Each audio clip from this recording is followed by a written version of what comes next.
Simon & Schuster Audio presents The Return of Ellie Black, a novel by Emiko Jean, read by Mizuho Peck and Tessa Albertson, with Nicole Lewis, Rebecca Lohman, Joy Osmansky, Angel Peen, Sean Taylor Corbett, Aaron Ruth Walker, and CJ Wilson.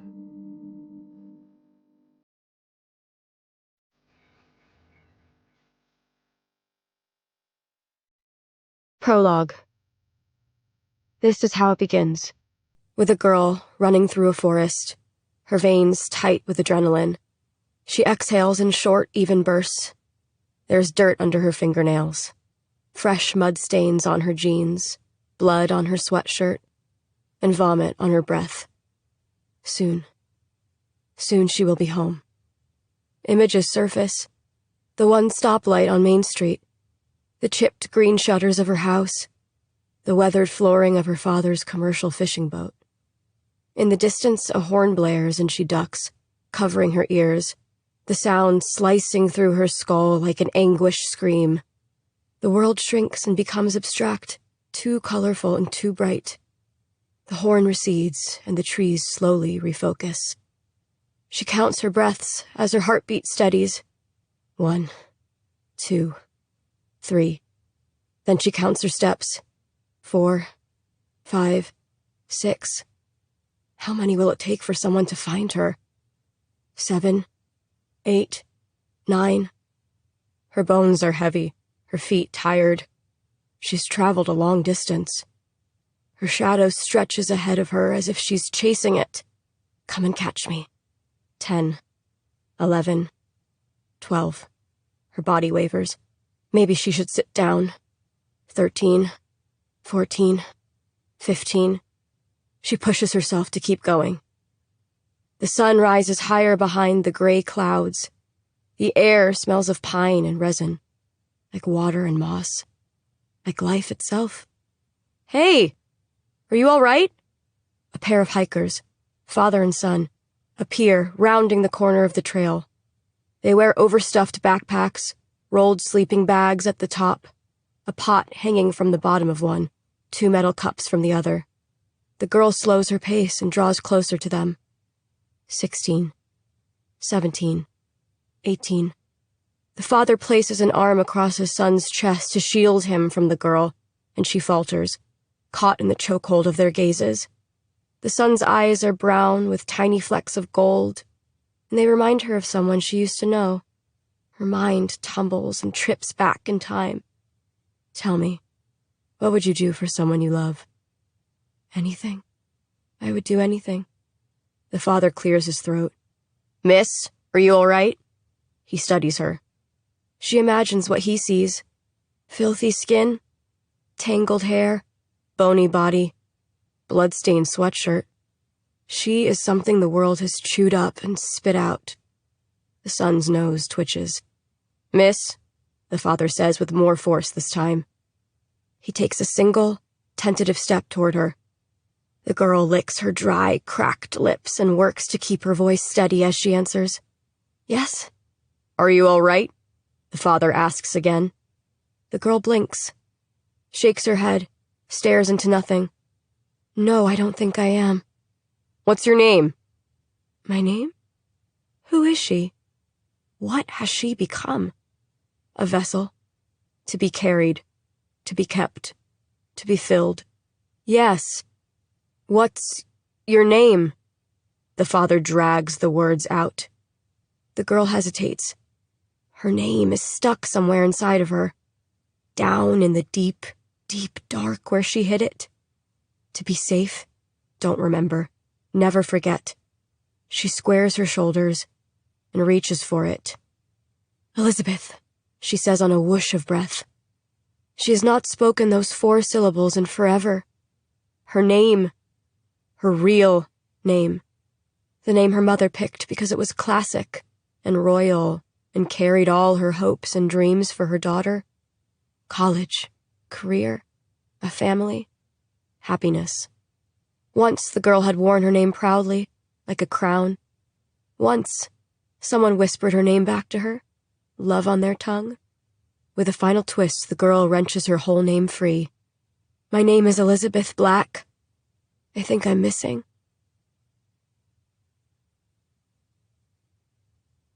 Chapter 1. Chelsea wakes to her phone ringing. No. Her husband, Noah, groans. Make it stop. The mattress squeaks as he shifts away from her. Rising on an elbow, Chelsea fumbles for her phone on the nightstand. It's a little after midnight. She silences the ringer and peers at the screen. It's work. Somebody better be dead, Noah mutters. Chelsea smiles at Noah's wry sense of humor. She is a police officer, a detective. Most likely, somebody is dead. Detective Calhoun, she answers, switching on the light and moving to the edge of the mattress, a shiver racing up her spine. Spring in Coldwell Beach is always frigid. Summer, too. Residents are lucky if there are a few days above 65 degrees. This stretch of coastline in Washington is situated between two rocky bluffs and is known for its temperamental weather. Lewis and Clark marked it on their map as uninhabitable. Chelsea. It's her boss, Sergeant Abbott. She no longer blinks when he uses her first name. It doesn't matter that he addresses her male counterparts by their last names. Doesn't matter at all. Got a call. A girl's been found. Sergeant Abbott waits for a beat. She identified herself as Elizabeth Black. At this, Chelsea does blink. Ellie Black. Alive? It's been 2 years. She stands abruptly and switches the phone to speaker. Noah flicks on his bedside lamp. A gold chain with 2 pendants hangs from his neck. 21, his old basketball number, and a saint medallion. Chelsea doesn't remember which. Some spiritual warrior in the battle of good versus evil. What? He sits up and scratches at his beard. She presses a finger to her lips and then fishes a pen and paper from the nightstand drawer while Abbott rattles off information. Hikers in the Capitol State Forest found Ellie Black. He gives her their phone numbers. Ellie has been transported to Legacy Memorial. No word yet on her condition. Chelsea Googles the location. Olympia, 2 hours southeast of Coldwell. I want you at the hospital. I'm on my way. She yanks on her jeans. I've got Douglas heading toward the trail she was found on. A slow, hot pause. Douglas. Sergeant Abbott's son. She's known him since they were children. Both their dads were cops. Chelsea's had been higher ranking, the police chief. And Doug's dad, still a uniform, not yet a sergeant, not yet Chelsea's boss. Doug is a couple years older than Chelsea. He fucked around for a few years before following in his father's footsteps. Abbott recently promoted his son to detective, same as Chelsea, though she'd logged more hours. Chelsea had no problem with it. Really, they rarely cross turfs anyway. She works in family services and Doug in narcotics. She flashes back to one of the precinct picnics, back when they'd been young, when Lydia, Chelsea's sister, had been alive. Doug had been in a group of boys making fun of Chelsea, asked if she'd arrived in a bento box. Chelsea was adopted, full Japanese. The rest of her family was fair-haired and milk-skinned. Even now, 30-plus years later, the memory is visceral. Watermelons spoiling in her stomach. Clouds covering the sun. Laughter bleeding away to tears shed quietly under an oak. After that, Chelsea walked with her neck bent, gaze pointed at the ground. A boyfriend once made fun of her for it, mimicking how she stooped. Chelsea has come a long way since then. Still, she remembers Doug, her ex-boyfriend, and other people like them in the world, as arms trying to hold her down. Chelsea, you there? She swallows twice. I'm here. If this is Ellie Black, I want the guy responsible found. I want an arrest, and I want it soon. Chelsea bristles against the command, but pushes the feeling away. Got it. She punches her arms through her shirt, keeping the phone in one hand. Media's gonna be all over this, he continues. They're going to be watching closely. I will be too. No mistakes. I'll keep you posted. Do, he says. Chelsea hangs up, finishes dressing, and ties her hair back in a tight, low ponytail. Shoes. Where are her shoes? Did I hear right? Ellie Black has been found? Noah follows her through the apartment. It is a nice place. Temporary. The walls are white. The ceiling popcorn. A couch. A dining table. Mostly Noah's stuff, including 2 framed Battlestar Galactica posters, one with a fist raised to the air with the words, "So say we all," underneath, and another a silhouette of a beautiful woman, a Cylon, that states, "Never forget who the enemy is." Chelsea and Noah are both sci-fi geeks. Hasn't been verified yet, she tells Noah. It doesn't happen often, but there has been a time or two over the course of Chelsea's career when someone came forward, professing to be a missing child, all in the hopes of defrauding some grief-stricken parents out of their money. Ellie's parents mortgaged their house to offer a $50,000 reward a few weeks after Ellie disappeared. The timing isn't right for fraud, though. Ellie hasn't been gone long enough to be physically unrecognizable. 2 years, 2 weeks, and 1 day to be exact. Chelsea keeps a calendar with the anniversary marked. Jesus, what are the chances? Noah pauses by the fireplace. On the mantel are photographs. One of Noah in a cap and gown the day he graduated with his master's in education. Another of him and his family at the rodeo. Parents and all 6 kids in jeans and cowboy hats. A wedding picture from the courthouse where he and Chelsea eloped. And last, one of Chelsea as a teen, head to toe in camo, rifle slung over her shoulder, dead deer at her feet. Her first kill. Her years at Coldwell High School had been filled with buckshot, stripping hide, and using a compass to navigate home. Chelsea crosses the room to the kitchen, where remnants of the curry they had for dinner still spice the air. A safe sits atop the laminate counter. She spins the dial. Nestled inside are her gun and holster. Noah rubs the back of his neck. He's uncomfortable with firearms, even though he grew up on a farm, shooting coyotes on the weekends. Even though he married a detective. I guess we won't be looking at houses tomorrow. He scoops her keys from the counter and hands them to her. She fists the keys. Sorry. The apology is half-hearted. They dated for a year and a half, have been married for a little over 6 months, and searching for a house since then. A place to settle down. Chelsea has found something wrong with each property. It's all right, I get it. But disappointment lingers in his eyes. When you're married to a cop, there are hundreds of you in the relationship. You, him, and all his cases. Their families. Chelsea's mom used to say. I don't know when I'll be able to reschedule, she says. He scratches his brow. Don't worry about it. Again, a flicker in his expression. Is he tiring of this dance? Chelsea stepping back while he's stepping in? When they met, it had been the same way. Noah chasing Chelsea. Pete's had been crowded that night 2 years ago. It was the eve of Chelsea's promotion to detective. Ellie Black would disappear the next day. Cops pounded her on the back, offering congratulations, asking to buy her a beer, but she'd refused. She'd already stayed too long. Noah bellied up to the bar, squeezing in next to her. I'm Noah, he introduced himself. I just finished my master's in education. I'm subbing at the high school but looking for something full-time. Chelsea was always suspicious of someone who gave too much information. I want to teach gym, physical education, he shouted over the noise. Chelsea signaled Tim, the bartender, for her tab. Noah pressed a hand against his chest as if offended. You're leaving? Was it the gym teacher part? Nope. Nothing against teachers, Chelsea said, scribbling her name on the check. Tim slipped a plastic bag of takeout in front of her. "Tell the chief I said hi," he said, eyeing Noah.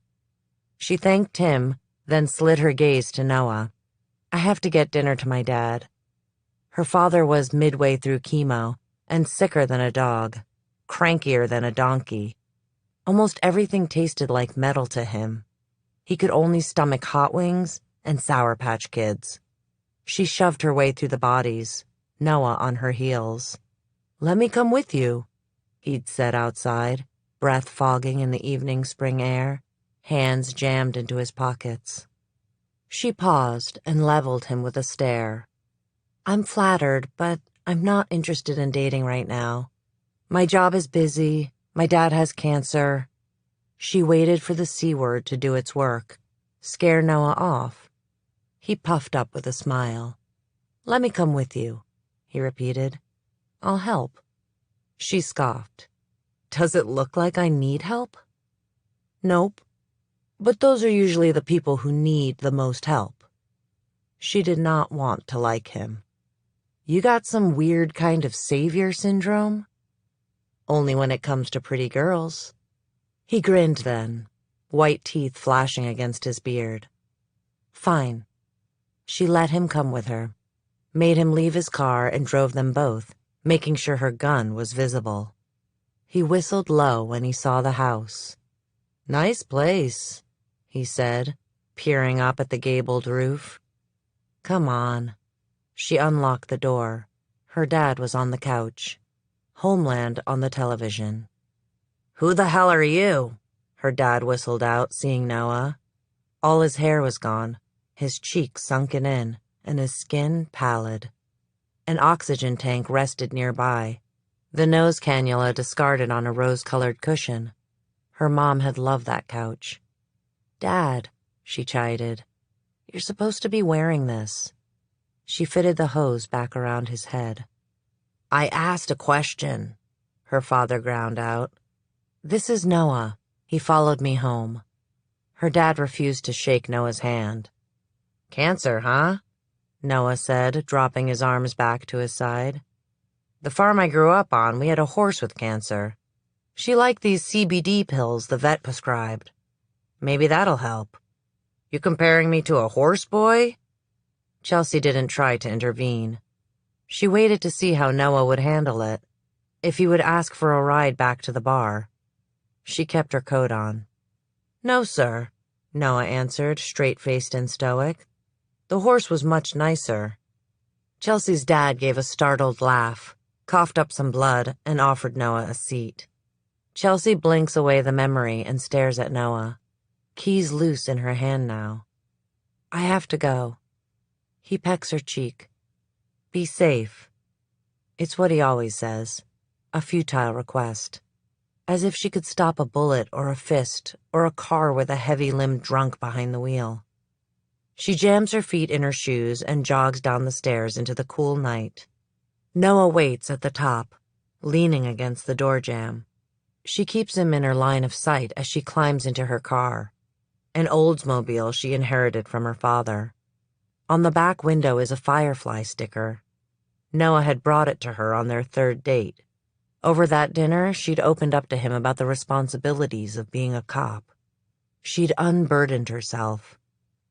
They'd brought the leftovers to her father. Then, while her father slept, lost in the ether of pain medication, Chelsea walked Noah to his truck. He kissed her. The night was still, calm, satin black. She unbuttoned her blouse. He opened his car door.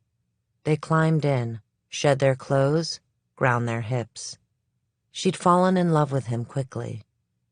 For the most part, Chelsea shares everything with Noah. He knows about Lydia, her dead sister. He knows about her parents' divorce. He knows the day after Chelsea's 18th birthday, her mother skipped town to Scottsdale. He knows about her father's death, because he'd been there, standing by her as the cancer took him. And Noah knows about the house she inherited after he died, a place full of 40 years of outdated furniture and bad memories. But he does not know everything. Behind the wheel, Chelsea gives Noah a wave. swallowing against the guilt, the fear, the slow drip of dread. She doesn't want to lose him, but can't seem to hold on to him without letting go of something else. She starts the car, puts it in reverse, and backs away, Noah caught in the snare of her headlights. Chapter 2. Chelsea is 30 minutes into the drive to Olympia before she unclenches her hands from the wheel. There isn't any traffic, save for the occasional semi. There aren't any streetlights on the 2-lane road either. She flicks on her brights and settles deeper into her seat. This narrow strip of land is the only way in and out of Coldwell. One side is dark trees and gray cliffs, glistening in the silvery moonlight, and the other a white-capped ocean guarded by a thin twist of metal. Someday, a tsunami will wash out the road, and Coldwell will be stranded. She takes a breath. She knows the way by rote, and can allow herself to sink now, to let go, to be lost in memory. Ellie Black. She remembers the initial call 2 years ago, the day after she met Noah. The radio's crackle, and the dispatcher's scratchy voice, announcing a 17-year-old girl didn't come home from sleeping over at a friend's house. Chelsea had immediately pulled a U-turn onto Main Street and headed straight for the Blacks' house, winding through emaciated Coldwell. Chelsea couldn't recall when the town started to change. The erosion was slow, the act of water whittling away at rock. First, the staff at the schools was cut by 30%. Then the library closed. After that, the rec center. Once, when Chelsea was young, it had been bustling. Kids swam in the pool during the summer, soccer in the fall, played basketball in the winter, crafts in the spring. Now, the building was boarded up, slowly succumbing to salt water and storms. And the kids, forced to go online or into the woods.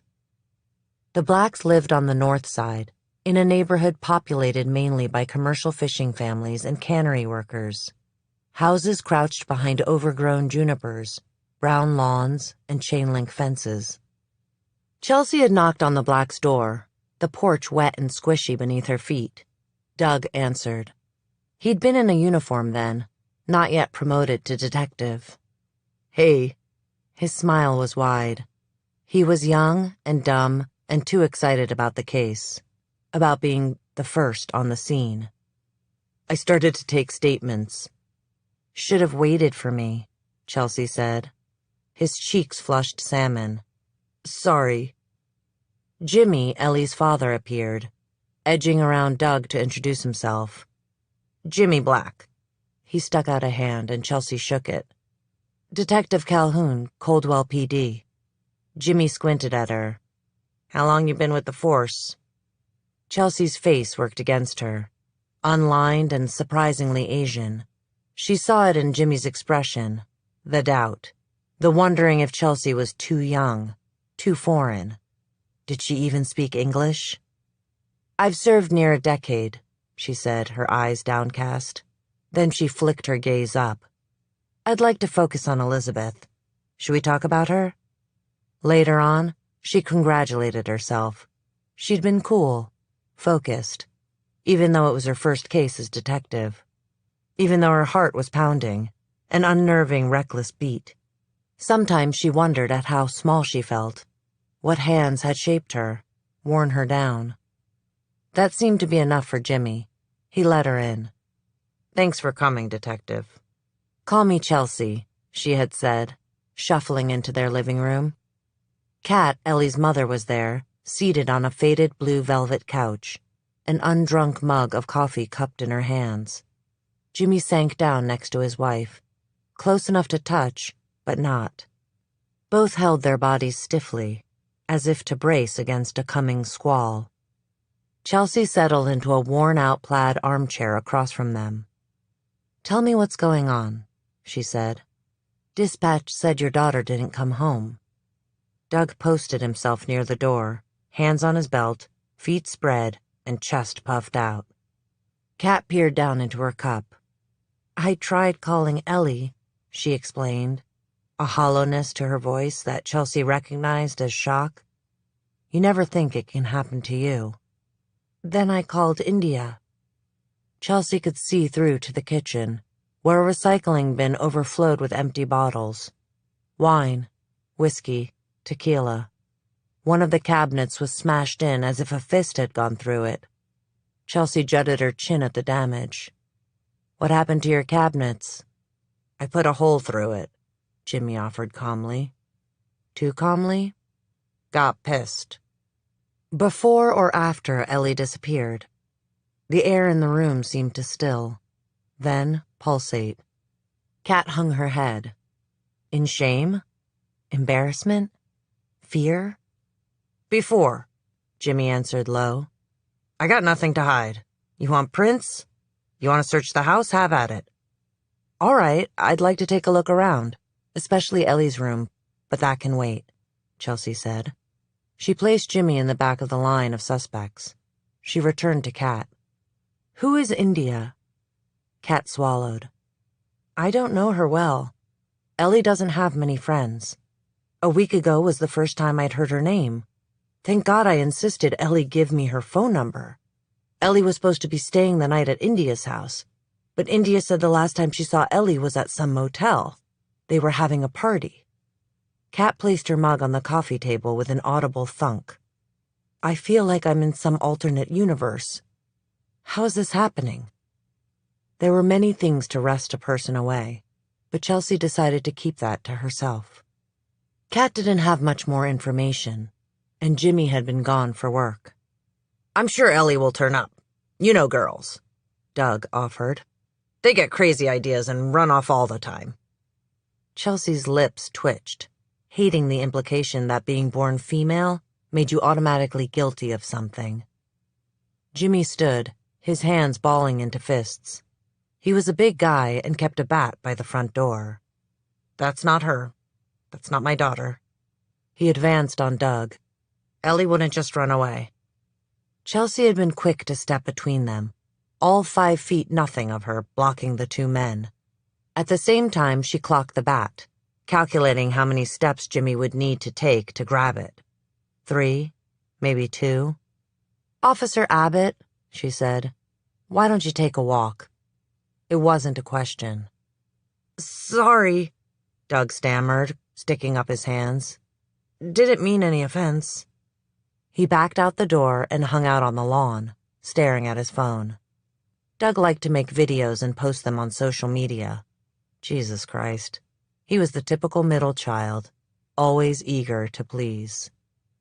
Is it true what he said? Hope blazed in Kat's eyes. Does this happen all the time? Statistics were Chelsea's best friend in situations like this. Regarding girls in Ellie's age group, 16 to 21, they do come back 81% of the time.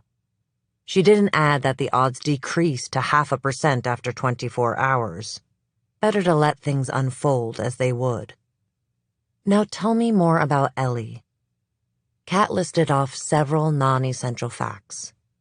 Ellie is headstrong, stubborn at times. Her grades aren't great, but she's so bright.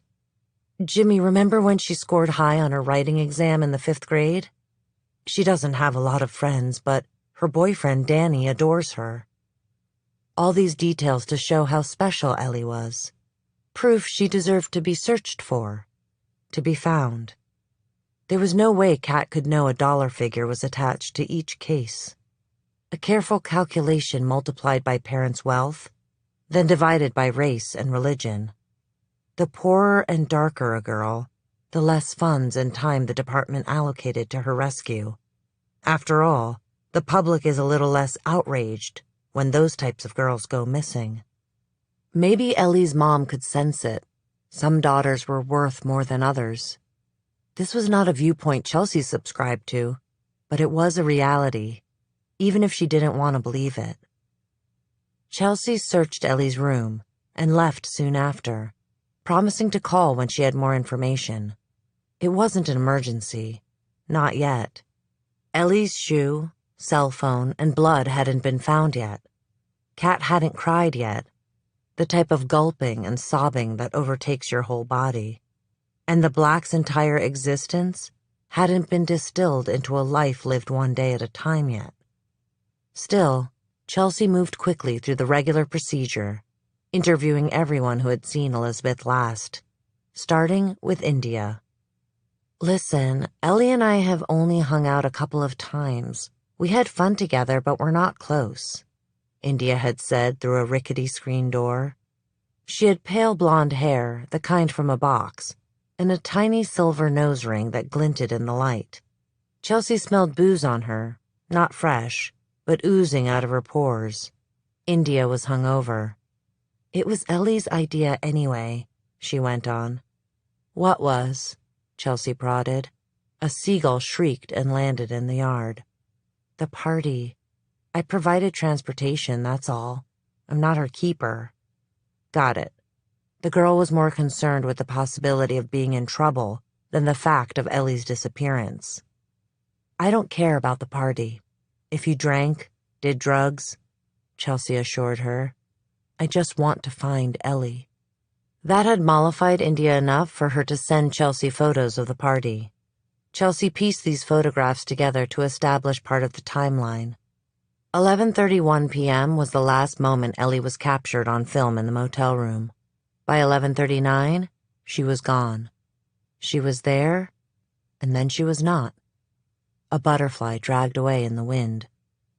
Next, Chelsea questioned Daniel Partridge, Ellie's boyfriend. "I was home sleeping," he'd stated, leg bouncing. They were in his house at a little built-in table with wooden benches, stalks of wheat carved into the sides. "Is there anyone that can vouch for you?" Chelsea stared at him without blinking.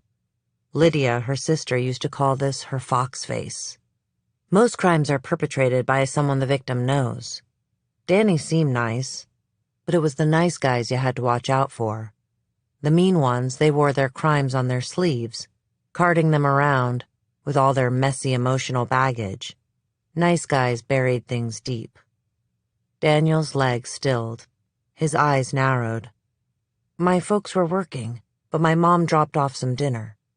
His parents owned a bar and restaurant on Main Street. A few months earlier, Chelsea remembered, the fish trap had been vandalized. The words "Redskin" and "Go back to the res" sprayed on the front windows in neon orange paint. The Partridges were Chinook. They cleaned up the graffiti, installed security cameras, and hung their tribal flag in the windows. "I'd like to give your mother a call if you don't mind," Chelsea said. "Verify your story." Danny jumped from the bench and yanked open kitchen drawers until he found a scrap of paper and a pen from the local bait and tackle shop. He scribbled his mom's name and phone number and threw the paper down on the table like a gauntlet. "Have at it." Chelsea had offended him, but everyone was a suspect. She'd even tracked Kat and Jim, the way they gripped their cups. Too tightly? Too casually? What kind of details did they offer? Were they too verbose or too vague? The truth tiptoes on a thin, narrow line. Turned out, Danny had a reason to be defensive. He hadn't been home all night, as he'd stated. He'd been lying, hiding behind his outrage. Then she'd interviewed the kids at the party, the teachers at Ellie's school.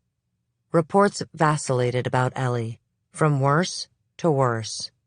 "She was such a fake, pretending to be rich," a classmate said. "That girl? I always thought she'd get herself killed someday," a teacher said.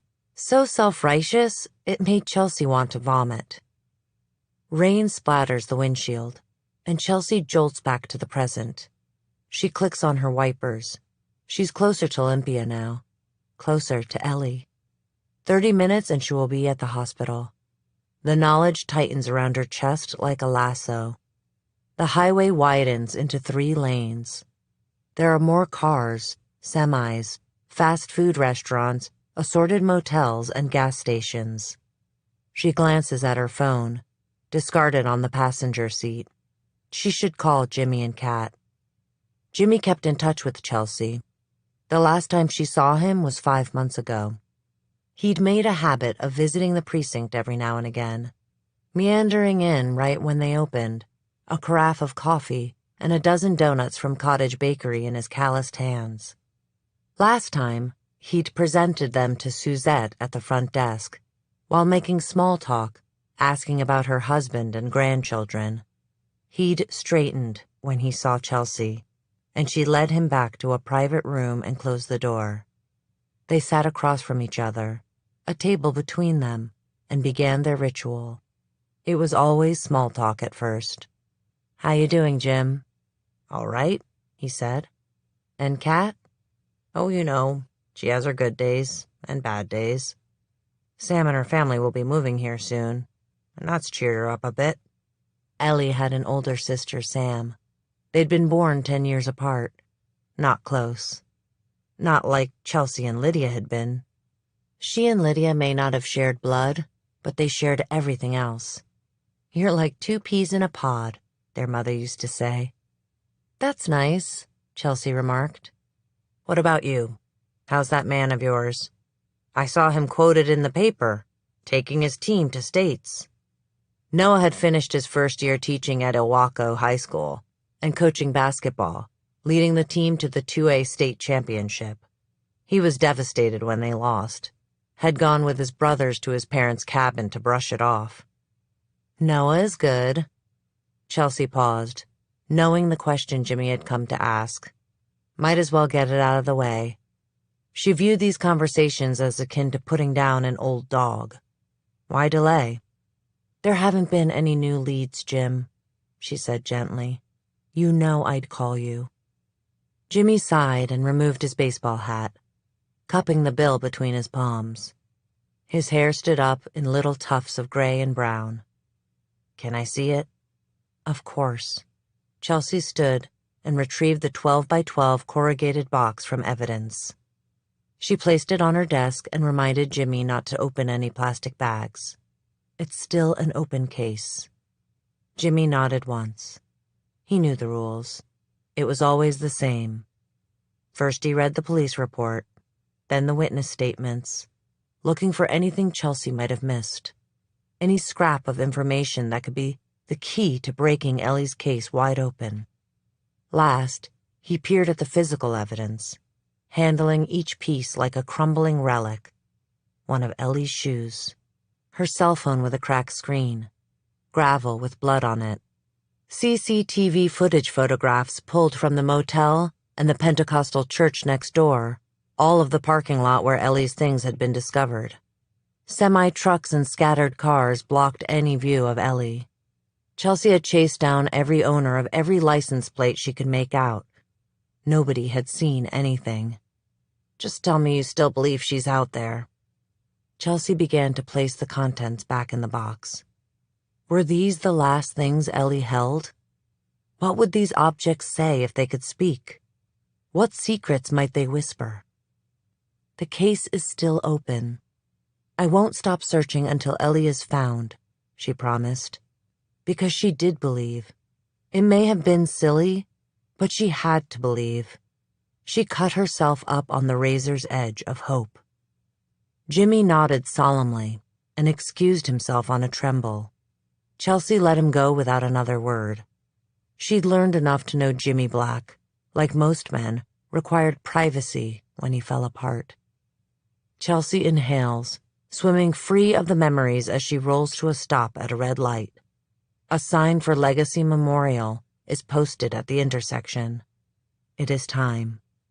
She picks up her phone and dials the Blacks. It rings and rings. 2 years, 2 weeks, 1 day. Ever since Ellie Black's disappearance, Chelsea has volunteered for any case involving violence against women. She always has plenty of work to do. All those beaten, all those bruised, all those maimed women are welcomed on Chelsea's shores. It is a type of atonement, Chelsea understands.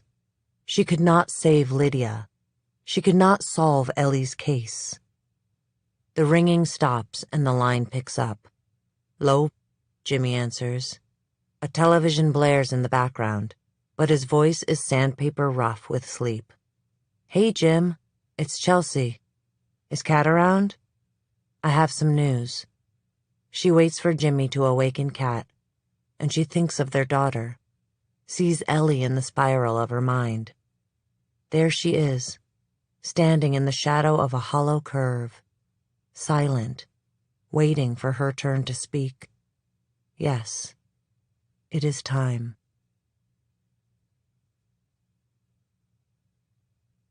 One. I used to obsess over stories about missing girls. The headlines were always so provocative, so irresistible, like watching a car wreck in slow motion.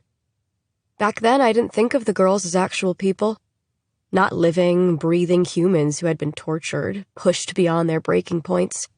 That could never be me. Never. I'm ashamed to admit that a small, secret part of me was smug. I thought I was invincible. But then I learned. I learned that I didn't need shackles or chains to keep me bound. All I needed was 4 walls of pristine forest. And fear. The kind that festers and blisters, makes your limbs twitch. Yes, the best prisons are the ones created in our own minds. When a child goes missing, the first 48 hours are crucial. Time is of the essence. Facts are cataloged and filed in a report. Where did the child go? Who did the child see? What was the child doing? Let's make it easy. Here's the timeline of my abduction. This is what you probably already know. The day started like any other. Around 7 in the morning, India picked me up for school. I was in the kitchen eating cereal, standing up. A honk rippled through the neighborhood. I shoved one last heaping spoonful of colorful loops into my mouth. Mom wandered into the kitchen. She looked sleepy and small, wearing one of Dad's sweatshirts and pajama pants dotted with Christmas wreaths. It was May. She leaned against the counter and palmed her head. The day before, she'd made me come to work with her, then stay after closing while she drank with her friends. I had to drive us home because she'd been tipsy. She rubbed her face and narrowed her eyes at my bottom half. Christ, Ellie.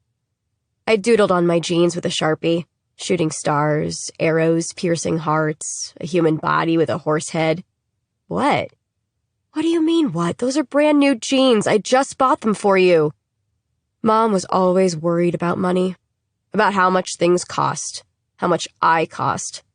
Sometimes I wondered if I hated her, which hurt to think of. Then I wondered if she hated me, which hurt even more to think of. I'll buy my own jeans next time. I also planned to buy a new phone. That's what started it all. A phone. My current phone was old and had about 2 hours of battery before dying.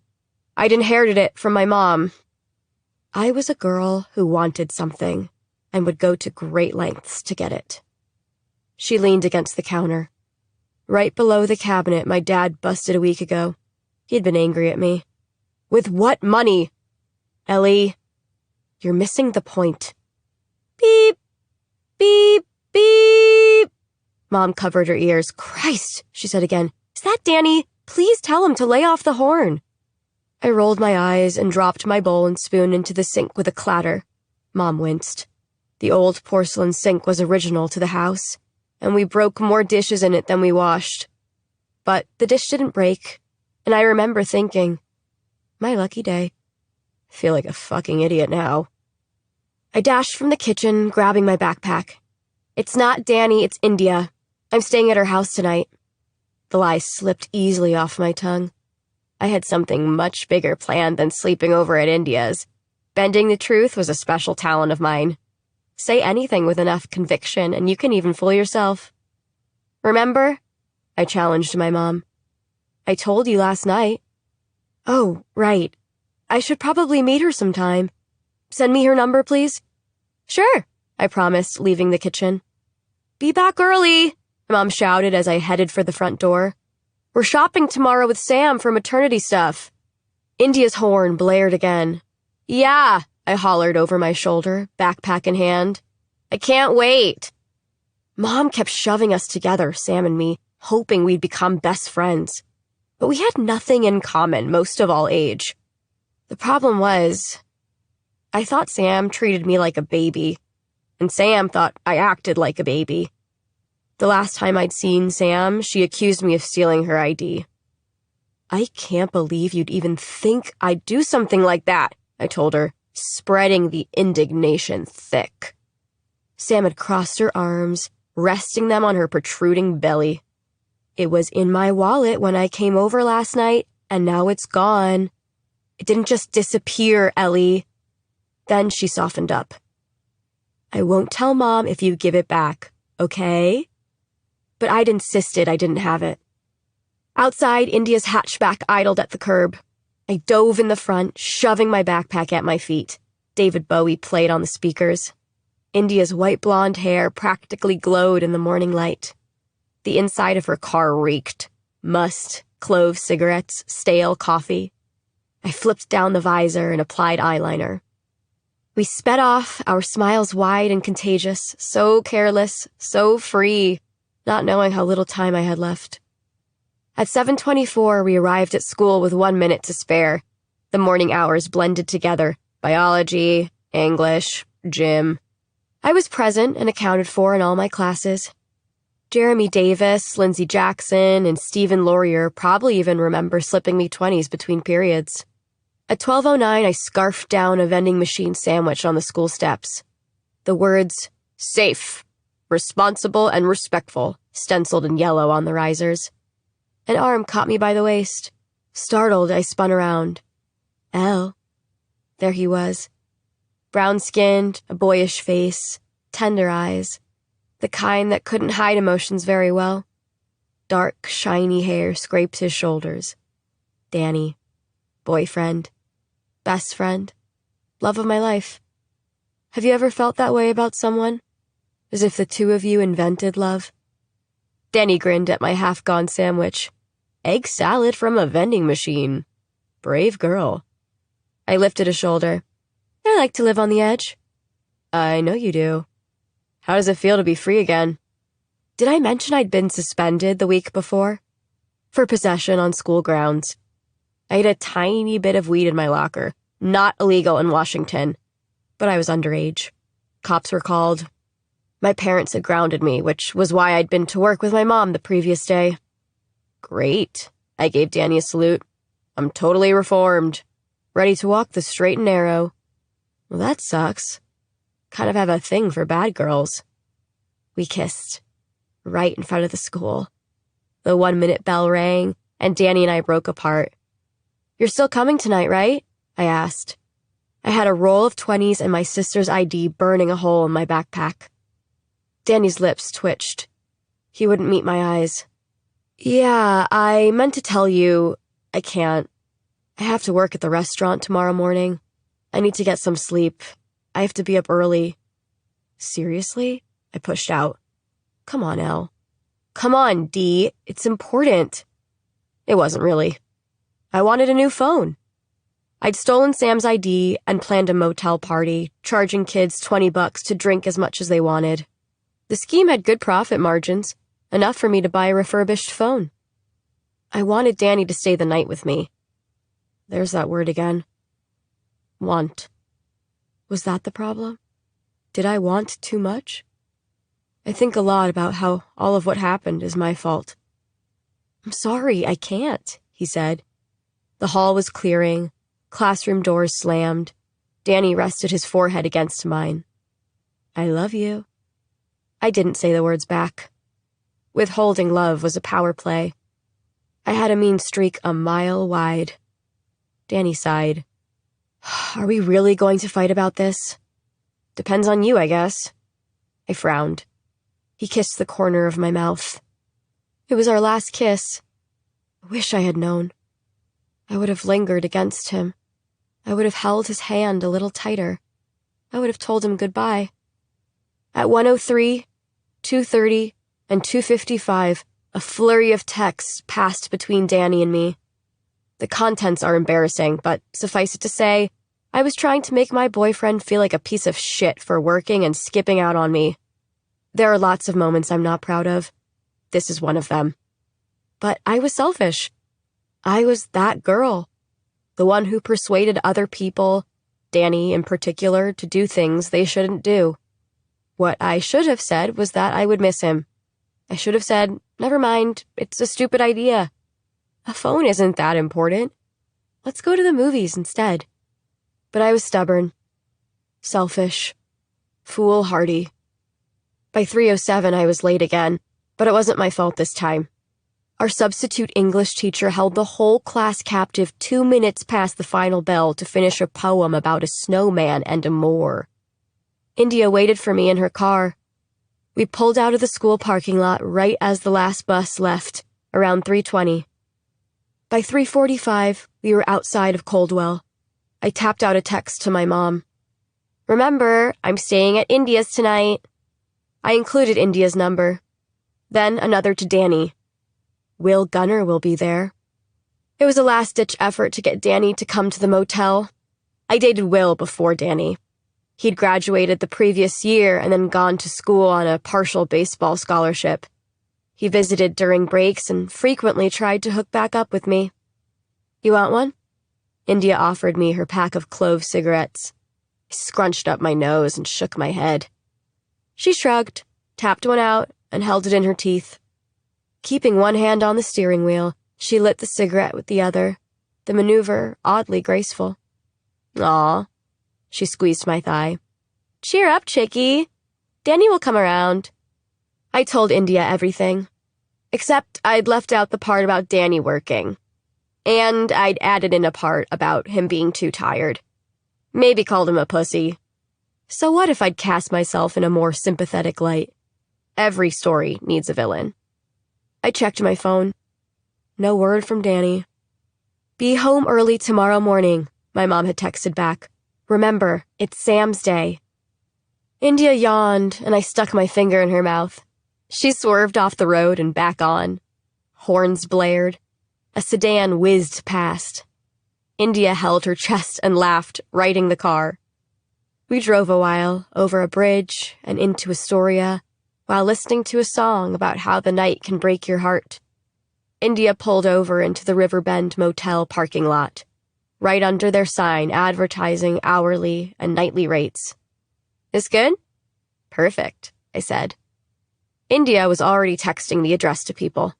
She stubbed her cigarette out in the ashtray. All right, let's do this. The night would be long with many moving parts. I rented a room using Sam's ID. Then India and I found a grocery store with a stocked liquor section, and I cleared the shelves.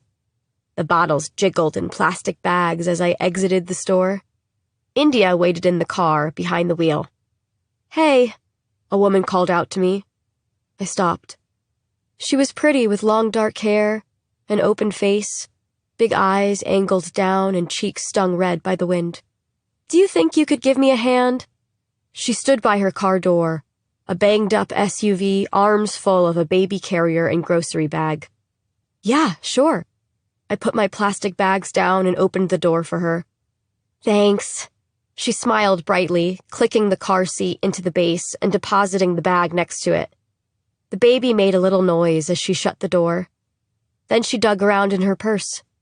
Here, she said, offering me a $5 bill. I put up my hands. It's cool. Then I added, my sister is having a baby. I don't know why I said it. She smiled even wider, tucking the bill back into her wallet. Well, congratulations. I muttered a thanks and picked up my bags, scooting back to the car.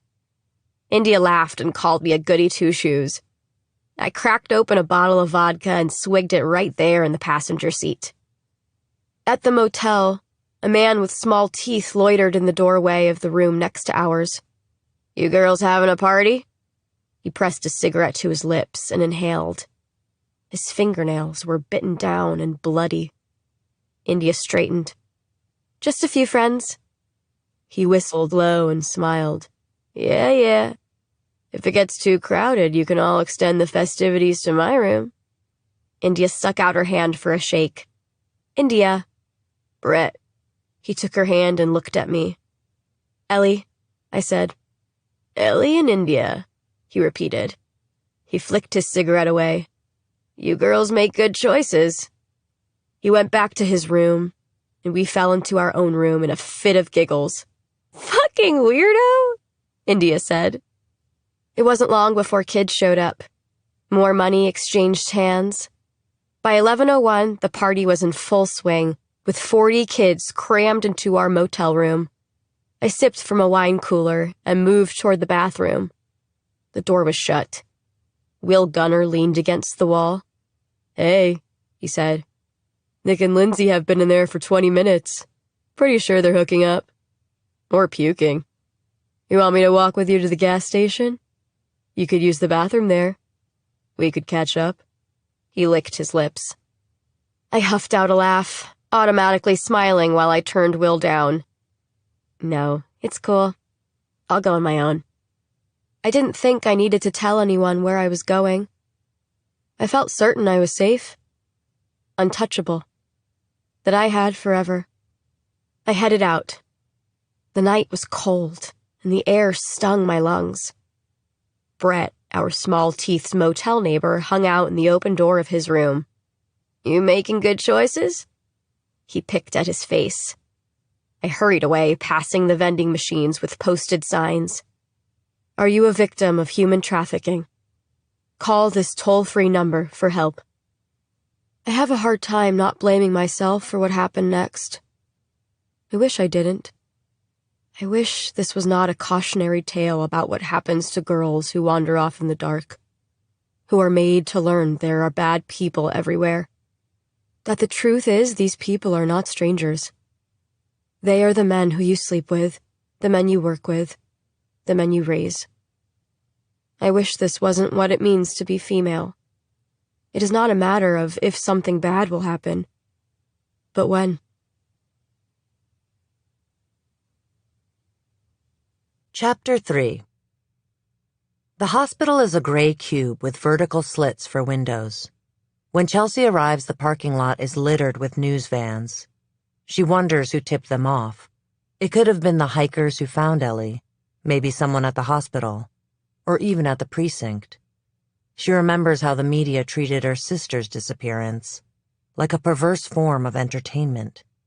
A bad taste in her mouth, Chelsea keeps her head angled down as she cuts through the glossy-haired reporters and bright lights. In the emergency room, she flashes her badge to a security guard and then to the front desk attendant.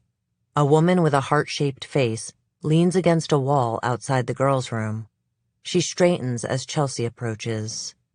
"Denise." Chelsea gives a curt nod. "I wish I could say it's nice to see you. But we only see each other when something bad has happened," Denise fills in. "I figured you'd show up soon. Thought I'd wait for you. Brought you a coffee." Denise holds 2 cups. Her bangs are cut straight across, and she wears Doc Martens adorned with tiny skulls. A badge hangs from her neck. Thurston County, Public Health and Social Services Department. "Thanks." Chelsea sips, cup warming her hands. The coffee is tepid and strong. "Anybody in there with her?" She nods at the closed door, noting how dark it is inside, quiet as a tomb. A couple of uniforms are posted at each end of the hallway. A flutter of excitement beats against Chelsea's throat. "Nope, Elizabeth is alone," Denise responds. "I spoke with the admitting doctor. She's pretty shaken up. Light sensitivity, clear signs of abuse. Hart is on her way." Hart is the county's sexual assault nurse examiner. Elizabeth hasn't said much except to say her name and ask for her parents. They're coming. A siren wails in the background. "You want to wait for them?" Denise asks. Chelsea shakes her head. Elizabeth is over 18. Near 20 years old, above the age that she'd need parental consent. "You take the lead?" Chelsea will watch for now. Most assume Chelsea is suited for working with victims because she is a woman, but she is not. She is gruff and distant. "You're just like your dad," her mom, Marianne, said. The words half accusation, half reprimand. A phantom fist squeezes at Chelsea's heart. Chelsea has spoken to her mother twice in the same number of years. Once to tell Marianne that Chelsea's father, her ex-husband, had died, and then again shortly after to announce she'd married Noah. "I'll take the lead," Denise confirms. She drops her coffee cup into a trash can. Chelsea takes one last sip, and then discards her cup too. Denise straightens her shirt, inhales visibly, and knocks twice on Ellie's door before inching it open. "Elizabeth?" she calls carefully into the dark. "I'm Denise Little, a victim advocate with Thurston County." She pushes the door open farther. A cone of light floods the room. The girl's eyes are sunken and hollow, fruit without pits, and her hair is matted and crisp, a nest of tangled wires. A shock of recognition runs through Chelsea. Unmistakable. It's her. Really her. Elizabeth Black is alive. Ellie's empty gaze drifts to Chelsea. "Who are you?" Words have fled Chelsea. She is mesmerized. Ellie Black in the flesh. It is a miracle, and Chelsea wants to weep, but does not allow herself to. She wills the tears away until the sensation is a dull ache in her jaw. Denise glances back at Chelsea. "That's Detective Calhoun. She's the primary on your case." "Primary?" Ellie's voice is hoarse. Chelsea closes the door. The room stinks of campfire, sanitizer, and vomit. It's not the worst thing Chelsea has ever smelled. "I work in Pacific County. I'm the lead detective on your case," she says, placid. Denise smiles. "May I sit?" She drags a chair over and eases into it. "It's nice to see you, Elizabeth. We've been looking for you for a long time." "Yeah? How long?" Ellie moves gingerly, limbs poking like shards of glass under the hospital sheet. She's thin. Starved, maybe. Her fingers are so filthy they've left marks on the bedding. The clothing she was found in is crumpled at the base of the bed. It is dirty, rust-colored and wet with mud. Old blood, but new dirt. Chelsea files away this information. It's a puzzle piece, one of many that she'll turn in her hands, seeking the right fit. Denise purses her lips. "Well, I don't know the exact details of your case. My role is to support victims of crimes." Ellie doesn't blink. She does not flinch. "But I believe you've been gone for about 2 years. Chelsea jams her hands into her pockets and settles against the wall. 746 days, to be exact. A lot can happen in that time. Cells divide millions of times over, and it's a miracle. A baby. Another cell divides abnormally, turning a person's insides black, robbing them of life, like Chelsea's father. In 746 days, the Earth does 2 complete rotations around the sun, and Ellie Black disappears and reappears like a magic trick. Now you see her, now you don't. Denise leans a little closer to Ellie. "We have a lot to talk about, Elizabeth, and I'm here to offer support. But before we chat, we'd like to have someone examine you. Is it okay if we have a sane nurse come in and do that?" "Sane?" Ellie picks at her cuticles. Shiny scars track up her arm where the skin has peeled away. A type of burn, Chelsea surmises. Other than a couple of scraped knee scars, Kat never mentioned Ellie had any others. "A sexual assault nurse examiner," Denise clarifies. Ellie stiffens. "Is that necessary?" "I understand how uncomfortable it may seem, but time is crucial. This will help with the investigation." Ellie turns away, jaw locked. "I just want my parents." "They're on their way," Chelsea says. "But it'll take some time." "Why?" Ellie punches out. Denise looks heavily at Ellie. "Elizabeth, do you know where you are?" "At the hospital," Ellie says. "No. Do you know where you are geographically? What city you're in?" "You're in Olympia, Washington. 2 hours outside of Coldwell Beach in Astoria, where you disappeared." "Olympia," Ellie says to herself while touching her left wrist, an absent-minded motion.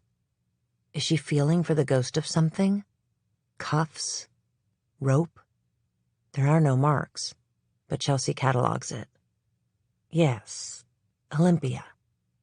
Denise waits a minute or two, content to give Ellie time before pressing her.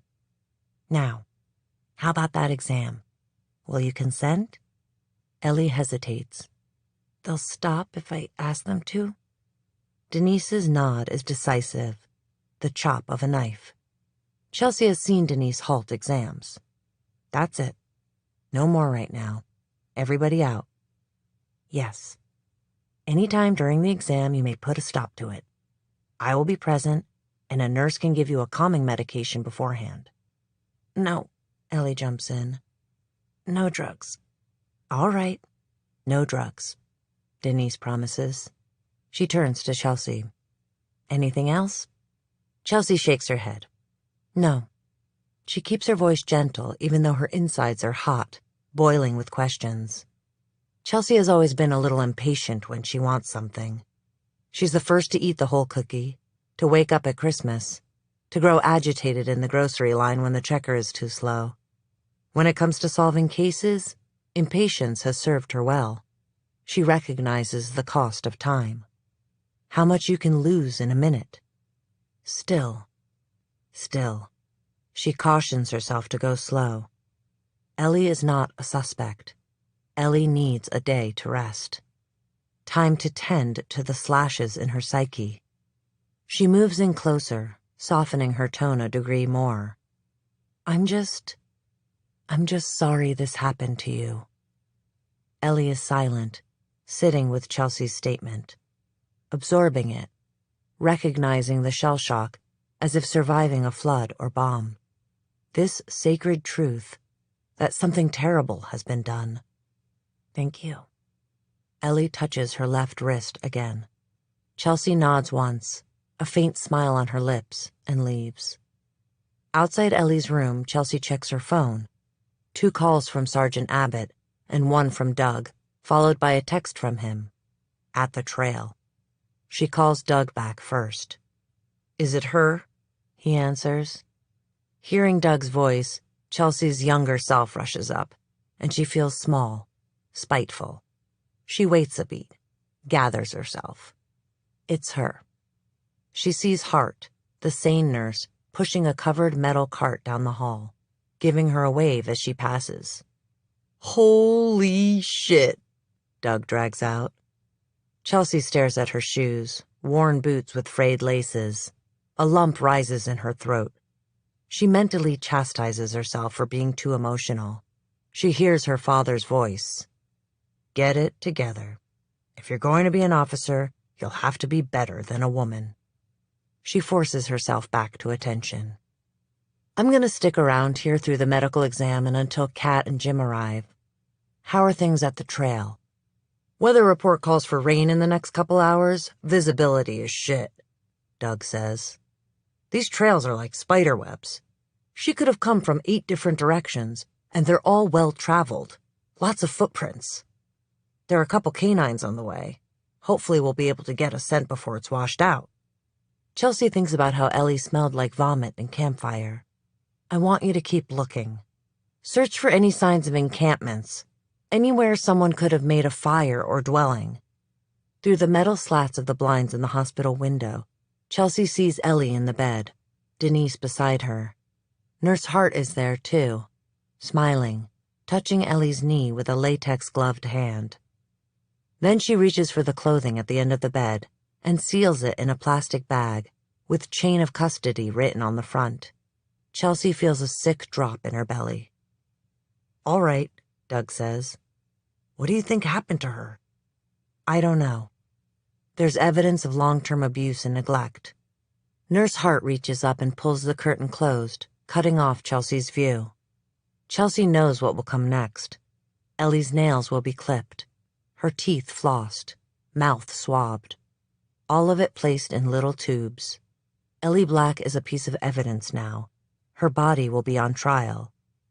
She was too shaken up to talk much. That's to be expected.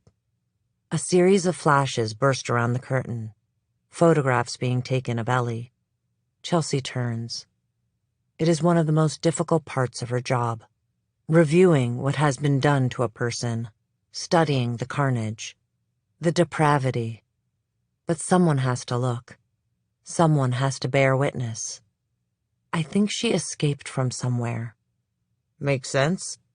Chelsea blinks, scanning her memory of Ellie in the hospital bed. Her body. No deep lacerations on her hands or feet, aside from minor superficial cuts. No physical evidence she jumped from a moving vehicle. Probably on foot. That is why she is good at her job. She notices details. She can read people. Had perfected the art of observation during her childhood, carefully watching her father's moods. Got it. What's the perimeter? Good question. Chelsea squints up at the fluorescent hospital lights. How far can a person travel if they're running for their life? Chelsea recalls overhearing a fellow detective talk about a case he worked on in Idaho. A girl chained in the basement of her parents' home escaped and walked through her neighborhood, down the freeway, and into the next town before stopping and asking for help. Make it 15 miles. They hang up, and Chelsea's brain spins and spins. A frenetic whirlwind of the same questions that have plagued her for the last 2 years. What happened to you, Ellie Black? Where do you go?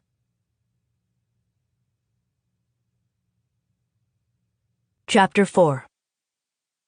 Kat races through the hospital, unlaced shoes squeaking on the linoleum, personnel whipping by her in a blur of blue scrubs and white coats.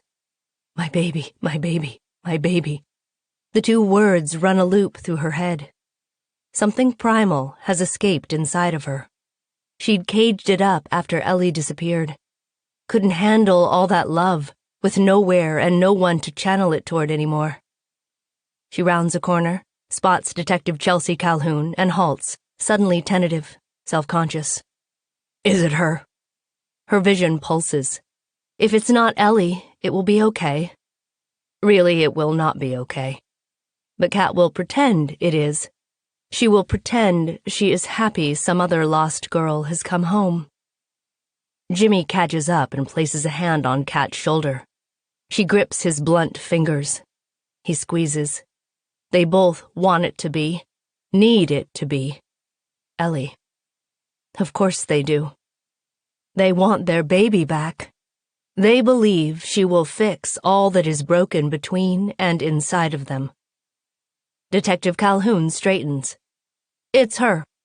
She grips Jimmy harder, knees weakening, and tilts her chin to him. The bill of his ball cap is frayed, and the embroidered American flag is faded, red to pink, blue to gray. It's her. He nods once. Kat wishes for more, a sign he is as flayed by happiness as her. Thank God, she says to Calhoun, straining to hold her emotions back. I want to see her. Calhoun points to a door. She's through there, but Kat... Jim. Yes? Kat keeps her gaze on the door. Ellie is behind it. It's silly, but Kat thinks she can feel Ellie. Her heartbeat, the gentle pull of her. It's Ellie. Calhoun pauses. But she's banged up pretty bad. Skinny. There's evidence she's been abused for a very long time. I want you to be prepared. It can be shocking. She has an aversion to light and doesn't like to be touched. Kat stills, feels like one of those bugs entranced by blue light, flying high and suddenly zapped. She's had nightmares. Plenty of them these last 2 years. Visceral images of Ellie trapped somewhere, beaten and bloody, calling for her like she did when she was little. Mommy, I need you. Mommy, could you help me? Mommy, I can't do it on my own. She only sleeps if she takes a tiny blue pill before bed. She has consoled herself, thinking it can't be worse than what she's imagined. It can't be worse than the not knowing. But now she isn't sure. The only word she can mutter is, okay. Can we see her now? Jimmy's voice is hoarse. Of course, Calhoun says. I'll give you some privacy. Now Kat moves slowly. Hand splayed on the door, she eases it open. It's dim in the room. Ellie sits up in the bed, her profile turned to the ceiling. Kat remembers running her finger down Ellie's tiny ski slope of a nose when she was a baby. Ellie shifts to peer at her and Jimmy. Time slows and stretches. Kat takes it all in, digesting her daughter. What's become of her? Like a bitter pill. Ellie, Kat says. I was counting the specks on the ceiling, Ellie says matter-of-factly. Kat bursts into tight sobs. It's Ellie. An echo of her, at least. A skull with empty sockets. Jimmy shuts the door, finds his feet first, and shuffles to the bedside, his gait slow and heavy, like some sort of penance. It's really you, he says. When Ellie was suspended the week before she disappeared, Jimmy had raged. Slammed cabinet doors, put a fist through one. What about your future? He'd yelled at their daughter. But then he'd grown silent and pulled away. The next morning, he'd taken off on a week-long work fishing trip, leaving Kat to deal with Ellie. Ellie was grounded, but Kat did not see why she should be locked at home, too. She'd forced Ellie to go with her to the salon, then hang around after hours with her co-workers and friends. Ellie had sulked, slowly twirling in a ripped stylist chair while Kat and the ladies smoked and drank. Ellie had to drive Kat home. It wasn't a big deal. But Jimmy came back and Kat was hungover. They'd fought. Jimmy implied Ellie's behavior was Kat's fault. She'd thrown her hands up. Of course, always blame the mother. Kat had said maybe if Jimmy was home more. Everyone knew girls with daddy issues rebelled. They'd quit speaking to each other. Hadn't been speaking to each other when Ellie disappeared. It wasn't always this way between them. Once, their relationship and marriage had been formed on a bed of concrete, on which tough times broke. But Ellie had been a jackhammer, chipping away at all they had built. An unexpected storm in the summer of their lives. Honey. Jimmy reaches for Ellie and she recoils. I'm sorry. Ellie's smile is warped and fractured, a bird with a limp wing. Kat inhales. She wipes her eyes and smooths her hair. She stands next to Jimmy and slips an arm through his. Jimmy is stiff and uncomfortable. Unsure what to do, Kat can tell. Sometimes she thinks he's a robot. When they'd been dating, he'd been stoic, sometimes mechanical, and she'd liked it. The challenge of him. She'd been young and foolish and too romantic then, thinking he might open up to her, thinking she was special, different. All Jimmy needed was a good woman. But Jimmy was Jimmy. His father had been a career Marine, serving in Vietnam and Desert Storm. He'd been tough on Jimmy, called him a little soldier, stuff like that. And Kat often wondered if that had locked something up inside of him. Jim, Kat keeps her voice light. Why don't you find a nurse? See if we can take Ellie home. Yeah, sure. Jimmy lifts a hand as if he wants to pat Ellie on the head like he used to do, ruffling her hair and calling her buddy. This audiobook is free for you to enjoy. If you'd like to support me, please take just 1 minute to listen to this relaxing music. Thank you so much. A stranger to this life I've known. Familiar faces blur away, but your memory, it seems to stay. An empty bed, a hollowed space. I'm reaching out for your embrace. Can't bear the thought, can't face the gloom. Without you here, it's an empty room.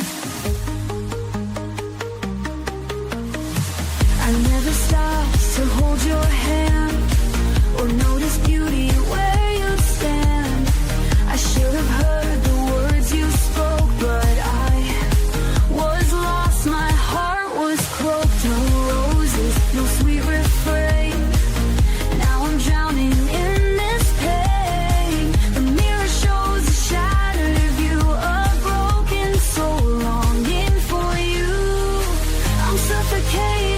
but he just flexes his fingers, as if shocked at the empty spaces between them.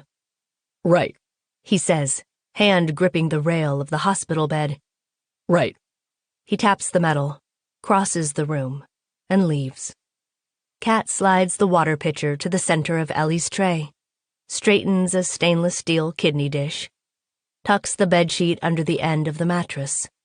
Are you comfortable? Do you need anything? She wrings her hands. There is nothing left to do but look at Ellie, even though it hurts. Ellie shakes her head. I'm fine. Before Ellie disappeared, Kat would speak to anyone about her daughter. Clients, co-workers, people in line at the grocery store. What to do about Ellie. Grounding her did not work. Yelling did not work. Naked disappointment and shame did not work. Kat had been exasperated. Her daughter was unbreakable. Now Kat sees that she was wrong. Ellie is fractured. Kat stands next to the bed and whispers to Ellie, I never gave up hope, you know? I could feel it here. She places a hand to her chest. That you were still with us. Kat longs to tell Ellie all the things she has done to find her, walking into seedy bars to enlist the help of the local motor club, calling psychics and spending money that she and Jim did not have, sitting in the parking lot where Ellie was abducted, following truckers for miles and miles, hunting down Brett Jones, the guy who had rented the room next door to India and Ellie that night at the motel. But he had died of an overdose not long after, and Kat had tortured herself, thinking Brett took the truth of what happened to Ellie with him. Kat smiles, strained, and stares at Ellie in silence for a long moment. A fly buzzes about in the windowsill. She's flooded with relief when Jimmy reappears, Nurse Hart in tow. The doctors would like to keep Ellie overnight for observation, but Ellie balls up her fists hearing that. I want to go home. I want to go home. She pounds her bed. Kat twists her mouth. Only for observation? She says to Hart. Surely we can watch her at home. Nurse Hart hesitates, but agrees. She leaves and returns with discharge paperwork. A bottle of pills is pressed into Kat's hands while Hart speaks. Ellie is having acute anxiety. Ellie's pregnancy test was negative. Ellie's blood tests are normal. Ellie should see a counselor, a Dr. Fisher, in Astoria. Then Ellie is released. Kat walks next to Jimmy, wheeling their daughter through the ER, and feels daunted. Maybe she shouldn't have been so hasty asking for Ellie to be discharged so soon. This is kind of like when she and Jimmy left the hospital after Sam, their first daughter, was born. They had been so young, so unsure. Kat couldn't believe the doctors and nurses were letting her take a newborn home, especially when they barely had a home to bring Sam to, only a studio apartment above the grocery store on Main Street. The ceiling laden with asbestos, the walls with lead paint. Sam had been an accident. Kat never meant to get pregnant at 18. Ellie had been on purpose. They'd waited 10 years to have another baby. Everything was supposed to be different with their second daughter. Easier. Soon, they arrive at a set of double doors. Jimmy jogs off to the parking lot to bring the truck around. Outside, the crowd of reporters multiplies, their bodies and voices humming with excitement. Kat grows queasy and protective, and she stands between Ellie and the media, a human barricade. Jimmy returns, and Ellie bows her head and covers her face as they go outside. Voices crest and crash into them. Elizabeth, can you tell us where you've been? Is it true that there was blood on your clothing? Elizabeth, who took you and why? Did you run away? Elizabeth, I'm from the National News Network. We'd like to offer you an exclusive $100,000 for your story. Inside the Black's truck, the voices of the media are muted. Ellie slumps in the back, and Kat is drained, dazed. The drive home is silent, awkward. Kat fiddles with the radio and settles on an oldies station. Thick forest gives way to rocky cliffs and a dark ocean about an hour into the ride. Kat glances back at Ellie. She can't stop. Has been checking on her daughter every few minutes. Ellie has opened her window a crack, visibly inhaling and exhaling. Headlights flash in the rearview mirror. A station wagon approaches from behind, drawing threateningly close. What is wrong with the driver? What could they possibly be thinking? Kat swings her body around to face Ellie, a hungry instinct to protect her daughter. Jimmy speeds up and says, "Probably teenagers. They don't know how dangerous these roads can be." The wagon keeps pace with their truck, its lights flooding the interior. Ellie clenches, flexes her hands, squeezes her knees, her breathing rapid. "Jimmy," Kat says calmly, "let them pass." Jimmy sighs. He flicks on the blinker and moves to the shoulder. The blue station wagon flies by, hand heavy on the horn. It's 3 o'clock in the morning when they walk through their front door. Kat whips around Jimmy and Ellie.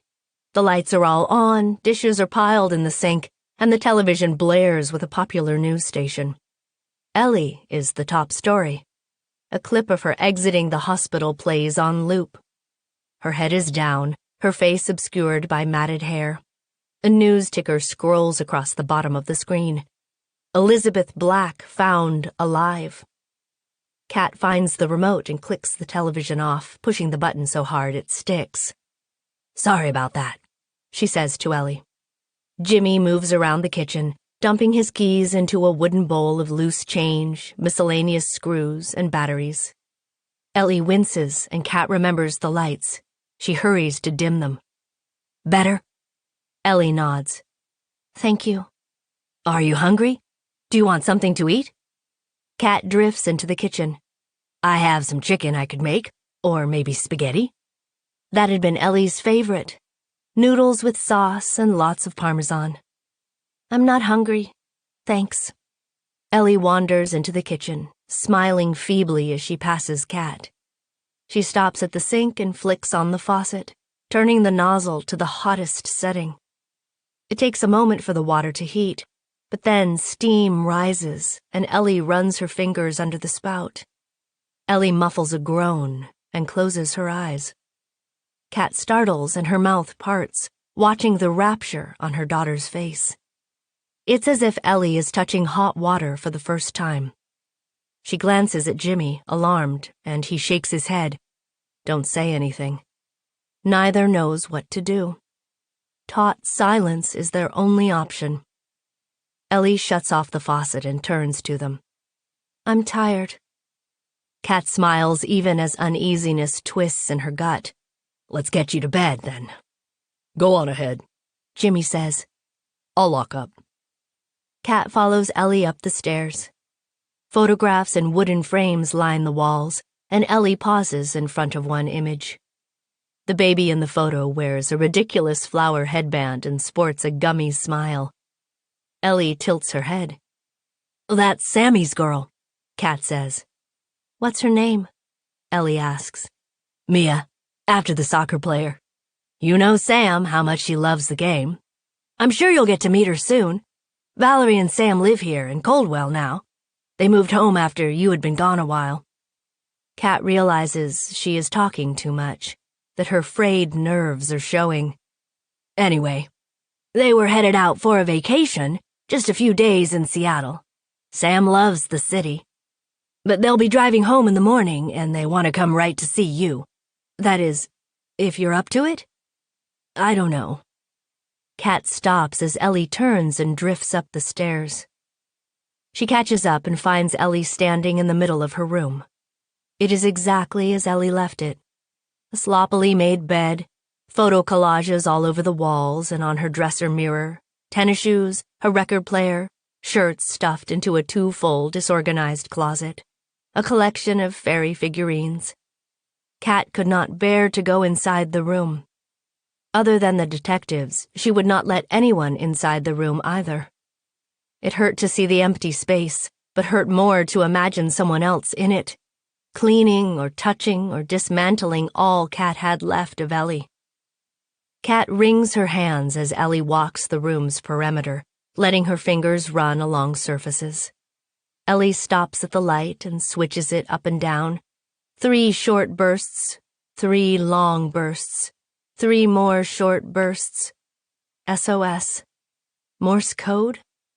A chill runs down Kat's spine. We haven't touched anything. Kat speaks, a tenor of fear in her force. We kept everything as you left it. We knew you'd come back and wanted exactly that way. Ellie pauses at the window, parts the blinds, and looks out at the darkened view of the sad brown grass, emaciated trees, and rooftops with peeling shingles. Kat knows Danny used to sneak in through that window. She'd look the other way. Maybe she let Ellie get away with too much. Maybe Jimmy was right. She was a bad mom. Not fit. She had known Ellie was lying about spending the night at India's. Moms always know when their daughters are lying. But she'd been so tired of fighting with Ellie. Every conversation was nerve-jangling, like walking a tightrope. She'd let it slide. What's the harm? She'd asked herself back then. She'd only wanted 1 day off from Ellie. 1 night without slamming doors, loud music, or shouting, "I hate this house. I hate you. Why did you even have me?" What was the harm, indeed? Tomorrow we could give your hair a trim, Kat suggests. It's been a while since I've done any cutting. She quit her job soon after Ellie disappeared. Didn't like the way people looked at her. As if what happened to her family was catching. But I've got my old shears here somewhere. "No," says Ellie, quick. "I'm not allowed." Kat waits a terrifying second, letting the words compute. What do you mean? "Mom," Ellie says at the same time. Kat's insides flare with warmth. Yes? Kat recalls the way Ellie used to say her name. As a baby, little girl, teen. Mama, Mommy, Mom. A spectrum of emotions contained in that one word. Wonder, joy, worry, derision. Kat could tell how her daughter was feeling by how Ellie said her name. How does she say it now? Hollowed out. Painful. "I'm going to go to sleep." The warmth fizzles out. But Kat keeps a punishing smile on her face. Oh, okay. I'll be up for a bit longer. Just come and get me if you need anything. Ellie says sure, and Kat is suddenly standing outside her daughter's door, staring at the faux grains of wood. Eventually, she stumbles downstairs. Jimmy is waiting in the kitchen. He's filled 2 glasses with amber liquid and pushes one toward Kat. Thanks, she says, and sips. She okay? She peers at Jimmy over the rim. 3 days after Ellie disappeared, Jimmy abruptly announced he needed to go back to work. Then he'd waited for Kat to say something. All she could do was stare at him blankly and mutter, "Okay." She sensed his relief immediately. Inside, she was so angry, white-hot angry.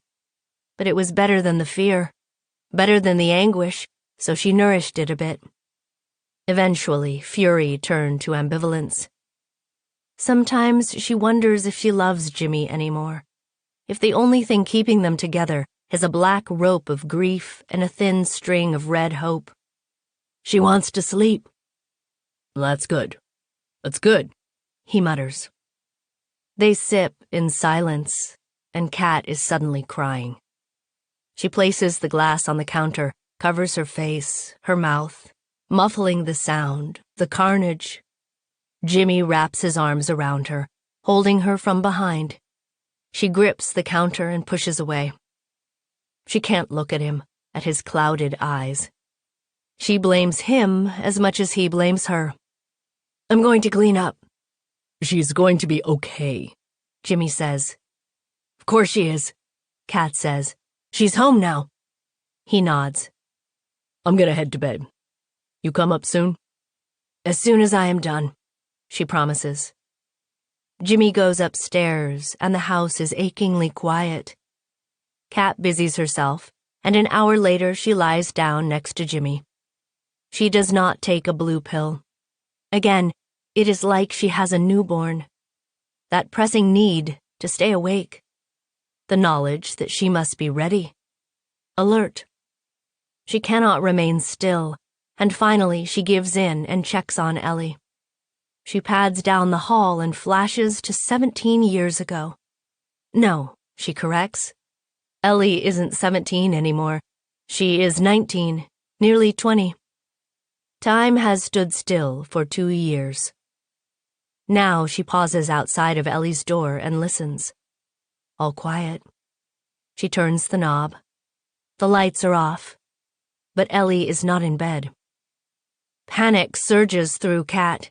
She races through the house, opening doors, peering under beds, readying herself to shout for Jimmy. But then she stops, wide-eyed and frantic. There, in Sam's old bedroom, the crawlspace door is ajar. Just as she felt Ellie behind the hospital door, Kat feels her daughter in that unused space. Slowly, she steps around tubs of old clothes and a dusty elliptical machine. She kneels down and pulls the door wide. Ellie is curled up in the fetal position, comforter twisted around her legs. Her daughter's body twitches as if she's caught in a nightmare. This isn't right. This isn't my daughter. This is a stranger. Silly thoughts that bring a burst of bright red shame. But Kat cannot shake it. The idea her daughter has been replaced by a changeling. Somebody else's baby.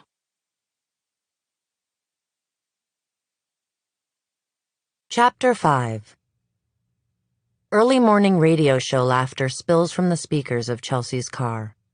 She is bleary-eyed, and the sun is nearly rising. Her body aches. She should be heading home to grab a shower, eat, freshen up. Instead, she's driving the long winding road to Paradise Glen in Coldwell, to her parents' empty house, to what she cannot share with Noah. She rolls to a stop at a pair of wrought iron gates, lowers her car visor, and presses the button on a remote. The gates open with a groan and creak. She keeps the speed slow, passing an arched pathway with rickety stairs that lead down to a private beach and residences with gabled roofs, weathered gray shingled siding, and central chimneys. The Cape Cod-style houses are perched on a bluff and centered around a park with a miniature lighthouse. Chelsea and Lydia whittled their childhood away in that park, running the spiral stairs to the lookout of the lighthouse to watch for pirates. Goonies was a popular movie back then. She and Lydia reenacted their favorite scenes, always playing the same characters. Chelsea as Mikey, the eventual hero, and Lydia as Andy, the good girl love interest. When they'd grow tired of that, they'd entice the neighborhood kids out of their homes to play hide and seek. They'd chase each other through the streets, devour dinner, and beg their parents to let them sleep in the same bed at night. "We promise we won't stay up late. We'll go right to sleep." Back then, love was a thing that curled in Chelsea's lap to keep her warm. Back then, her heart had sighed in happiness. It had all been so idyllic. More than anything, Chelsea wishes there was a way to know when you were experiencing the happiest moments of your life. Chelsea winds a curve and parks in the driveway. She pays to keep the lights on, but doesn't bother with the yard maintenance anymore. At the front door, she takes a deep breath and unlocks it. A waft of stale air hits her first. Then other notes as she flips on lights in the foyer, family room, and kitchen. Antiseptic, rose potpourri, the ghost of her mother's perfume, Poison by Dior. Unsettling, yet soothing at the same time. Her cell phone rings, hitting all the lonely spaces in the vacant house. "Hey," she answers Doug, stopping in the dining room at the lucite table with matching chairs and a shell vase on top. The house could be historically registered as a pristine example of mid-90s architecture and interior design. Blonde hardwood floors, brass finishes, chunky pastel furniture. "How's the search going?" Have you found anything yet? Nope, not a fucking thing. Dogs lost Ellie's scent 2 miles west. It's like she appeared out of nowhere. No prints to follow, nothing. And it's raining now, the weather is shit, I don't know. Keep looking, she insists, standing at a bay window. The beach is painted in reds and oranges, and wind whips the bare sand. If she cranes her head just right, she can make out the rooftops of Ellie's neighborhood, like toy houses from this viewpoint. You could buy 8 homes in Ellie's neighborhood for the price of the property Chelsea is standing on. It would be easier if we knew what we were looking for. You know that's not how this works.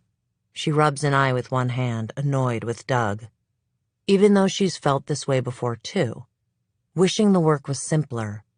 Wishing for a break sometimes. Yearning for a slice of shade from the sun. Did she give you anything to go on? Nothing yet. I'm going to visit her in a few hours.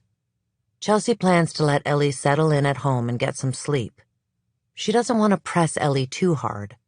Doesn't want to break more of what has already been broken. Call me if you find anything. Don't hold your breath, Doug says.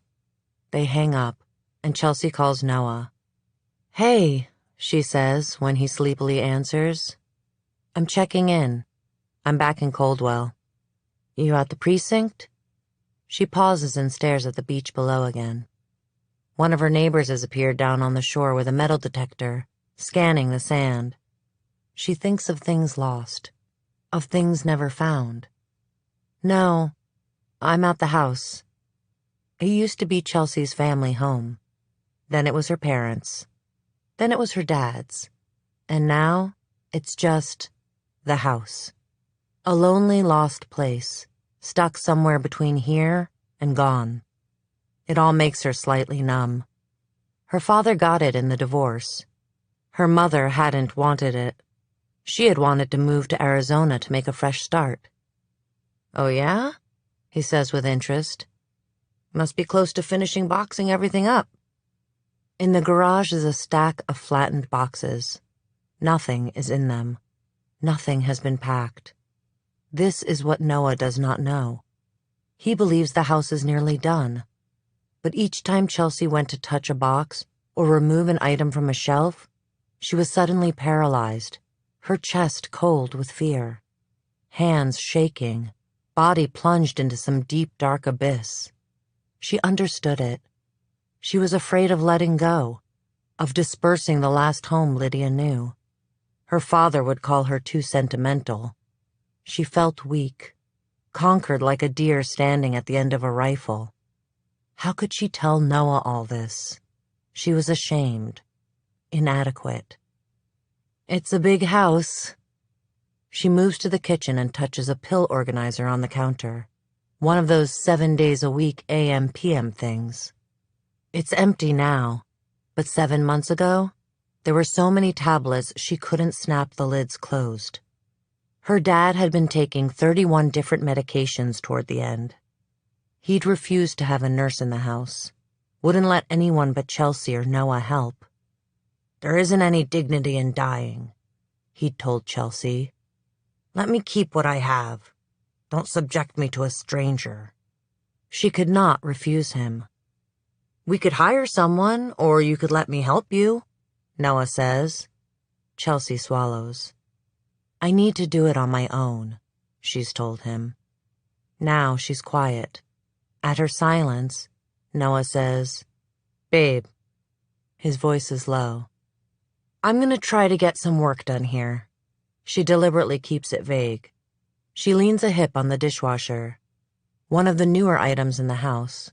Her father insisted it be manufactured in America. It was part of his way of thinking. They don't make things the way they used to, all of these exports from China. It always weighed on her, and she wondered what he thought of his Japanese daughter. But she kept silent. All right. He pauses. Love you. You too, she says. After, Chelsea wanders the house. Lydia's door is open a crack. The contents precisely as she left them. A peeling poster of Into the Wild above her desk. fairy lights strung around her canopy bed, a Tiffany heart bracelet on her nightstand, along with a toy VW Beetle, the car she wanted when she turned 16. Chelsea can still feel Lydia here. In this small corner of the universe, tucked into the folds of the pink gingham curtains, the group of Beatrix Potter bunnies with frayed ears and a chunky white iPod. Lydia endures. Here, Lydia is still 15. Here, Lydia is still alive. She moves to her father's office at the end of the hall. The walls are covered in plaid wallpaper and photographs of him, iron-jawed and lionized, with local law enforcement celebrities. As the chief of police for Pacific County, he'd rubbed elbows with sheriffs, mayors, even the governor of Washington. There are also animal heads: white-tailed deer, moose, elk, bighorn sheep. The furniture is substantial: a large mahogany desk, 2 leather armchairs, a gun safe with an etching of the American flag carved into the metal. Chelsea's father had been a bulldog of a man, not large but imposing, compact and clean-cut, with red hair giving way to gray. He did not smile often, and when he did, it was reluctant, almost painful, like granite cracking. Now his desk is littered with Chelsea's open case files. She prefers it here over the precinct. Chelsea's department is filled with men who speak too much about themselves and ask too little about others.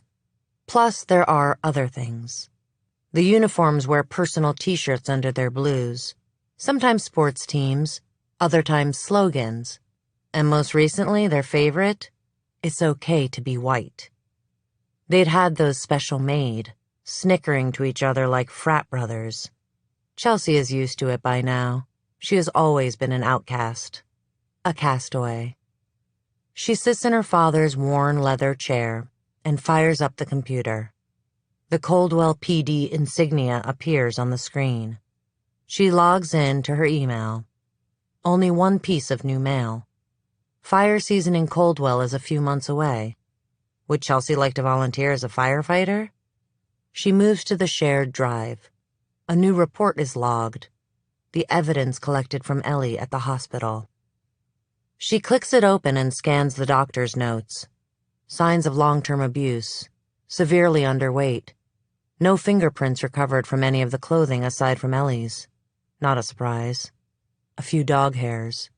Had Ellie been kept somewhere with animals? The blood on her sweatshirt is old. From a previous injury? Chelsea shudders as she clicks through the photographs.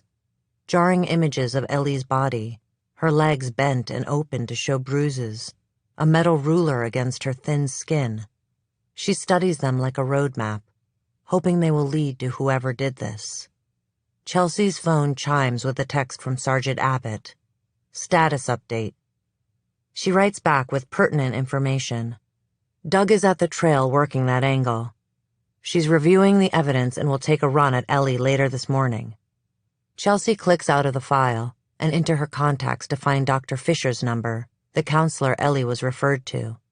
They've worked together before on cases. Abductions, kidnappings, abuse. She leans back in the chair and rubs her eyes as the phone rings on speaker. It is common for her to touch base with counselors. Chelsea's job is to catch whoever did this and build a profile. Who was Ellie before? Who is she now? How has she been fundamentally changed? The sentence will fit the damage done. Detective Calhoun. Cerise Fisher's voice is smooth and alert, despite the early hour. Dr. Fisher, Chelsea says. I'm surprised you answered. I was planning to leave a message. I received an interesting referral late last night, which kept me up. I assume you're calling about Elizabeth Black? Chelsea finds a heavy silver pen on her father's desk and grips it. He'd thrown it at her mother once. He'd been working a big case. Up early in the morning, then until all hours of the night. She wasn't sure what her mom wanted, but she did recall the sound of the pen as it hit the closing door. How her mother had ushered Chelsea and Lydia away, saying, "Let's give Daddy some space." Chelsea had spent many childhood years tiptoeing past her father's office. When he finally allowed her in, after Lydia died, she'd felt chosen, anointed. Chelsea swats the memory away. I am. She hasn't spoken very much. Dr. Fisher sighs. You know, I haven't seen her yet, and even if I had, I can't divulge anything. I'm not asking that, Chelsea pauses. At the hospital, she seemed confused, disoriented. She didn't know what city she was in or how long she'd been gone. That is quite possible, Dr. Fisher says quickly. You know, the impact of trauma on memory and recall. Hypothetically speaking, Ellie most likely has disassociated. Chelsea leans back as Dr. Fisher goes on about how Ellie's mind has been rearranged, how the accounts of what happened may be impaired, how she may have trouble sequencing the details, how her memories will be like flashes in the dark. In cases like these, the mind becomes a labyrinth. It's a method of survival, I believe, Cerise says. Then, as patients begin to heal, their brains are more like a surrealist painting. Chelsea thinks of melting walls, stairs leading to nowhere, untouched realms, time curling in on itself, warped grief. What is real? What is not? Blood pumps in Chelsea's ears. She renews her vow to find this person, this man. Chelsea can picture him, a figure sliding along the fences of Ellie's mind, biding his time, ready to strike.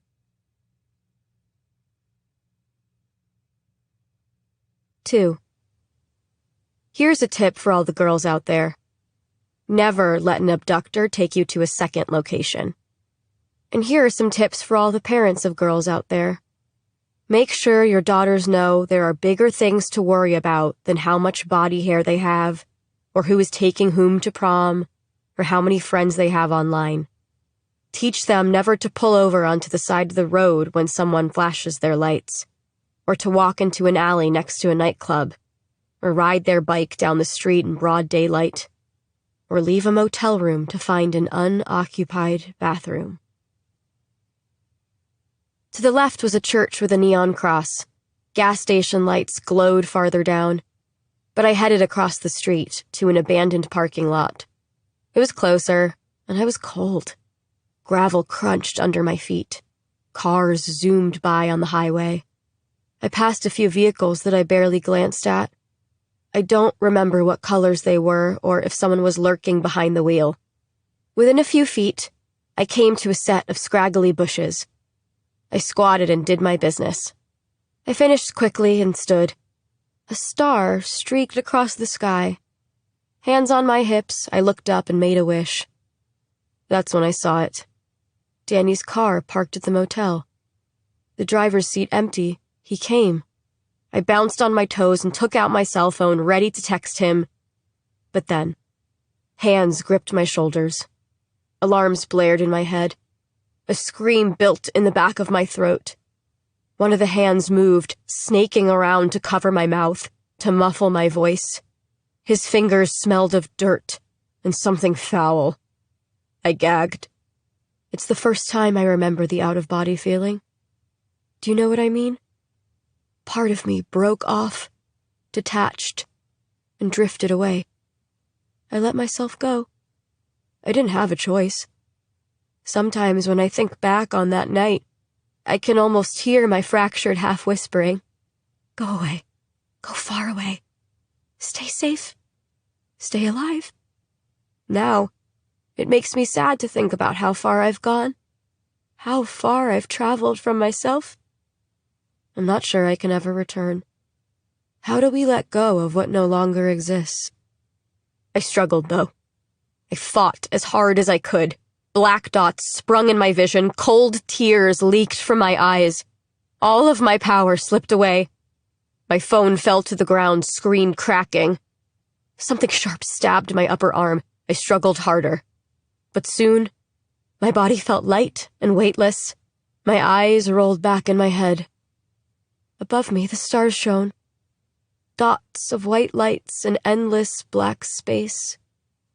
Then, nothing. I woke in pitch black dark, and to pain, a sharp kink in my neck, the kind of deep muscle ache that occurs when you sleep too long in the same position. My mouth felt like it was filled with cotton, and there was a strange metallic taste on my tongue, like I'd sucked on a mouthful of copper pennies. The surface I had been sleeping on was cold, and the cold had seeped in through my clothing. I shivered in the dark. My eyes drifted shut. I wanted to sleep more, but I was in pain, and I didn't know where I was. I remembered the party in the motel, India's cackle as I shotgunned a beer. Had I drank too much and passed out somewhere? I listened carefully. Around me, the sounds of the forest waking up, birds and wind in trees. And yet there was no light. A sudden jolt of fear raced down my spine. I should have heard the highway, seagulls, the ocean, but there was nothing.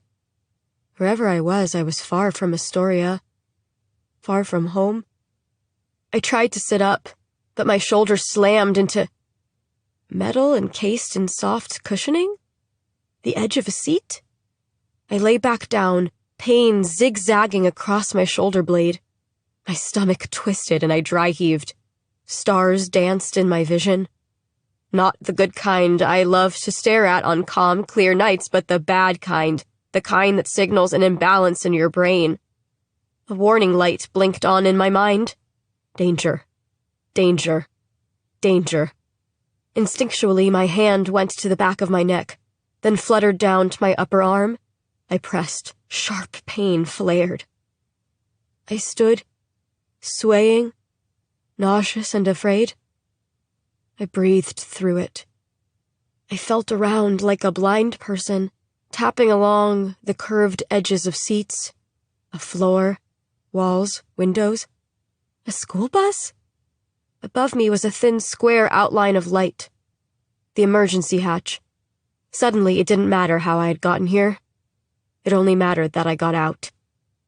Adrenaline coursed through me. My heart raced. I was at the hatch, standing precariously on one of the seats. I pushed against the center of it with all the strength of my wrecked body. The hatch opened an inch, enough to let light pour in, but not enough for escape. The rounded edge of a padlock came into view. I pushed harder. It wouldn't budge. I stuck my fingers through the opening. Only cold metal. I pulled my hands back. Then I pushed the center of the hatch again. Nothing. I tried again and again. Sweat dotted my brow and my arms turned to limp noodles. The windows were totally blacked out.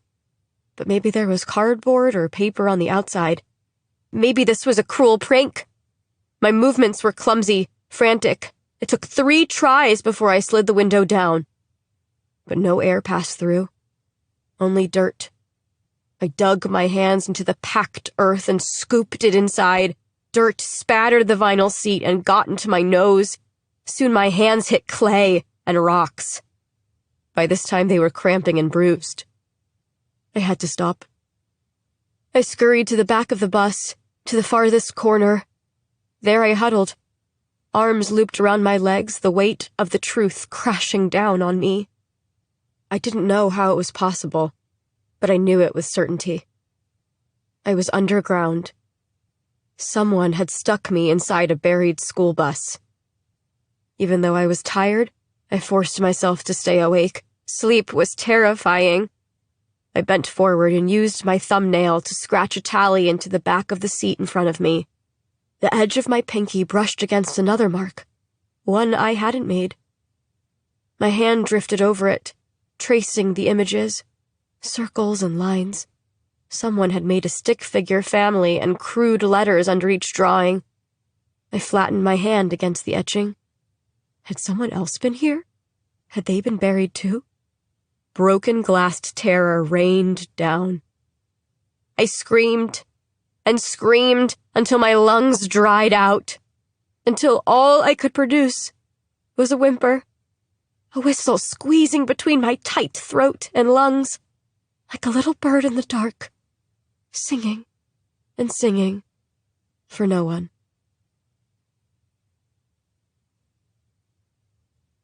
Chapter 6.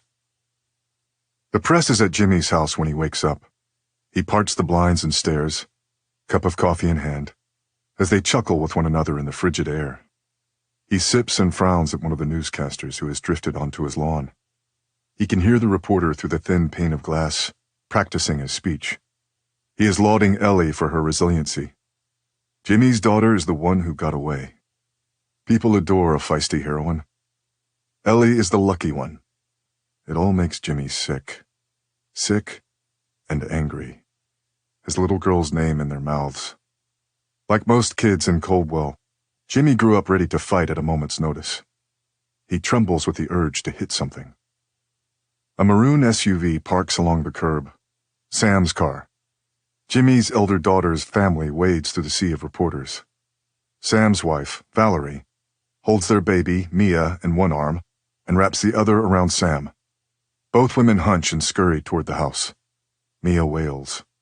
"I said no comment, assholes!" Sam slams the door. Valerie wanders into the corner of the living room, whispering platitudes to Mia. The baby's bawling subsides to a whimper. "Dad!" Then Sam is in his arms, and he's cupping the back of her head while she soaks his shirt with tears.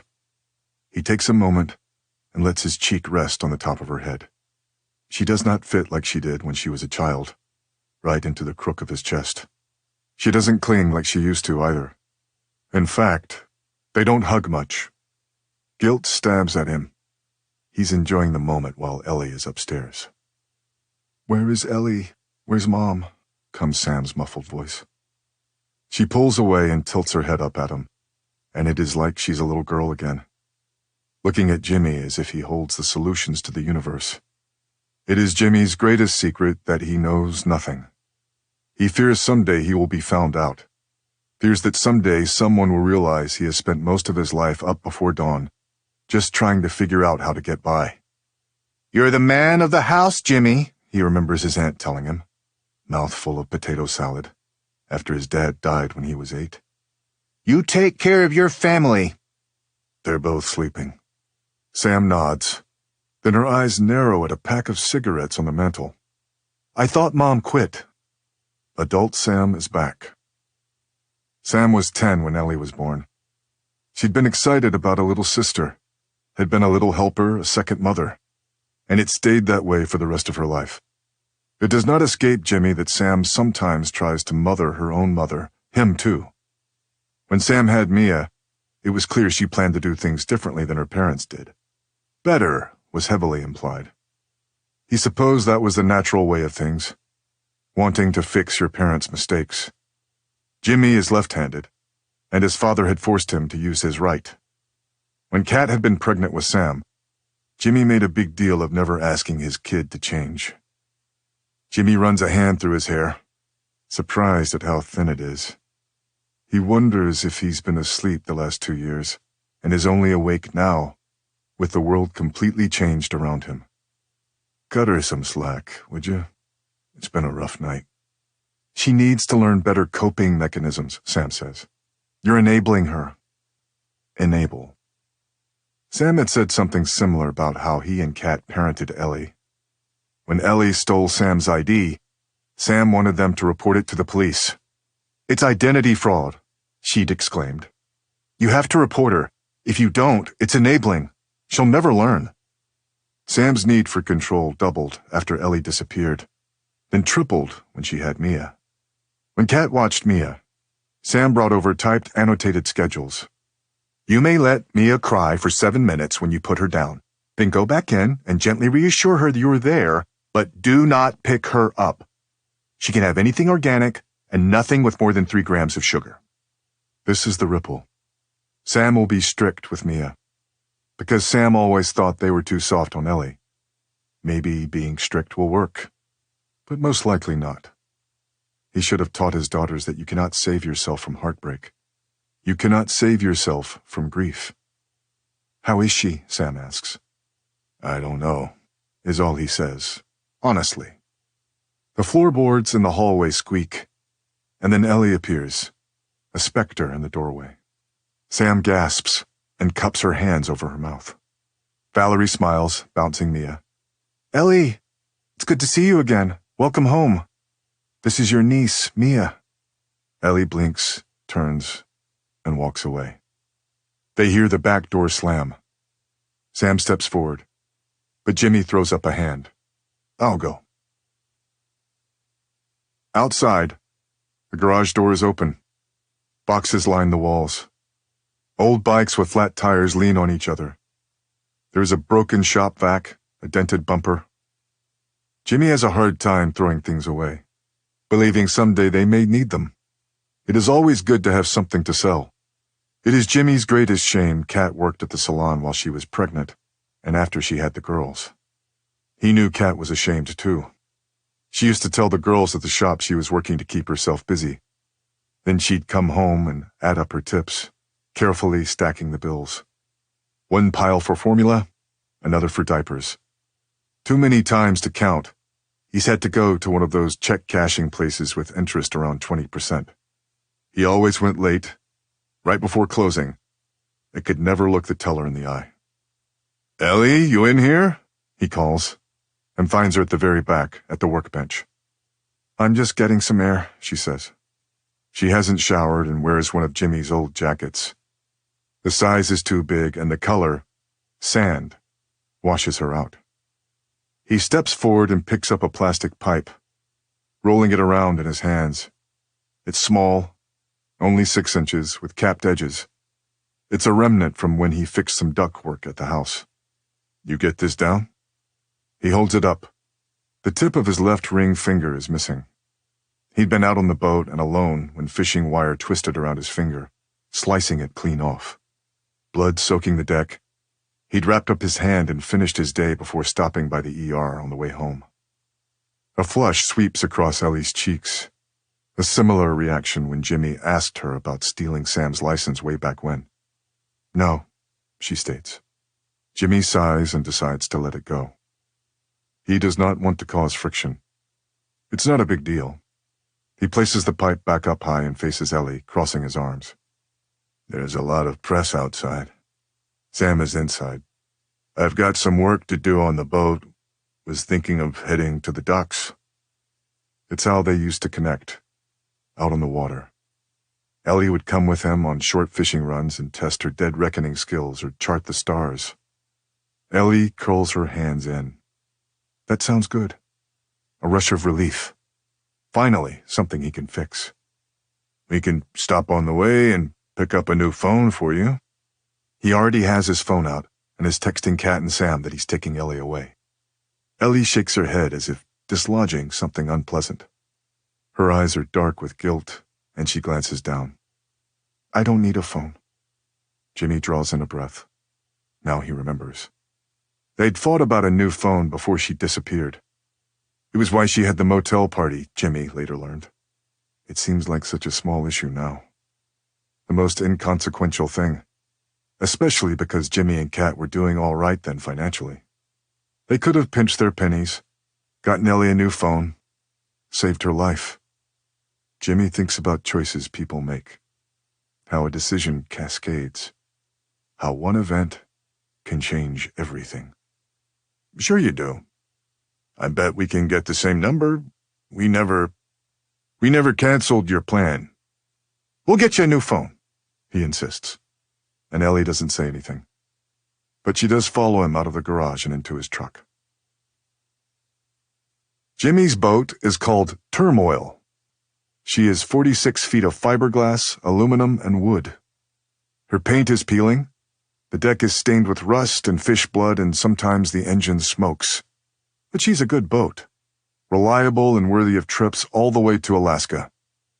Ellie stands on the deck next to the cargo hatch, peering into 11,000 pounds of tuna on ice. Jimmy imagines hundreds of round black eyes staring back up at her, questioning. She has not spoken very much since they left. Only a begrudging thank you when he pressed the new phone into her hand. She left it in the car. Jimmy pulls a bag of coarse salt across the deck. He's wearing thick gloves. Back up. Ellie steps away, and he dumps the salt into the hatch.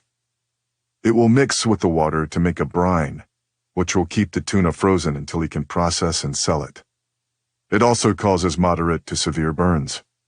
Jimmy's arms are flecked with red spots from the brine. Ellie wanders to the railing, wind blowing hair in her face, and he watches her. "You want to take her out a while?" he yells over the sound of water pumping into the cargo hatch. Jimmy is a solemn man, but the ocean opens him up. He believes everything is 10 times more beautiful when you're on the water. He used to believe the ocean swallowed problems, but he doesn't anymore. He knew Kat was pissed when he went out on the boat 3 days after Ellie disappeared. Honest to God, he'd stared into the ocean and thought of throwing himself over. He had failed at protecting his daughter. He deserved to die. He hated himself. But he'd come back and thought himself a coward because he couldn't do it. He wanted to live, to be with Kat, to fish and remember Ellie and the good times. His baby girl was all over the boat, standing at the helm, face turned up, laughing at the sea spray. Behind the wheel, tongue tucked in the corner of her mouth as they navigated home by the stars. Dancing on the deck to Motown and singing to the fish. They'd been happy then. She's gripping the railing now, and her eyes are squeezed shut, and Jimmy can tell something is wrong, askew. He struggles to find words. He'd been a quiet boy and had a slight lisp when he was younger. Kids at school made fun of him, called him a girl. So he kind of stopped speaking after that, used the least amount of words possible. While Jimmy is quiet, Ellie darts away. "Ellie," Jimmy calls, but she's already climbing the ladder and running down the dock. Shit, shit, shit. He rips the gloves from his hands, remnants of the brine burning his fingers, and chases her. He flashes on a memory of Ellie at age 4, running from him, lost in a hurricane of a temper tantrum.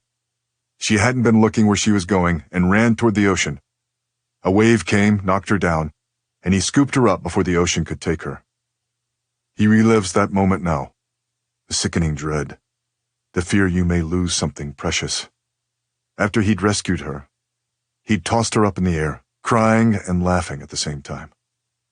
Now, he slows, seeing her waiting for him by the truck.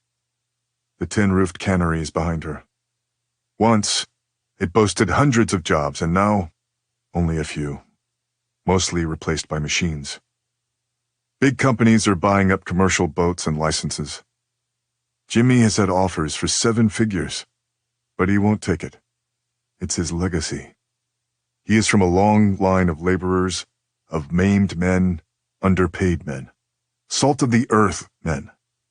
Jimmy believes all of his self-worth lies on the boat, and the blood-soaked planks and peanut butter sandwiches. He lumbers forward and watches as Ellie plucks a white piece of paper from the windshield. She stares at it, face drawn, then crumples it in her palm. Jimmy is still regaining his breath when he reaches her. He feels old, out of shape. "Jesus Christ, you can't run off like that." "Sorry," Ellie whispers. She's shaking. Her lips and chin tremble, and Jimmy thinks he's made her afraid by yelling. Rage explodes behind Jimmy's eyes. Not at Ellie, but at whoever did this to her. His daughter has never been afraid of him before. A car door slams, and they both turn toward the noise. Detective Calhoun steps out of her plain sedan and waves. "Morning." She smiles bright and walks toward them. The paper falls from Ellie's hand, and Jimmy stoops to pick it up. It's a postcard with birch trees on the front, and the number 3 Sharpied on the back. Other cars in the lot are peppered with bright-colored flyers pinned under their windshields, different from the postcard. Odd. But then again, lots of folks come through Coldwell as a stopover on their way to the Olympic National Forest. The woods draw all types.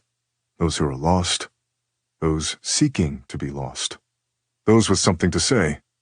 It's not unusual for cryptic flyers to appear on your doorstep or under your windshield or pinned to telephone poles. Proselytizations flapping in the Coldwell wind. Jimmy recrumples the postcard and throws it into the back of his truck. It lands near the leaflet someone left last week on his windshield. A plain white folded piece of paper with 9 words printed on the inside. May you never ignore your growing sense of disquiet.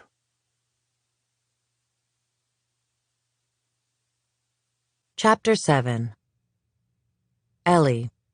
Chelsea strides forward, gravel crunching under her shoes. Ellie is wearing an oversized jacket, and her face is pale. Jimmy doesn't appear much better. Chelsea has interrupted something. Everything okay? Her voice arches with the question. Ellie's cheeks redden, and she shoves her hands into her pockets. How'd you know I was here? Defensiveness caps her tone. I stopped by the house. Kat let me know. Chelsea keeps her voice neutral. She places her hands on her hips and stares out at the sea. Noah is terrified of most natural disasters. Earthquakes, volcano eruptions, tsunamis. She never much liked the ocean either. Panic inches up her spine every time she peers at the endless horizon. But Lydia had loved the sea. Chelsea's sister was giddy imagining all the life under the water. Giant squids, blue whales, bright coral. Her sister fantasized about worlds beyond her own. Of escaping. Chelsea. Jimmy holds out a hand. Chelsea clasps Jimmy's hand. Hey, Jimmy. How are you doing? The morning is damp and cold, skulking. The sky gray, the color of wet newspaper. I could do without a bunch of reporters on my lawn and people leaving shit on our porch, Jimmy says. Chelsea nods in acknowledgement. She had to wade through pink teddy bears, candles, and bouquets of flowers to knock on the Blacks' door, not to mention the news vans. But other than that, I'm all right. Happy to have my girl home. Chelsea eyes Ellie, her dark hair like a curtain as it hangs down her face. Yeah, Kat said the media showed bright and early this morning. I'll get a few more units to drive by and try to discourage them. That'd be appreciated. Jimmy nods and stares expectantly at her.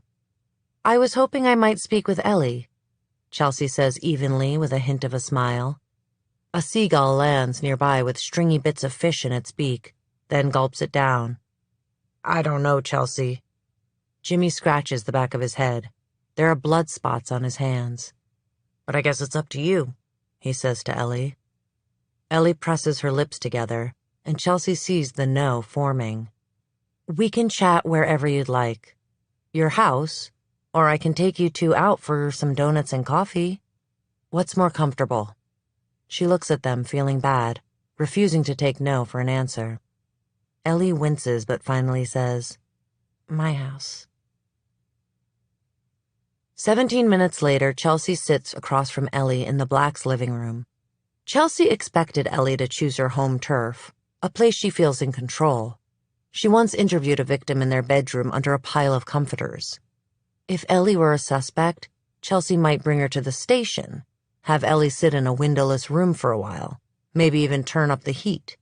Then she'd bring in a bottle of water, slide it across the table, and make small talk while slipping in the suspect's Miranda rights.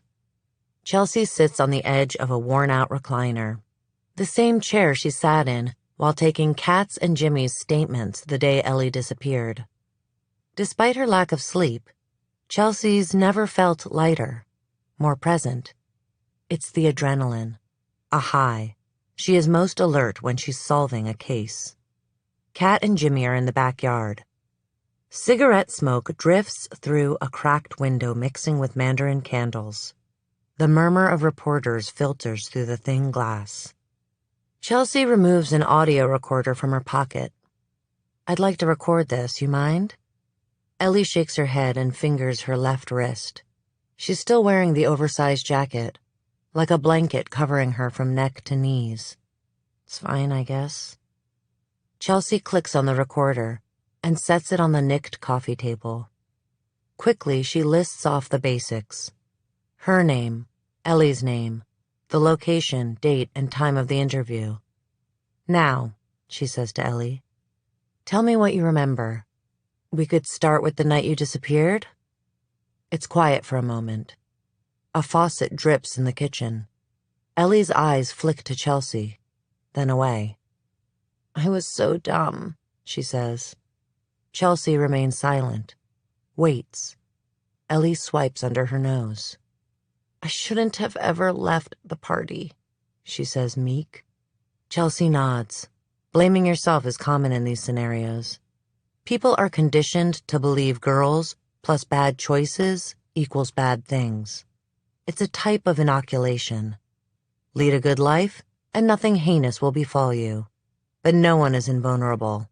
No one untouched. The party? Chelsea inserts. Ellie gives an angry chin jerk, and her voice is taut. I had to pee. Someone was hooking up in the bathroom. I'd been drinking. She offers up the detail like a challenge. Chelsea waves a hand. She remembers picking through Ellie's room, finding joints and booze. Secrets. Every teenage girl is hiding something.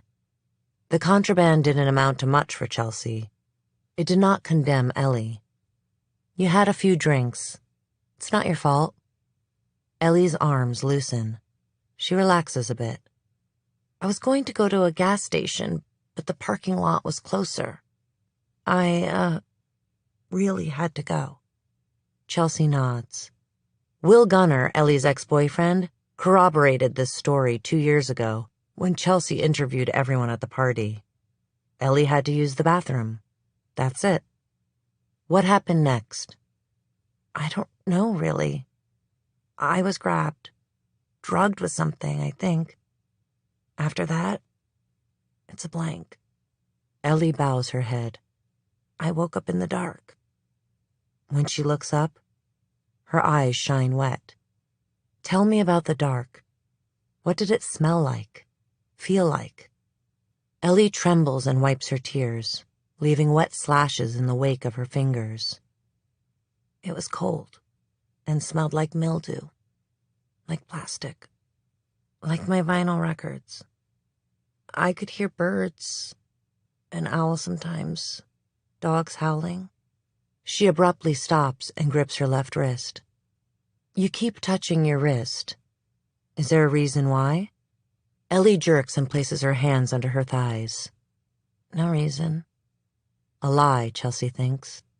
She waits a beat, an infinite pause for Ellie to fill in more. But Ellie stays mute, chin trembling.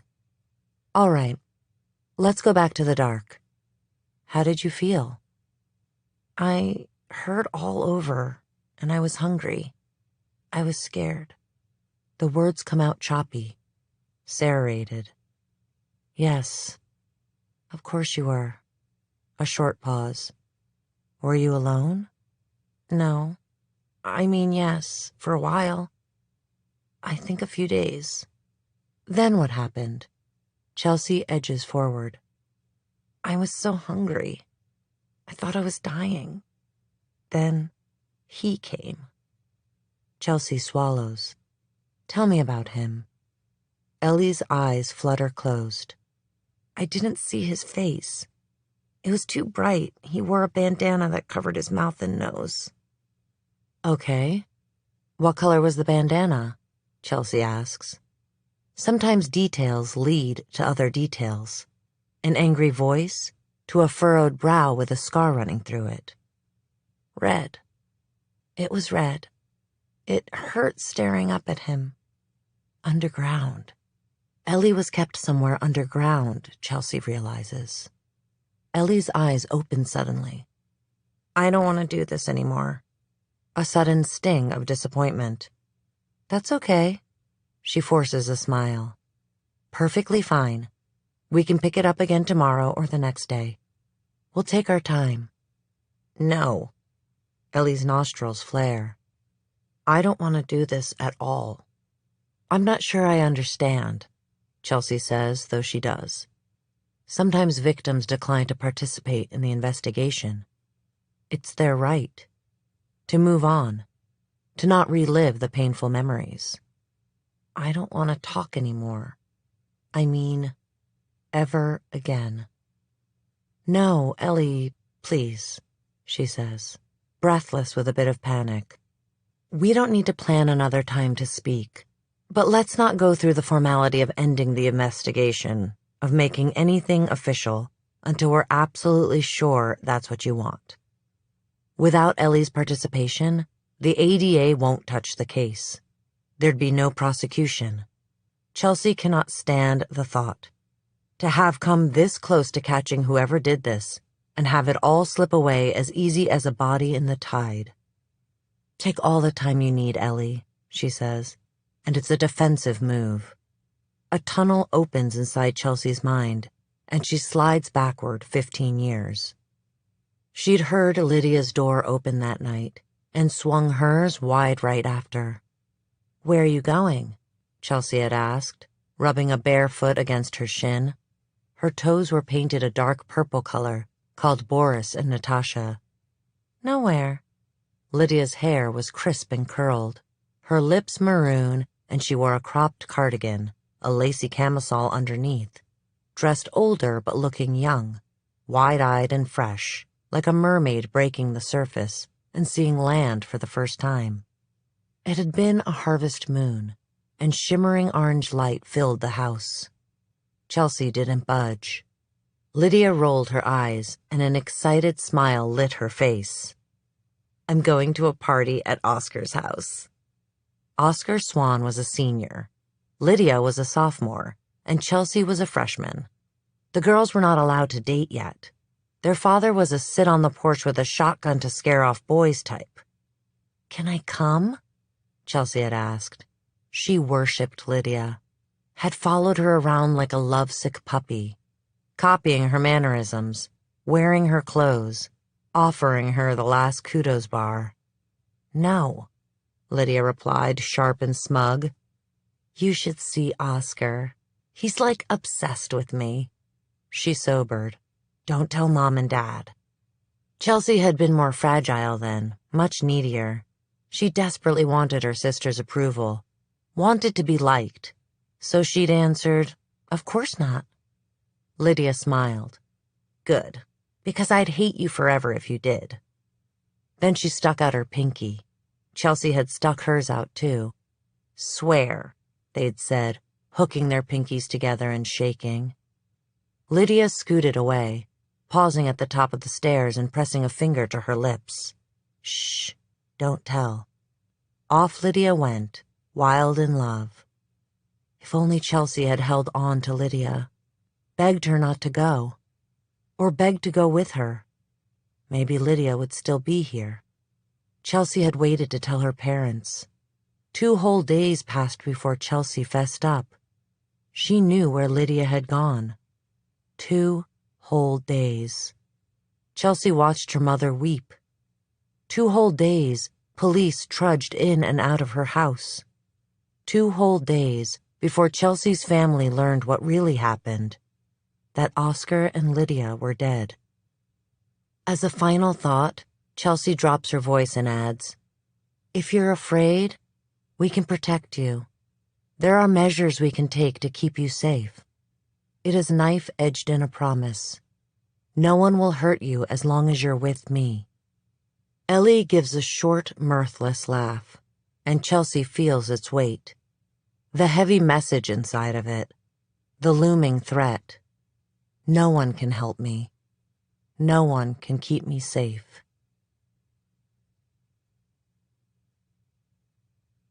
3. Here's the thing.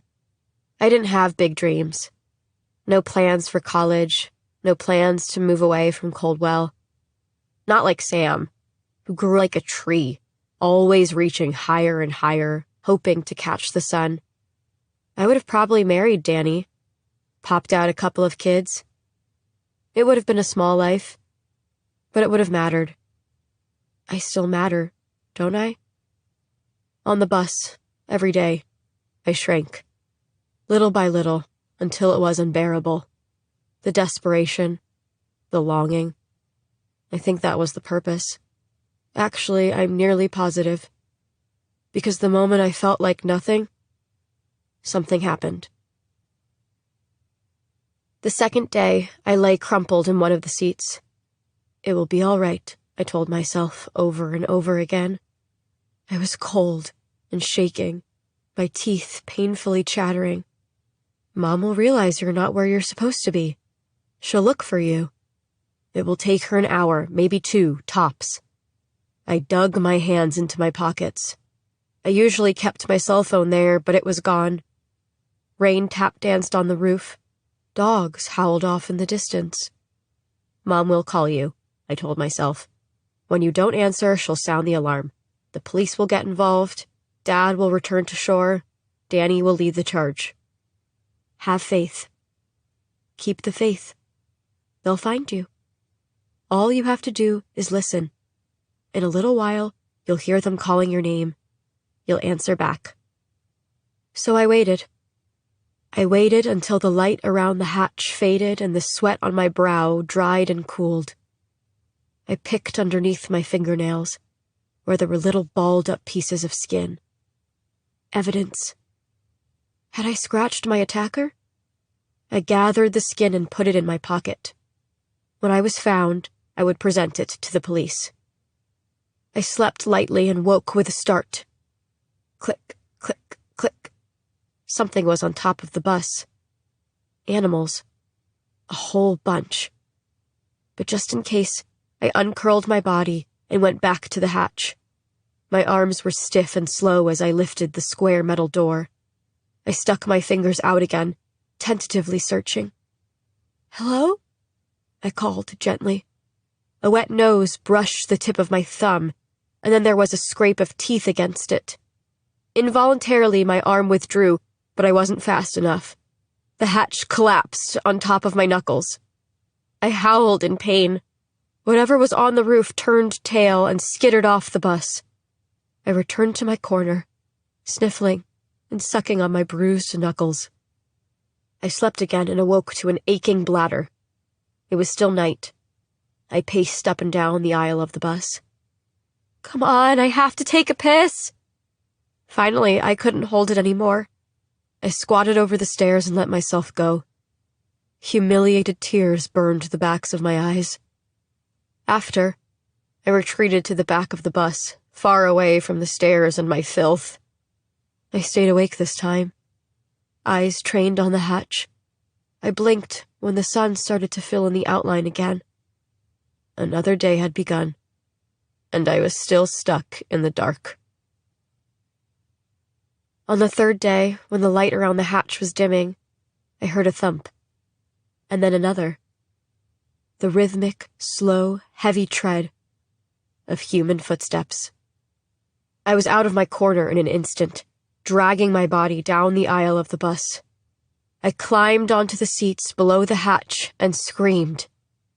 The footsteps stopped. I stilled. Metal scraped against metal, and then there was a click. The hatch opened. A person stared down at me, their face covered with a red bandana, their body limned in light.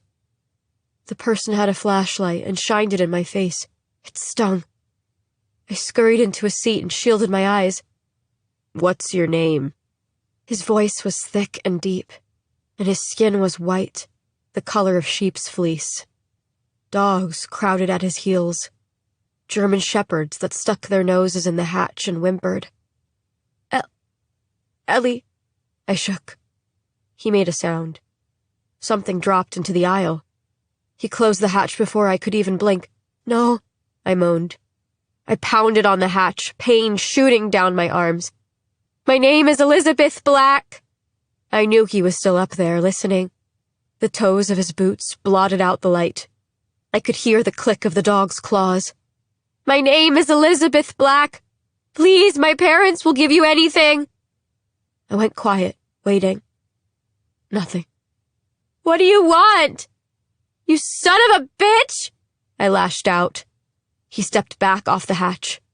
No, I didn't mean that. Whatever you want, please.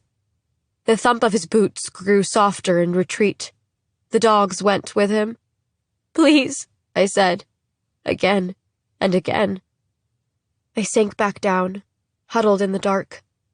I landed on something. It was soft and spongy. I picked it up, brought my nose to it. Clean, slightly sweet. Bread. I tore into the loaf, jamming fistfuls of it in my mouth. Then I remembered 2 things had dropped. I felt along the floor under the seats, until I found a plastic bottle of water. I took a long, deep drink. My stomach hurt. I'd eaten too quickly, and now the bread was like a rock in my gut. After I finished, I realized the bread and water could be poisoned.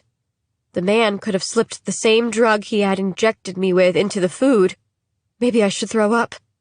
But the damage was already done. And slipping back into that dark slumber where everything was forgotten didn't sound that bad. I wanted to forget. I took the remaining bread and water to the back of the bus and steeled myself for another night. My head fell back and rested on the old vinyl. My hands fisted at my sides. I imagined my family at home, mostly my mom. When I was still young enough to curl in her lap, the sun streaming through the window.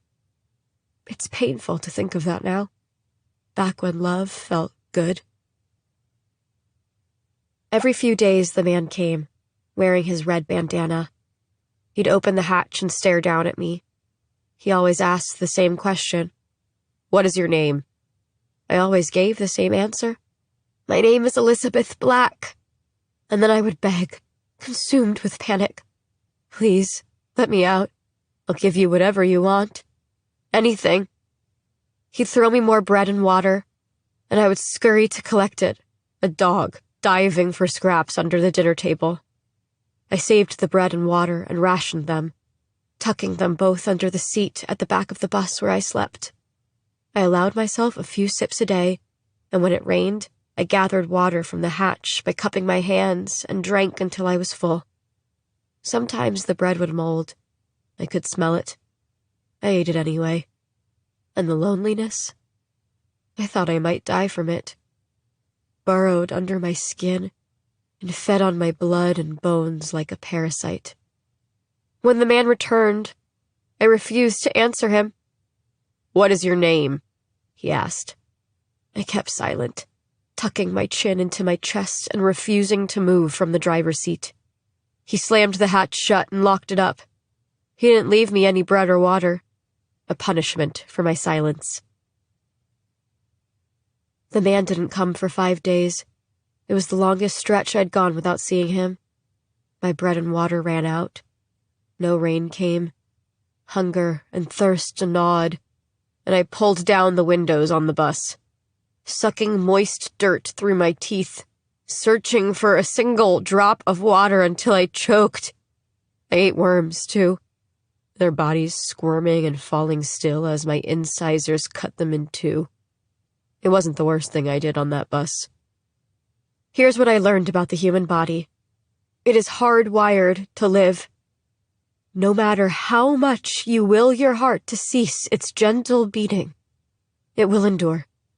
Instinct kicks in, driving you to extremes, like feeling along your thigh, your arm, thinking of ways to make your appendages bleed so you can experience the sensation of wetness on your tongue.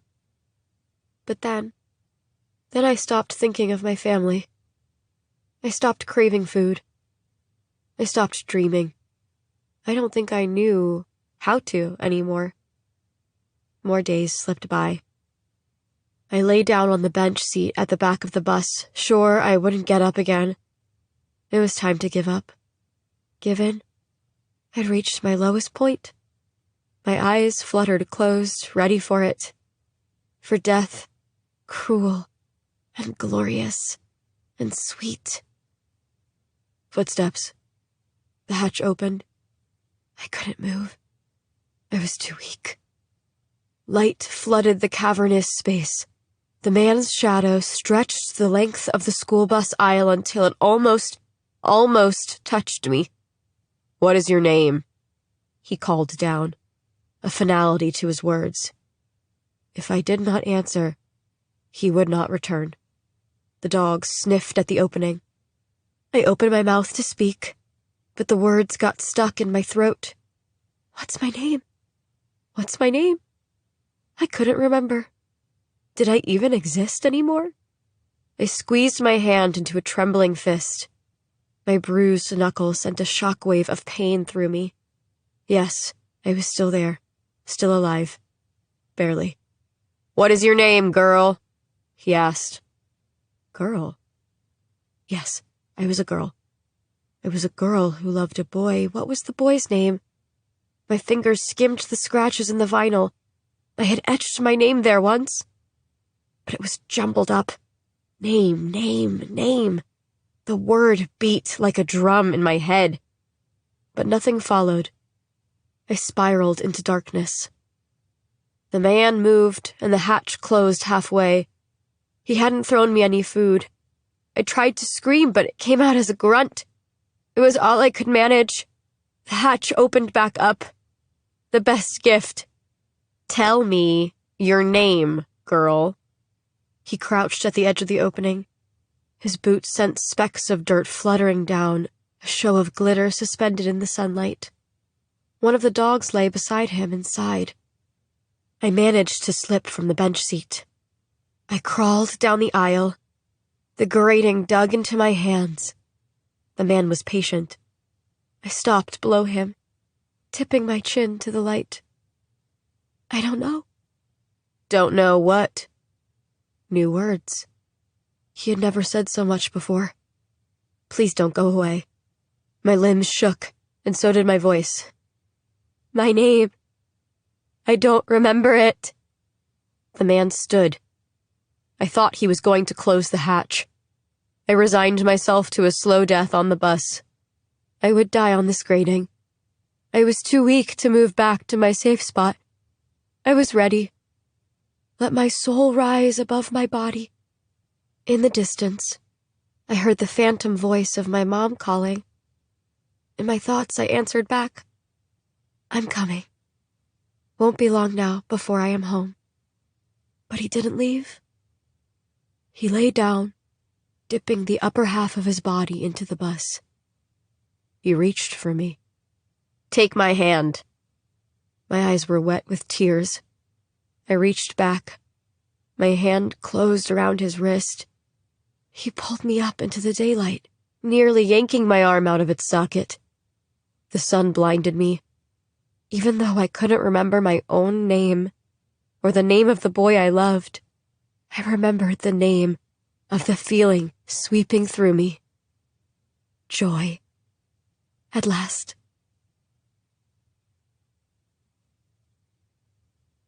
Chapter 8. Underground. Dark. A red bandana. Cold. The smell of vinyl. Beneath the glow of a green-shaded lamp, Chelsea sits in her father's office and replays her interview with Ellie Black, listing the facts on a sheet of paper, a loose, non-sequential outline.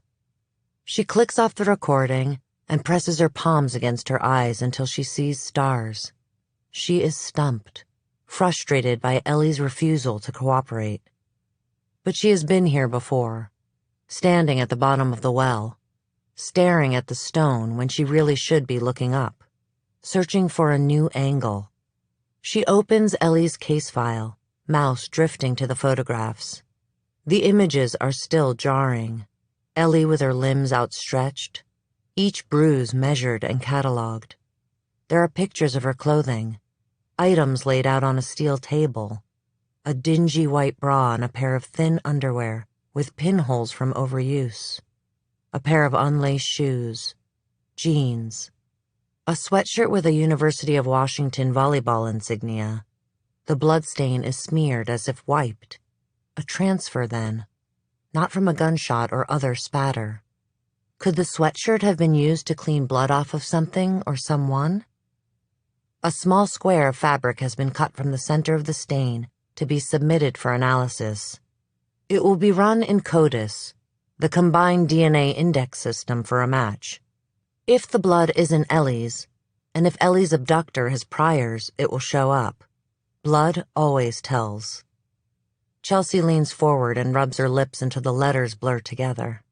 What had Ellie been wearing when she was taken?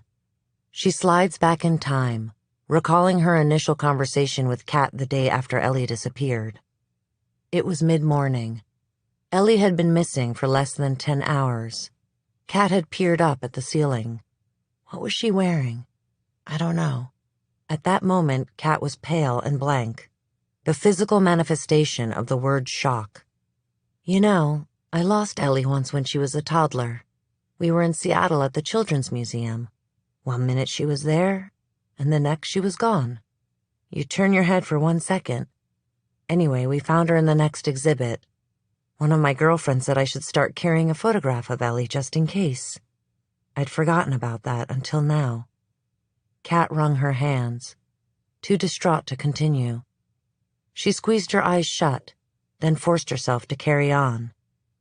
We fought about her jeans yesterday. She'd written on them with a Sharpie. Did you and your mom ever fight? She asked Chelsea. No, Chelsea replied, thinking of her teenage years after Lydia died, how she and her mother orbited each other like binary stars, never crossing paths.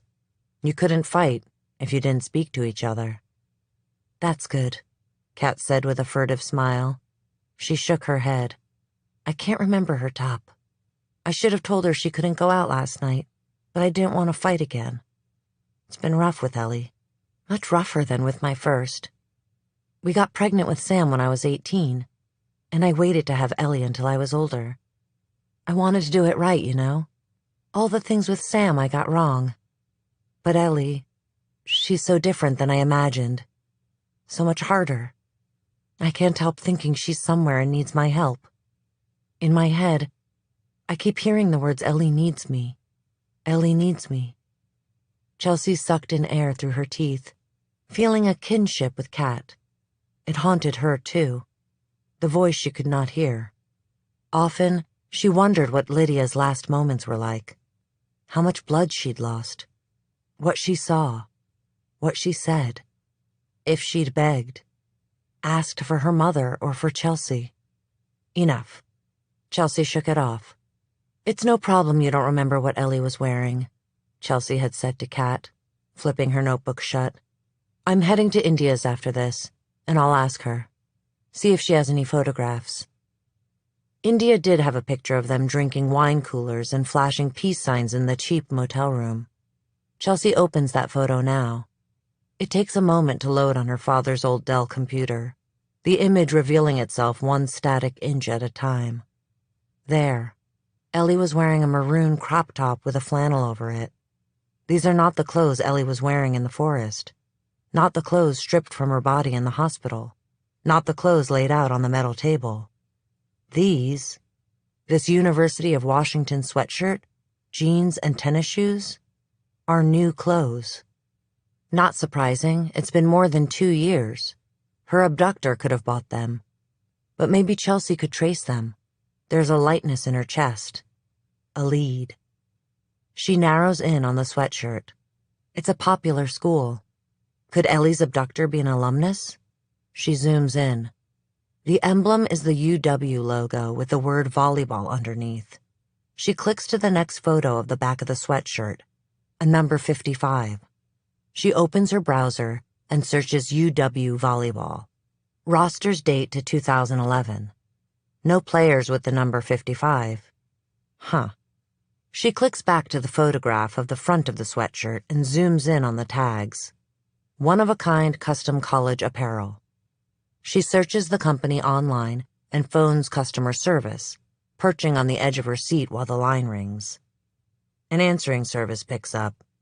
Thanks so much for calling One-of-a-kind custom college apparel. You've reached us after business hours.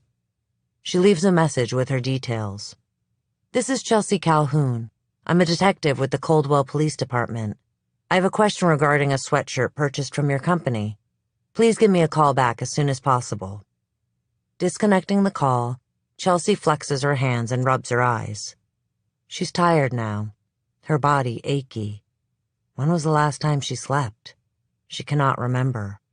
Never a good sign. She stumbles to the couch in her father's office and collapses. She dreams of the beach, of Coldwell's rocky bluffs. And it is no longer a dream but a flood, an infinite sleeping memory, a loop she lives in, of a car mangled and crumpled, perched precariously on a wedge of basalt, tipping in the wind. They'd been driving around Coldwell searching for Lydia when they got the call. Her parents told her to stay put in the back seat, but Chelsea had followed them. past the uniform vomiting in the sand reeds, down the path in her pale pink puffer jacket. Below, she recognized the blue sedan as Oscar's car. The driver's door was open. Oscar's body sprawled half out of it. A gouge in his forehead, watery blood leaving a trail down and pooling in his open eyes. One of his K-Swiss shoes was a foot away, lodged on a sharp rock. His fist was full of Lydia's hair. The yellow strands, bloated with sea foam, a chunk of her scalp weighing it down. Chelsea's mother screamed and went as if to fling her body over the edge, but a cop held her back. Chelsea's father could not move. His face was white, bleached completely of color. A murder-suicide, police ultimately determined. Oscar killed Lydia, then himself. A shrill ring rends the memory in half, and Chelsea bolts up. She finds her phone on the carpet. "Detective Calhoun," she answers. It is light out now, and she's suffering a faux hangover. Her mouth full of cotton, her eyeballs sticky and dry. "Yeah, this is Gino from One-of-a-Kind Custom College Apparel. We received a phone call from you." His deep voice curls into a question. "Yes." Chelsea scrambles to the desk and pounds the computer awake. The sweatshirt photos are still on the screen. "I'm a detective working a missing person case and have a piece of evidence. Clothing purchased from you. I'd like to track down who made the order." "All right, I'm not sure if I'll be of any help. We ship around 500 units a week, but let me pull up the records. Wait." He pauses. "Maybe I should check with my manager. Do you need a warrant for this?" "No, I don't," is all Chelsea says, and there is quiet on the other end of the line. "You could help me find a missing girl's abductor." She stops, waiting for the idea to take root and blossom. Gino could be a hero. A short beat. "You got a style number?" "I need all 8 digits plus what comes after the dash. That'll help me figure out the year." "Where is it located?" She zooms in on the tag. No numbers, only the company name and size. Small. "Inside of the sweatshirt, left-hand seam." "I don't have that." Chelsea rubs the bridge of her nose. "Without that." "The sweatshirt is gray with a University of Washington volleyball insignia and the number 55 on the back," she says, sharp, insistent, but calm. "Can you search using any of those parameters?" "Hold on. Let me check if any orders came in with a special request for that number. It'll take a minute. But you know, this computer system only goes back 5 years. Anything before that isn't accessible anymore." "Give it a try," Chelsea prompts. There is tapping in the background. "Got something," he says.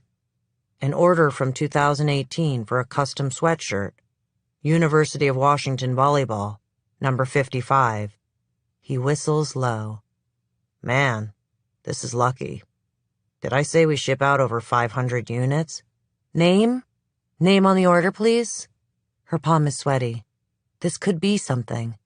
Or this could be nothing. But the chance, the promise of it, makes Chelsea salivate. She has a tree to shake now, a fight to win. He sighs. "Althea Barlow." Chelsea takes down the address and hangs up on Gino mid-sentence. She types the name into the computer.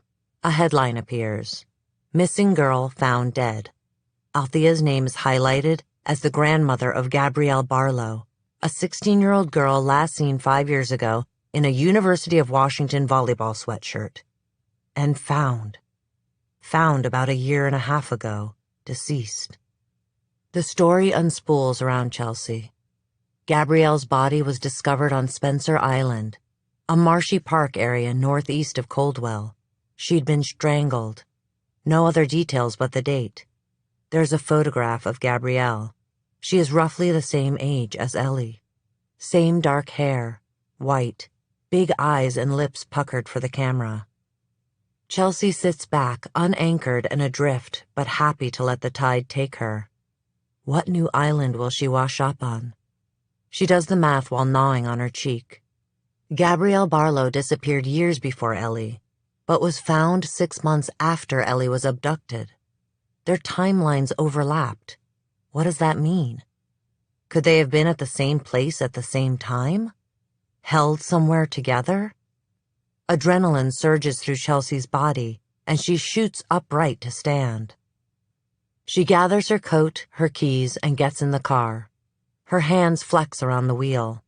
She is still deep in the well, but instead of looking up, instead of staring at the stone, she is digging now.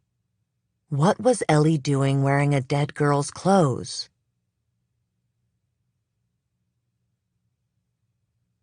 Chapter 9. A baby cries on the other side of the door. Chelsea checks her phone to make sure she has the correct address. The Tacoma detective had texted it to her an hour ago, saying, "Sure, we can talk about the Barlow case.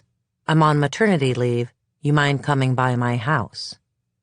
After finding Gabrielle Barlow in the MUPS directory, Chelsea called the lab tech. "I need a rush on the blood samples from Ellie Black's sweatshirt.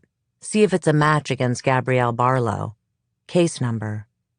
Then she'd call the detective in charge of Gabrielle's case in Tacoma, only to learn he'd retired. A junior detective had inherited Gabrielle, and here Chelsea is on her front doorstep. She raises her hand and knocks sharp and loud. A dog barks. The door opens. A woman answers in a tank top, open flannel shirt, sweatpants, and a burp cloth slung over her shoulder. A perky golden retriever noses his way past her, spins a circle around Chelsea's legs, then prances back inside. "Hi," she smiles. Her face is plain, makeup-free, her complexion ruddy. "You must be Detective Calhoun. I'm Detective Ross. Call me Chelsea." Chelsea sticks out a hand. "Brielle." She shakes Chelsea's hand and swings the door open. "Come on in. Thanks for agreeing to visit me at home. I'm technically on maternity leave, but you know the job." She trails off and peers over her shoulder. "Would you mind your shoes?" Chelsea toes off her boots. Her socks are Noah's, too big with gray toes and heels. Brielle shows Chelsea into the living room. Some sort of contraption is moving up and down in a slow, steady motion, and inside it is a swaddled baby that resembles an old man. "Cute," Chelsea says. "Yeah, I think I'll keep her." Brielle smiles in a way all moms do when talking about their children. "You got kids?" Brielle slumps down into a large armchair and gestures for Chelsea to sit. The golden retriever settles at her feet, resting his head on his paws. "Nope." Chelsea posts herself on the edge of a lumpy couch. There is a breast pump on the coffee table, yellow with tubes and suction cups, an alien-looking device. "Well, my only advice is not to have one until you're ready. And even when you feel like you're ready, you're not ready. Oh, and make sure you have some sort of help lined up.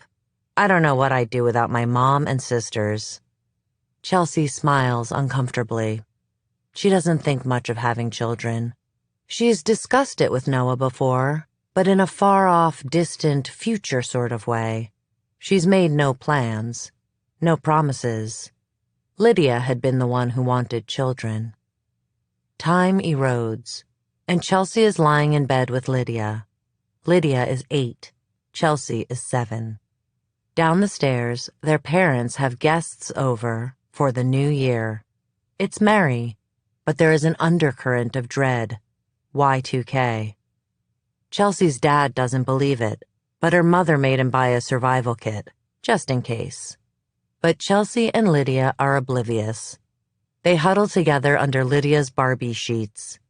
It doesn't matter Chelsea was adopted or Lydia was the Calhoun's biological child. They were like twins, absolutely enchanted with each other. It is the only time, besides being held by her mother, Chelsea has ever felt perfectly loved. In the dark, under a canopy bed, they whispered their dreams to each other. Lydia's dream was to get married and have kids young, like Mom and Dad, she said with a soft, expectant smile, confident the world would be hers. Later, the dream changed. "I hate Coldwell," she announced at 13. "I can't wait to get out of here." "Coldwell PD, huh?" Brielle's question cuts through Chelsea's thoughts. "I've been a detective there 2 years now." She keeps her voice low for the sleeping baby. "You don't have to whisper," Brielle smiles. "She'll sleep through anything. Vacuums, dogs barking, you name it." She sighs. "When I entered the force, I imagined I might be a sergeant someday." She smiles. "But now I'm not sure. I have the baby and am one of 4 women in the precinct, and 2 are front office staff." Chelsea softens a fraction. She understands what it is like to be a woman and considered defective. How often has she been told by a fellow officer they'd rather have a 240-pound man watching their back than a slight woman? It did not matter Chelsea could shoot better than most, or that she was smart, too. She was a liability. "I'm the only woman in my precinct. I mostly keep to myself." She liked her sergeant fine. In some ways, Abbott reminded Chelsea of her father. Stoic. Inflexible. "I don't know why I stay." "My dad was an officer," Chelsea volunteers, and she's not sure why. "It's in your blood, then." Chelsea does not correct Brielle. She just nods politely. It is something thicker than blood, she thinks, though. Her father had been dubious about his children in law enforcement. But then Lydia was killed, and everything changed. Her father had passed her the baton. Do not let what happened to Lydia happen to you. Do not let what happened to Lydia happen to any other girls. There had been pride in his eyes when she graduated from the academy. He'd patted her back right between the shoulder blades. Sometimes she could still feel it. The thwomp, thwomp, thwomp. Everything was illuminated in that bright moment. Silence reigns. Then Brielle says, "So, you want to know about Gabrielle Barlow?" Chelsea nods. A sweatshirt with her initials was discovered on a victim a day ago. Brielle's mouth hitches up. "I've seen the news. Elizabeth Black, right? I think she was wearing Gabrielle's sweatshirt. What can you tell me about the case?" Chelsea flips open a notepad. She rubs her knees. "I'm not sure how much help I can be. After the detective originally assigned retired, I inherited the case 2 years ago, along with about 40 others." Indignation curls in Chelsea's abdomen. All these girls lost twice over. First, to unknown circumstances, and then to the chain of command, to retirees, to shifting political landscapes, to budget cuts. "Anything will help," Chelsea says, trying to hide her frustration. Gabrielle's parents weren't around. She lived with her maternal grandmother. Brielle pauses. Grandma waited almost 36 hours before reporting her missing. The original detective thought the old woman might be good for it. Neighbors said they'd heard Gabby and her grandma fighting all the time. Yelling, slamming doors, that kind of thing. But never anything physical? Nothing reported. No calls to police for domestic disputes. No visits to hospitals. Teachers said Gabby was always clean and well taken care of. They dropped the grandma thread. Then they found Gabby's car on the side of the road. There was evidence of a struggle. The driver's side window had been broken, and her blood was on some of the shards of glass found. There were marks in the dirt, too, like she'd been dragged to a vehicle. The baby's mouth opens in a mew of discontent, and Brielle's attention shifts. She turns away from Chelsea and leans down to change the setting on the contraption. Now it zigzags. The baby quiets. "This thing cost $300, and it is the best money I've ever spent." She taps her thigh. "What else? What else?" She snaps her fingers. CCTV footage caught a station wagon following Gabby, but no license plate. Chelsea's breath catches in her throat. A station wagon. An image of the Pentecostal church's CCTV footage springs to Chelsea's mind. She remembers seeing a station wagon sandwiched between two semis. Yep, Brielle tells her. The wagon followed her through a stoplight. But like I said, no license plate. The old detective tried to run it down, but didn't have the manpower to check all the registrations. You know how it goes. She trails off, letting Chelsea fill in the blanks. Unfortunately, Chelsea does know how it goes. All these dangling threads, and not enough people to pull them. Anyway, that's about it. All efforts to find Gabrielle were exhausted. The case had gone cold. Then her body was discovered? Brielle nods. Near a popular equestrian trail. A horse bucked its owner, and they found the animal nudging at the body. She was naked, had been strangled. No ligature marks. They used their hands. Chelsea flashes on Ellie. She'd been bruised, but not around the neck. Still, she could have escaped, or been left for dead. It tracks. Is that why Ellie is so frightened? She isn't supposed to be alive? Could she be scared her abductor will return to finish the job? Any fingerprints? DNA? Chelsea asks, although she knows the answer. Brielle's lips flatten. Nope. The medical examiner said she'd been out there about a month. She wasn't killed there, though. It was clear she'd been dumped. We were lucky to determine the cause of death. The guy was smart and carefully timed when he got rid of the body. And he buried her deep, far from the trail. A flash flood came through and caused a landslide, washed Gabby up. Pure chance she was even found. What else? There was wild game in Gabrielle's stomach. Deer. And Queen Anne's lace was found in her bloodstream. Queen Anne's lace? A plant that looks like a weed. I pull it out of my garden every year. Gabrielle was probably eating it. Her teeth were bad, near rotten. Brielle stops and wrinkles her nose. That all? Brielle shakes her head. There were bite marks on her bones, her legs. Chelsea stills. Could you tell what kind of animal? She remembers Ellie mentioning hearing howling. The dog hairs found on her clothing.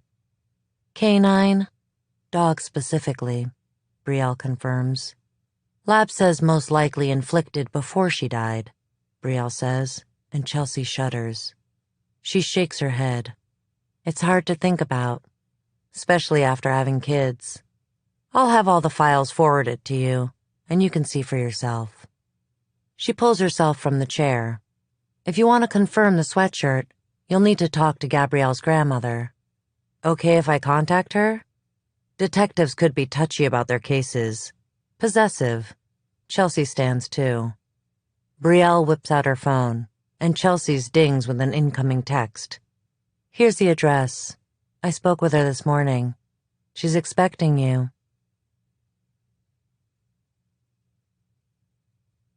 Chapter 10. Dr. Cerise Fisher surveys the legal pad balancing on her lap. On top, a single line is written. Elizabeth Black, 5/24/2022. She glances up. Elizabeth sits so still on the sage-colored couch that someone could be painting her portrait. Rain splatters against the thin-paned windows. Outside, the ocean is a violent clash of waves. Cerise's office is on the top floor of a converted Victorian mansion.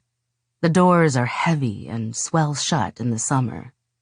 She liked the idea of patients entering a place resembling a home, of traveling the spiral staircase to her office in the turret. There was something whimsical about it that called to Cerise as well when she rented it. A fanciful notion of princesses in castles. Elizabeth? Cerise says. Her voice is smooth and low, inviting. She's been told the tone is reminiscent of her great-grandmother's who'd immigrated from Jamaica and been a nanny. She loved singing to her charges. Her favorite lullaby was Swing Low, Sweet Chariot. Ellie blinks. Everyone calls me Ellie. Okay, Ellie. Cerise smiles. She is a middle child, a people-pleaser. a helper. Some cliches are true. Since this is our first session, I thought we could get to know each other. Chat a bit. How does that sound? Ellie doesn't answer. Her eyes land on something over Cerise's shoulder. Cerise shifts to see what has captured Ellie's attention. Have you seen one of those before? Ellie shakes her head. It's a Newton's cradle. It demonstrates the conservation of energy. Cerise reaches and pulls back one of the spheres and lets it drop. It collides with the others and sends the sphere on the opposite end swinging out. The pattern continues, keeping a steady beat like a metronome. Delicate, clinking noise fills the office. Cerise settles back to peer at Ellie again. And that's about all I know about physics. Ellie's lips twitch with the beginnings of a smile, but it's quickly wiped away. I like it. It's kind of comforting. Her gaze stays trained on it. Cerise inhales and regards Ellie with a tilt of her head. How are you doing right now? In this moment. Ellie's hands flex, and she bites her lip. Are you nervous? No. Her denial is quick, and her eyes flick everywhere, all over the office. The brain is always vigilant, always assessing for danger, searching for threats. But when something happens to someone, something traumatic, the brain becomes hyper-vigilant. Thinking isn't possible. Cerise wonders if this is happening to Ellie, if she's reverted to some primal state. Yes, actually, kind of nervous, Ellie admits. Okay, let's go with that. What's making you nervous? Are you nervous to be here? Cerise perches at the edge of her chair, ready to receive, to listen without judgment. Ellie shrugs. Here, anywhere, alive. She laughs, but it is dry.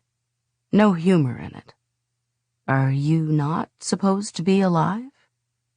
Ellie's mouth forms a firm line. Cerise senses she's lost Ellie again to some hollow space. You've been home for a few days now. The hospital report stated you were having acute anxiety triggered by lights and noises. How has that been? Cerise pretends to leaf through the file underneath her notepad. She's memorized most of the details of Ellie's case, but she wants to give Ellie a moment. Fine. The headaches are better. I don't feel... Ellie trails off. You don't feel... anything, she says, her voice raspy all of a sudden. I don't feel anything. It's like I'm wrapped in cellophane. Cerise's heartbeat slows. That's understandable. It is? Yes, Cerise nods. I don't know what happened to you. She waves a hand at Ellie's open mouth. And you don't have to tell me right now. This is all conjecture on my part. But when someone becomes overwhelmed, a person may disassociate. It's a survival response, and it can manifest in many ways. Amnesia, identity confusion or alteration, depersonalization. What's that? Cerise grips her notes, thinking. Let's see, how to explain. Depersonalization is a kind of detachment. When you say you feel as if you are wrapped in cellophane, that would be depersonalization. The world is more dreamlike or unreal in that state. Tears pool in Ellie's eyes. Cerise has struck a target. Identity confusion is a loss of who you are, a struggle of sorts, and identity alteration is a change. Like something in your behavior is fundamentally different, such as refusing to shower or sleeping in a crawl space, or turning the lock on your bedroom door over and over again. or not eating but hoarding food. Over the last few days, Cerise has had long conversations with Kat. She reacted strangely when I wanted to cut her hair. Said she was not allowed. Cerise knows what Ellie is like now, or at least she has a good idea. But she would like to know the Ellie before, too. That is how healing starts, bandaging those past wounds.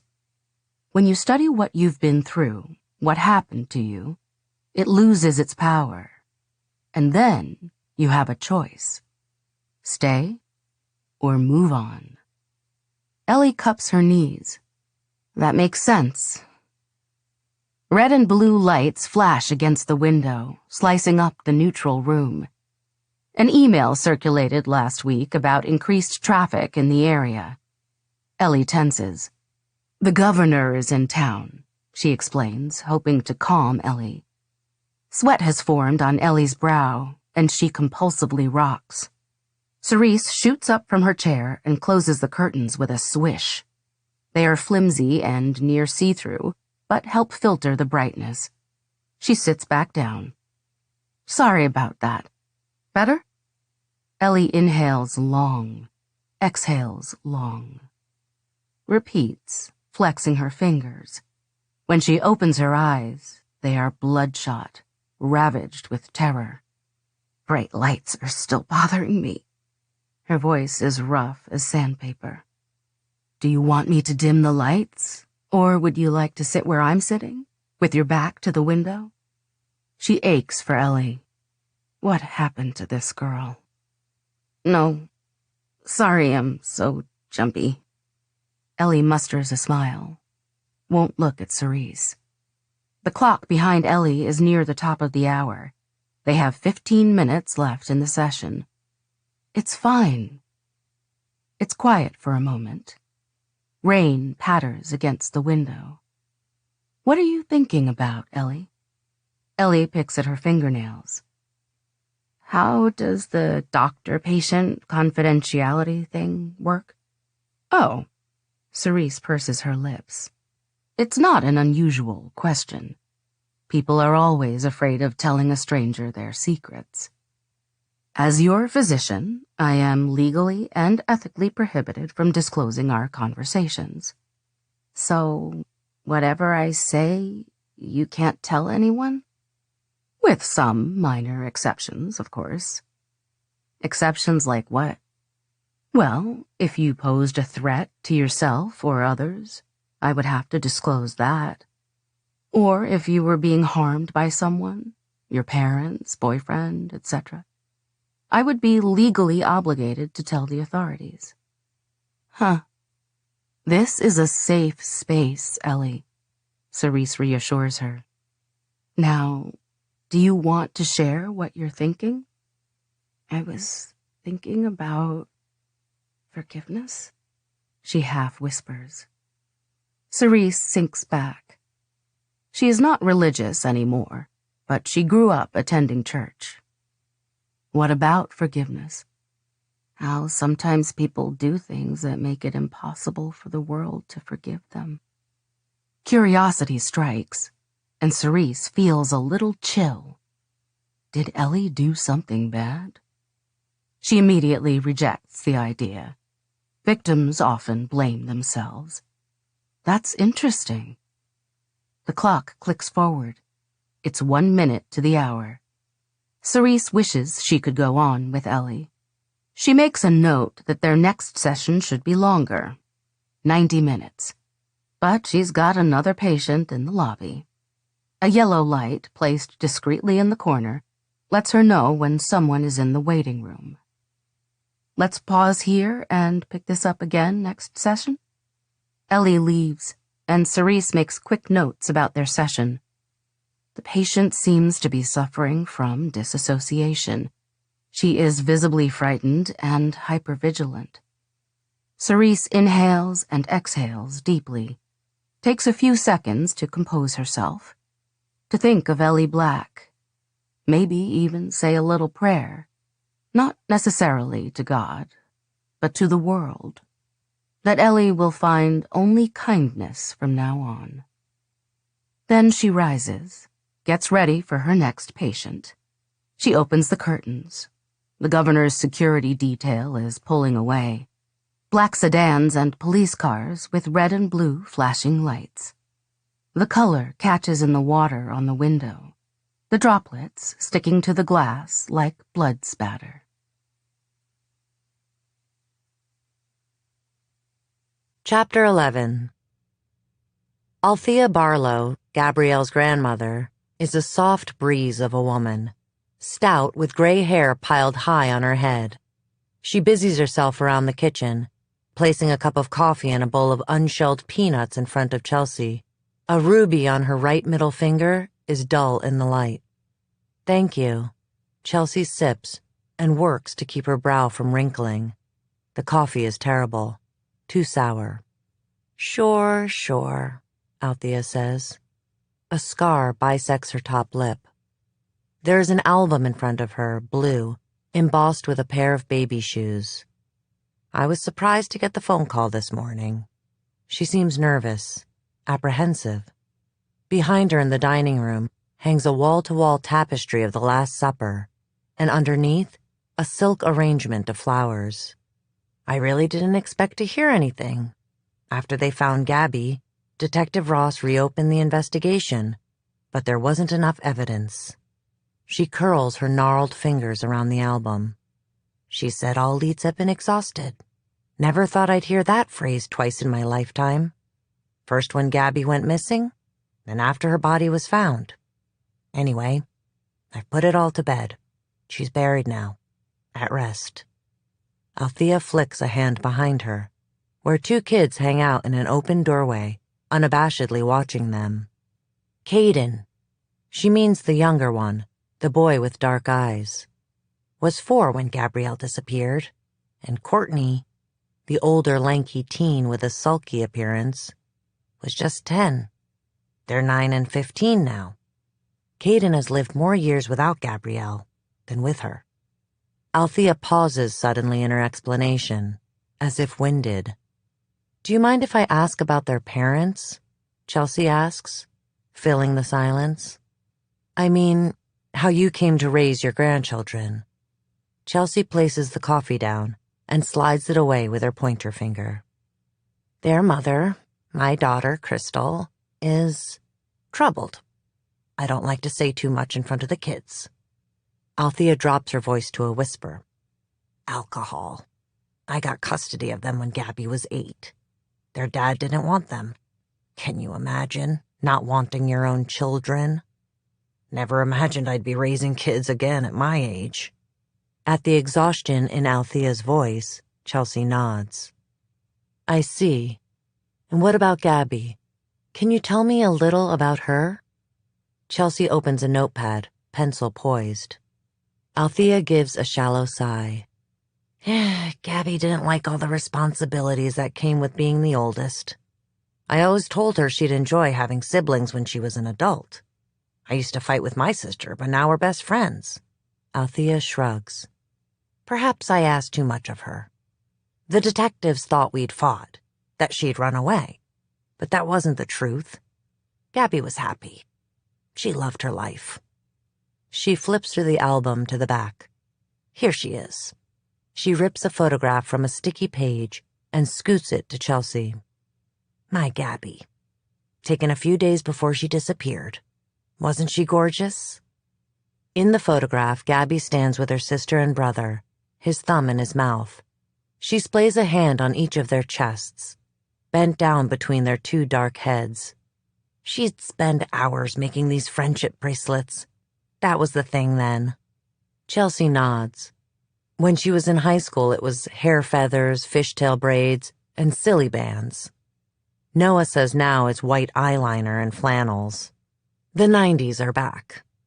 Gabby was always bubbling up with new ideas about something to do, someplace to go.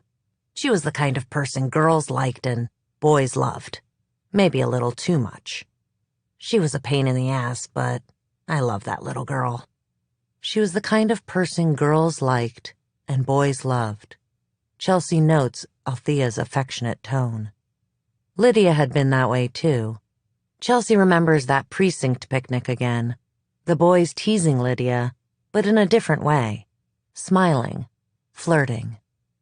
Detective Ross told me you waited a while before calling the police, Chelsea says, steering the conversation back toward Gabby's disappearance.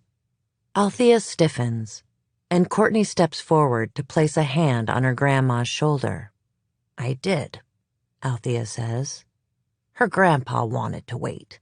I shouldn't have listened to him. But I called her friends. I called the neighbors. I even went outside and shouted her name, like I used to when telling her to come in for dinner. Why did your husband want to wait? He figured she'd come back on her own. Gabby always ran late. I used to joke that she'd be late for her own funeral. Her laugh is rueful, edged with regret and anger.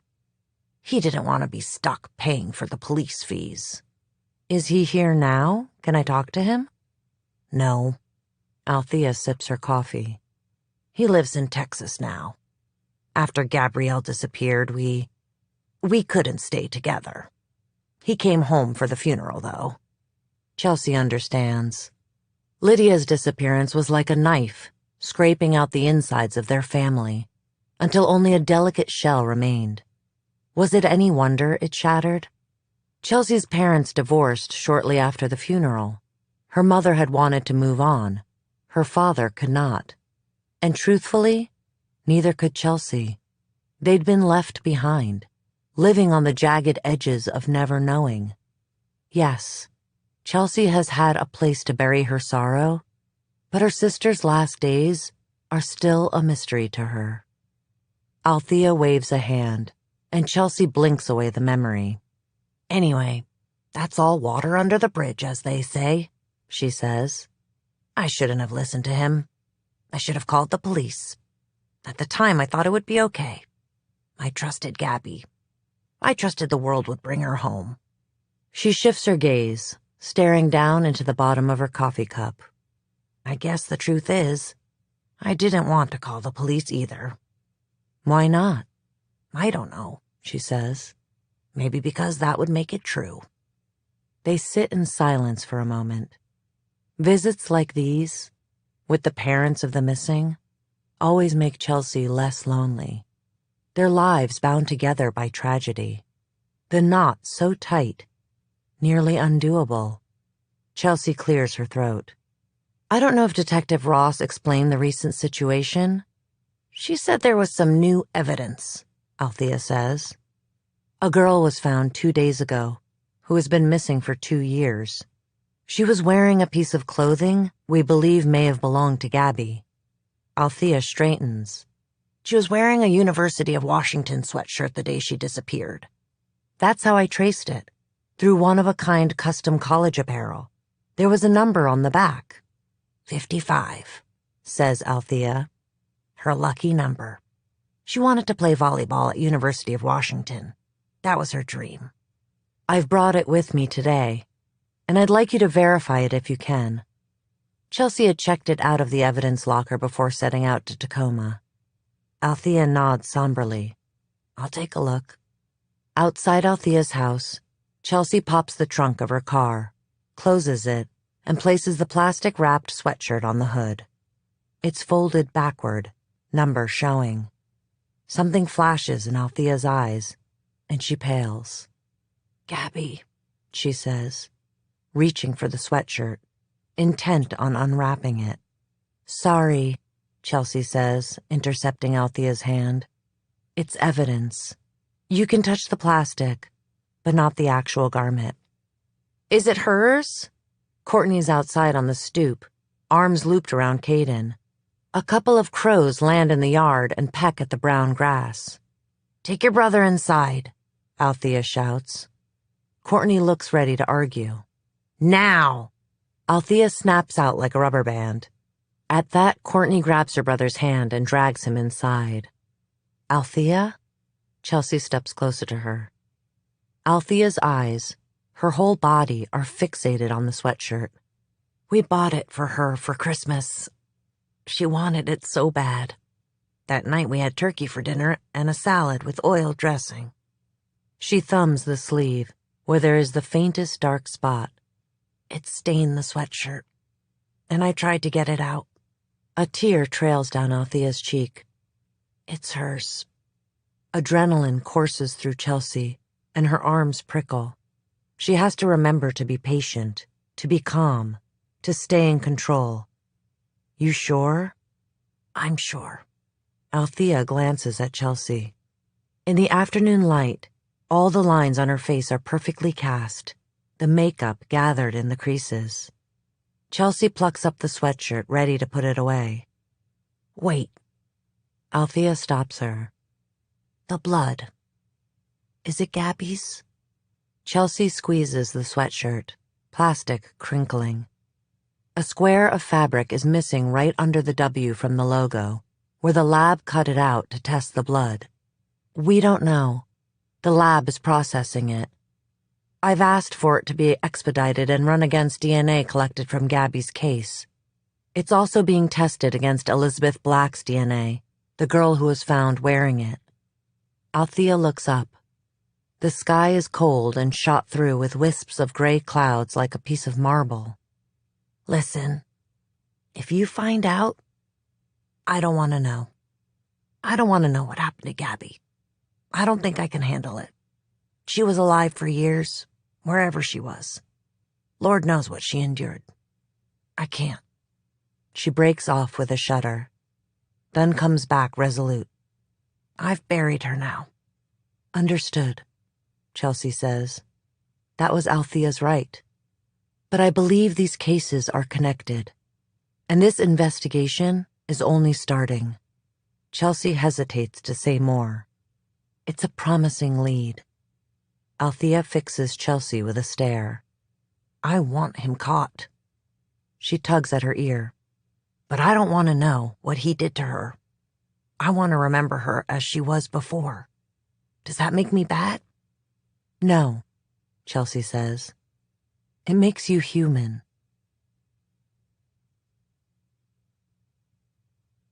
Four.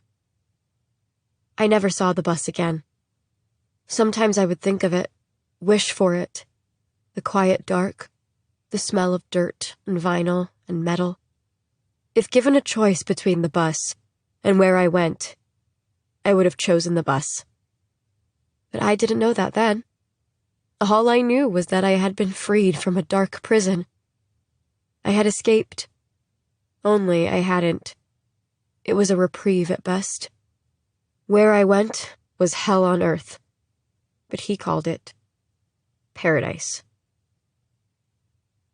Humid heat slapped me in the face, and daylight burned my eyes. My throat was dry, and I coughed, the kind of hacking that rattles your whole body. I staggered, hands on my knees, and steadied my breathing. Did I even remember how to speak? Consonants and vowels came to me, but my tongue couldn't shape them. There was pain, sharp and intense, like 1,000 tiny paper cuts all over my body. A rock dug into my shoeless foot, its point angled right into my arch. The man thrust a plastic water bottle in my direction. I palmed it in both hands, water sloshing over the side, and guzzled. I coughed and my stomach cramped. The water burned as it came back up. The man stepped back, narrowly avoiding the splash of vomit. He yanked the bottle from my fingers. One of the dogs darted forward and licked my feet. "Sip it," he said. He held the bottle within my reach. I grabbed for it, but he pulled it back. "Sip it," he ordered again before finally handing it to me. I did as I was told, studying him over the curved edge of the plastic. He seemed so tall, staring down at me from the hatch, but now I realized he had only a couple of inches on me. A red bandana covered the lower half of his face. It reminded me of a photograph I'd seen of May Day protesters in Seattle. They wanted to put an end to capitalism. What did this man want? "Follow me," he said, and started walking, the panting dogs loping alongside him, one of them with a bulging stomach, pregnant. But I stayed put. Giant Douglas firs and redwoods sprung up around me. The forest was thick, so dense that you couldn't see beyond 2 or 3 feet in any direction. We weren't on a trail. Tall grass, shrubs, and thorny bushes brushed against my calves. The air was stifling and stagnant, aside from the bugs. It was summer, when everything bakes, rots. The man stopped when he saw I wasn't following him. My legs wouldn't work. My muscles spasmed and ached. He stomped back and ducked, so his face was in my line of sight. There's only one rule. Listen carefully, because I will only say it once. I tell you to do something, you do it, or you go back in the hole. My body trembled at the mention of my prison. Do you understand? I don't think... I can't move, I said, keeping my gaze trained on the ground. A shiny beetle crawled under a leaf and then around my pinky toe. My stomach screamed. I wanted to eat it. Look at me, he said. I brought my head up. His eyes were blue and empty, like an irradiated lake. I couldn't hold his stare, so I averted my gaze. Over his shoulder, a woodpecker pounded on a tree, oozing sap. You'd be amazed by what the body can do under the right amount of pressure. Now let's try this one more time. Follow me, or you go back in the hole. He wore army fatigues, camo pants, and a sand-colored shirt. He clucked his tongue and shook his head. Smile. You should be happy. That's the problem with women today. Never happy. He started walking again, his heavy footsteps trampling the undergrowth. A shiny black gun was tucked into a holster around his waist. I couldn't feel my legs, and I was hyperventilating, but my body was moving. For a moment, I was grateful. The fresh air in my lungs was hot, but sweet, and the earth beneath my feet felt solid. There was life all around me. I didn't even mind the mosquitoes biting the thin skin under my eyes. I bet you're wondering if I tried to escape. That's what everyone wants to know, right? Why didn't she try to escape? I thought about it. My eyes were wild, darting all over the forest, considering what direction I should run. How far would I make it? But I was physically outmatched. The man was stronger, better rested, and nourished. In the distance was the rush of water. I remembered a survival show I watched once. What did it say about water? Find the source and follow its banks. Eventually, it will lead you to a road. The man sighed. I know every inch of this forest. Every tree, every rock, every stream, he said. There's nowhere for you to hide. He turned but kept talking, voice as steady as his pace. If you run, I'll send the dogs after you. There were 5 dogs in all. Sleek German shepherds with black eyes and sharp teeth. He snapped his fingers and the dogs' ears perked up. I whistle a certain way and they attack. He stopped, grew quiet, and I was too afraid to speak. The idea of the escape worn down to a nub. We walked for hours following a marked path, trees bound with orange ribbon. My jeans snagged on thorny bushes, and my ankles brushed against poison oak. The next day I would develop a rash and scratch it until it bled. The man stopped once and let me have more water. Who are you? I licked my lips and handed the bottle back. He dipped his head. Michael. You can call me Michael. I counted the famous Michaels I knew. St. Michael, Michael Jordan, Michael Jackson, Michelangelo. Why are you doing this? I kept my eyes trained on a fern sprouting from a decaying log. Me? He tucked in his chin, surprised and offended. I'm not the problem. He started walking again. None of this is my fault, he went on. I only remember snippets, words that filtered through the pain and numbness. Men were being abandoned, left behind. He had no other choice. After that, we fell silent. I promised myself I wouldn't ask him any more questions. Ever. I folded my arms around myself and pretended all of this was a bad dream. I pinched my upper arms, but I didn't wake up. There was no escape. To live meant to follow. Blisters formed on my heels. The skin on the bottom of my bare foot split open. Pain shot through my calves. I almost fell over twice, but I stayed upright, my legs moving as if answering a call. The dogs wound through the forest, and overhead, a plane glided through a bank of white clouds. I looked up, stunned to see something so ordinary when everything felt so extraordinary. Waving my arms or calling for help would be useless. The plane was a speck of dust in the sky. I watched it disappear. We walked through a creek, water flowing like a silver string. The trees thinned and dissolved into a clearing. A meadow came into view. I saw buildings, all desperately in need of repair, rusted, weathered, in danger of crumbling. Later I'd have nightmares about earthquakes, the walls collapsing, pinning my legs, crushing my skull. Who would find my body? Weeds and vines curved around the bases of the structures. Evidence of human activity was everywhere.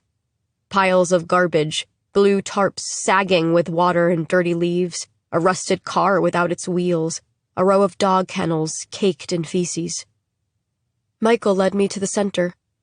We passed a silo, the door padlocked, then rooms set into the ground like a bunker. Through the bars on the windows, I glimpsed dirty mattresses and crumpled sleeping bags. We finally stopped at another building, with thick plastic sheeting covering the windows and door. Michael parted the plastic and gestured for me to go inside. I kept my head down and didn't budge. Michael kicked my knees from behind and I fell through. The dogs yipped and howled. The plastic sheeting fell into place behind me with a whoosh as I landed hard. The packed dirt floor felt like concrete. Plumes of dust rose up, almost choking me. The air was humid, with heavy breathing and body stink. I wasn't alone.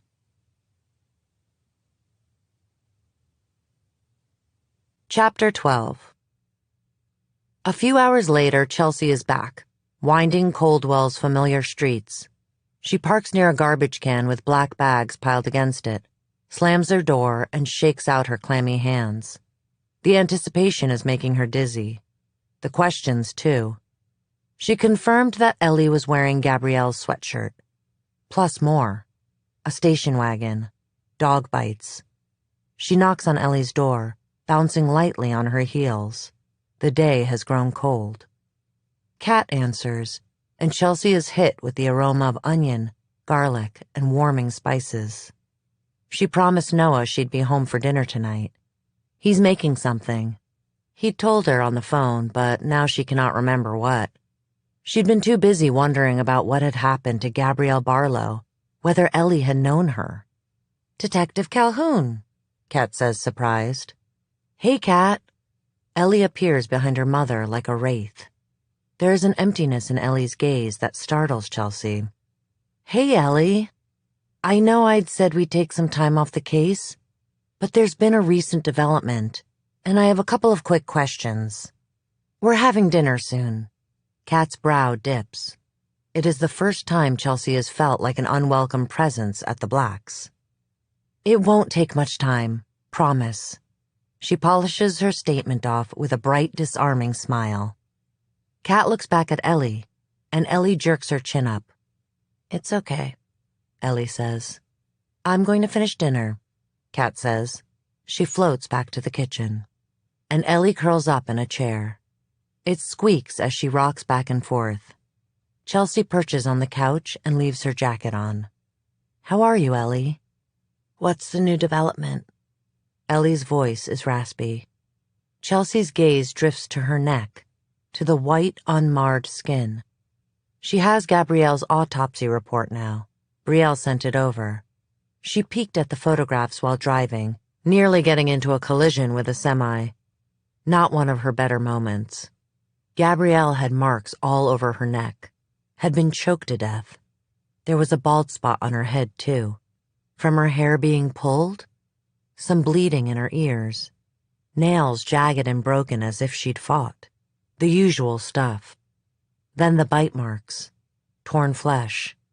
Chelsea blanched and had to pull over, roll down the window, breathe deep before starting again. Chelsea looks at Ellie's clasped hands. The nails are even, neatly filed. She makes a mental note to go back through the photographs of Ellie to check if her nails were broken during the exam. Maybe Ellie hadn't been left for dead. Maybe she'd escaped before she had a chance to try anything.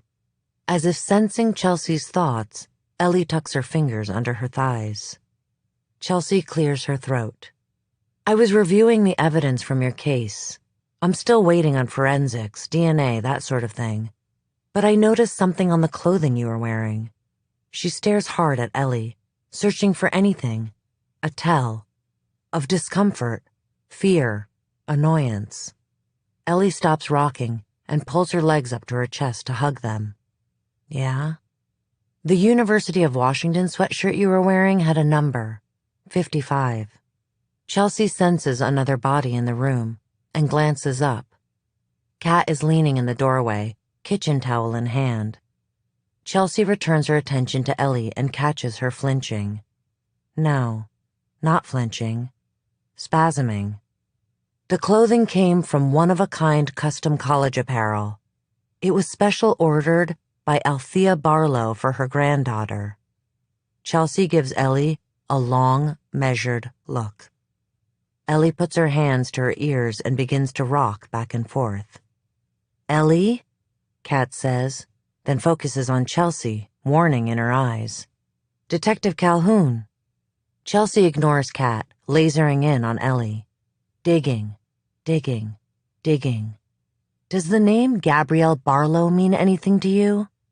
Ellie stands abruptly, pushing past her mother, and darts into the kitchen.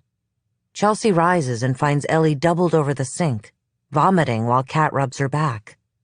Ellie retches again. Violent tremors rack her body. Kat holds a dish towel to Ellie's mouth.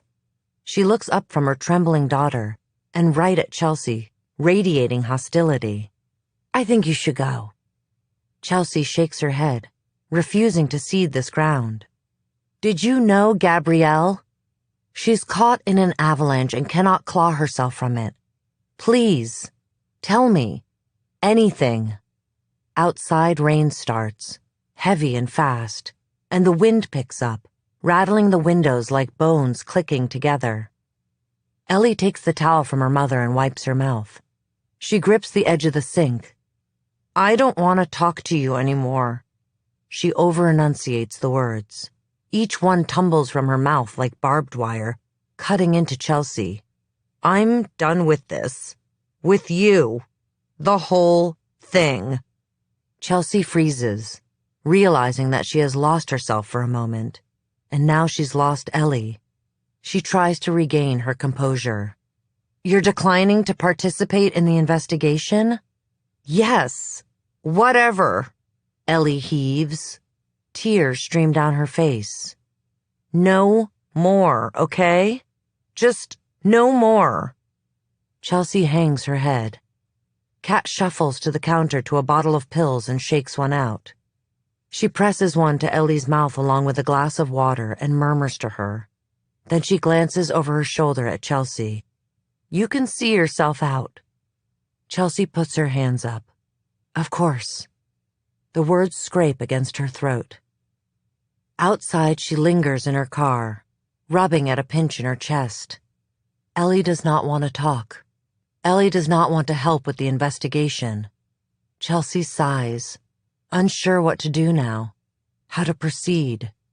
She fires up the ignition, and a body in the black's window catches her eye. Ellie is there, the curtain pulled back, head tilted, staring at Chelsea, watching her.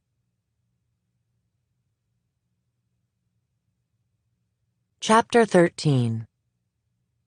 So that's it then. Noah uses the flat edge of a chef's knife to squash garlic cloves and then sets to mincing them. His sleeves are rolled to his elbows and thick veins creep up his arms like ivy.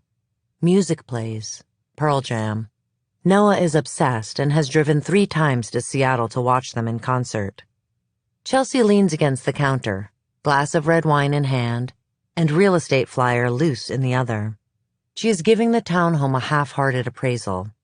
She places it down along with her wine and reaches for a jar of pickles tucked in a cabinet. I don't want to share a wall with someone. She pauses. What do you mean, that's it? He throws the garlic in a pan, and it sizzles in the oil. Ellie, Chelsea corrects. Doesn't want to cooperate. Declined to participate, she corrects again. She twists the jar's lid, and it doesn't budge. A growl of frustration. Why do you always close jars like you have something to prove? Noah stops stirring the garlic and saunters over to Chelsea. Gently, he pries the jar from her and cracks the lid, the scent of pickle juice wafting. I'm making dinner. He hands it back. This is an appetizer. She crunches into a pickle. Noah resumes his position at the stovetop. All right, so Ellie has declined to participate in the investigation. I may not be a cop, but I do know you have to have a complainant for a case.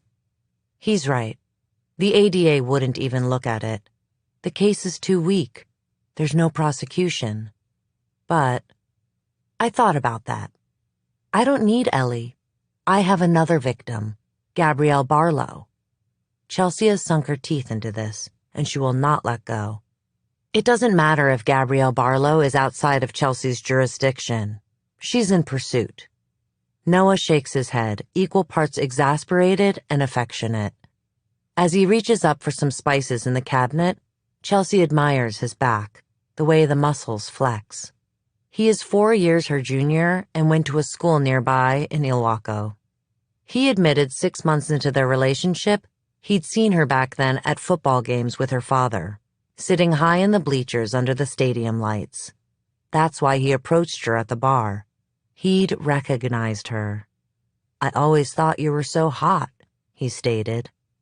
She watches in silence as Noah makes the rest of dinner, boiling noodles and finishing the sauce. They plate up and sit at the table. The lighting is low and warm, and there's a muted baseball game on the television. What exactly is Ellie so scared of? Chelsea says between bites of noodles. What did he do to her? Noah rubs his head. Chels, he starts, and she knows he's trying to steer the conversation in another direction, away from work, away from missing girls. Come on, she cajoles. Play detective with me. It's been a while since they've done this.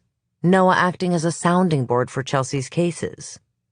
He balls up his napkin and stares at her for a second, quietly pondering until he comes to a decision.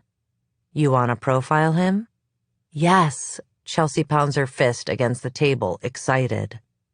Noah grins, and suddenly it's like old times, when Noah had been fascinated by Chelsea's career. Back then, he'd wanted to know all the details. He'd listen for hours and hours, lending his ear and thoughts. He tops off Chelsea's glass and then his own, skirting the edge of the bottle with his thumb, and licking off an errant drop of dark red wine. All right. So he snatched 2 girls. Gabrielle Barlow and Elizabeth Black, Chelsea nods. Originally, I thought she'd been left for dead, but she doesn't have the same injuries as Gabrielle Barlow. No signs of a struggle. No bruises around her neck. Maybe she escaped before any major physical damage could be done? Still, I wonder if this guy uses parks as a dumping ground. The search of the park and trail where Ellie had been found didn't yield anything. No campsite, no primitive dwellings. But they hadn't been looking for bodies. It's a good theory, he chews slowly. But are you positive it's the same guy? She arches a brow. What do you mean? It could be 2 different perps. One offs Gabrielle, gets rid of her clothes, and the other picks them up. Chelsea shakes her head. Too much of a coincidence. Plus, there is the station wagon. The dogs. Noah sighs. Okay, so it's most likely the same guy. What do you know about him? Chelsea's forehead crinkles as she thinks. She doesn't have much. Loose facts jangle around in her mind. Well, she starts, he strangled Gabrielle Barlow. That's angry and intimate. On the other hand, how he dumped her body suggests planning and caution. According to the detective that took over the case, it was pure chance Gabrielle's body was discovered. He's smart, controlled when he needs to be. Noah twists the stem of his wineglass. Chelsea has a flash of Noah's hand holding her by the neck, his grip tightening, anger burning in his eyes. Silly. She dismisses the image. That's what this job does. Makes you question the people you love. Ask yourself whether you really know them, whether you can even trust them. But of course she can trust Noah. He is a good man. They have a good marriage. To strangle someone, you have to look at your victim. Look them in the eyes, Chelsea continues. Did Gabby's killer stare at her while he did it?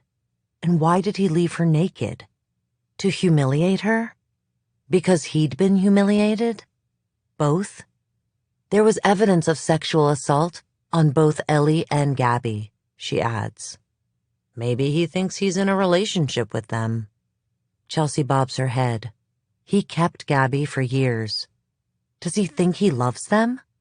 Does he fear being abandoned? It makes sense. Men like this, misogynists, disempower women, strip them of self-confidence, security, until they're reliant, too weak to leave. Noah swipes a hand down his face. He kept her for years, and then murdered her? What happened? Did she get too old? I thought about that. Maybe he takes one when the other no longer fits his preferences. What are his preferences? He pushes away his plate, the spaghetti forgotten. Chelsea isn't eating anymore either. The discussion is feeding her now. It's hard to tell with just two. Young. Ellie was 17, and Gabrielle was 15. Chelsea pauses. There was wild game in Gabrielle's stomach. Ellie has an aversion to unnatural light.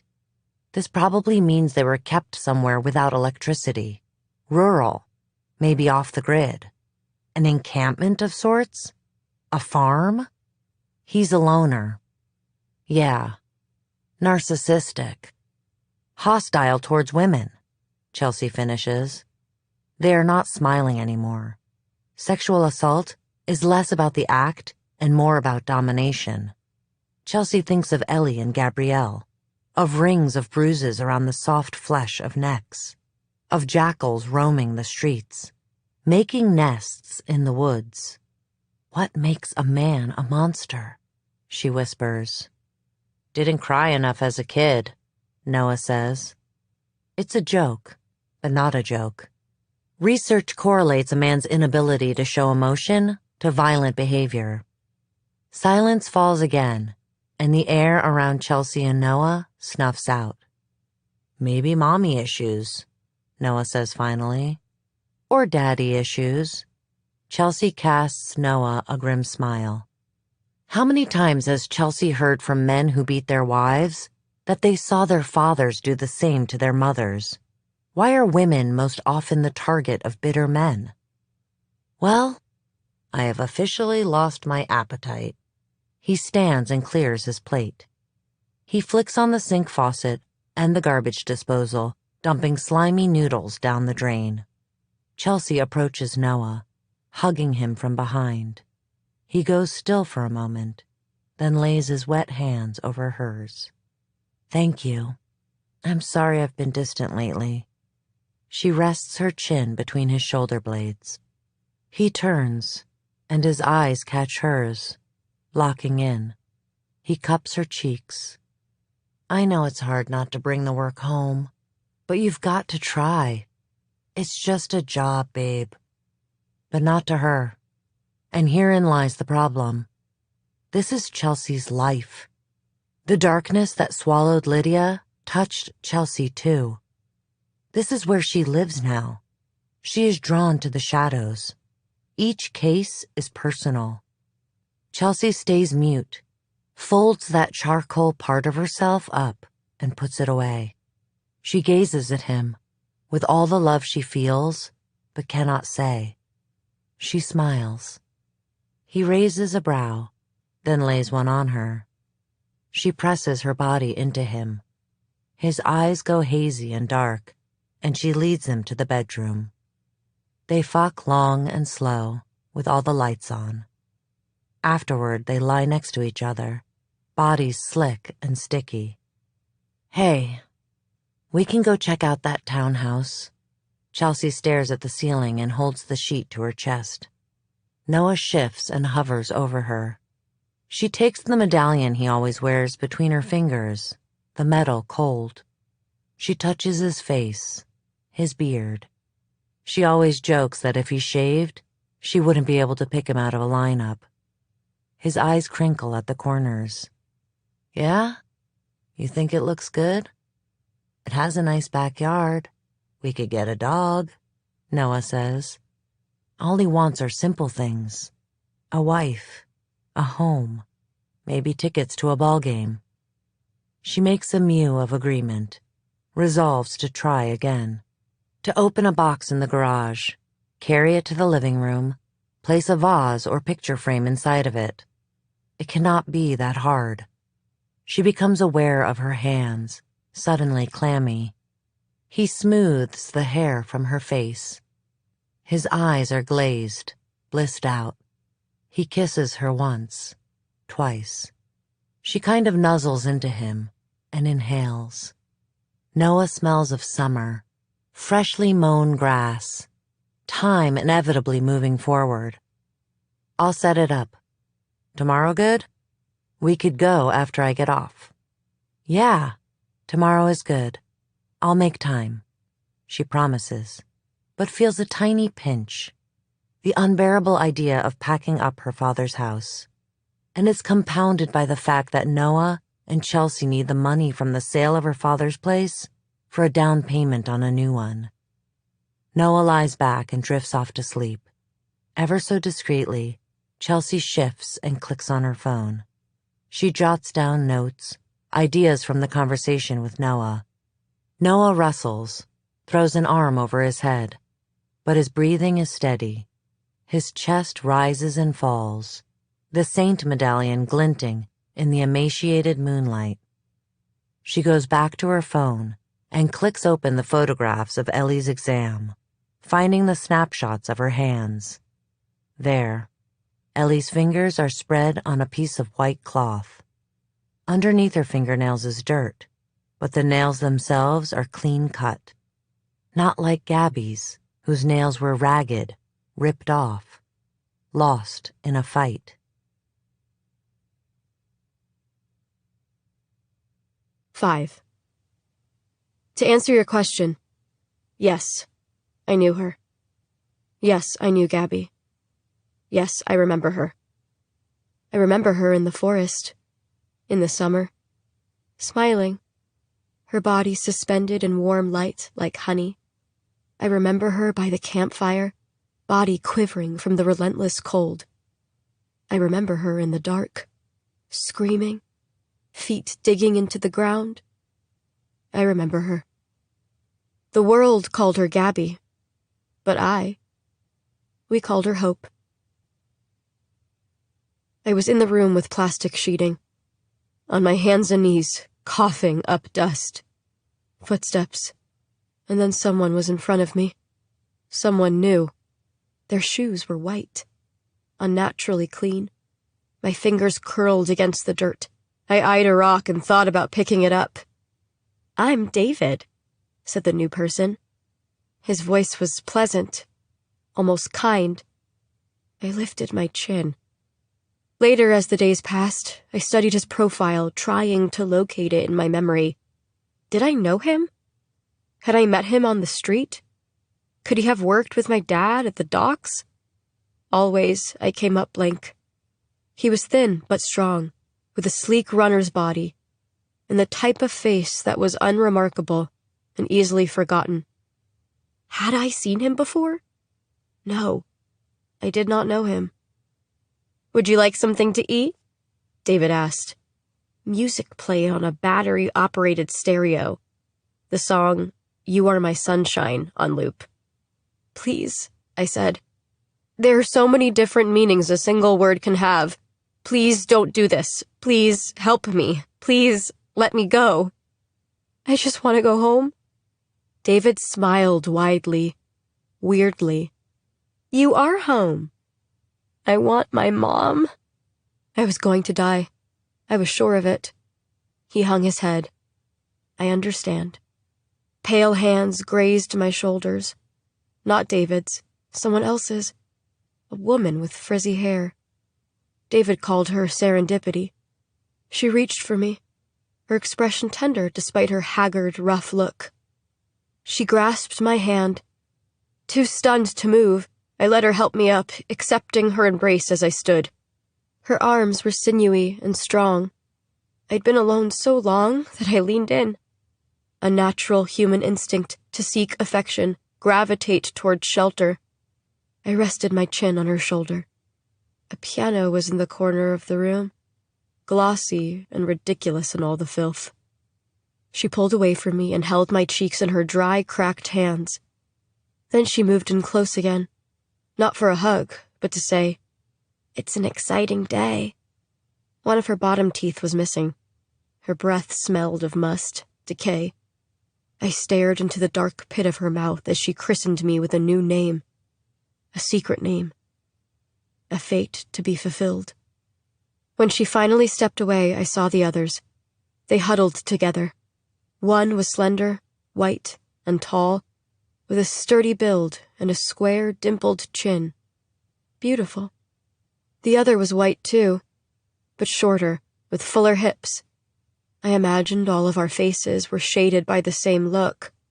Hurt and hungry, cornered by fear. David smiled, and it was the smile of a man who believed too much in his own greatness. He introduced me to my sisters, Charity and Hope. You'll love them as much as I do, he promised. But David didn't love things. He owned them. He was a collector of sorts, a man always chasing the one woman who would not love him in the way he wanted. Serendipity said my new name, and her eyes darkened like a piece of cloth doused in water. You're a very lucky girl. She hugged me again. My face was shoved into her bony shoulder. I inhaled. Wet wool. My body went limp. Let's celebrate, David clapped. A plastic cup of red liquid was pushed into my hand. Over David's and Serendipity's shoulders, Hope made the slightest movement, a tense, single shake of her head.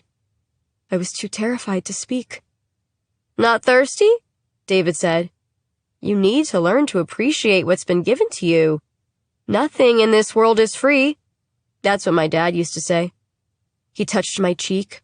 The cup dropped from my hand. Red bled into the dirt. Clumsy, he said. We're not off to a great start. It's my birthday, you know. You haven't even wished me happy birthday. Sorry, I stammered. Happy birthday. David chuckled. He kissed my cheek, touched the small of my waist, and whispered, You're a temptress. Dance with me? My body shook with refusal, but I felt Hope's and Charity's eyes willing me on. His palms were soft and moist on my hips. We swayed to the music. I was all locked up inside. I could only see myself from the outside, like I was peering down from some towering height, a mighty, windswept ledge. Tell me about your old life. The one you left, he said. I didn't answer. His fingers bit into my skin. I'm from Coldwell. I have a sister. I choked out. I don't know why I thought of Sam in that moment. She's older. He stopped. How much older? 10 years? Ouch. He screwed up his face. Sounds like you must have been a mistake. David found our insecurities and nibbled away at them. Like a rat. Hope and Charity are your sisters now. you'll never speak of your other sister again. I tucked my chin down and started to weep. Poor thing, David said. He hummed the lyrics to the song. You are my sunshine, my only sunshine. You make me happy when skies are gray. It gets hazy after that. I don't remember leaving the room with the plastic sheeting, but I do remember David lifting a key from a metal hook. Remember him fitting it into a rusted lock. Remember other doors in the corridor with similar locks. Charity's and Hope's rooms. Remember him following me in. Next, there are still shots, like photographs or a slideshow. A metal frame with a thin, stained mattress and a crumpled sleeping bag. A small window cut into the upper part of the wall, big enough for me to peer out. Silver moonlight shone in the room.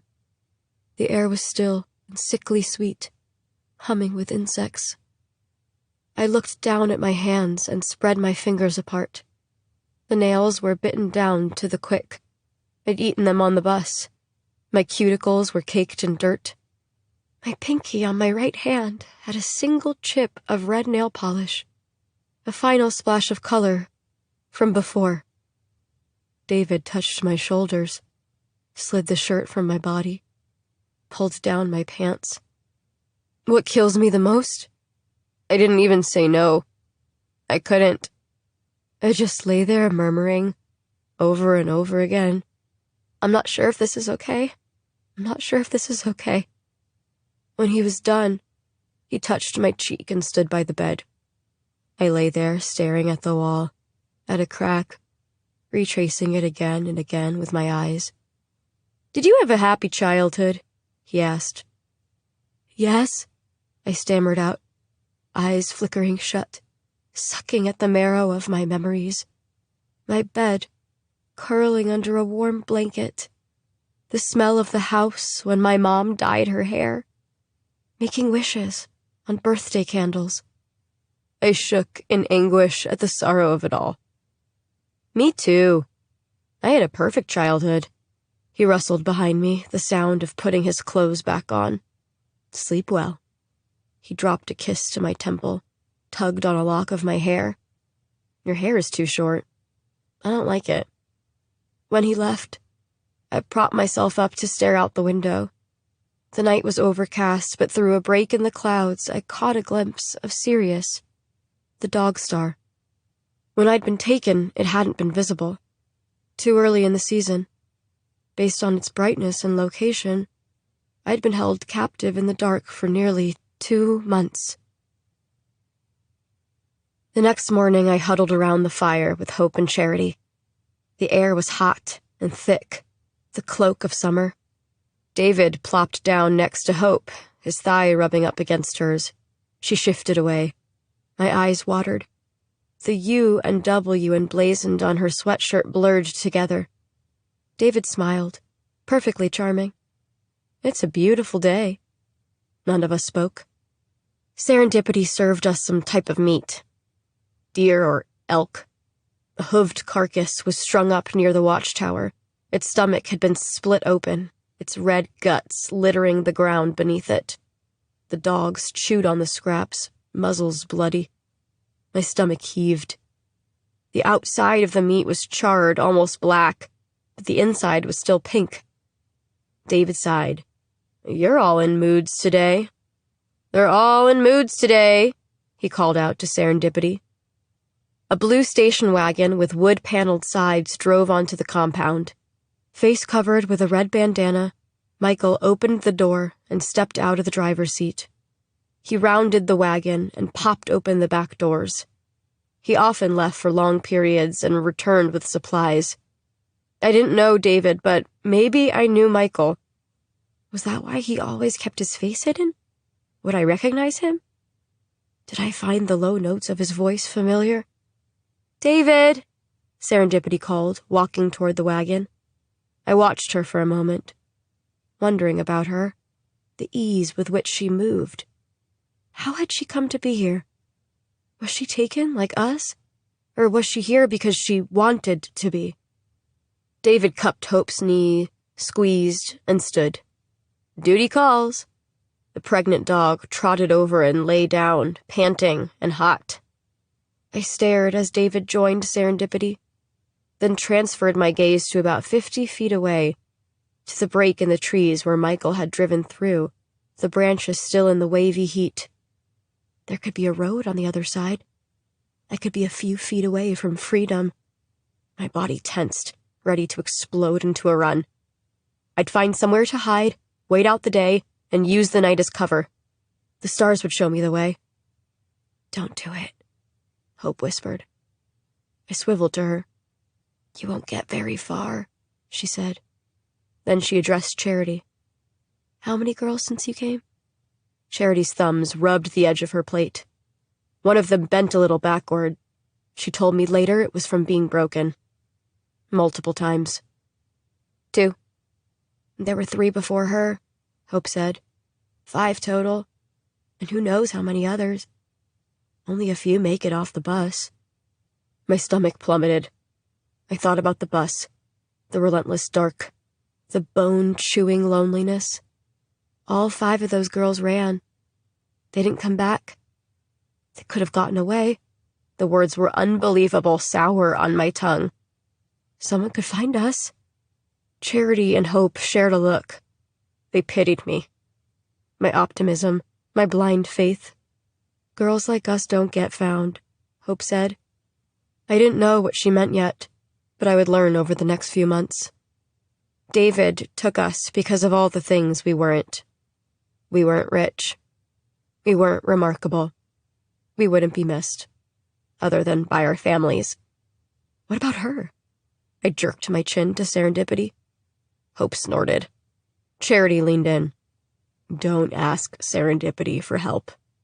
Don't run, don't talk back, and don't eat the meat. Charity glanced over her shoulder. David and Serendipity were distracted. She dumped her plate into the fire. The meat sizzled and the fat popped. Hope did too. They both cast me expectant looks. I followed suit.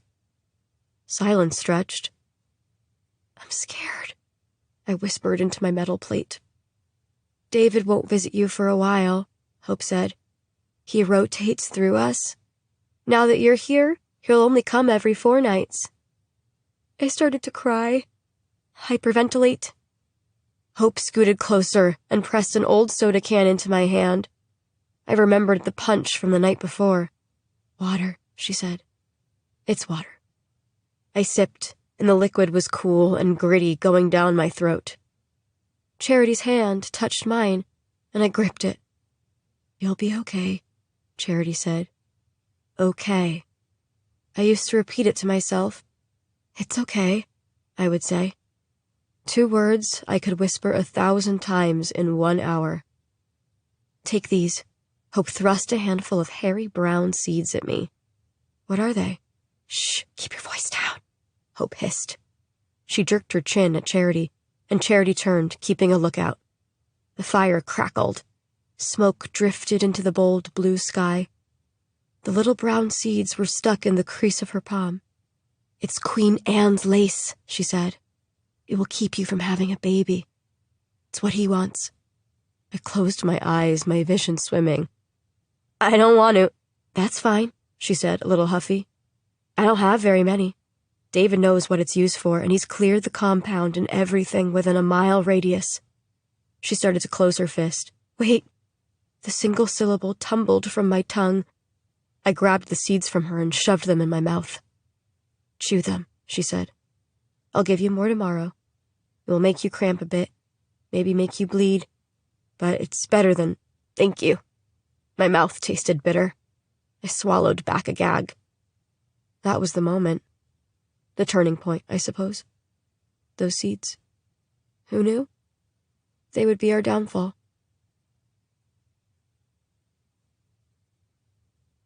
Chapter 14. The fish trap is busy. The dinner rush started at 6 and hasn't let up. The restaurant hums with conversation. The clink of silverware and rattling glasses. It smells of the ocean. Fresh fish. mussels, cooked seafood. Danny's behind the bar, leaning against the shelves of liquor. He stares at his phone. A text chat is open, and Ellie's number is at the top. He's done this before. When Ellie was gone, he read their old text messages over and over, stared at her number, even called it to listen to her voice. Out of the corner of his eye, a regular in a members-only jacket raises his glass and taps it, motioning for a refill. Danny ignores him. His thumbs hover over the keyboard. He knows Ellie is back. He has seen her on the news and driven the streets of her neighborhood, but he'd been too much of a coward to call her. Until now, until he saw her dad at Ray's, the grocery store, this morning. They hugged and made small talk. Then Jim had mentioned Danny should come around. See Kat. Ellie. She has the same phone number, Jimmy had casually slipped in. All day Danny has been figuring out what to say. How to say it. Fuck it, he decides, and taps out. Hi. I'm thinking about you. He immediately feels like an asshole. I'm thinking about you. It sounds weak. Cliché. With none of the intimacy they once shared. He wipes down the bar and fills a few drinks. His phone lights up with a call. The name Ellie flashing on the screen. His heart pounds. Jesus. He's nervous. I'm taking a break, he yells at the barback, pushing through the kitchen doors and out the back. He's in the alley and out of breath when he answers, Hello? Ellie? He's frantic, afraid he's missed her again. He'd gone to the motel that night, driven all the way to Astoria and sat in the car berating himself, calling himself a pussy because he couldn't stay away. The whole party was all because Ellie wanted a new phone. It had been a dumb idea. He'd called her a stupid girl in the car, whispering it to himself. He was tired of her. How she didn't take life as seriously as he did. It was the first time he ever thought of Ellie as bad. As a bad person to have around. Then, he hated himself after she disappeared. As if he'd manifested it. For 2 years and 2 weeks, Danny has lived on a highway of regret. Ellie, are you there? Goosebumps break out over Danny's arms. The dumpster he stands next to stinks of fish guts. I'm here. He slumps against the wall of the methadone clinic next door. It's really you. He sighs, feeling the air rush back into his lungs. It's the first time in 2 years that he is completely at peace. That's what everyone keeps saying. A small self-deprecating laugh. Her voice is husky, lower than he remembers. But it's Ellie. I can't believe I'm hearing your voice right now. Danny wishes he was a smoker. He'd like to light up, do something with his hands. Time stretches between them. The only sound is Ellie's breathing. I was about to go to sleep, she blurts. Oh. He cannot keep the disappointment out of his voice. The dull pang from echoing in his chest. I'll let you go then. No, I mean, it's okay. I wanted to talk to you. His face heats up, her words mingling with his marrow. I want to talk to you too. Do you want? Are you busy? I mean, do you want to come over? You sure? He's already heading back to the bar to grab the keys to his shitty car. Yeah, she says, and he has to work to hear her over the hustle of the restaurant. Park down the street, she tells him. Don't let anybody see you. There's a bunch of press. You remember the way? Through Mrs. Johnson's yard, over her fence, and up the tree into Ellie's window. He used to sneak in all the time. They'd have sex in her bed.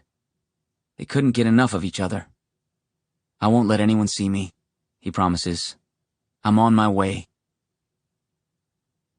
Ellie's bedroom window is cracked open, and Danny jimmies it the rest of the way. He climbs over the sill and shuts it behind him, cutting off the gusts of wind. No lights are on in her room, but he can tell by the outline of the furniture that everything is in the same place. He finds Ellie in the center of the carpet. Clothes hang loosely from her frame, like she's a twisted wire wrapped in fabric. In her hand is a phone, and on the screen there is a picture of a girl.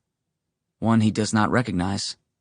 She has dark hair, a stack of friendship bracelets loops her wrist. and her mouth is puckered, a typical selfie pose. Ellie places the phone down and clicks on the bedside lamp. They stare at each other. She looks not good, and he wonders if she is thinking the same about him. Sometimes he's surprised when he sees himself in the mirror. It all shows on his face, a lifetime of grief doled out in the span of a couple years. Danny, Ellie says, and their relationship, the entirety of the past, comes back to him, curling around him like a wave and sweeping him away. Before they dated, Danny had seen Ellie around the halls at school. Coldwell was a small town, the high school even smaller. Everyone knew she slept with Will Gunner freshman year, and everyone knew she lied sometimes. Especially the whopper about her family being wealthy and only living in Coldwell until their mansion was done being built in Seattle. They didn't have a class together until chemistry junior year. It sat next to each other. She was wearing a plastic choker around her neck and smiled mischievously at him, dropping a note on his desk during the lecture. It was a doodle of their chemistry teacher with a dick for a head. Danny had coughed into his fist to avoid laughing. After school, Ellie approached him at his locker and laid a hand on his chest. "Bonfire on the beach," she said. "You should come." Danny thought of all the reasons he shouldn't go to the beach, knew what happened there at night, what kind of kids hung out there. Druggies and flunkies. But he'd grown up working evenings and weekends at his family's restaurant. He'd missed most of his childhood. Ellie was fun. Danny wanted to have fun. Wanted to be a kid. She'd been frustrating and fascinating and fucking mercurial in her moods. And when she'd kissed him at the bonfire, he'd been a goner. He'd insisted on walking her home, and she'd told him to fuck off.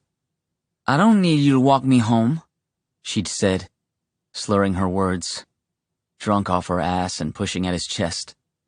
After that night, they were going out. They called each other, texted each other. Then he was in love with her. And all of it was blown away as easily as smoke. Now Danny opens his hands. "I feel like I should have brought you something." He smiles, but it is grim. "It's okay. I don't think any reporters saw me." His arms twitch at his sides, and he reaches for her. "Ellie," he says. She ducks away and backs into a corner, a shadow crossing her face. I don't like to be touched." She huddles into herself. A rubber band tightens around Danny's stomach. "All right." He shifts on his feet, tucks his hands into his pockets, thumbs out. "You okay with me standing here? Or do you want me to back up a little?" Her chin trembles, and Danny kind of hates himself. "You can stay there," she rasps out. "Just don't reach for me again." "I won't." The tension in Ellie's body eases. Danny keeps his distance. "This is my fault. If I'd come to the motel party." He straightens, as if facing a firing squad. He wants Ellie to rail at him, to blame him. But she doesn't. She stays silent. So he does too. Finally, he gathers himself. "Is there anything I can do? Anything that will help you?" Danny is aware he's always had a bit of a hero complex. What man doesn't, he thinks. Maybe that's what drew him to Ellie in the first place. The idea that she needed to be saved. Then, when she called him out on it, "I don't need you to walk me home," he'd felt stripped, completely naked. "I don't want to talk about anything," Ellie says now. "Okay." She throws him a relieved smile, and Danny wants to fucking die. To flay himself. He wants to tell her to ask for more. Money. Blood. His life. "Can I sit?" "Sure." He sits right where he is, keeping his eyes on Ellie the whole time. There are 3 feet between them. Enough distance to whisper, but not to touch. If this was 2 years ago, they might have tucked themselves into Ellie's twin-size bed. She might have thrown her arms around his neck. "What other rules do you have?" he asks as Ellie sinks to the floor. He notes she is careful to keep space on both sides of her, notes that her eyes flutter to the windows and doors, to the exits. She swallows. Just the things about touching and talking, and no asking me questions like, "How are you feeling? Are you all right?" "Got it," he says in an even, calm voice. He lets his body relax. "So, what do you want to talk about?" She draws her legs up and rests her chin on her knees. She looks at her feet. "Sam came over a couple of days ago. She brought Valerie and the baby." "Yeah?" Danny shifts and leans back, catching his weight with his hands. "Sam called the reporters outside assholes," she says, a smile in her voice. Danny chuckles. "That sounds about right. What else happened?" Ellie's record player sits in a spot where the light doesn't reach. She glances at it. "Do you want to listen to some music?" she asks, ignoring his question. Once upon a time, she told him she saw her future in the spinning vinyl and in between the lines of lyrics. As long as it's not David Bowie. Still not a fan? Does she remember that Danny secretly loved hairbands? How they had fought, which was really thinly disguised flirting, over music? I maintain his music does not have a single redeeming feature. We agree to disagree. Another smile and Danny's chest is light. His world turning lazy and slow. Perfect. No Bowie then. You pick. Danny moves to the record player. He rifles through the albums and chooses Johnny Cash. He puts the record on. The vinyl spins and Johnny's deep, melodic voice starts up. He sings about a man coming around and living like a bird on a wire. Danny leans his head against the wall and closes his eyes. The song changes. "You Are My Sunshine," Johnny sings. The music abruptly stops and Danny opens his eyes. Ellie is crouched by the record player, the vinyl gripped so hard in her hands it's warped near to cracking. "I don't like this song," she states, and it startles him, the way she says it. He's not sure what to say, if he can ask why, so he answers with a simple, "Okay, choose something else." She replaces the record back in the sleeve with a tremble. Danny waits a beat for Ellie to settle back against the wall. Then he sorts through the records again. "Dylan okay?" She nods once. He puts on Dylan's greatest hits, and Ellie's eyes flutter shut. He closes his eyes too and wonders about the Johnny Cash song, "You Are My Sunshine." She never hated it before. Then he thinks, and it's deeply disturbing, that he might not know Ellie anymore. For 2 years, it is as if she's been frozen in time, trapped in amber, forever 17. But that is not the truth. The truth is something happened to Ellie. The air shifts around him, and he opens his eyes. Ellie is standing next to him. He waits, doesn't move, holds his breath. She melts down and sits beside him, their legs both outstretched, not touching, but still. "I'm sorry I freaked out. I'm also sorry if I smell," she says so quietly, so softly, the sound is just a smudge in the dark, a tear to be wiped away. "I threw up earlier." "It's fine," he says. The smell reminds Danny that she is here. She is alive. Whatever happened to her during the 2 years she was gone doesn't matter, he tells himself.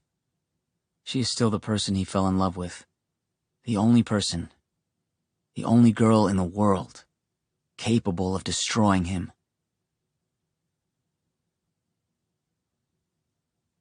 Chapter 15. You want me to pull every available unit I have and put in calls to Thurston and Lewis counties to look for a blue station wagon? Sergeant Abbott cuts an elegant shape as he leans back in his chair. Today he is dressed in a suit and tie, badge hanging around his neck. His skin is pale, near translucent, and his cheeks dusted pink, salmon-colored. His office is sparse. A single clock on a bare wall, 5 minutes past 8 and ticking. A file cabinet with a frame on top. the sergeant as a younger man on his boat, because everyone in Coldwell has one. The Good Fortune, named for his then-wife, who eventually changed both her monikers, first and last, after she left, after she peeled the skin of Coldwell from her body. Chelsea is standing and leans down, fingers splaying on top of the sergeant's desk. Thurston, Lewis, and Grays Harbor, she qualifies. In front of Abbott are 2 black and white photographs from Ellie Black's and Gabrielle Barlow's missing person files. The lot full of cars where Ellie was abducted, a red circle around a station wagon, and the CCTV footage of the same station wagon following Gabrielle's car. She straightens and notices Abbott's lips twitch at something above her shoulder. Glancing back through the window, she sees a television on in the bullpen. They can't hear the sound. Abbott's door is closed. It's a newsreel of Governor Pike, previously Mrs. Abbott.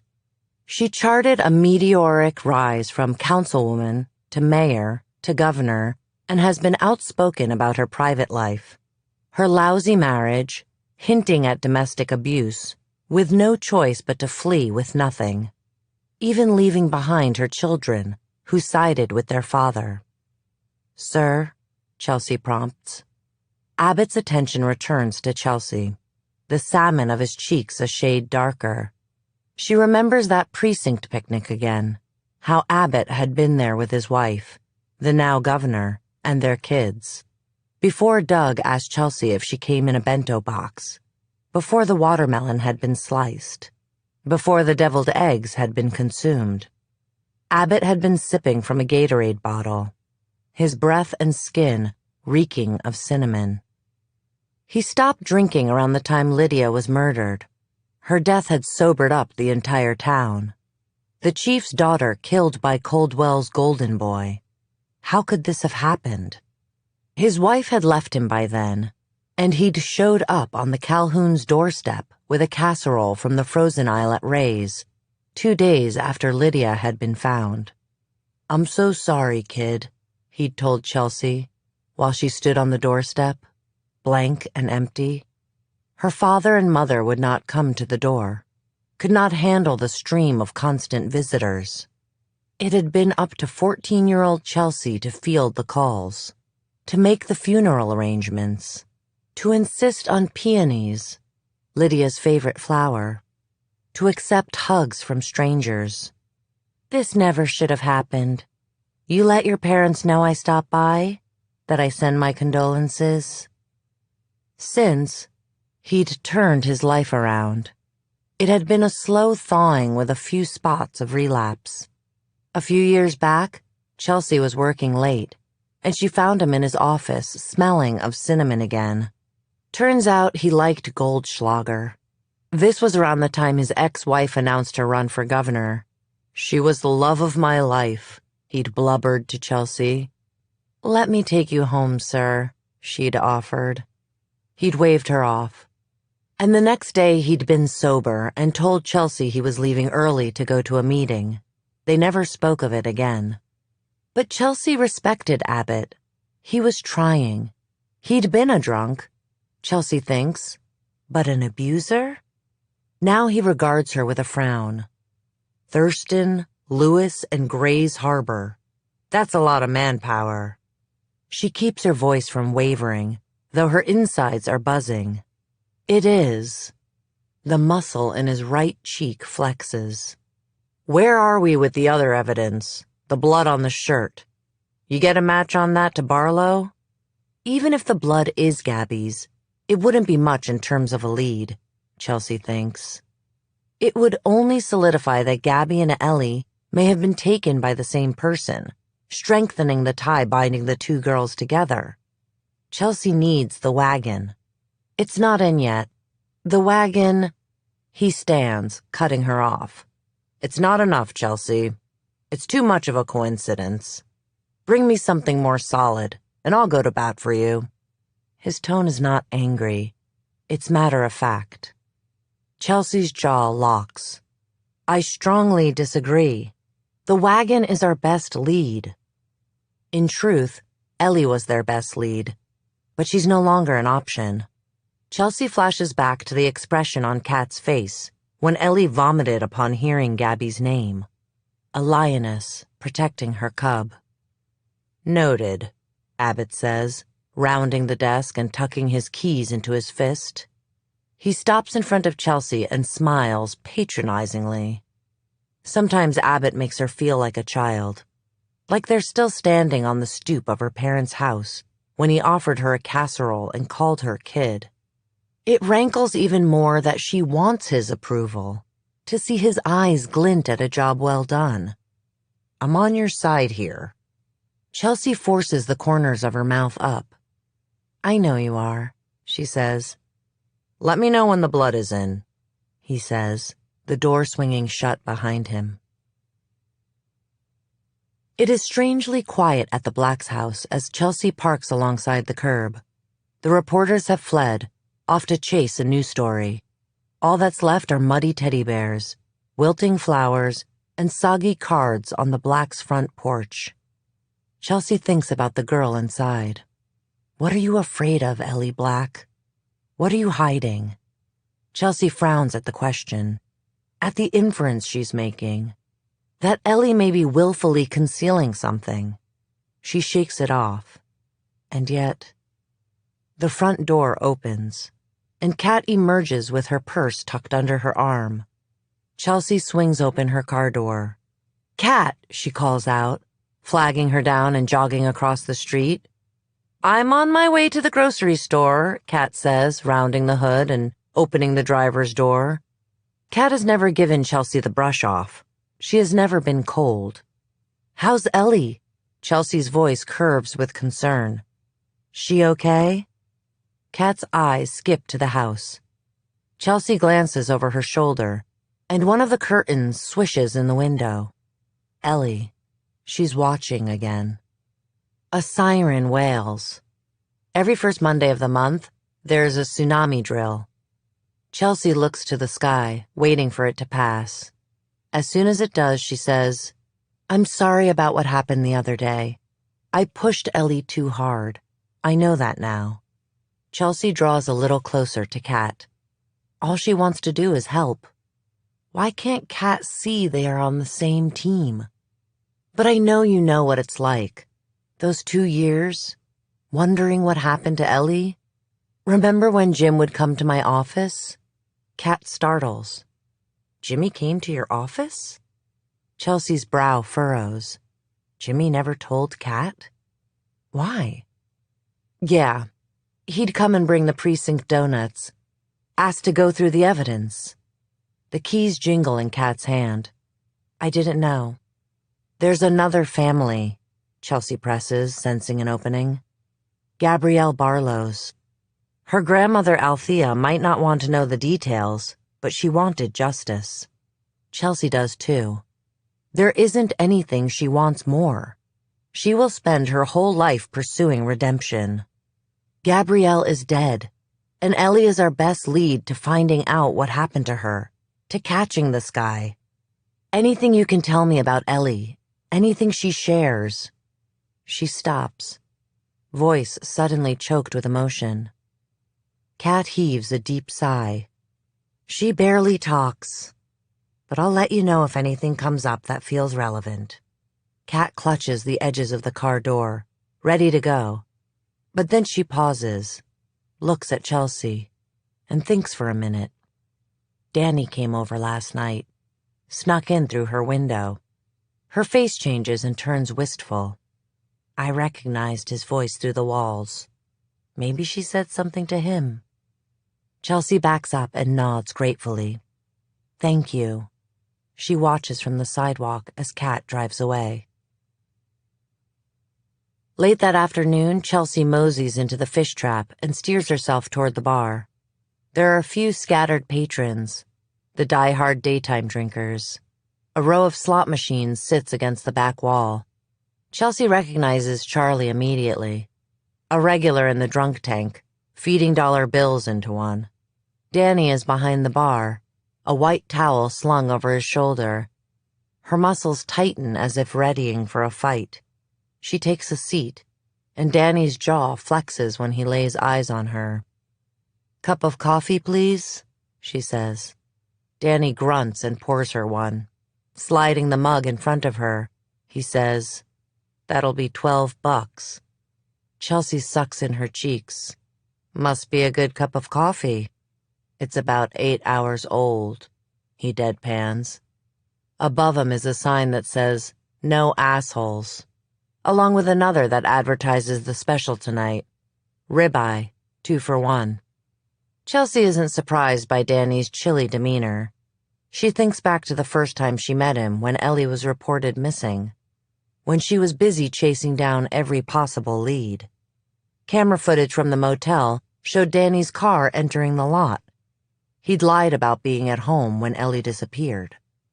Chelsea had hauled him down to the station courtesy of a cop car and made him sweat it out in a box for an hour before interviewing him.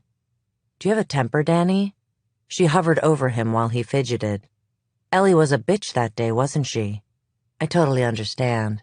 She made you feel like shit because you had to work." She laid into him until he quaked uncontrollably and slammed his fists on the table. "I was there," he wildly spat out. "I went to the motel. And you're right, she had picked a fight with me that day. I sat in the parking lot, got out of my car, got back in and drove home. And I thought, fuck this. Fuck her." He started crying and wiped the tears furiously away. "Oh, God. Oh, God." He'd hyperventilated, his whole body lost in a shudder. "Forgive me. If she'd been with me, none of this would have happened." Chelsea had broken him that day, ripped part of his boyhood away. And that's what he'd been. A kid. A confused, sorry kid who blamed himself.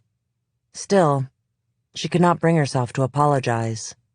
In quieter moments, she had examined what drove her to such desperation, and the answer quickly became clear. Oscar Swan. Lydia's killer. Everyone thought Oscar was such a nice guy, that he couldn't harm a fly, that he couldn't be capable of such a heinous act. Chelsea's eyes flick to Danny as she pours creamer into her cup. Yes, 2 years ago she'd changed him. She deserves all of his ire, his blame. "Heard you saw Ellie last night." "So?" "So?" Chelsea repeats slowly, tapping the spoon against the cup. "I'm wondering if she said anything to you." She pauses.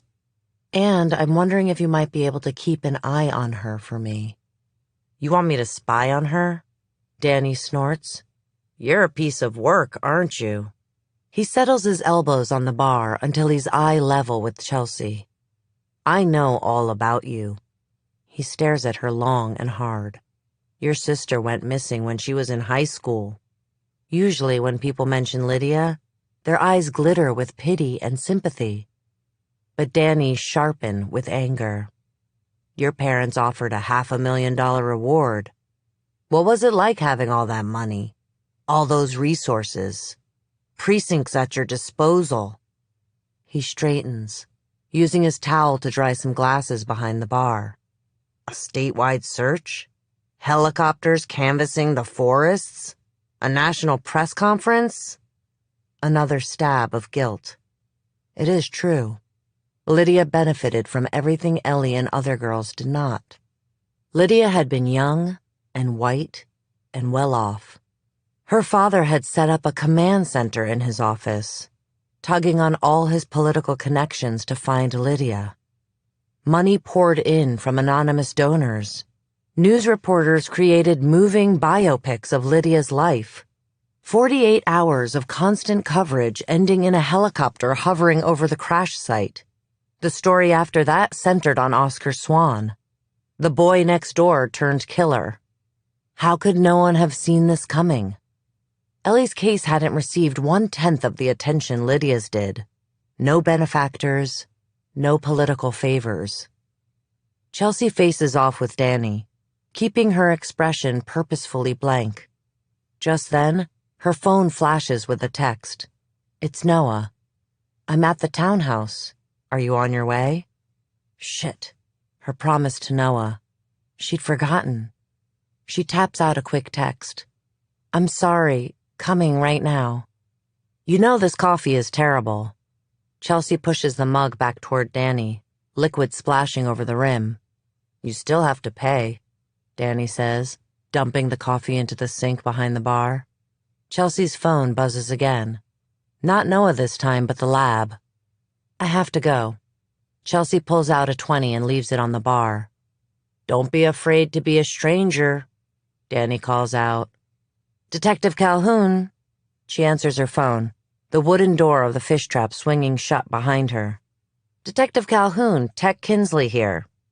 The coming evening is laden with cool, wet air. Main Street is quiet. A plastic bag blows down the sidewalk. You got the blood DNA from the sweatshirt? Chelsea pauses next to a maroon sedan with an old Vote for Pike election sticker on the back windshield. Yeah, the tech draws out the word. A mixture of DNA was found, actually male and female. Neither are a match for Gabrielle Barlow. No? Chelsea's mind spins. Not Gabby's blood. She'd been so sure. If not Gabby's, then whose? Another victim? Their abductor? Nope, Kinsley says. But we got a hit on an inmate at Riverbank Correctional in Philadelphia. He's on year 15 of a 20-year sentence. His name is Timothy Salt. He's been in for 15 years? She's unable to conceal her distress, her confusion, that the ground feels as if it's giving way beneath her. All these tiny earthquakes, and she cannot help but picture a pair of ghost hands holding Chelsea like a rag doll and shaking. If Timothy Salt has been incarcerated for 15 years, he can't be responsible for Gabby's death, for Ellie's abduction. Yep, but it's only a partial match, Kinsley adds. Someone related to him, then. Send me the full report, Chelsea says, and hangs up. Family, Chelsea concludes.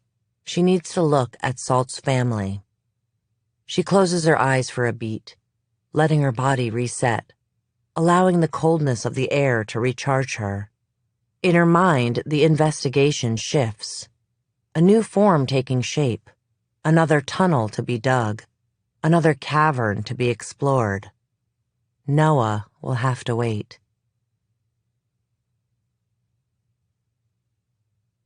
6. Time as I'd known it ceased to exist. We measured the days by the sun inching across the sky, the nights by the changing moon, the hours by David. He liked his girls to be on a schedule. We bathed in the creek every morning and spread peach lotion from a glittery bottle onto our limbs. We were allowed to use the bathroom 3 times a day. David did not let us cut our hair. He made us keep our nails nice with a file. He told us to smile, to say thank you, to be happy, joyful, content. He had rescued us from a world that did not want us. Weren't we lucky girls? Wasn't he a lucky man? It's my turn with David soon, I said to Hope. We were on our knees, scrubbing the dog kennels. I wiped my brow with my forearm. Even in the shade, the heat was stifling. Every 4th night, David visited me.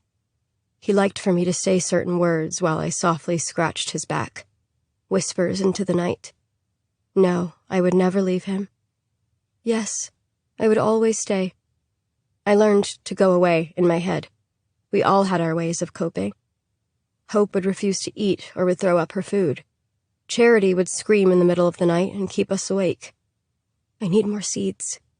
We're running out, Hope said, bending and using a bristle brush on the side of a metal kennel. We won't last the rest of the summer. I hung my head and touched my stomach, thinking about a baby in there. Hope said another girl before me got pregnant, but the baby got stuck and they didn't make it. I inhaled and stared at the grounds, at the silo where David kept his guns locked up, at the garden we'd planted a few months ago. Not much had come up. A few thin carrots, heads of lettuce that some creature immediately ate, a patch of strawberries consumed by a swarm of bugs. David fancied himself an outdoorsman. The truth was, he was a terrible survivalist. We ran out of food often. Nobody knew how to start a fire without a lighter, and all the shelters leaked when it rained. Michael came and went.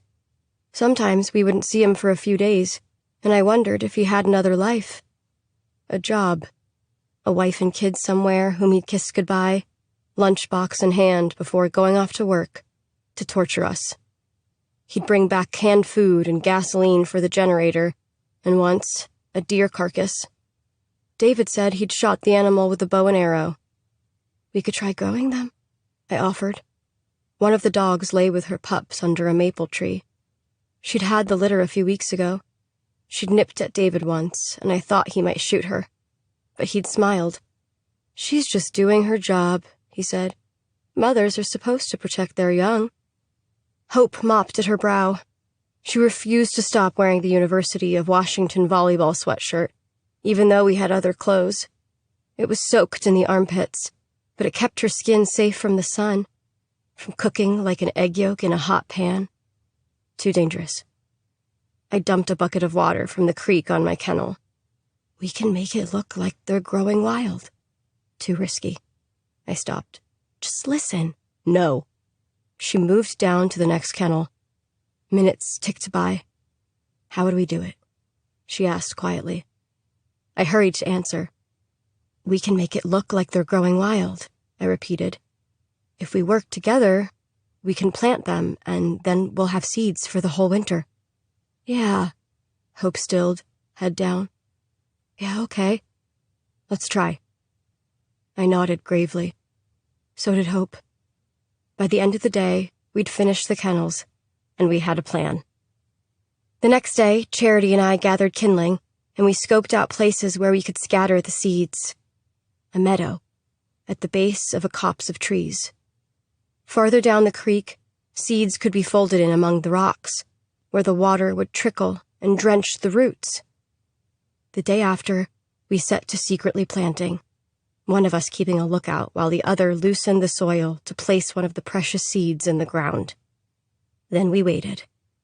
We checked them as often as we could. Nothing grew near the copse of trees, or the meadow.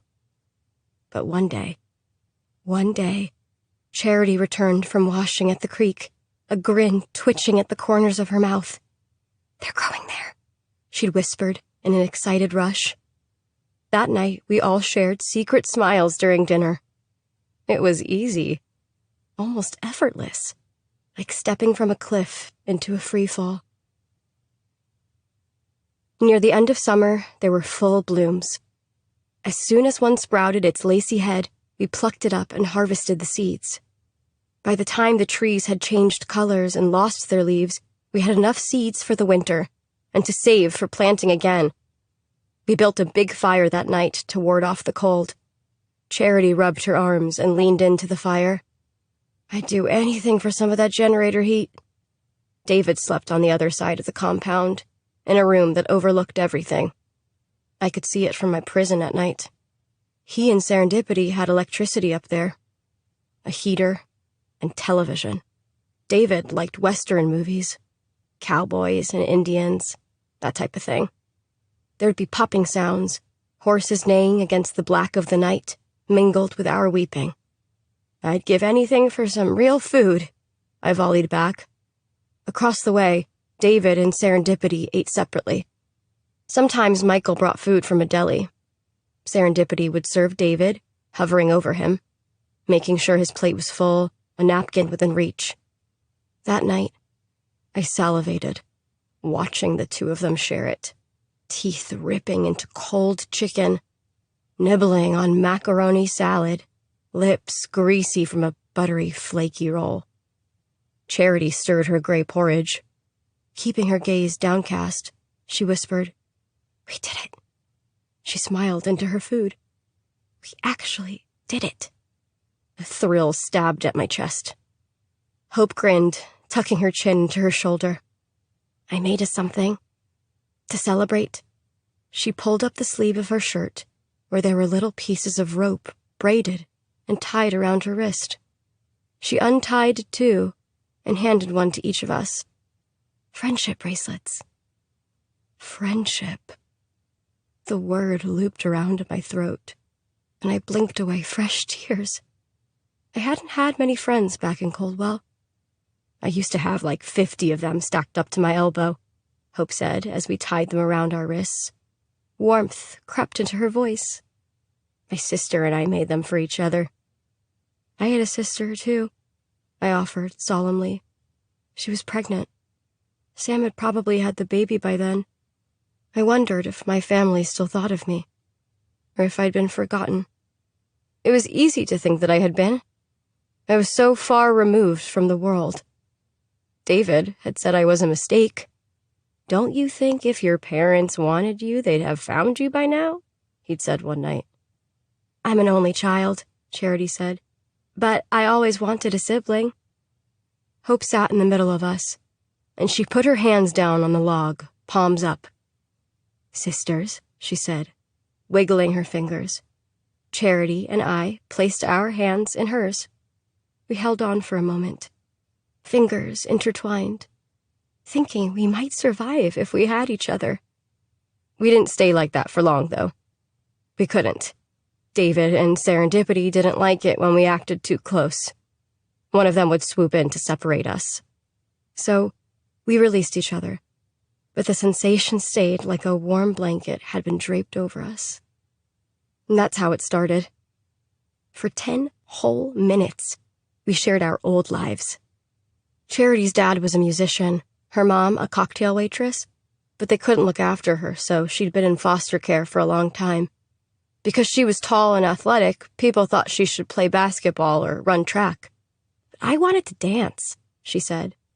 She'd watch tutorials online and practice steps, twirling in a shared room at her group home. Sometimes she'd watch reaction videos. She liked the one where a guy heard Bruce Springsteen for the first time and he cried, or the cops who rapped while patrolling the highway. Hope and I had seen him too. It was good to remember the girl I was. I'm not sure what girl I am now. Hope lived with her grandmother, a house cleaner. I hated my grandma because we were poor. Like, why agree to take us in if you can't afford us, she said. And on it went. The day's events had made us feel brave, made us cling to our pasts with both hands, made us forget the bone-deep sadness. We waded into dark waters with triumph in our eyes. And finally, we whispered our real names to one another, the words standing like monuments between us. Gabrielle.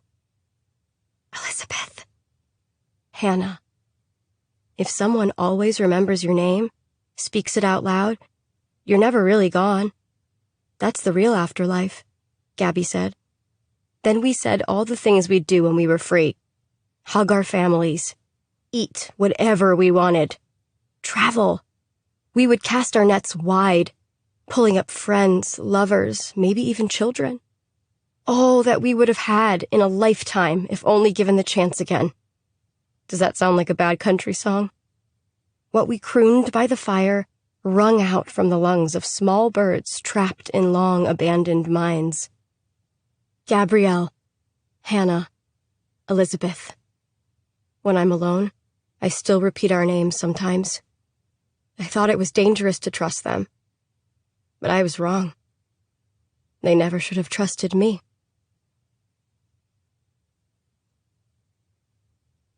Chapter 16. Chelsea is in Lacey, a rural town outside Olympia, in the passenger seat of a cop car winding through the quiet tree-shaded streets. She flexes and unflexes her toes inside her black tactical boots.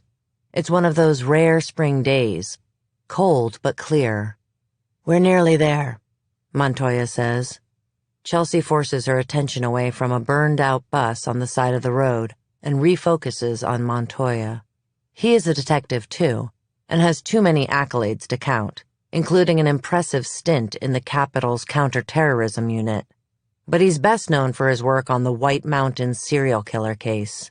He's smart, savvy, and handsome in a boy-next-door type of way. He also loves Creedence Clearwater Revival. Born on the Bayou is his favorite, with Have You Ever Seen the Rain a close second. He clicks off the music. His fingers are slender with clean, round nails. He has admitted to her that he gets a manicure once a month. Nothing too fussy, just a clip, file, and buff.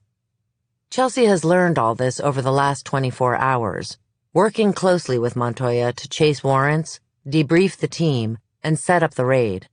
Chelsea holds photographs in her hands, a picture of Louis Salt and drone footage of his property. Louis Salt is an unemployed construction worker. He's the son of Timothy Salt, the inmate serving time at Riverbank for rape and armed robbery, whose DNA was a partial match for the blood on Gabrielle Barlow's sweatshirt. Louis Salt has had 3 run-ins with the police, all involving spats with his girlfriend. But none of these infractions led to any arrests or convictions. His DNA isn't in the system. Louis has a license to carry a concealed weapon. He lives in a 2-story house on 15 acres in the middle of the woods. A busted-up barn is also on the property. The roof is partially caving in, the boards cracked and splintering. It is a place he could have kept Gabby and Ellie, Chelsea thinks. And the final nail in Louis Salt's coffin? He drives a blue station wagon. Chelsea rubs her hands together and focuses on the car in front of them. All in all, there are 10 police units and 1 SWAT van. She'd wanted something a little more understated, but Abbott opted for flashier. A joint task force between Coldwell, Tacoma, and Olympia PD, co-led by Calhoun and Montoya. Once they get him, Chelsea hopes Ellie won't be so afraid. That she'll come to Olympia for a lineup. That she'll be able to raise her arm and point to Louis Salt through the glass. That's him. He's the one. Maybe then she'll lose the haunted look in her eyes. What's his M.O.? Montoya dips his chin to the picture of Louis Salt, one hand on the wheel. I always wonder what makes these guys tick. Chelsea swipes a thumb over the photograph of Salt, right over his scraggly beard. That's what we're going to find out. Yeah. They pass a splintered wooden sign with Smokey the Bear stating fire danger is low today. Sometimes there is no method to the madness. It often seems that way, but Chelsea knows that violent men are not inevitable. They are not a matter of course, of nature, of being born. Violent men are forged. They are made. All of it is preventable. The cars drift to the side of the road, mowing down brush to park. Doors slam, and officers don flak jackets and helmets and fit microphones into their ears. North Road is secure, Chelsea hears on the radio. Then another voice. South entrance secure. Montoya speaks into his earpiece. Copy. He looks at Chelsea. Your call. We strike at your command. The team draws black masks around their mouths, places helmets on their heads, shifts their shields into position, readies their guns. Chelsea inhales, her skin abuzz. She closes her eyes and gathers herself. For a moment, she is 15 again, 1 year after Lydia's funeral. She's with her father in a G.I. Joe's, a store now out of business, but it had specialized in outdoor recreational equipment. They're buying camouflage for Chelsea, a bow and arrow, a rifle. After Lydia, there were no more ballet recitals or Barbies on the weekends. Instead, Chief Calhoun drove his last daughter to the woods Friday through Sunday, someplace Chelsea could stay out of trouble, and if trouble did find her, she'd know how to handle herself. The first time he lectured Chelsea, his mouth was full of shoulds. Lydia should not have gone out that night. Lydia should not have met up with that boy. Lydia should have known how to defend herself. Lydia should still be here. I gave you girls too much freedom. He finally finished with a swipe of his hand. No more. It had been a relief getting away like that, escaping to the woods with a gun. Her mom was a wreck, and the kids at school stared at her. She'd felt so alien. Lydia had been Chelsea's home planet. Without her sister, Chelsea was adrift. But often, Chelsea wondered if her father, if people in general, should spend less time protecting daughters and more time worrying about sons. The dangerous things boys do. How they might be raised differently. She'd mentioned something similar to her father once, and he'd gazed at her hard, then said even harder, "I don't have any sons." Now she opens her eyes and surveys the street, the team, the perfect day about to explode. "I'm ready," she says to Montoya. He grins, dimples popping in his cheeks, and touches his earpiece. All teams go. Anticipation loose in her chest, Chelsea and the team pile into and around the edge of a Bearcat, a black SWAT van, holding on to metal handles bolted to the sides. Lights turn on along with a siren, and they swarm the farm. The Bearcat speeds onto Salt's property, swerving and stopping short of the front door. Teams of 5 dart left and right to surround the building. Chelsea and Montoya follow SWAT to the front door, rolling up the steps and onto the rotted porch. An officer pounds his fist against the thin wood of Salt's door. Bang, bang, bang. "Louis Salt, Olympia PD. We have a warrant for your arrest and DNA." Nothing from the other side of the door. Not a sound. A single light flickers above him. Cobwebs and dried-up moths hang from it. There's a soggy couch on the front lawn, haphazardly covered by a blue tarp. Mosquitoes swarm above water that is collected in the drooping plastic. Half the roof is nearly caving in, and the paint is peeling off the house. Blackberry vines snake around the foundation. All utterly still. Too quiet. Chelsea's nerves ratchet up a notch. The team uses a battering ram, and the door splinters as it bursts open. Louis Salt stands in the middle of the living room. He's as dirty as the house. Stained Grateful Dead t-shirt, threadbare holy jeans, greasy hair and yellow teeth. Chelsea grimaces, seeing him. "Hands behind your head," the front officer shouts, gun raised. "I didn't do anything," Salt spits out in a slight southern accent. He folds his arms behind his head. He glances down at his midriff, where a dozen police have trained the red dots of their automatic rifles. "I didn't do anything," he repeats. Another team arrives through the back of the house. Salt is completely surrounded. "On your knees," says Chelsea. She steps forward, fast food wrappers and cigarette butts crunching under her foot. "I can't." Louis Salt sways and visibly pales. "I didn't do anything, I swear. Oh my God, I'm gonna be sick." Then he spews all over the dingy carpet, and vomit splatters Chelsea's boots. "Ah, shit, you wanna cuff him?"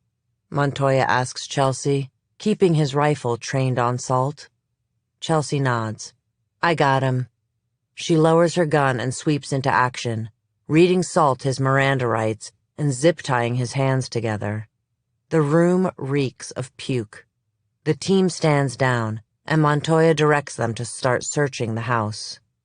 Chelsea squats next to Louis Salt, wipes her forehead with her forearm, and stares at him. She tilts her head. This is him?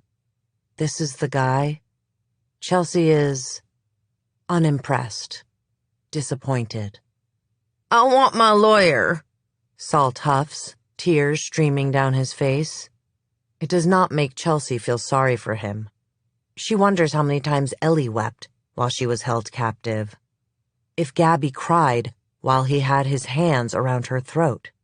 How many tears did Lydia shed before she died? "You can have one soon as we get to the station," Chelsea says. "But first, I'm gonna need to collect your DNA." She motions a lab tech forward. "Go ahead.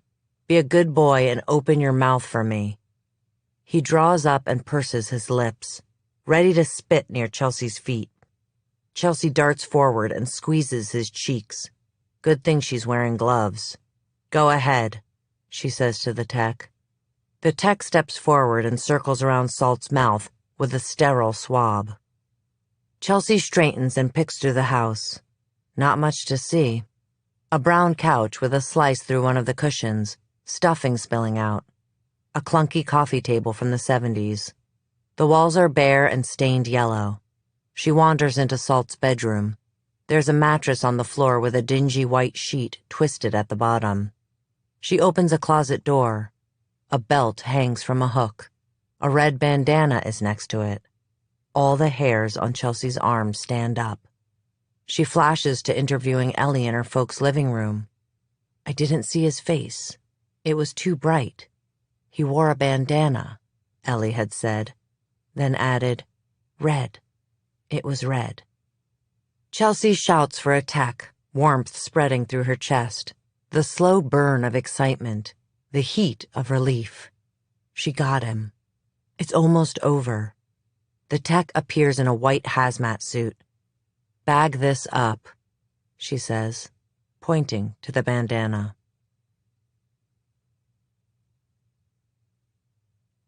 Chapter 17. How are you today, Ellie? Dr. Cerise Fisher scrawls a heading at the top of her notepad. Ellie Black, Session 2. It's a bright day, and Cerise has closed the curtains, anticipating Ellie's aversion to lights. A single lamp is on in the corner, its bulb casting a warm yellow glow. Ellie shifts and lifts a shoulder. Her hair is dirty, unwashed. She has not showered, Cerise mentally notes. The same.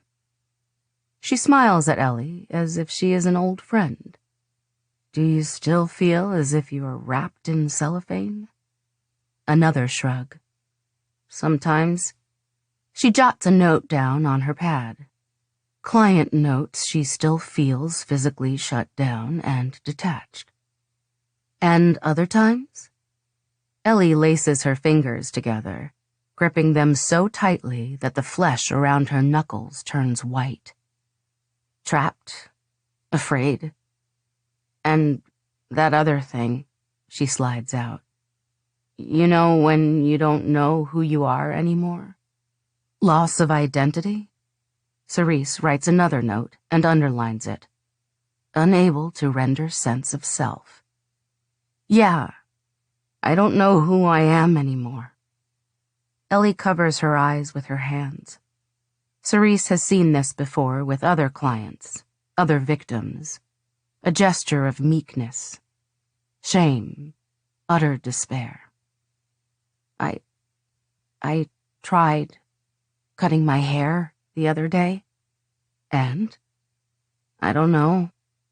I held the open scissors to my hair and couldn't do it. I just couldn't. I stayed like that until my hand cramped up. You mentioned to your mother you weren't allowed to cut your hair, Cerise ventures. Why is that? Ellie's jaw works, teeth clenching. She stays mute. Cerise decides to change course. Your parents tell me you've been seeing more people. Just Danny, says Ellie. Quiet ensues once more. How did that go? She gently presses. Okay. Ellie pulls the sleeves of her sweatshirt down and fists them. I mean, not okay. He tried to touch me, but not like that. Ellie's eyes flick, startled, to Cerise. Like what? Cerise carefully controls her expression. She waits patiently for Ellie to elaborate. He wanted to hug me, I think. That's all.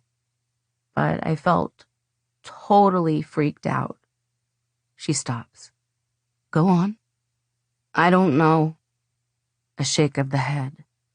I want to be touched, but I can't stand it. That will come in time. Perhaps you're not ready yet for physical affection. Ellie winces at the last two words. Be patient with yourself. Cerise pauses to gauge Ellie's reaction. Ellie squeezes her eyes shut. New topic, please. Cerise inhales. Sure. You haven't seen any other friends since you've been home? Why not? Ellie shakes her head and gazes out the window at the endless ocean. The water is calm today. I didn't have many friends from before, she qualifies. Got it, Cerise says. She sets her notes aside. I thought you might enjoy some art therapy today. No talking required. Would you be open to that? Cerise hopes drawing may be easier than speaking, that Ellie will be able to show what she cannot tell. Ellie pushes hair away from her face. Sure, I guess. Cerise beams. Great. You're easy to please, Ellie blurts, then covers her mouth, horrified. I shouldn't have said that. Sorry, she says. Rapid fire, body tightening as if she's about to be struck. Hey, Cerise says, and Ellie calms. It's okay. That was funny. It's just that since coming home, I feel like I'm letting everyone down, Ellie tells her.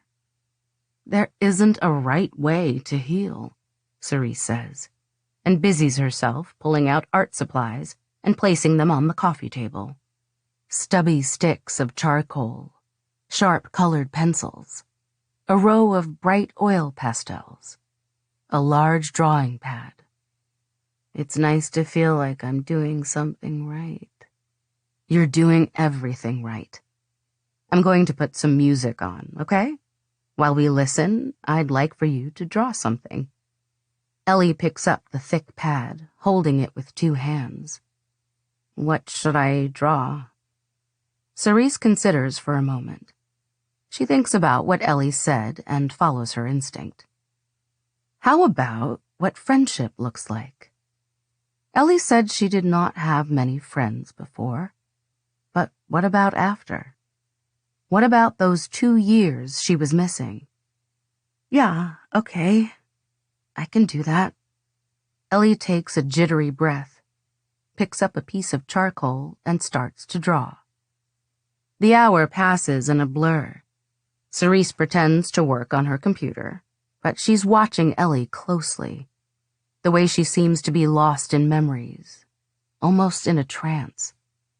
At 5 minutes till the hour, Cerise clicks off the music, and Ellie jolts upright, pastel loose between her pointer finger and thumb. All right, Ellie, our time is up. Let's see what you've done. Cerise opens her hands, inviting Ellie to show her work. Ellie rips 2 drawings from the pad and places them on the coffee table. Cerise uses a finger to rotate the art toward her, careful not to smudge anything. Ellie rubs her hands together, staining her palms with blues, purples, blacks, greens, and yellows from the oil pastels, the colors of bruises and the forest. Cerise delicately picks up both sheets and puckers her lips. A field? She focuses on the drawing in her right hand. Ellie has sketched a line of birch trees, a bloody sunset behind them, and, beneath the birch trees is a black void. A hole. Ellie scrapes the pads of her fingers. Bits of pastel peel from her skin and fall onto the sage couch. Unease skitters up Cerise's spine. This represents friendship to you? She asks. This picture resembling a grave? I guess more love than friendship? Ellie peers down at her knees, then up at Cerise. The word love hanging between them, an empty noose in the air. I see, Cerise says. She places the drawing to the side and braces herself for the next. Ellie has used only charcoal on this one, and she's depicted 4 girls. 3 are tall and 1 is short. Younger? On the bigger girls, Ellie has drawn a loop around each of their wrists. Chains? Rope? The smaller girl's wrists are bare, the loop noticeably absent. Lastly, all of the girls are depicted with 2 X's for eyes and a frightened oval for a mouth. Because they are dead? Is one of these you? She says, voice low. Ellie wipes her sweaty palms on the knees of her jeans. I'm there. Cerise lets loose a breath. Maybe not dead, but hurt? And the rest? Do they represent real people too? A slight crack in Cerise's voice, fear slipping through. Ellie bobs her head. They do. Will you tell me their names? Cerise points at the bigger girls. Ellie's eyelids twitch. She flexes her hands. Something is happening, she rasps, clutching at her chest. The beginning of a panic attack. Cerise's clinical training kicks in. Breathe, Ellie. You are safe. You are here with me in this room. Come back to me. Ellie? Cerise says again. No use. Ellie shakes her head, won't open her eyes. She is lost in a horrid memory. Let's try a grounding technique. Can you follow my instructions? Cerise keeps her tone even and low, her voice seeking to pull Ellie from the dark water. Push your feet hard into the floor. Cerise sees Ellie's toes flex through the thin fabric of her shoe. Good. Feel the couch beneath you. Ellie's hands skirt the couch, and the trembling in her body eases. That's it. Notice your spine and how it supports you. Acknowledge that you are struggling.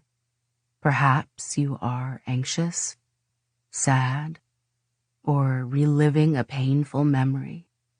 But just as you feel pain, there is a solid body around that pain that you can control. Now open your eyes. Ellie does. Tell me 5 things that you see in this office. Chair, yellow sticky notes, a lamp with a gold base, a silver pen. Ellie trails off and focuses on the drawing on the paper. Her mouth moves, but no words come out. What is it, Ellie? What would you like to say? My friends. I see my friends. She reaches out and thumbs the girl's images, sadness on her face. The kind reserved for things loved and lost. People who are gone. They were your friends? Cerise asks. No. Better than friends. Ellie touches the loops around the girl's wrists. Then her fingers skirt to the 4th girl, the shorter girl. Reverence in her touch. Sisters. They were my sisters.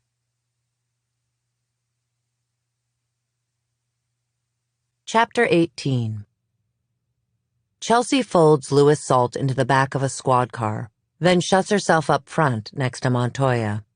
The engine purrs to a start, and lights flash. Montoya glances back at Salt and says, You like CCR? Salt doesn't say anything.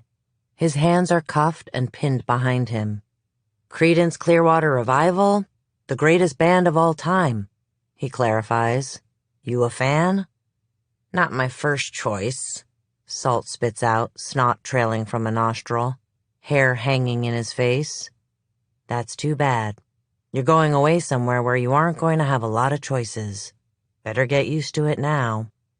He switches on Have You Ever Seen the Rain, adjusting the fade to blare on the back speakers. As they drive off, Chelsea grins to herself, thrilled at her well-executed plan. At the Olympia PD station, Chelsea eyes Louis Salt through a 2-way mirror. Still not talking? Montoya stands beside her, a paper cup full of yellow liquid in his hand. He prefers Mountain Dew over coffee. He's changed out of his tactical gear and is back in his t-shirt and jeans, badge hanging from his neck by a chain. Chelsea is in her civilian clothes too, a flannel shirt and jeans, with her badge clipped to her waist. Hasn't said a word other than he didn't do anything. Chelsea crosses her arms. Her patience is wearing thin. It's been 5 hours. She wants a full confession. Nothing less will do. Well, I've got more bad news, Montoya says. Chelsea glares at him. A muscle under her eye ticks. She's tired, that is all. What? He sets his cup down and holds his phone out to Chelsea. They didn't find anything after raiding the rest of Salt's property. Grainy body cam footage plays on his phone. The police sweep the dilapidated barn. A flashlight beam crosses a rotting hayloft, a dirt floor, and then settles on a trap door. Here, the officer shouts. Another officer comes into view and yanks the door open. Guns poised, the police rush down the dusty stairs into the room. Empty, the officer announces, camera spinning around. Nothing down here except some shelves and an old jar of... He picks it up. Pickles. No evidence of human inhabitants. A pause.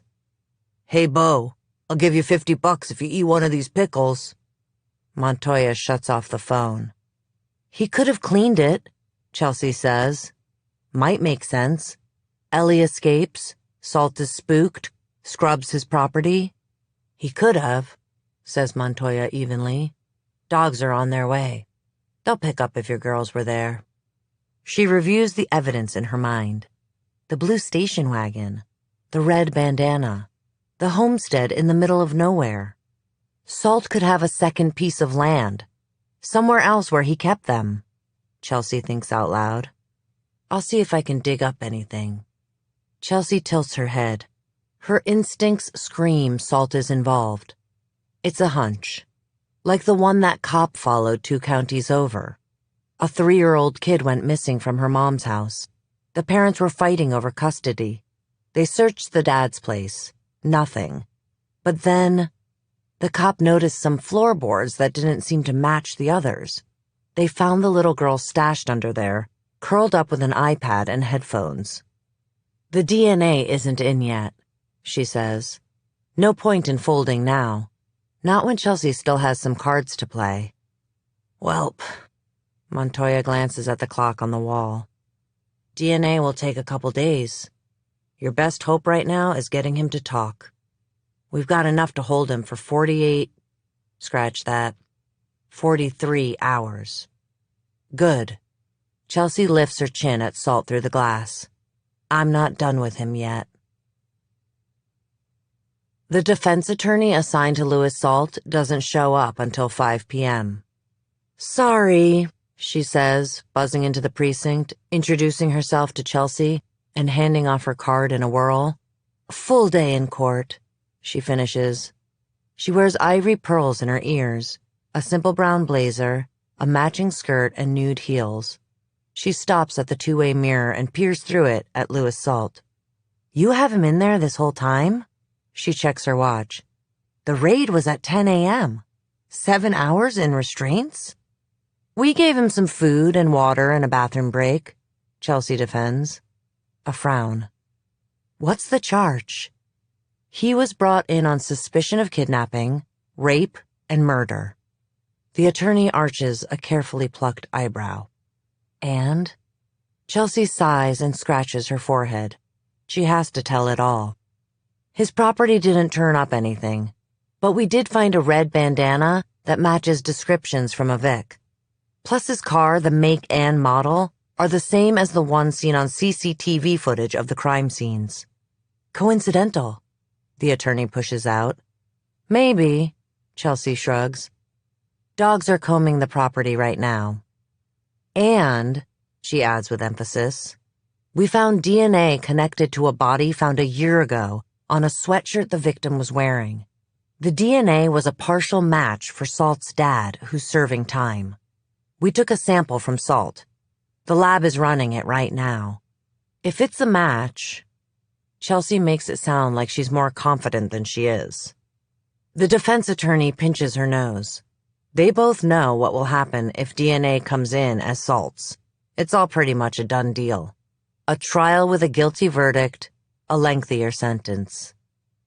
You get him to talk, and I'll put in a good word with the ADA, Chelsea says. She needs Salt to talk. This is true. And she will speak with the ADA if he does. Also true. But not for Salt. For Ellie. For Gabby's grandmother. If the DNA is a match, if the case is open and shut, Chelsea won't push for a courtroom. She'll push for a plea deal. To spare Ellie and Gabby's grandmother, who don't want to relive it. Your girls, Montoya had said earlier. But he had it wrong. Ellie and Gabby do not belong to Chelsea. Chelsea belongs to Ellie and Gabby.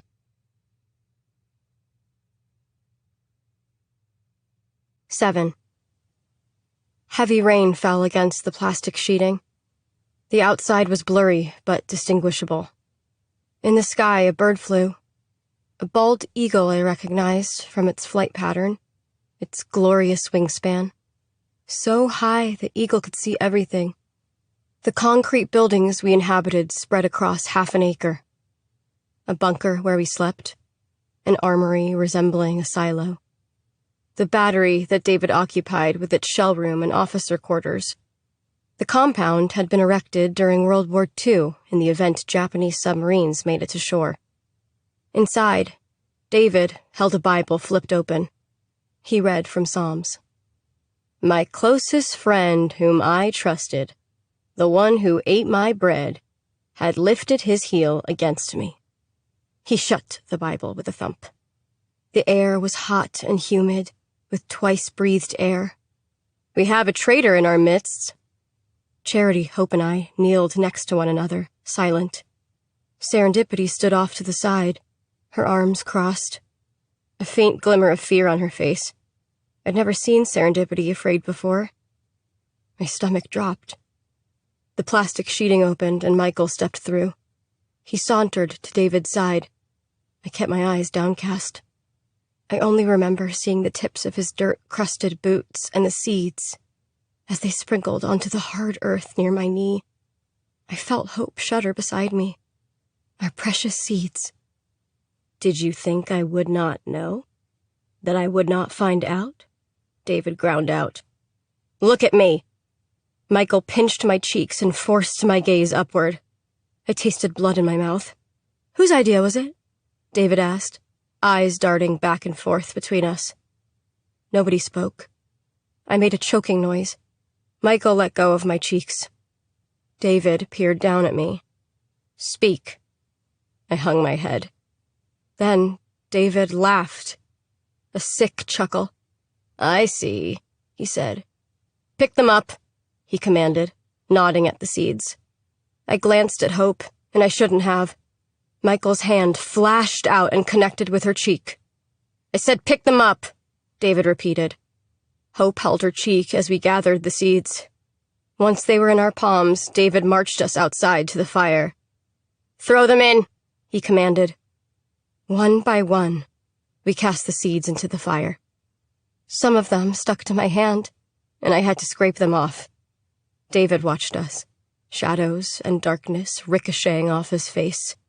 Foolish girls, he said as the seeds turned black and into ash. Foolish, foolish girls. I squeezed my eyes shut, wishing myself somewhere else, wishing to be a bird or a bug and just fly away. Warmth brushed my wrist. David had hooked his finger under the bracelet Hope had made for me. Pretty, he said. And matching. His gaze drifted to Hope's and Charity's wrists. Those go into the fire, too. Tears began to slide down my face as I worked on the knot. I dropped the friendship bracelet into the fire. Hope and Charity did the same with theirs. More tears came, a gentle heaving as we watched it all burn. It's hard to remember the in-between spaces. What happened next, some of it is a blank. The tick of a second. A blink. I was curled up on my bed when the metal door creaked open, and David entered. Michael was with him. The room seemed to shrink, and my body tightened. David sat on the edge of the bed and patted the seat beside him. His knuckles were bruised and bloody. I scooted forward until my legs dangled off the side. Michael guarded the door, dogs at his feet, tongues dangling. The puppy was there, too. One I named Star, because of the white mark on her forehead.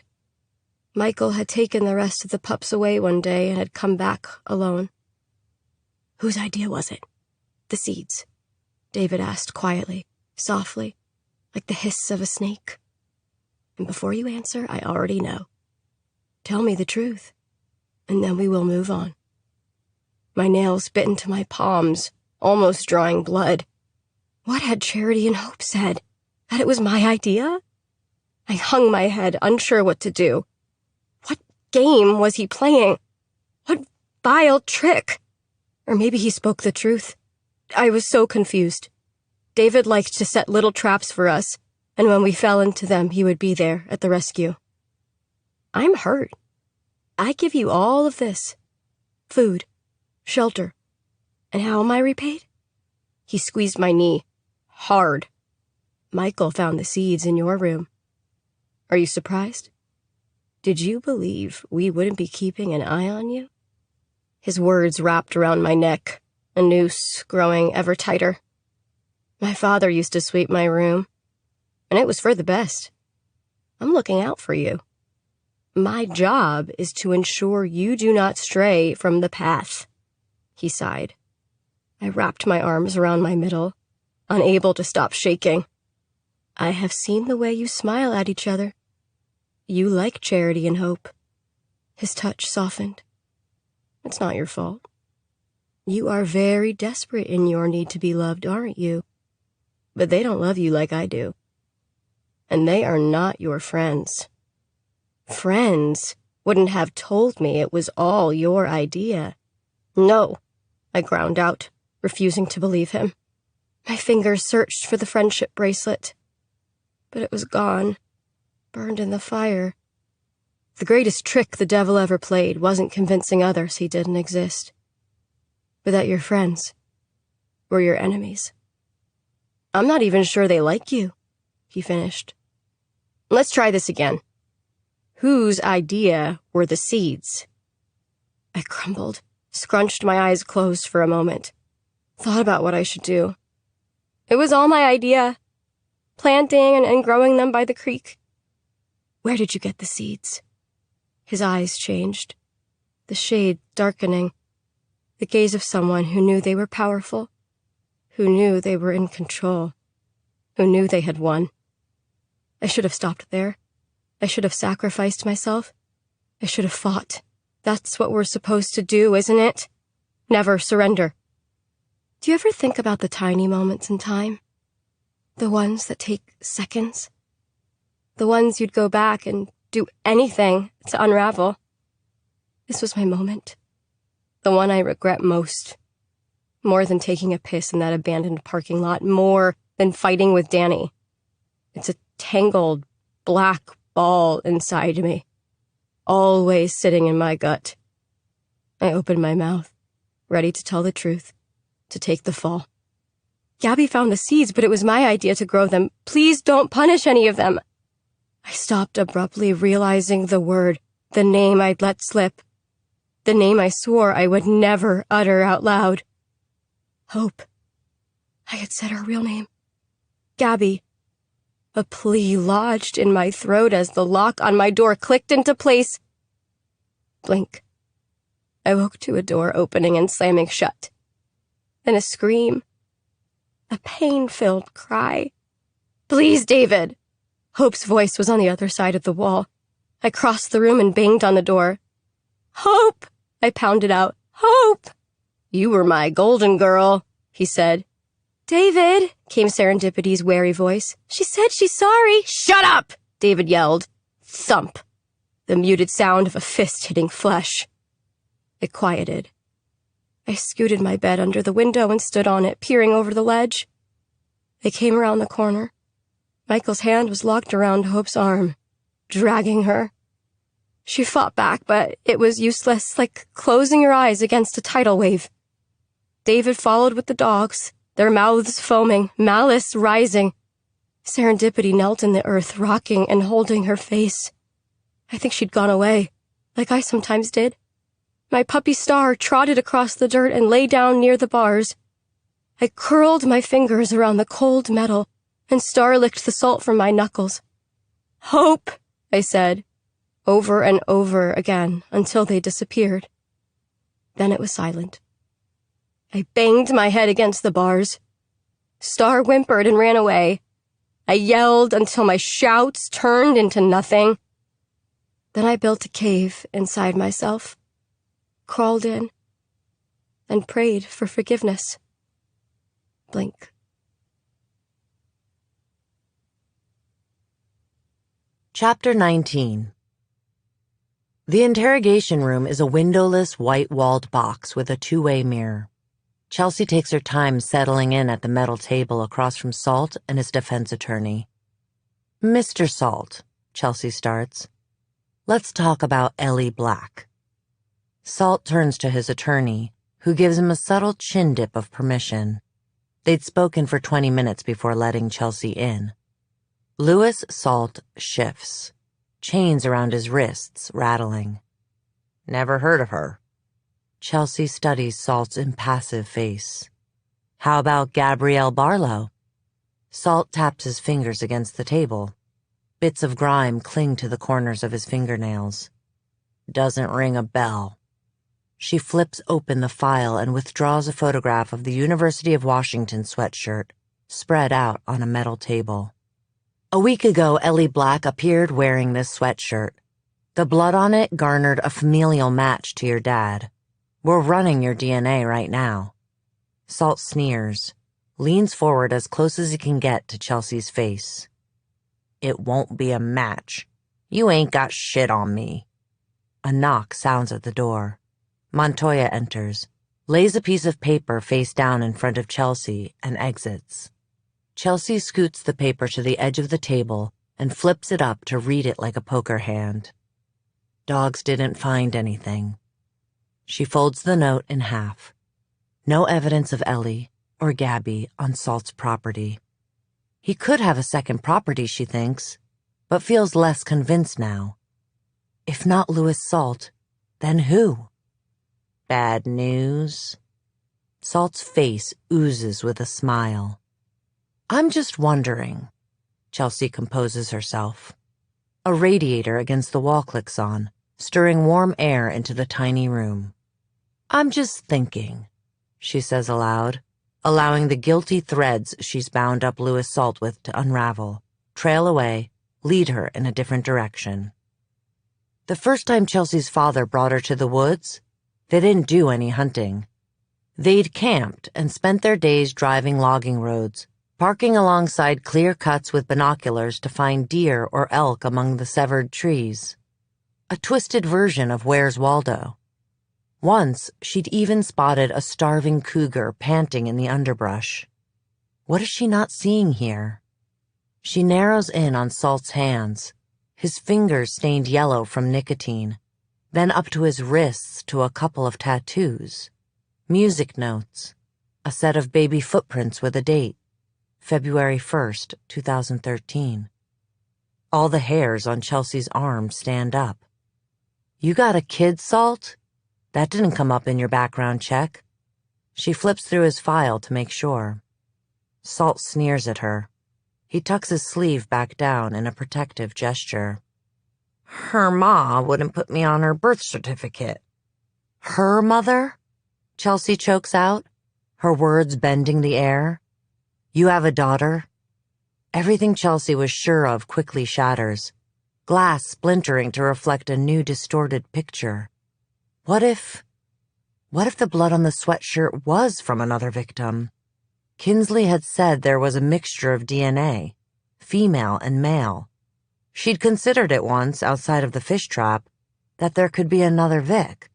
But then she'd landed on Louis Salt, on his rural home, his barn with a cellar, and his blue station wagon. Salt's gaze flickers. I'm not talking until you tell me what this is all about. Chelsea regroups and thinks for a moment. What is the best course of action here? How much should she divulge? Interrogation is a carefully choreographed fan dance of revealing and concealing the truth. I'm investigating an abduction case. DNA from blood on a sweatshirt the victim was found in is a partial match to yours. I thought, you thought like father, like son, he cuts in. Because my daddy is a rapist, I'd be one too. Chelsea blinks and keeps her voice even. You match a profile, along with some other key evidence that fit. Salt squints his eyes, narrowing them at Chelsea. And now Chelsea thinks about all the ways people can be wrong. A testament to assumptions. Louis Salt is innocent. When was the last time you saw your daughter? Chelsea continues. Salt turns a cheek and crosses his arms. I haven't seen her for 6 years. I left her in the car to go into the casino. He sticks up a finger. Once. I was only in there for an hour. Her ma didn't let me see her after that. She took me to court. I lost custody. He wags the same finger and pushes it into the table. And a year and a half ago, cop showed up at my doorstep asking me all sorts of questions about Willa. If I've seen her. If I know where she is. Her ma reported her missing, I guess. So excuse me if I don't want to talk to any more cops. You're all the same. Harassing innocent men while the real criminals go free. Missing. The word claws into Chelsea's brain. She works to stay still, even though everything inside of her is exploding. How old is your daughter? Willa, he says, was 7 when she went missing. She'd be 9 now. So young. Chelsea swallows hard. This is the first piece that doesn't fit. Why would Ellie's abductor take a 7-year-old? She focuses on the questions she can answer instead of the ones she can't. If she's missing, why isn't her DNA in the system? Salt looks at Chelsea for a moment. My ex gave samples. Cops collected mine. You tell me why. Irritation floods his voice. Chelsea nods, knowing all too well. With no suspect, DNA can take up to a year for a result. She pictures the racks and racks of rape kits in endless precincts that go unprocessed. Because of the cost, the manpower. Because she works for an institution that was not built for women or their interests. How much is a girl's life worth? We can fix that. Chelsea fidgets with Salt's file. In light of this new revelation, it's now my belief that your daughter may also be a victim of this man's. Finally, you're getting something right. He crosses his arms again and looks over Chelsea's shoulder at the wall. I'm as innocent as the day I was born. Noted, Chelsea clips out. Now, please tell me about your daughter. Everything. For a moment, the room is deathly still. Not much to tell. Like I said, I haven't seen her since she was 2. Her name is Willa. She was a sweet baby. Had a birthmark on her cheek. Red. He circles the upper part of his face and under his eye. What do you know about the investigation? What happened to her? Salt taps his finger against the table. She was out riding her bike and was snatched off the street. At least that's what my ex told me. If you ask me, her ma's boyfriend had something to do with it. Chelsea has heard enough. She does not need Salt anymore. She rises from the table. Thanks the defense attorney, but does not spare Salt a second glance. Montoya is in the room next door. He watched the whole thing through the two-way mirror. I'm gonna need a photograph of Willa, she says. Already on it, he says, phone in hand. Chelsea's heart beats double time. And her DNA, whatever they collected when she first went missing. We need it pulled from the lab to compare against the blood found on Ellie's sweatshirt. I'll email over the case file soon as I have it. Chelsea walks to the corner and presses her palms to her eyes until she sees stars. She is angry, confused. A third girl. Why wouldn't Ellie tell her about Willa? What reason would she have to hide it? She drives back to Coldwell in an agitated fog. Halfway there, Montoya sends 2 photos of Willa. Chelsea pulls over at a rest stop to stare at them. The first is a school picture. Willa smiles for the camera, red birthmark on her cheek, scrunched like an unbloomed rose. The next is Willa on a playground, hanging from a set of monkey bars, looking like the best days of childhood. Blessed, beautiful, unbroken, waiting to be carried home.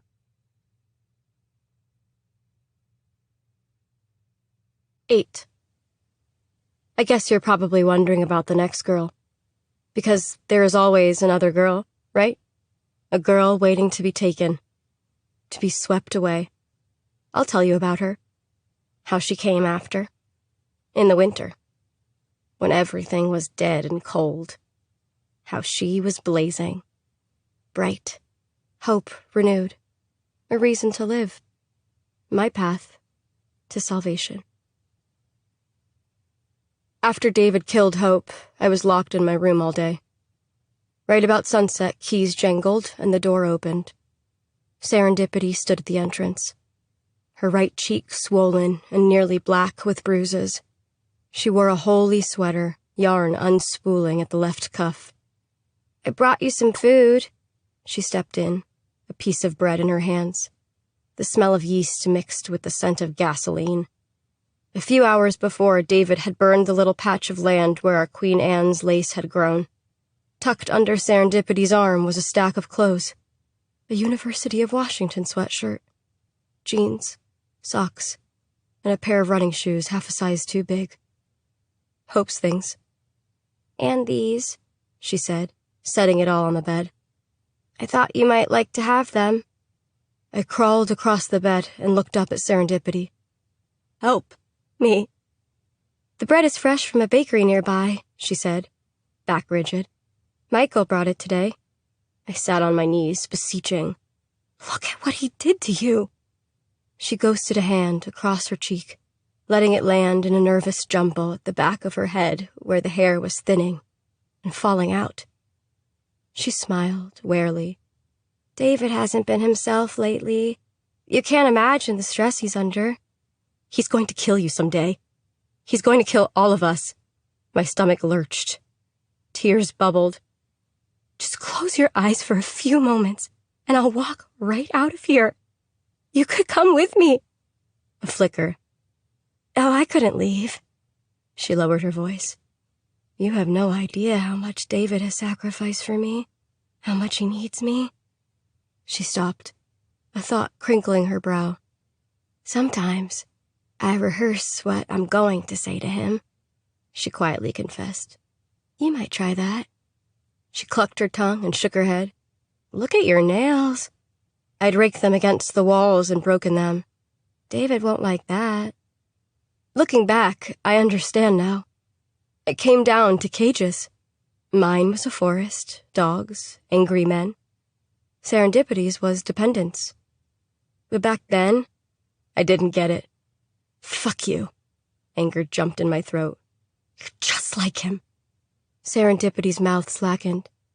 "I'm not." The air in the room changed, expanding with a third person. "Am I interrupting something?" David asked. Serendipity shifted. "I was just bringing some food and clothes." David beckoned Serendipity forward. He whispered something in her ear.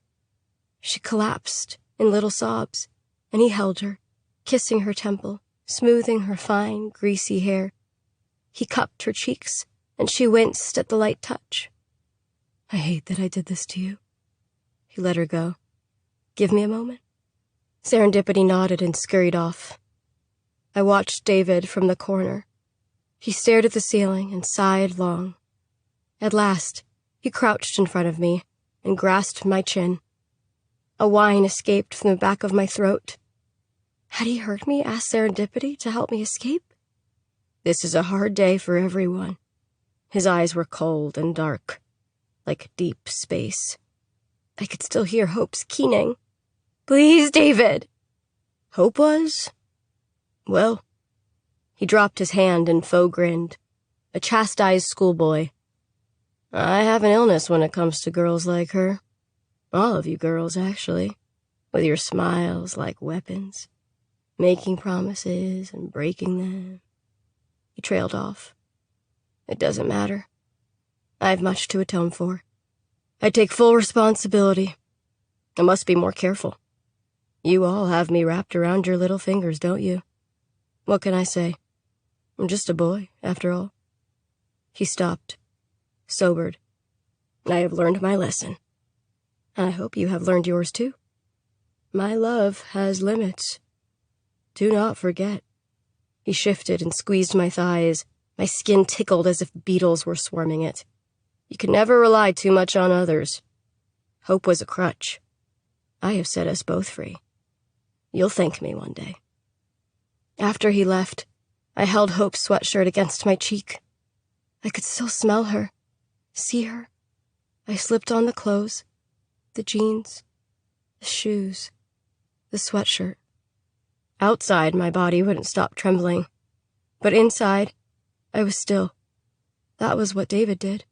He broke you down until you were nothing. Empty, and waiting for him to fill you up. I forced pieces of bread into my mouth. The jeans had mud stains on the knees. Other than that, the clothes were in good condition. Clean and warm. The bloodstains would come later. I woke in the wee hours of the morning to a cry. My body was stiff, weak. I listened. Nothing. I couldn't hear anything but the night. Trees caught in the wind, chirping crickets, an occasional owl. The cry came again. High-pitched, unnatural, human. My face turned automatically toward the thin wail in the distance. Again it came, a gentle keening. My fists clenched and unclenched and clenched again. My skin grew clammy. The voice was feminine, young. One of the dogs barked. Far away, the girl cried. And I cried with her. Tears slipped down my cheeks. I let them fall into the grooves of the stained mattress. David had abducted someone else.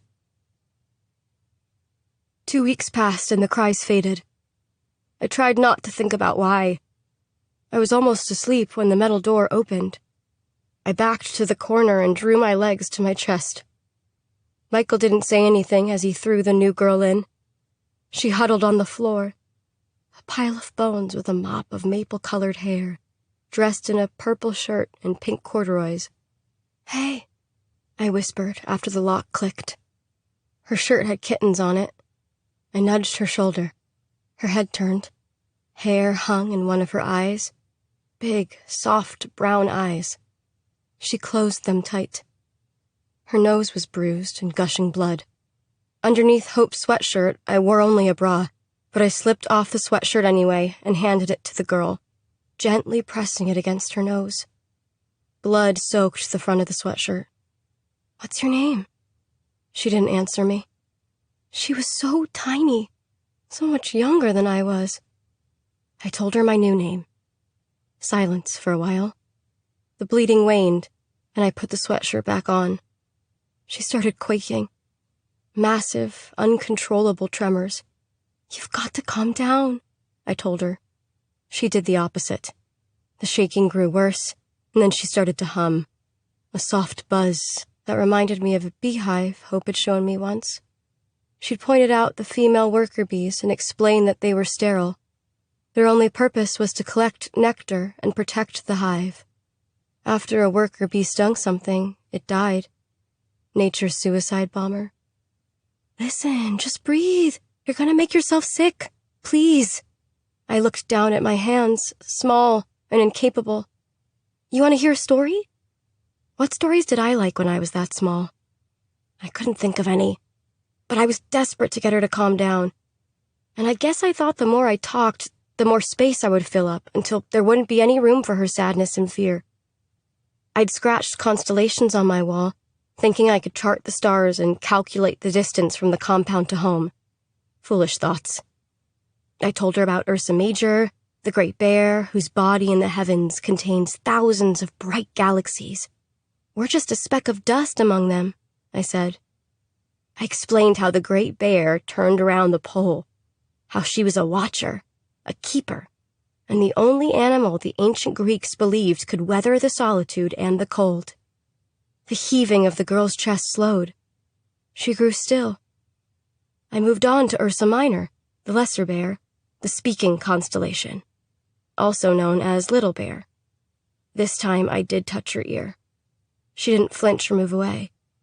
She holds Polaris, the North Star, in her tail, I said. She looked up at me. There was a birthmark on her cheek, red and small, the kiss of a strawberry. I let my mouth curve up into a comforting smile. Hey, there you are. How old are you? She held up 7 fingers. Charity and Hope had never mentioned David abducting anyone so young before. Big tears spilled from her eyes, carving tracks down her dirty cheeks. She dove into my arms. She smelled like urine and unwashed hair. I welcomed her and felt my world tunnel, my purpose change. She laid her head on my chest, right between my breasts, as if I was her mother. I asked her if she was tired, and she said yes. I helped her lie down on the bed. I stripped off her socks and rubbed her feet, holding them against my belly to warm them. Then I carefully replaced her socks, giving her toes a gentle squeeze as I did. I tucked her head under my arm and called her Little Bear. Up until then, I'd still thought of escape. I didn't after that night. I made a list of things I would do to keep her safe. The list was short. It contained one word: anything. I didn't even know her name, but I knew she needed me, and need is such a powerful thing. In hindsight, this was part of David's plan, to bind me to the compound with a string so tight it would cut off my circulation to the outside world. It worked. The sun was beginning to rise when she finally spoke. Her voice was small and hoarse, a razor blade against my skin. I was riding my bike, she said. They called me Grace, but that's not my name. I'm Willa. I squeezed her frail shoulders. Then I fetched a file from the windowsill and began fixing up her hands. I told her how we were supposed to keep our nails, long but rounded. I told her Grace was a beautiful name. I told her to forget what she used to be called. We would never speak it again. We were a family now. We had so much to look forward to together.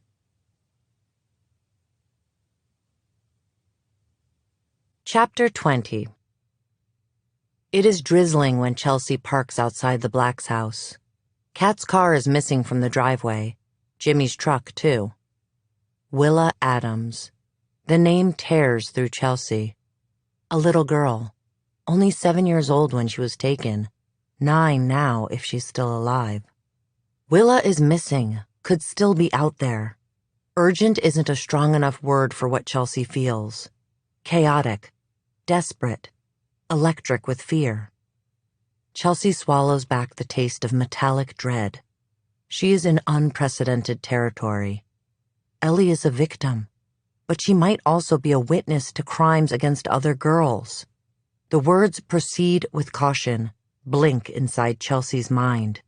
Gabby is dead and gone, but Willa is still out there. Willa could still be alive. Willa could still have a chance. Everything has shifted for Chelsea now. Willa is riding in the front seat, Ellie in the back. Inside Ellie's home, a light is on in the living room, the telltale glow of a television, through the crack in the curtains. Chelsea texts Ellie, "I need to speak to you. I'm outside your house. You home?" The light clicks off. The television, too. Well then. Chelsea's phone chimes. A text from Ellie says, "Sorry, not home, with my mom." Why do people lie? The reasons are varied and wide. To protect someone? To protect themselves emotionally or physically? To win something? A reward of some type? To keep a secret? To avoid humiliation or embarrassment? To exert power or control? To earn admiration? Or to avoid punishment? Chelsea fires up the car. Ellie might be withholding something on purpose, and it makes Chelsea suspicious. It makes Chelsea want to dig even faster, faster and faster, until the dirt has been wiped from these girls' eyes, purged from their mouths. Over the years, Chelsea has uncovered many people's secrets. She has searched homes, mansions and trailers, cleared out vehicles of all sorts, littered with garbage or polished with a cashmere cloth. All of it tells her something. But what tells her the most? Other people. The sun is a pale slip battling storm clouds when she enters Dr. Cerise Fisher's office. She presses the button, alerting the therapist that someone is in her waiting room. A full 5 minutes pass, and Chelsea paces the small area. She's rubbing the leaf of a fake plant between her fingers when Dr. Fisher's office door finally opens. "Detective Calhoun," Dr. Fisher says, surprise, but also welcome in her voice. "Sorry to barge in like this," Chelsea says. "That's all right. I'm between clients. Come on in." Chelsea follows Dr. Fisher into her office. It's an intimate-looking place. Soft couch, breezy curtains, subtle art. "Do you mind if I eat while we chat?" Dr. Fisher pulls a salad in Tupperware from a small fridge. "Of course not," Chelsea says. "All right, then." Dr. Fisher sits behind her desk and drizzles dressing onto the green mess. Chelsea can't remember the last time she ate anything leafy. "So, what brings you here?" Elizabeth Black. Chelsea sits on Dr. Fisher's couch, perched on a lumpy edge. Dr. Fisher's mouth tightens a fraction. "Chelsea." "Cerise," Chelsea counters. "I can't tell you anything." "Yes, I know. Confidentiality." Chelsea waves it off. Dr. Fisher arches a brow at Chelsea, spears some lettuce, and slips it into her mouth, chewing delicately. "I'm sorry you came all this way for nothing. I can't help you." Chelsea considers her next move, the technique she might use. She opts for the truth, casting it out like a fishing line. Will Cerise bite? "I stopped by Ellie's house before coming here. I texted her to see if we could talk, and Ellie pretended that she wasn't home." Dr. Fisher stills. "Oh?" Chelsea nods slowly. She has Dr. Fisher's interest, notices something troubled in the doctor's gaze. She doesn't want to participate in the investigation anymore. "That's too bad." Dr. Fisher stabs at a piece of carrot. "But understandable, I suppose." Chelsea nods. Lots of victims decline to help police. The criminal justice system is its own mountain to climb. For every 1,000 cases of reported rape, only 7 lead to felony convictions. She gets it. She does, but... Ellie's a bit of a cipher, isn't she? Chelsea is missing something. A hunch again. She looks up at Cerise. "I can't put my finger on what it is, but something isn't right with Ellie." Behind Dr. Fisher, the heat kicks on. Warm air stirs the room. "I wouldn't say that. I would say that she's a different person now. You cannot expect Ellie to be who she was before." Dr. Fisher's face is sympathetic. "Trauma changes people." Chelsea glances down at her boots. She's tracked small bits of dirt onto the braided rug. She turns back to Dr. Fisher, showing some of her sorrow on purpose, letting the worry darken her expression. The fan dance, that is what she is doing now. "There's been a recent development related to Ellie's case. Outside, there's the steady murmur of waves, of seagulls, of the coast, ebbing and flowing. The situation has become pressing. The sweatshirt Ellie was found in belonged to a girl who disappeared 5 years ago, Gabrielle Barlow. Her body was discovered, strangled about 1.5 years ago. Dr. Fisher flinches. There was blood on the sweatshirt. I assumed it was Gabrielle's, but it wasn't. It wasn't? Dr. Fisher's expression becomes strained. Chelsea notes tiredness around the doctor's eyes, too. Chelsea isn't the only one worn down by her job. Why do women do this? Why are they conditioned to give and give and give? She thinks about those 7 cases out of 1,000. Maybe one day it will be 8, then 9, then 10. Small bites are all she'll ever be able to take, and they will have to do. She'll never be full. Chelsea shakes her head. She makes her voice as flat and smooth as polished wood. No, the DNA isn't in yet, but I strongly believe the blood belonged to another girl. A girl who is still missing. Her name is Willa Adams. She would now be 9 years old. Dr. Fisher's hand goes to her abdomen as if to calm herself, her swirling stomach. I believe Ellie has interacted with Willa, that she knows something about Willa and is hiding it, whether by fear or by design. Has Ellie mentioned other girls to you? Dr. Fisher glances at a file on her desk, the name Elizabeth Black written on it. Chelsea can make out the edge of a paper inside, black crayon or charcoal scribbled on it. A drawing? I hesitate to say anything, but in light of this news, she did draw something our last session. Show me. Chelsea leans forward. Dr. Fisher opens the folder and places the contents in front of Chelsea. She was right. They are drawings. 2 of them. One of a field with holes in the ground. The other of 4 people. Girls, Chelsea thinks. One girl is smaller than the rest. Most likely Willa. I'm sorry. I should have called you right away. But I was going to discuss the drawing with Ellie next session and urge her to speak to you about it herself. If I'd known... Dr. Fisher trailed off. It's okay, Chelsea says, but she keeps her eyes locked on the girls, on their open mouths, locked in perpetual screams.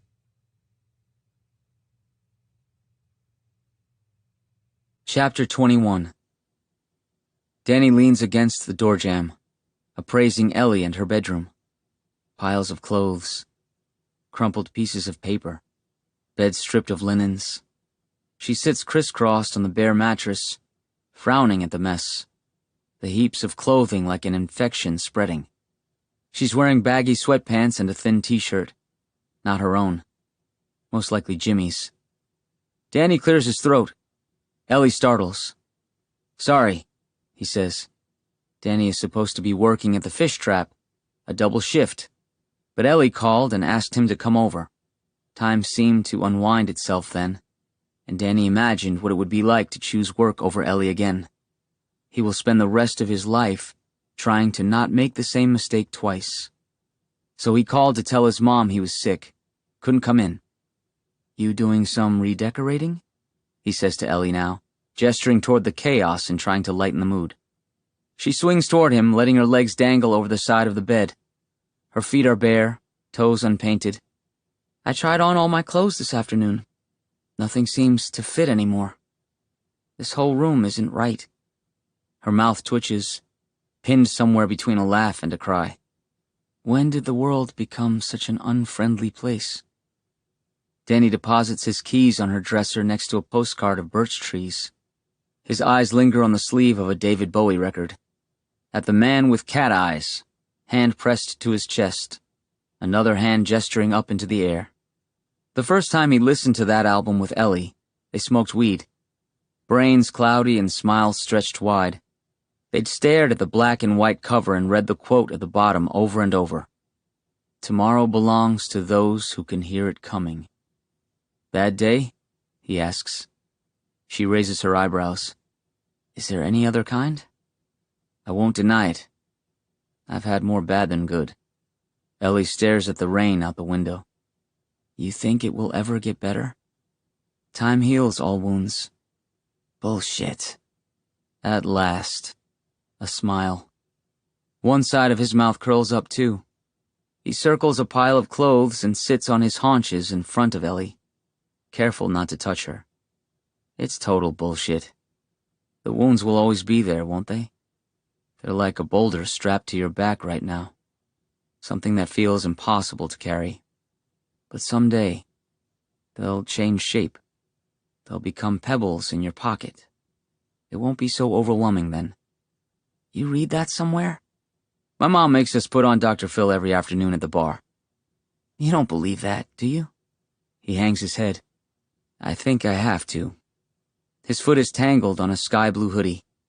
Suddenly he is caught in the crosshairs of a memory. Ellie was wearing that sweatshirt, and they'd been walking around on Main Street. He'd just won her a stuffed elephant from the arcade when the sky opened up. They ducked into the Sea Glass Museum. No one was behind the counter, and they wandered, hand in hand, far into the exhibits.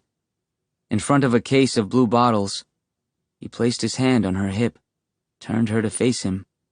A peck was how it started, but then she'd cupped his cheeks, and the kiss deepened. She'd pressed against him, and he'd been hard. They knocked into a display, rattling glass, and were invited to leave by the owner, a man who looked like he should be on a ship rather than stuck on dry land. All of a sudden, Ellie's hand is on his knee. He stays still in that awkward squatting position. Okay? Okay, she says. He shifts to sit, losing Ellie for a moment, but then she returns, slipping from the bed next to him. She places her hand on top of his, tentative, unsure. Slowly, he turns his palm upright. Ellie's fingers fall between his, and they interlace hands. You sure this is okay? He asks, thinking about desire, how it changes, how the only thing he wants is not to hurt Ellie, because you do not hurt someone you love, or you try not to. Ellie rests her head on his shoulder. Tell me something good. He's stiff, afraid to move. Something good? He feels her nod against him, the razor sharpness of her cheekbone. He looks out the window and starts to speak. He whispers to her every good thing he has ever seen. Sunshine, high tide, elk on the beach, a pod of humpback whales, the sky right before the rain, here right now, you and me. I wish you looked at me how you used to. The warmth of her skin seeps through his sweatshirt. How was that? Everything inside of Danny is soft and quiet. Still water. What a sad victory, he thinks. Touching someone and not being afraid. I don't know. Like I was beautiful and unbroken. I want it to be the same. I guess. He does not have the heart to tell her it is not the same. It will never be the same again. Just as the Danny Ellie knew is gone. So is the Ellie Danny knew. I just miss the girl I was. She wipes her face and looks up at him, green eyes glassy sad pools. Thank you for coming over. She squeezes his hand. I wanted to ask you a favor. Would you take me somewhere? Night has come. The sun has set. The road is bumpy. Danny's and Ellie's bodies jerk with the movement of his car.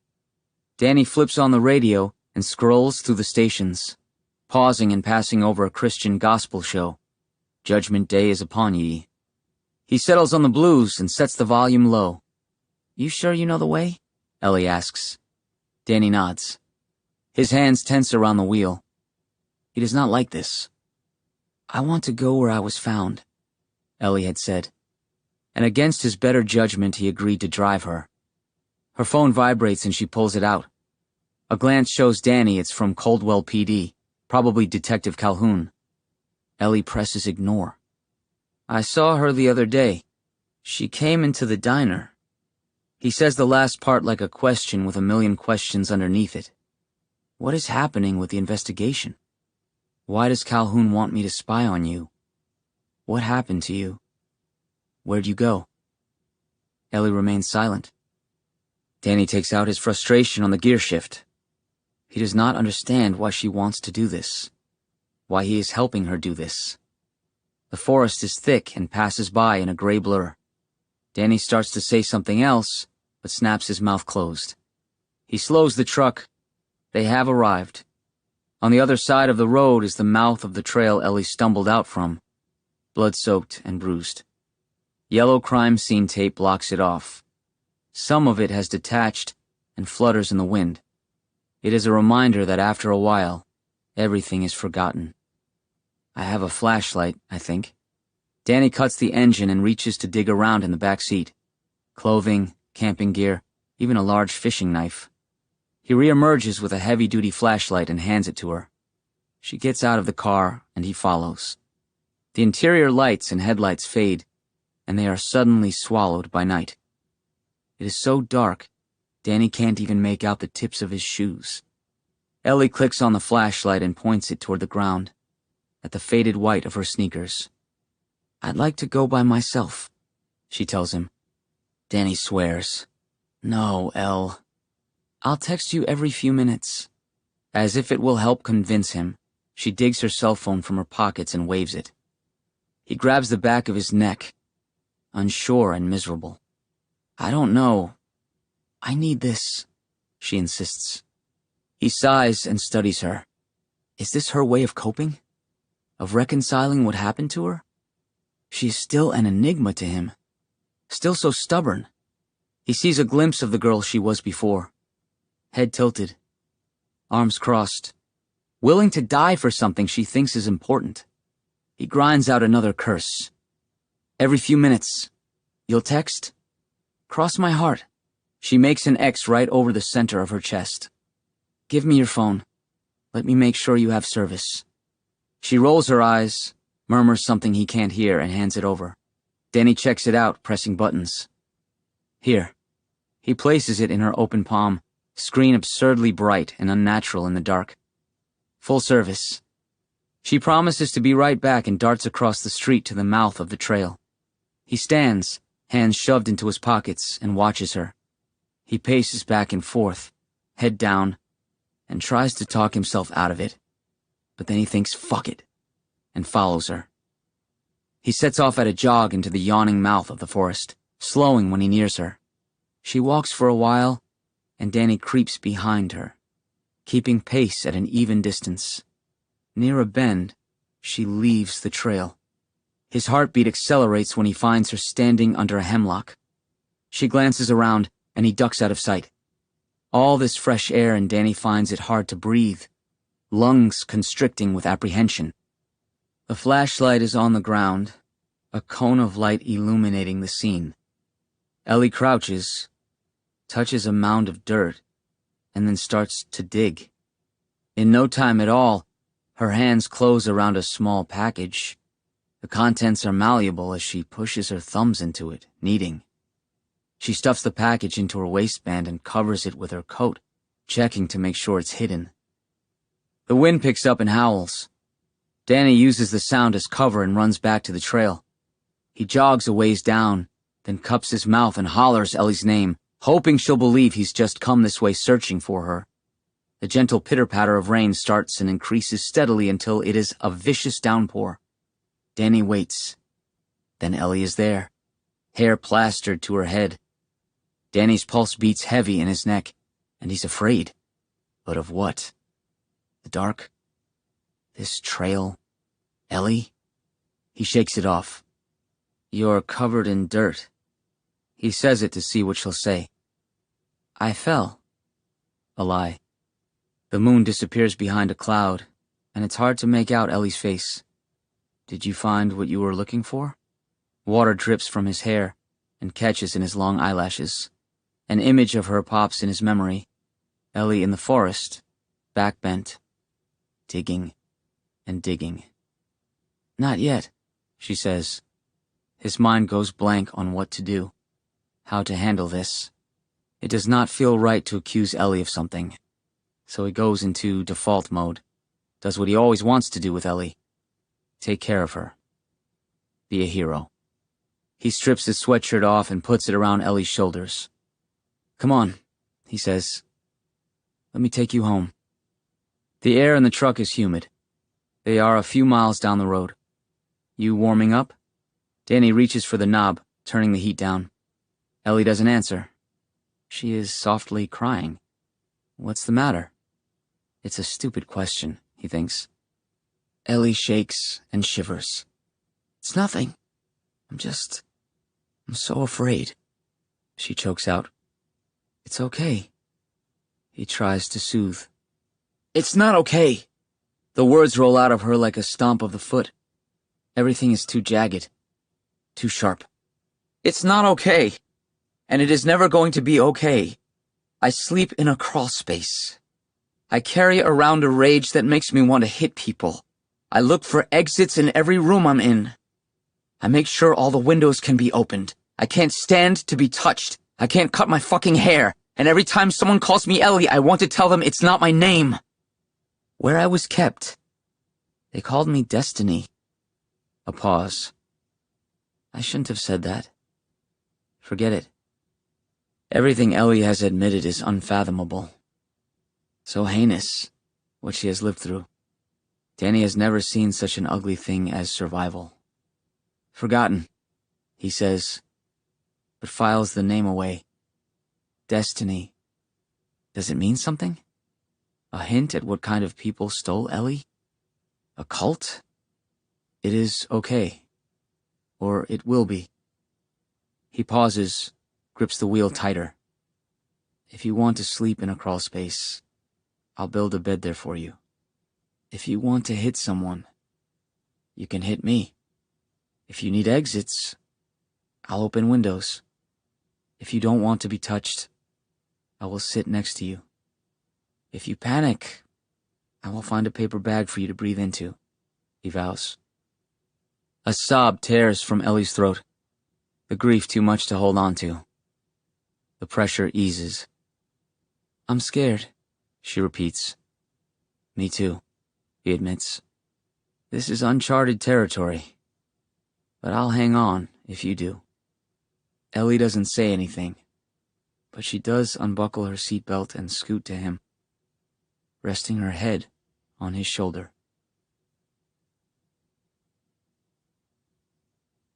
Chapter 22. It is close to midnight and Chelsea's in her father's office. She has cleared the walls of the animal heads, pictures, and plaques, and in their place, a giant map of Washington with little pins, sticky notes, and photographs. 13 pictures in total. All courtesy of Gemma Kincaid at the statewide cold case unit. All unsolved missing persons. All girls ages 14 to 17. All poor. White. Out of the 13, 4 bodies have been found, Gabby Barlow included. All of them strangled and dumped in various state parks. One of the 13, Hannah Johnson, a foster kid, was last seen near a blue station wagon. Just like Gabby. Like Ellie. 2 is a coincidence. 3 is a pattern. Chelsea turns to Willa.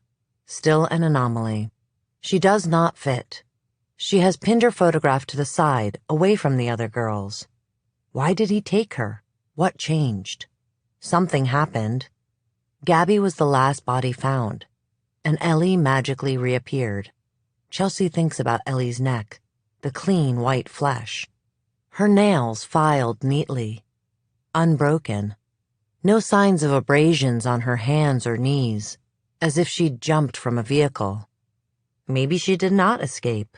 Maybe she was not left for dead. What does that mean? It means something is off with Ellie. It means Ellie is not saying something. Chelsea rubs her eyes and peers at the wall again. Is this crazy? To think that all these girls are somehow related? That Chelsea, this small-town cop, has stumbled into a case this large? A killer this prolific? That Ellie is somehow the key to it all? If only these girls could talk. What would they say? What terrors would they whisper of? The half-dozen Cliff Bars Chelsea has eaten sit like tiny rocks in her stomach. At her shoulder, she feels the cold silhouette of Lydia. Her sister is suddenly all too present. Her laughter, her scent, her words. Pinky swear. Then there are more shadows at Chelsea's back. A frenzy of missing girls. They do not give answers. They do not speak of what has come to pass. They whisper, "Find us. Please." The words becoming a chant, a command. She tilts her head at the map and silently says, "I will. Promise. Cross my heart and hope to die." As if it is so easy. These childhood vows, made when girls are young, when they slept under beds with fairy lights, ran through streets after dark, rode their bikes, and it was not dangerous to go far from home. She scoops up her phone and dials. The phone rings. "Detective Calhoun, it's after midnight," Kat answers. "Sorry about the late call," Chelsea says, although she is not sorry. She feels like she's racing against a clock ticking twice as fast. "But I need you to bring Ellie to the station first thing tomorrow morning," she says, voice authoritative. She stares at Willa's photo. Chelsea is firm in her decision. Ellie isn't the only one to consider anymore. Hasn't been the only one since Gabby Barlow. But then, Chelsea had felt time was on her side. Gabby long buried. Now Willa could still be alive out there.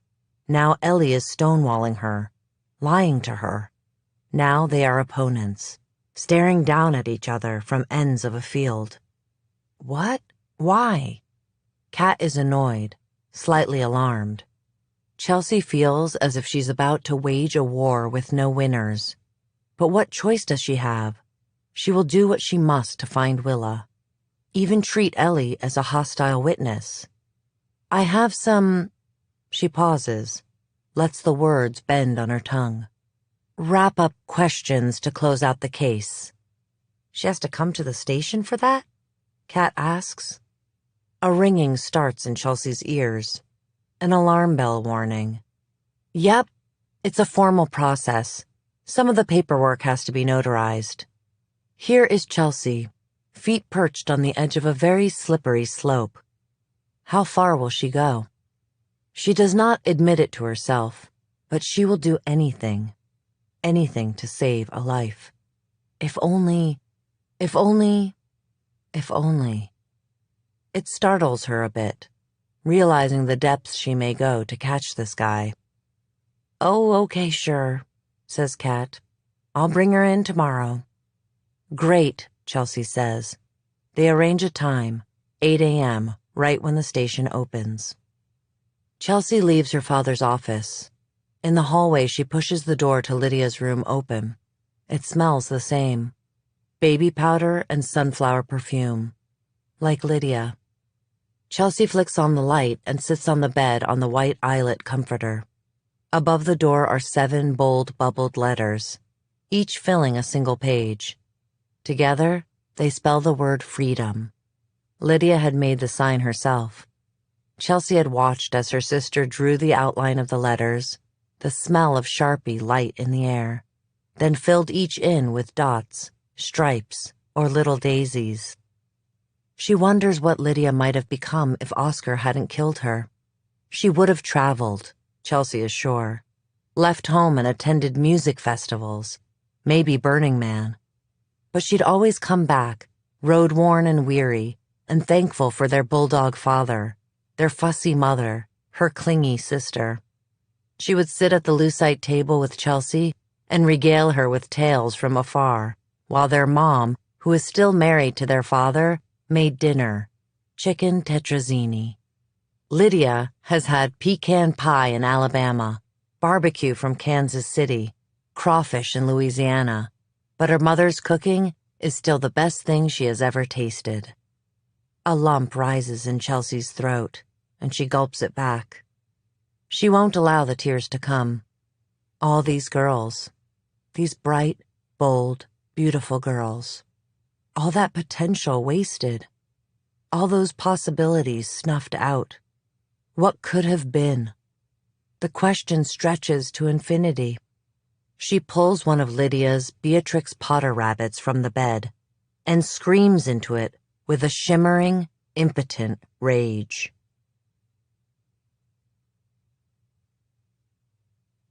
Nine. Grace was a gift, a reminder that good things still existed in the world.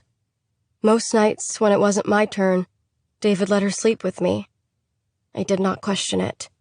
I curled my body around hers and kept her warm through a brutal winter, pressing her blue fingers between my thighs and her head into my chest. The cold burned off, and in the spring, we chased snakes through the tall grass and found a rabbit's nest. Once we even spotted a fox sliding through the huckleberry bushes. I taught her how to add double digits using a stick and by scratching numbers into a patch of dirt. We dissected owl pellets, too.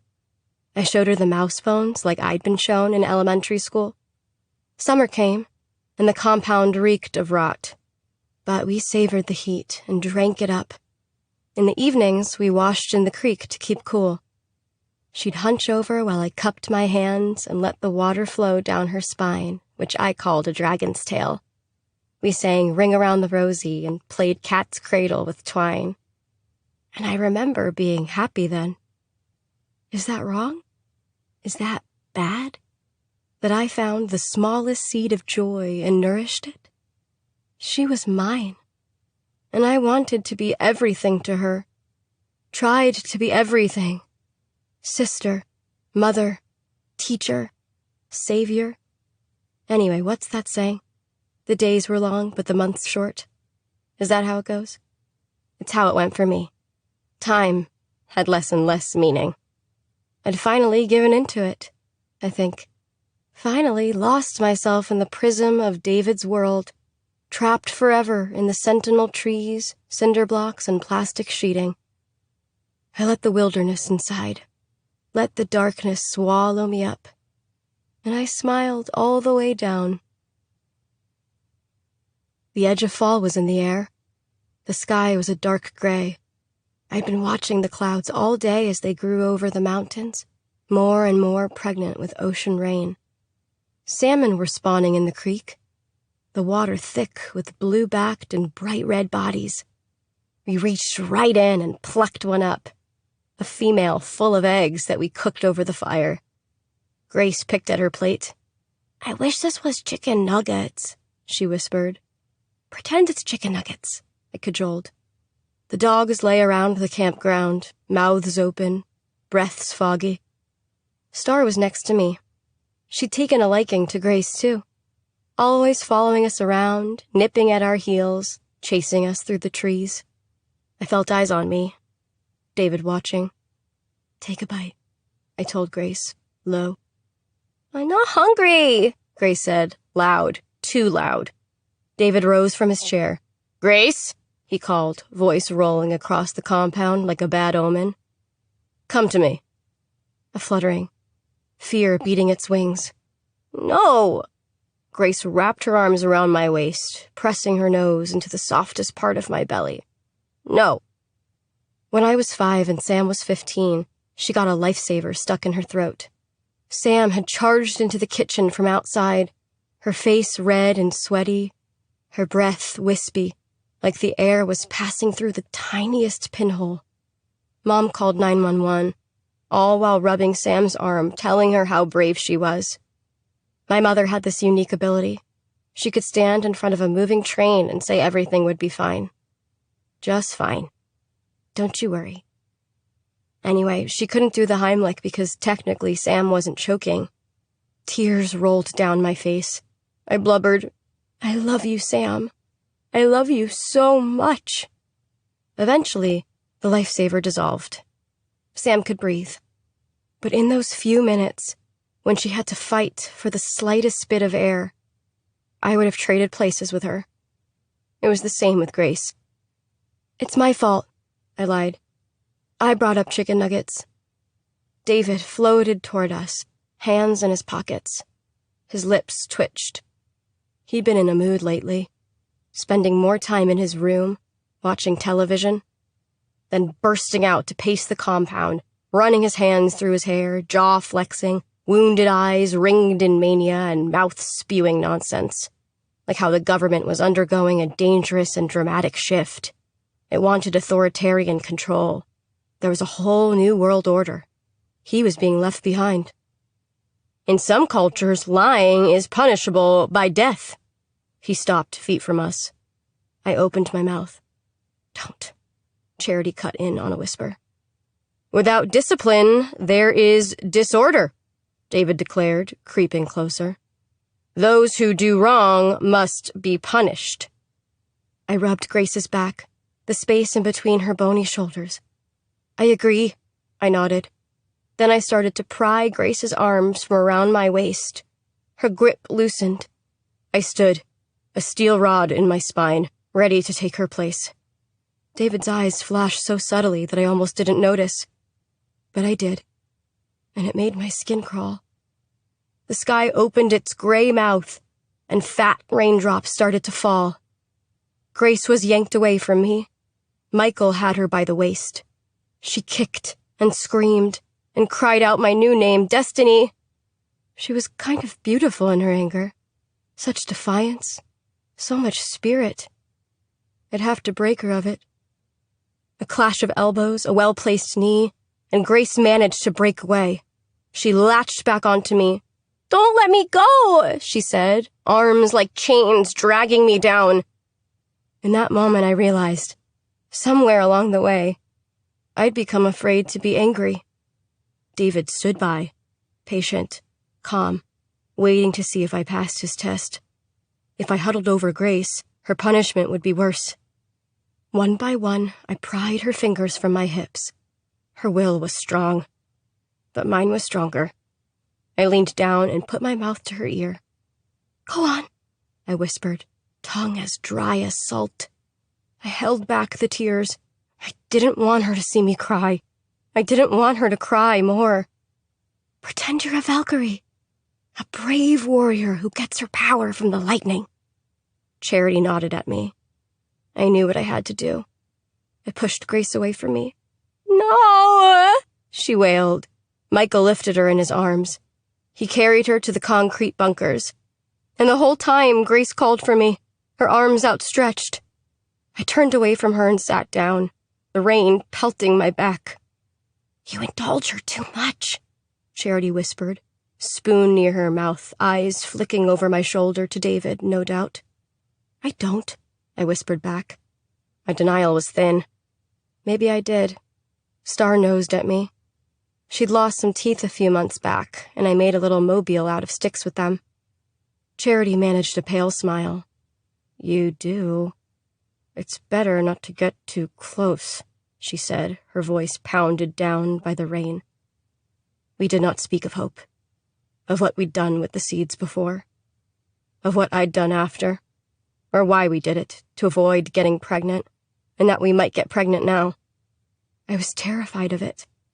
I imagined all the scenarios. What if I did get pregnant?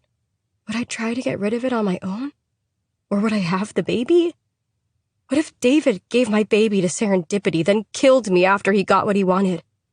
I wish I could have talked to Charity about it, but she had tunneled into herself, barely spoke, and she always seemed a little haunted, with ghosts in her eyes.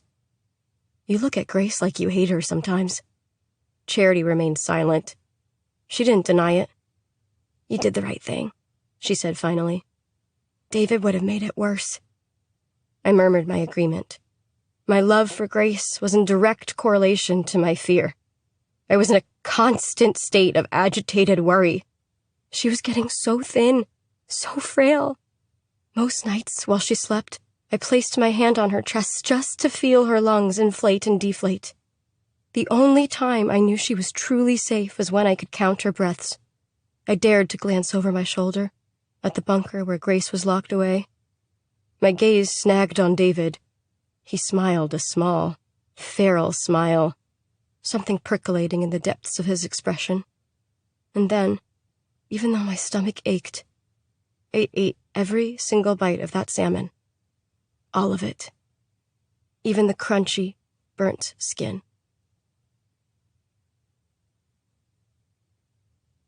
Chapter 23. The following morning, Chelsea watches as Noah deposits a plate full of breakfast food in front of her at the table. Her hair is still wet as she chugs her second cup of coffee. Noah tilts his head at her as he sits down. "You okay? Tired? You got in late last night." Chelsea flashes to her father's office, to the little holes she pierced through the plaid wallpaper to pin up the photographs of the lost girls, to calling Kat in the middle of the night, to fudging the truth. Ellie is due at the station in 40 minutes. "Ellie is coming in today. I want to be fully caffeinated," she says. "Wow, you finally pinned her down for an interview? How'd you manage that?" Chelsea's lips twitch. She focuses on her plate, on the scraps of eggs clinging to the rim. "With my sparkling personality, of course," she states dryly. She blows out a breath and slumps back in her chair. "I'm nervous," she confesses. "This may be my final shot at her, and—" She sees Willa in her mind. She refuses to think Willa might be dead. Instead, she pictures a 9-year-old girl trapped somewhere, a looming shadow growing above her. She hesitates to tell Noah all of it. What might he think of Chelsea's theory? That other girls were kept with Ellie. That Ellie is withholding. And Chelsea's methods? That Chelsea is luring Ellie to the station today under false pretenses. But if Ellie is hindering the investigation deliberately, what does that mean? One word comes to mind. Complicit. Soon she'll be able to explain everything to Noah. Once she has all the facts. Everything has to go right. That's all. The corners of his mouth tug up. You've done dozens of victim interviews. Not like this, she thinks. He reaches out, closing the distance between them, laying a hand on top of hers. You've got this. He is so steady, like one of those jagged rocks rising from the tide on Coldwell Beach, waves breaking against it. She turns her arm so her palm is up. They interlace fingers. You're right, she says. She grips his hand, holds on tight for a moment, wishing she could give him everything he wants from her. She'll be able to someday, she thinks. After she settles the Ellie case. After she finds out the truth. Chelsea will be free. Thanks for coming in today, Chelsea says, leading Ellie through the station. Kat and Ellie had been waiting when Chelsea arrived. Kat had wanted to stay, to be with Ellie, but Ellie had shooed her mom off, insisted she go run an errand, do something. They arrive at the conference room, and Chelsea opens the door wide, gesturing for Ellie to go in first. There's not much to look at. An old box television is in the corner, a whiteboard with an analog clock above it, a coffee machine that has not been cleaned since Chelsea has worked there.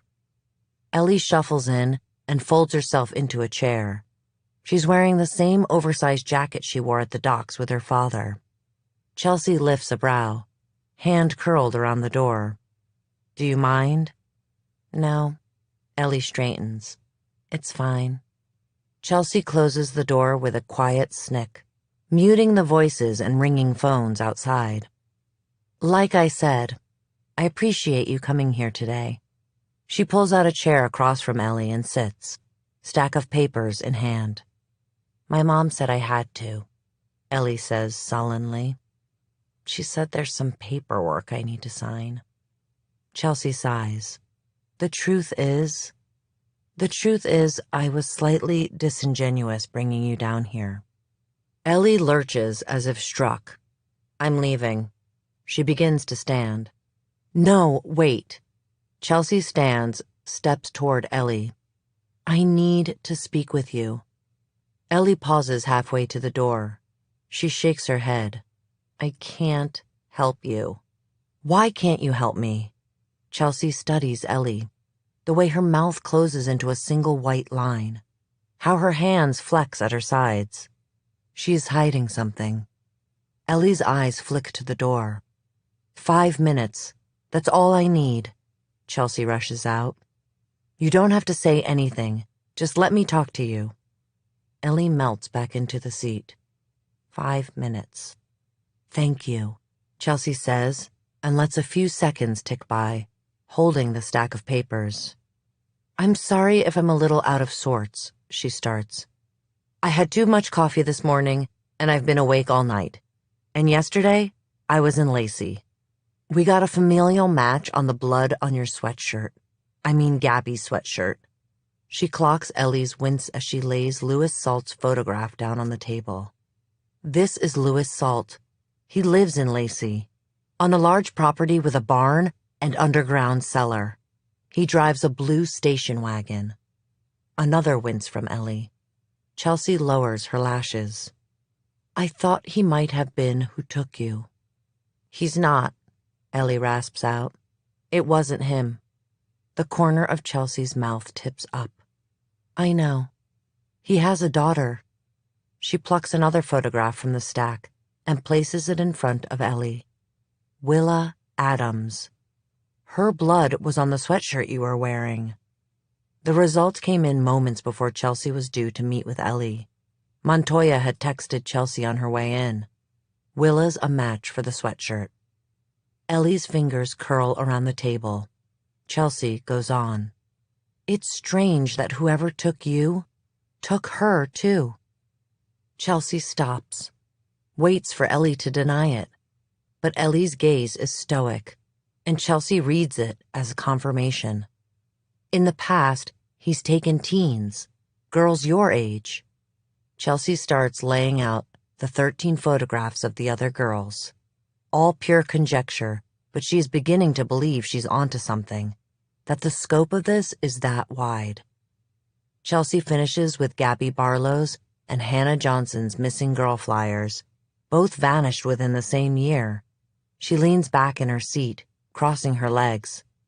That's Hannah Johnson. Someone saw her get into a blue station wagon right before she disappeared. Ellie closes her eyes, and tears stream down her face. A full minute passes, and Ellie doesn't respond. But she is still here, immobile and haunted, a gaunt shadow. Chelsea goes on. I don't think I've told you much about myself. What motivates me? What drives my sense of justice? My sister went missing and was murdered when I was in high school. I guess you could call that my cop origin story. Ellie opens her eyes and Chelsea gives her a wry grin. We didn't know what happened to her for 2 days, where she went, if she was okay or hurting somewhere. I think about that a lot, the not knowing. I also think about what I could have done differently. I was the last to see her alive, Chelsea gently admits. The night comes back to Chelsea, watching Lydia walk down the stairs and out of her life forever. Sometimes she replays it in her mind, choosing differently. Instead of tucking herself back into bed, she should have shaken her parents awake, turned all the lights on, and chased Lydia out the door. In some ways, she's doing that now, chasing other missing girls, refusing to let another be lost because of her inaction. I have so many regrets about that night. I wish I would have stopped her. Sounds like you'd do anything for your sister. Ellie's voice is thick with tears. Chelsea nods. I would. I would have done anything for her.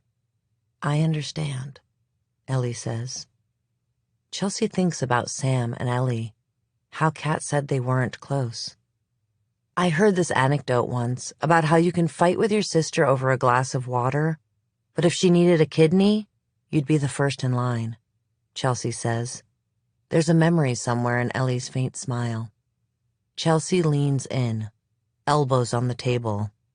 Don't have regrets like me, Ellie. Chelsea's voice is soft. A plea in the dark. Tell me something. Anything. Ellie hesitates. She turns a cheek, chewing on the inside of it. Then she comes back, sweeping a hand over the first 10 girls. I don't know them. Okay.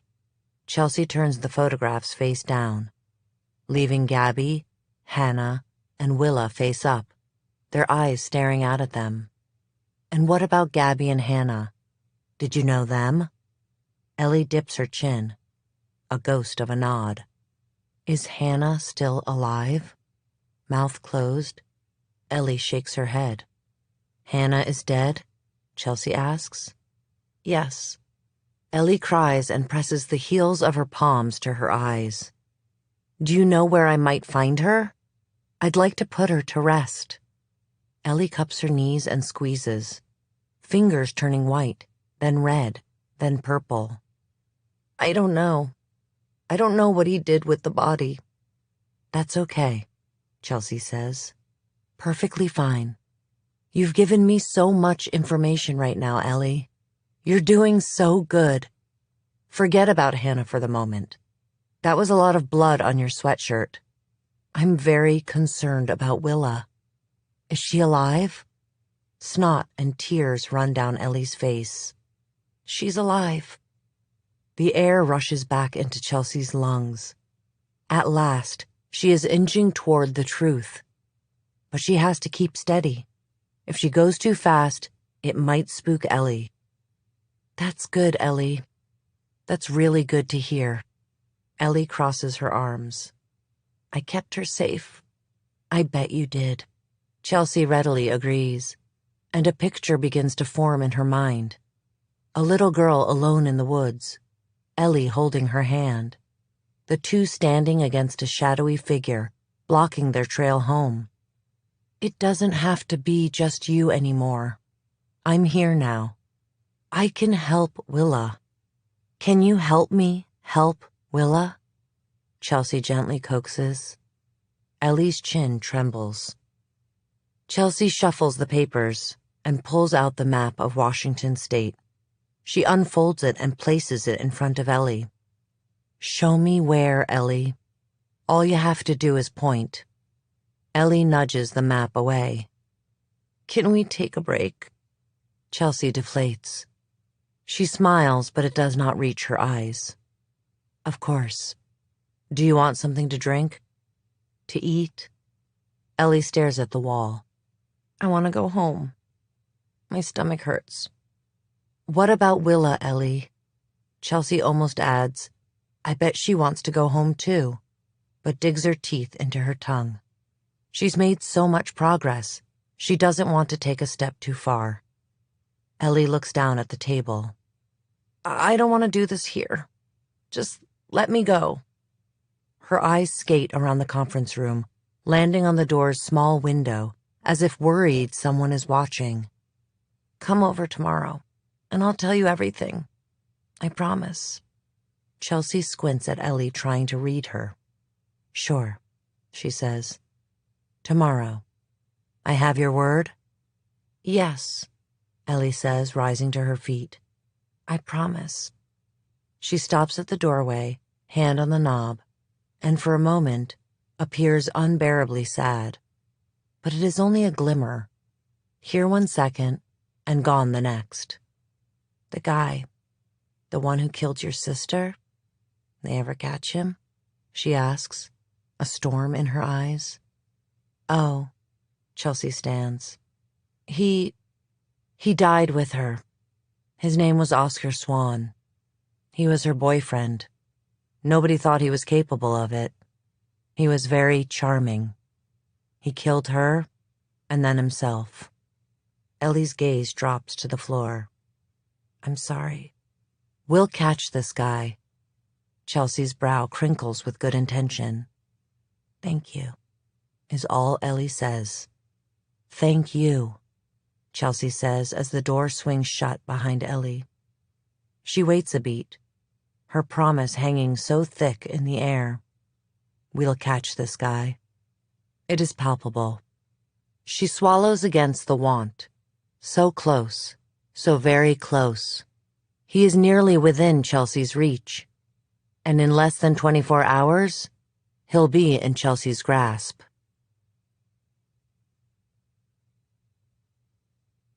Chapter 24.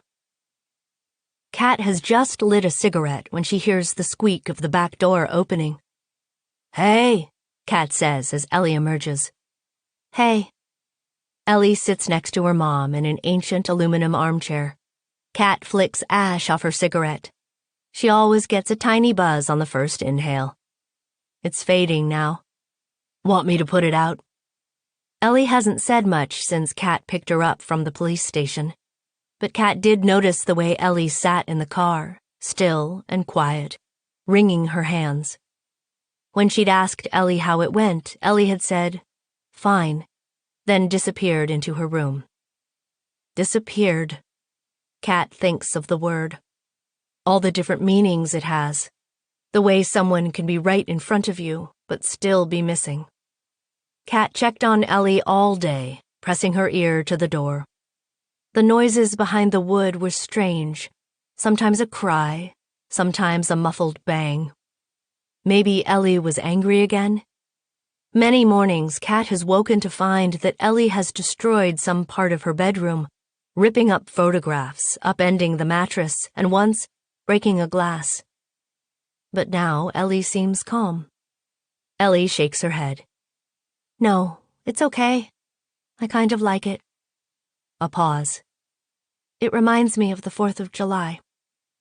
They'd had barbecues back when Ellie was little. Kat invited the ladies from the beauty shop. Jimmy grilled. Once this house had been a gathering place. Once so many lives had been lived here. So much laughter shared. Kat smiles at the memory. "Maybe we'll have a party this year." Summer is right around the corner, but you wouldn't know it with the wet weather. There is the slight smell of ozone in the air, the scent of a storm brewing. Ellie shrugs and plays with the zipper on her jacket. "That'd be nice." Kat studies Ellie, this folded-up version of her daughter. She'd always thought Ellie was a touch dramatic, howling when she skinned her knee, screaming when she burned her mouth on a bite of macaroni and cheese, acting as if the sky was falling. Ellie lived with such intensity. Why had she wanted to drill it out of Ellie? Why had she shushed her and told her to be quiet? But now she sees the laughter, the fighting, the crying. It had all been a gift. All of it. Kat drags on the cigarette again. "When Sam was pregnant, she refused to sit in these chairs because she was afraid they'd collapse beneath her weight. Your dad thought she was being silly. 'These chairs were built before you were born and will be here long after you're gone,' he said." She exhales. Smoke winds its way up, a vine curling into the night. "Anyway, he was sitting in one a few weeks later and the legs gave way." Ellie chuckles. Kat does too, but then her smile wavers. "It was the first time I laughed, really laughed after you." Another headshake. Her eyelids are hot, swelling warm with familiar tears. "I felt so guilty." "It's okay for you to be happy." Ellie whispers the words like a final wish. Kat nods vacantly, gaze lost in the brown grass. "I always wanted girls. Just daughters." She has said this before, too many times to count. "They never leave you. Boys get old, have adventures, and then get married, and they're not yours anymore. Girls do all that too, but they always come home." A fat tear escapes Ellie's eye. "I'm sorry." Kat's expression softens. "I wish there was something I could do. I want to fix things for you. When you were a little girl, all it took was a kiss on a scraped knee." She smashes her cigarette out. "Mom," Ellie starts, then seems to reverse course. "You think I could borrow your car tomorrow?" "Oh."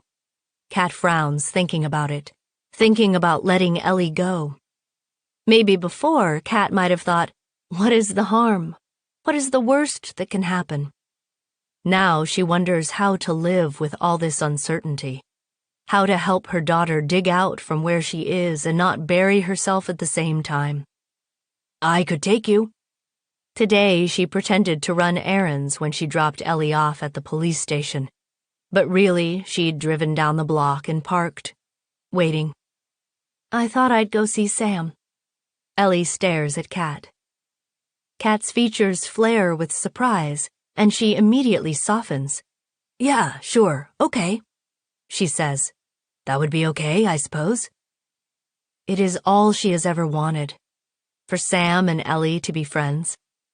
The older she gets, the more worried she is about what she will leave behind. She'd like Ellie and Sam to be close, to have each other when she is gone. Thanks. I'm going to head up to bed. The chair's aluminum frame scrapes on the concrete as Ellie pushes it back to stand up. Good night. Night. Ellie pauses at the door. See you. Then even lower, she says, Love you. Love you too, Kat says. But the door is already shutting. Ellie is already gone. Jimmy makes a whistling noise when he sleeps. He is dreaming of the ocean and his girls. Kat, Sam, Ellie, Valerie, and Mia. They're on the deck of Turmoil. The day is clear, bright, and cold. Their cheeks are windblown, noses pink, and smiles wide. They cast lines and laugh. They listen to Motown, the Beatles. A flash, and it's the same scene. Only Ellie is younger, and it is the two of them. He's teaching her the fine art of gutting a fish. Another flash, and it's evening, and he's drifting off on the deck, sun-ripe and happy. Ellie is still there, still with him. He feels her lips graze his cheek and opens his eyes. He is awake now, at home, in his favorite chair, and Ellie is a teenager. No, not a teenager. She's almost 20. He keeps reminding himself that time has passed, that he needs to wander from the cave in which he's been living. I didn't mean to wake you, she says. I just wanted to say goodnight. Good night. His voice is gruff. Where's your mom? Ellie jerks her head. Follow the smoke. Jimmy might say something about how those things are going to kill Kat, but he doesn't. He holds his tongue. He doesn't joke about death anymore. Ellie clicks off the television, folds a blanket, fluffs a pillow. You want to go out on the boat tomorrow afternoon? He asks. Her brow furrows. A shadow passes over her face. Yeah, I would. I'd like that. He nods once. It's a date, then. He stands. I'm going to go wrangle your mom. Don't stay up too late. He finds Kat in the backyard. She's lighting up another cigarette. Her tits are saggy under a thin sweatshirt, knuckles warped and knobbed, hair wiry and gray. She still looks like a dream to Jimmy, as beautiful as ever. He sits, shakes a cigarette from Kat's pack, and clamps it between his teeth, lighting it. You see Ellie? She asks. She's going up to bed. Quiet, then. They smoke together. You never told me, Kat says, that you went to see Detective Calhoun while Ellie was gone. I would have gone with you. Why didn't you tell me? For some reason, he remembers the schoolyard, the boys who made fun of his lisp, the budding terror that he eventually stamped down with stoicism. Then Jimmy wonders what makes a good husband, a good father, a good man. Sometimes he is not sure he knows himself, but he knows Kat. I wanted to spare you, he says. He thinks about how he loves Kat now, how he will always love her. More than the ocean, more than turmoil. He makes a decision. I've been doing some thinking. He curls his hands in. I'm wondering if it's time to sell the boat and license. Yeah? Kat asks casually. But there's a sheen in her eyes. Hope. Yeah, he replies. I'm sorry, Kat. It always made me feel like shit. You working when I couldn't earn enough. Inadequacy and anger rises in Jimmy again. Sometimes he feels like he missed out, that the world owed him something. I never minded that, Kat says. He gazes at his wife. You didn't? No, Jim. We're a team. I was embarrassed maybe back then, but not now. Remember that Christmas with Sam? When we could only afford a box of crayons and a pad of paper from the dollar store? I was sad, but now when I think about it, I'm proud. We made it work. You understand? She asks. He does. If he is honest with himself, he hadn't loved Kat when they got married. And he knows it was the same for her. They'd only been dating a few months when Kat got pregnant. Jimmy was 19, Kat 18. It was a matter of practicality. 2 against the world sounded better than 1. But he'd fallen for Kat over the years, especially after having children. Yes, they'd been a team then, operating on little money and less sleep. They'd earned each other's love. He stares up at the stars. Even in a small town like Coldwell, there's too much light pollution. It would be clearer on the ocean. A part of him will always want the water. But he'll sell the boat. He'd sell everything he has for Kat, for Ellie, for Sam, his family.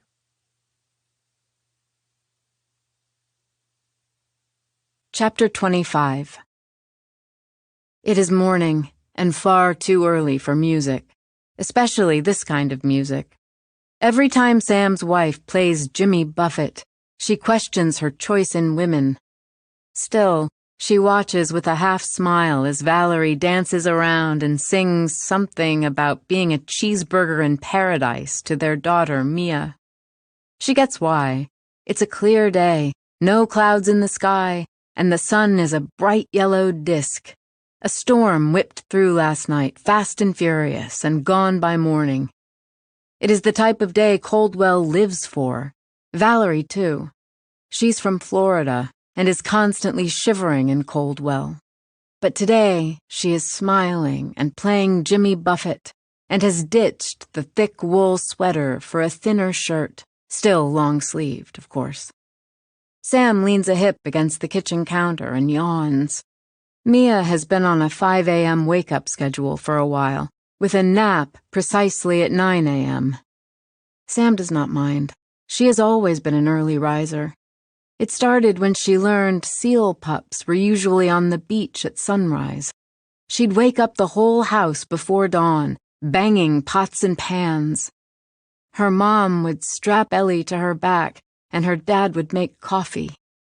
They'd sit on the dunes in the tall grass and watch the seal pups bark and roll around, coating their rotund bodies in sand. That had been a golden time. A knock on the door. "I'll get it," Sam says.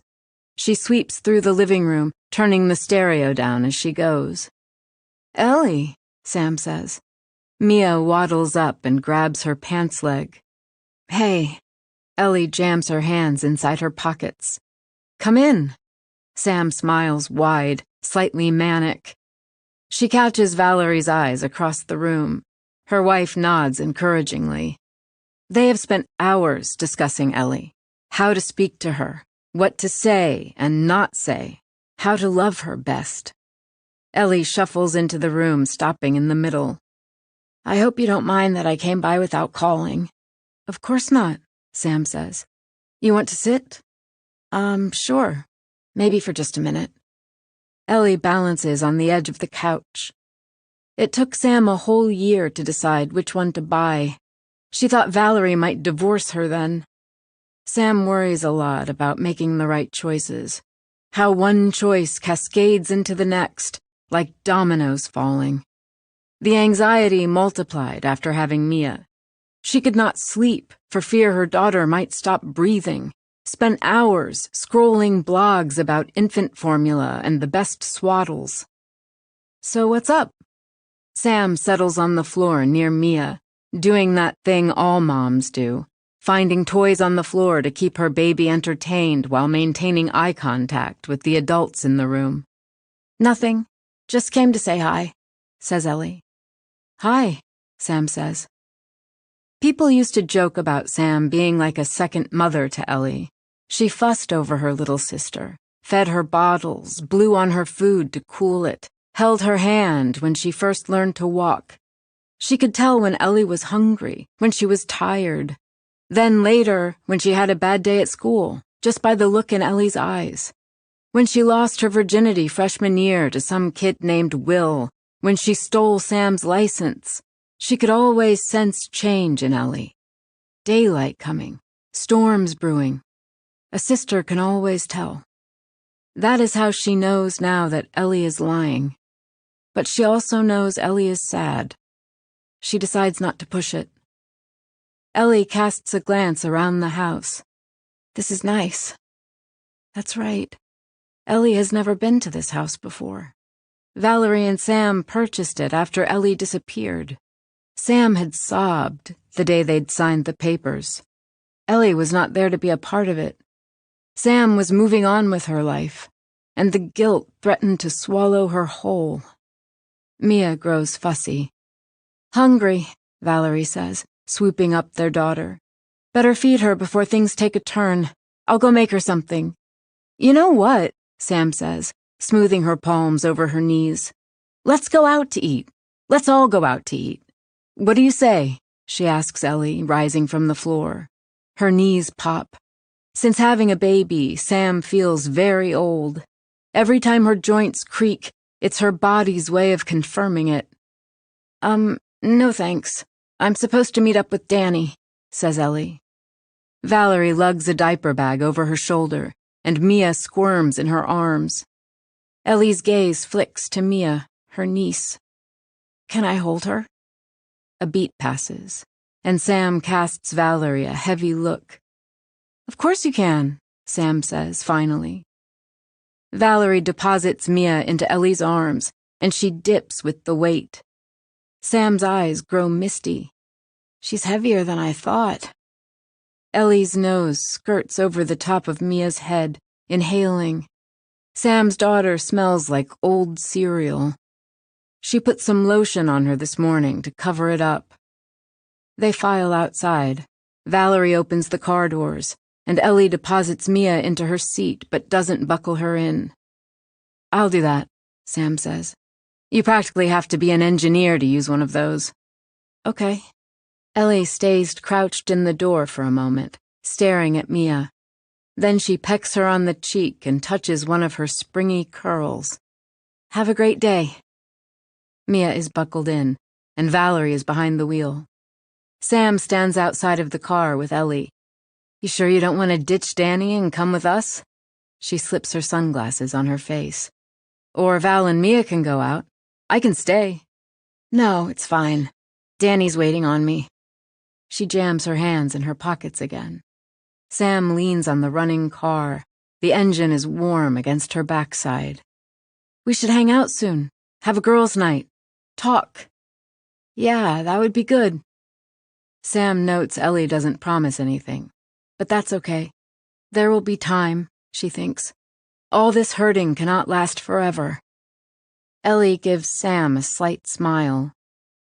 Hey, do you remember when you couldn't find your license? Sam raises her eyebrows above her sunglasses. Yeah, cost me $20 to replace it. You accused me of taking it. I did, Sam states with a ghost of a smile. Sometimes bad memories become good ones. I took it, Ellie admits. Sam makes a face. Duh. Inside the car, Valerie has turned on a playlist of nursery rhymes. The sound bleeds through the windows. Peter, Peter, Pumpkin Eater had a wife and couldn't keep her. I'm sorry. Ellie squints against the sun. It doesn't matter. Silence ensues. Sam is not ready to say goodbye. The sun shifts. The nursery rhyme changes. Mia lets out a cry. I should go, she says finally. Thanks for stopping by. You headed home? Yeah, Ellie says. Their mom's car is parked along the curb, and through the glass, Sam sees an overstuffed backpack. Unease prickles her skin. Suddenly, Sam is having an odd sense of déjà vu, of time repeating itself, the world moving in a circle. She shakes it off and smiles at Ellie.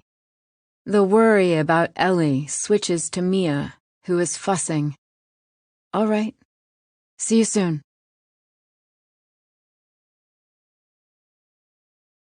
Chapter 26. Morning birds are still chirping when Chelsea pulls up to the Blacks' house. Kat's car isn't in the drive, but Jimmy's truck is. She knocks on the door, and Kat swings it wide open. "Detective Calhoun," she says, surprised. "Hey, Kat," Chelsea says with an amiable smile, even though she notes how Kat is using her title. No more first-name basis. "I'm here to see Ellie." Kat's brow dips. The lines around her mouth deepen with a frown. "She's not here. She's gone. We were supposed to meet here this morning." Kat bobs her head. "She asked to borrow my car this morning. She wanted to visit Sam." "What is going on?" Jimmy appears behind Kat. "Detective Calhoun is here to see Ellie." Kat gives her husband a tight smile. "We were supposed to meet today, first thing this morning here, to finish our conversation from yesterday at the station," Chelsea clarifies. Her skin prickles with worry. Kat slips from the entrance. "I'll just call Ellie." "Come on in." Jimmy opens the door wider, and Chelsea follows him into the living room. The windows are open. A once white, now yellow curtain swishes in the breeze. The stirred air is soft and sweet, a little dusty. Kat comes back less than a minute later, phone in hand. Concern grows on her face. Ellie isn't answering. Jimmy clears his throat. "Try Sam." Kat nods and dials. "Hey, honey," she says. "Is Ellie with you? Detective Calhoun is here and needs to see her." Kat's brows edge together. "She's not?" Chelsea swallows hard and keeps her gaze steady on Kat. "She said she was headed to Danny's?" "Ask how long ago," Chelsea prompts. Kat does. "An hour?" A pause. "No, there's no need to worry. I'm sure it's all a miscommunication. I'll call you back, okay? Give me a kiss for me." Kat hangs up. "She stopped by Sam's an hour ago but left and said she was going to Danny's." Kat shakes her head. "I don't understand. She never said anything about Danny." "Try Danny," Chelsea says. Kat does, and Chelsea listens. She listens as Kat asks Danny if he's seen Ellie. Listens to the disappointment in Kat's voice when he says he has not. Listens to the quavering of Kat's breath as she hangs up. "He hasn't seen her. He said they didn't have plans today." Kat's hand finds Jimmy's hanging in the air, and Chelsea does not miss how they squeeze each other. Chelsea opens her mouth and the phone rings, the sound shrill. Kat looks at the screen. "It's Sam." Kat answers. "Hi." Sam's voice is a murmur at the end of a line, and Chelsea cannot determine what is being said. But Kat's face whitens with terror. The air in the Blacks' home seems to grow thicker, the breeze a touch more stifling. "What is she saying?" Jimmy asks. Kat ignores him. "I'm sure it's nothing to worry about," Kat reassures Sam. "Let me speak to Detective Calhoun and I'll call you back, okay?" Kat disconnects, looking as if someone has just walked over her grave. Sam says Ellie had a backpack in the car. Dread tightens in Chelsea's chest. A backpack? Why? To run away? "I don't understand," Kat says, and she looks tired. Jimmy, too. Both as if they've been staring into the sun. "You're sure she didn't mention going anywhere else?" Chelsea asks. "No," Kat says. "No." She rubs her eyes. "I don't understand. What is happening? Where is Ellie?" Chelsea flashes to the night Lydia disappeared. Her toes flex in her shoes, feeling the carpet again, the urge to run off after Lydia. If only. It's quiet, and Chelsea realizes Kat's and Jimmy's gazes have latched onto her, searching for answers. Something isn't right, Chelsea thinks aloud. Ellie is missing. Again. She glances at Jimmy and Kat. Where could Ellie have gone now? They've spoken with Sam, with Danny. Both had no idea. Where has Ellie been spending most of her time since she returned? Chelsea glances around the Blacks' house, up the shaded stairs. Do you mind if I search her room? Chelsea slips on a pair of latex gloves in the middle of Ellie's room. Kat and Jimmy hover in the doorway. Jesus, the room is destroyed. Chelsea has been in here before, 2 years ago. She sees her past self rifling through Ellie's things. Tubes of flavored chapstick, photographs of friends, a half-empty bottle of vodka on the top shelf of her closet. It was a different room then, messy but still tidy. Now it's chaotic. This is a room with its hair torn out, with its face clawed, with its throat raw from screaming. A barren, ravaged place. Chelsea starts slow, picking through the piles of clothes. Then she lifts a sheet to peer out the window. Opens Ellie's dresser drawers, sweeping the inside, then pulling them out to check the back. All clear. Next up is the closet. She uses a flashlight to search it. Nothing. She places her hands on her hips. She has no clue. Is there any other place Ellie has been hanging out in the house? Kat and Jimmy share a heavy look. I caught her sleeping in the crawl space a few times, Kat says. In Sam's old room. Show me, Chelsea says. Chelsea crouches low and crawls into the space Ellie has been sleeping in. It's tight and claustrophobic, with enough room for a body to lie curled. Her eyes strain in the darkness. She kneels on a rumpled comforter and splays a hand on a lumpy pillow, the fabric smooth and cool beneath her fingers. Chelsea knows Ellie is not here, but she can sense her in the moldy air, in each dust particle. She flicks on her flashlight. There, something behind a wooden beam catches her eye. She reaches. Her hand closes around a brown package. There is also a pipe remnant and 2 crumpled pieces of paper. Chelsea pulls it all out and reemerges, laying what she found on the guest room's gray carpet. She sits back on her haunches and uncrumples the papers. They are postcards, all of the same photograph. A line of birch trees. Jimmy makes a strangled noise. I've seen that before. His face is white. Ellie was holding one at the truck by the docks when you came to see us. I thought it was some flyer or something, left on my windshield randomly. He trails off. Chelsea flashes to that day, to Ellie standing by the truck, white piece of paper in her hand, watching it flutter to the gravel. What'd you do with it? Chelsea's spine tingles. I threw it on the back of my truck. I'll get it. He turns and trots off. While Jimmy is gone, Chelsea opens the package. It's empty, but there is residue in the corners and cracks. She fishes out a couple of specks. It doesn't smell, but she recognizes what it is. Gunpowder. You have any firearms, guns in the house? She asks Kat over her shoulder.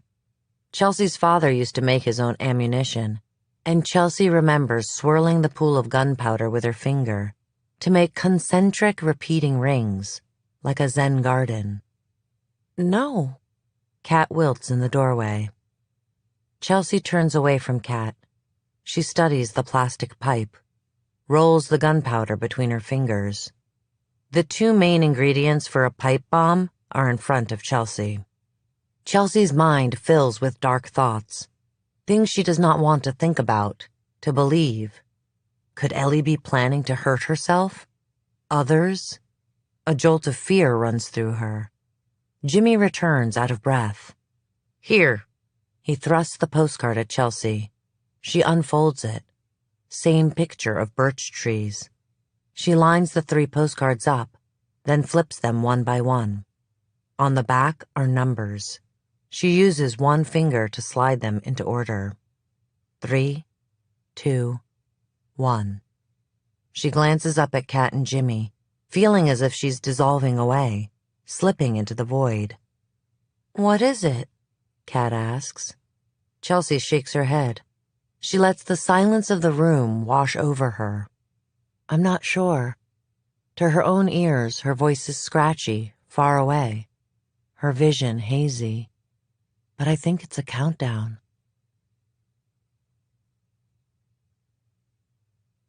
10. You are probably wondering why I did it. That's why you're listening to this, isn't it?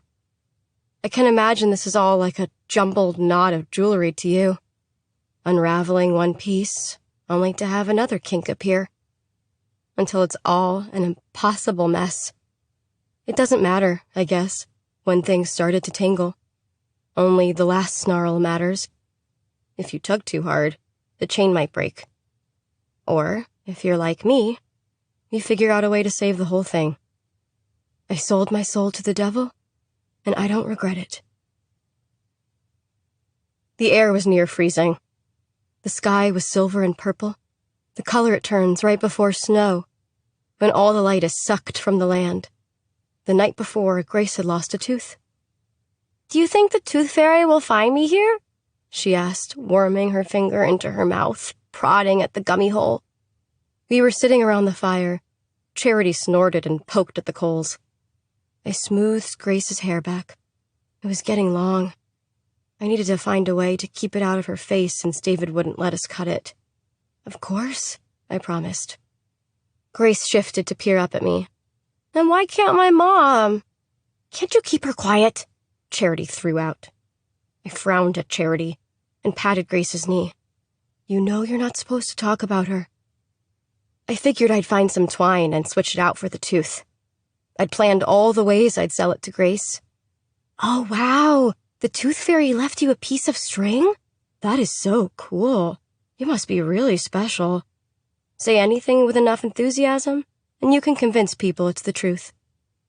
A gust of icy wind tore at our backs, nearly dousing the fire. A door slammed. "Oh my God," Charity said, staring across the compound. I followed her gaze.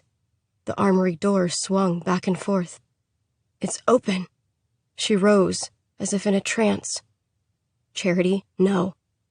"It's our chance." Charity glanced down at me, eyes glazed and bottomless, as if she was under a spell. She raced forward. "Stay here," I commanded Grace, and ran after Charity.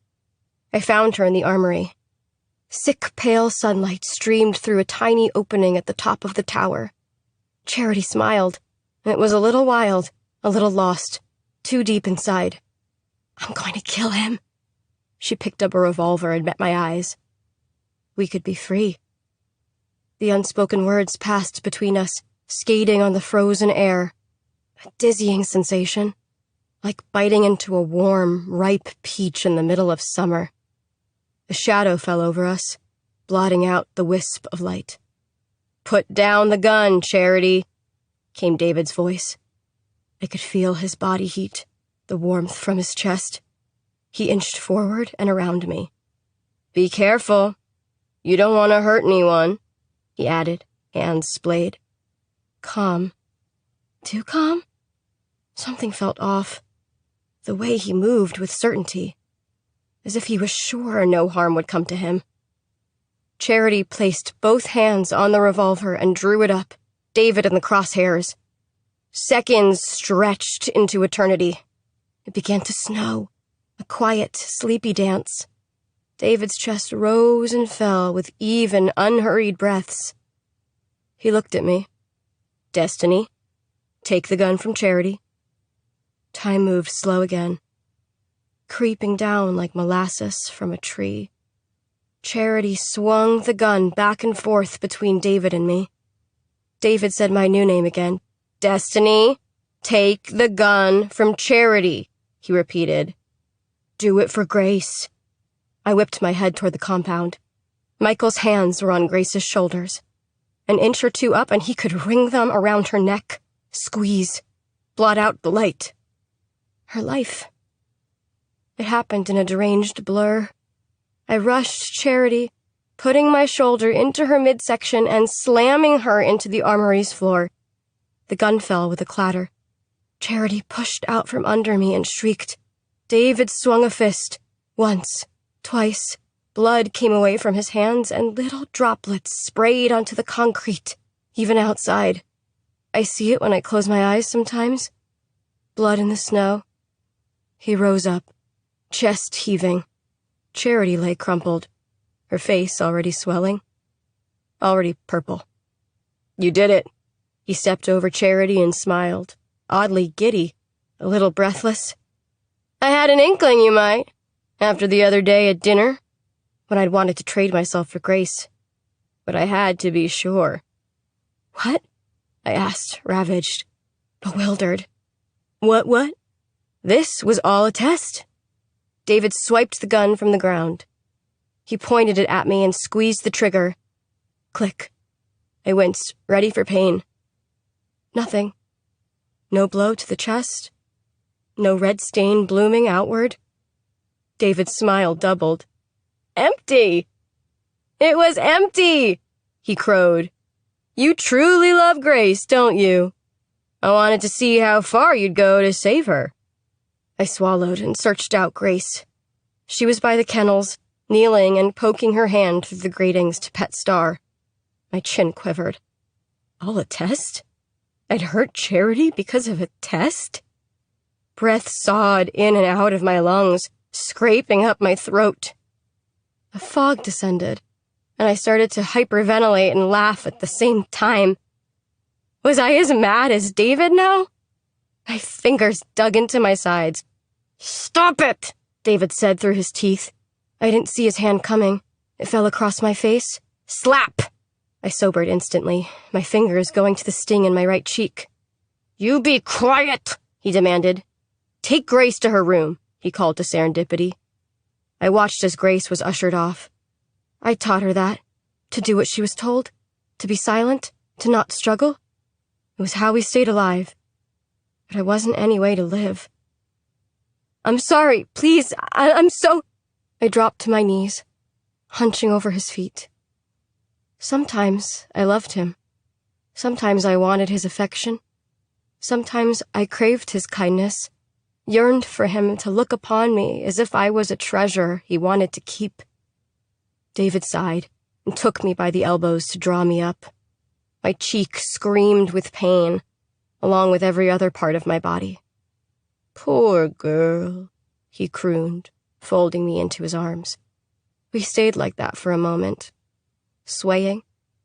A scream began at the base of my skull. Then he stopped, pulled away so we were eye to eye. Destiny? He smiled strangely and toyed with a lock of my hair. Or should I call you Gilgamesh? Above, 2 eagles circled. I'd watched one of them since it was a juvenile. It had mated now, and its nest was nearby. He kissed me on the lips. I love you, he said. I was all mixed up inside, shapeless, twisting and drifting until I was a speck of dirt on an infinite timeline. The sun exploding, a black hole consuming. I love you too, I said. Is there a word for loving the thing you fear the most? He kissed my forehead, his touch spreading through me like a virus.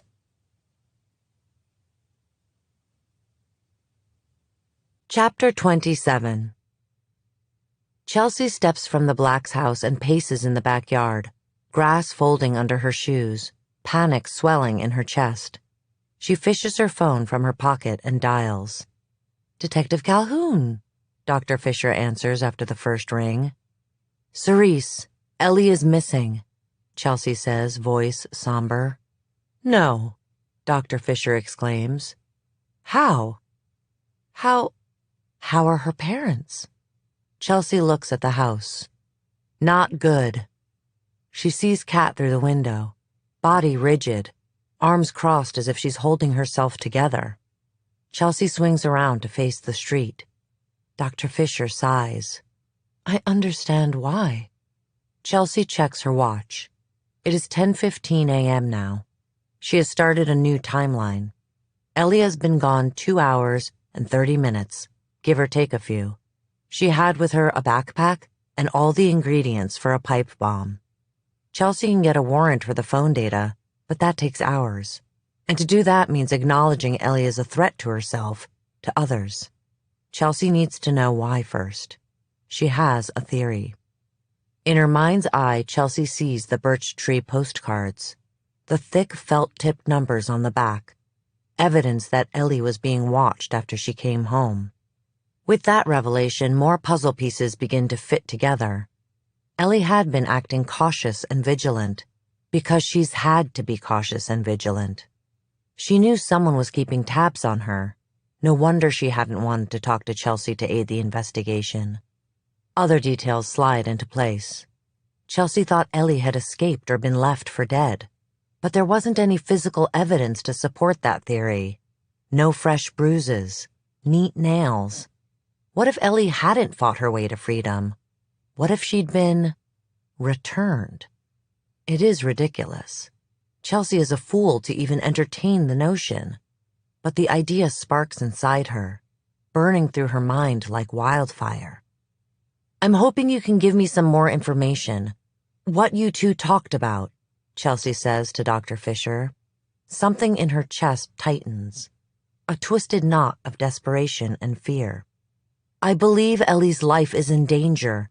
She was being followed by someone, and they could be tracking her now. And once Chelsea goes to Sergeant Abbott with this, Pandora's box will open. Any mention of a pipe bomb, and the anti-terrorist unit will be involved. An all-points bulletin will be broadcast.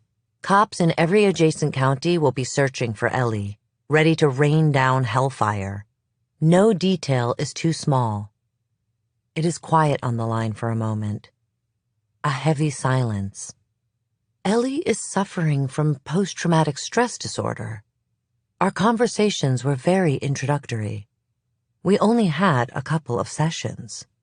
She said she felt like she was someone else, which is common with sexual assault victims. Dr. Fisher emphasizes.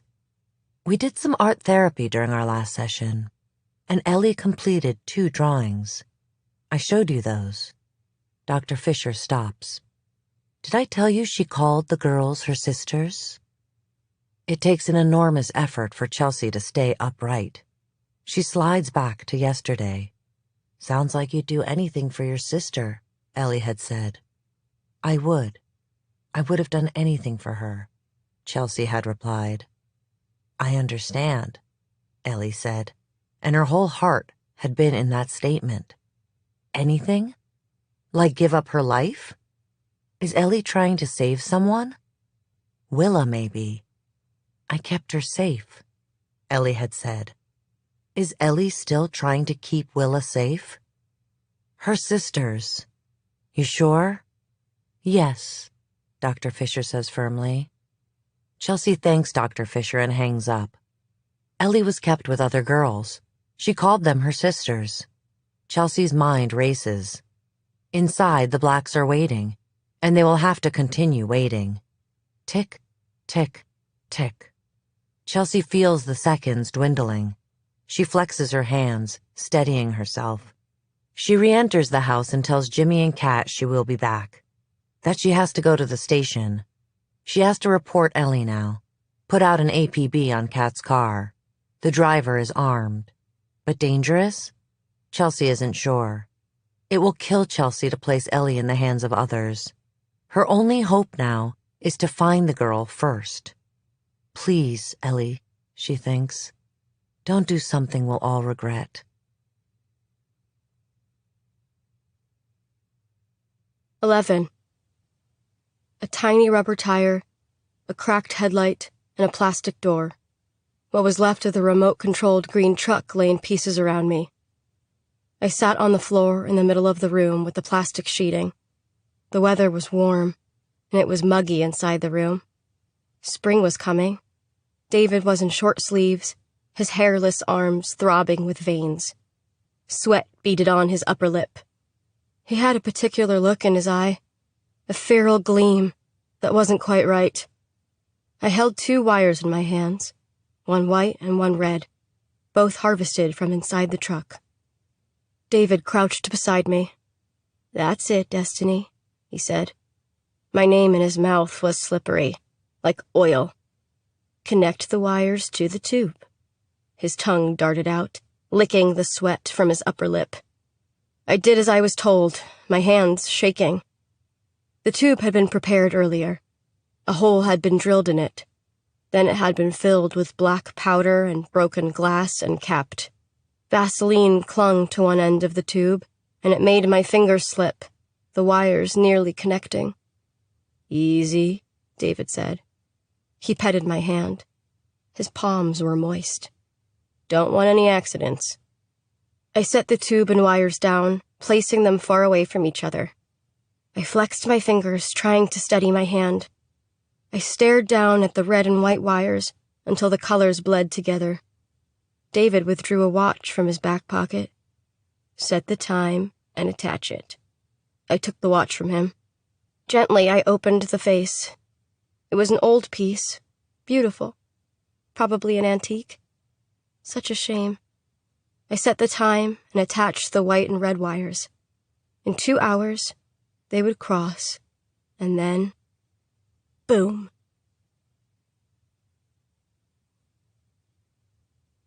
Chapter 28.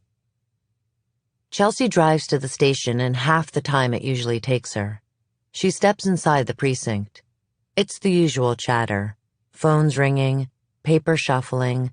Suzette at the front desk shoots Chelsea a smile, and she tries to reciprocate, her mouth grimly twitching.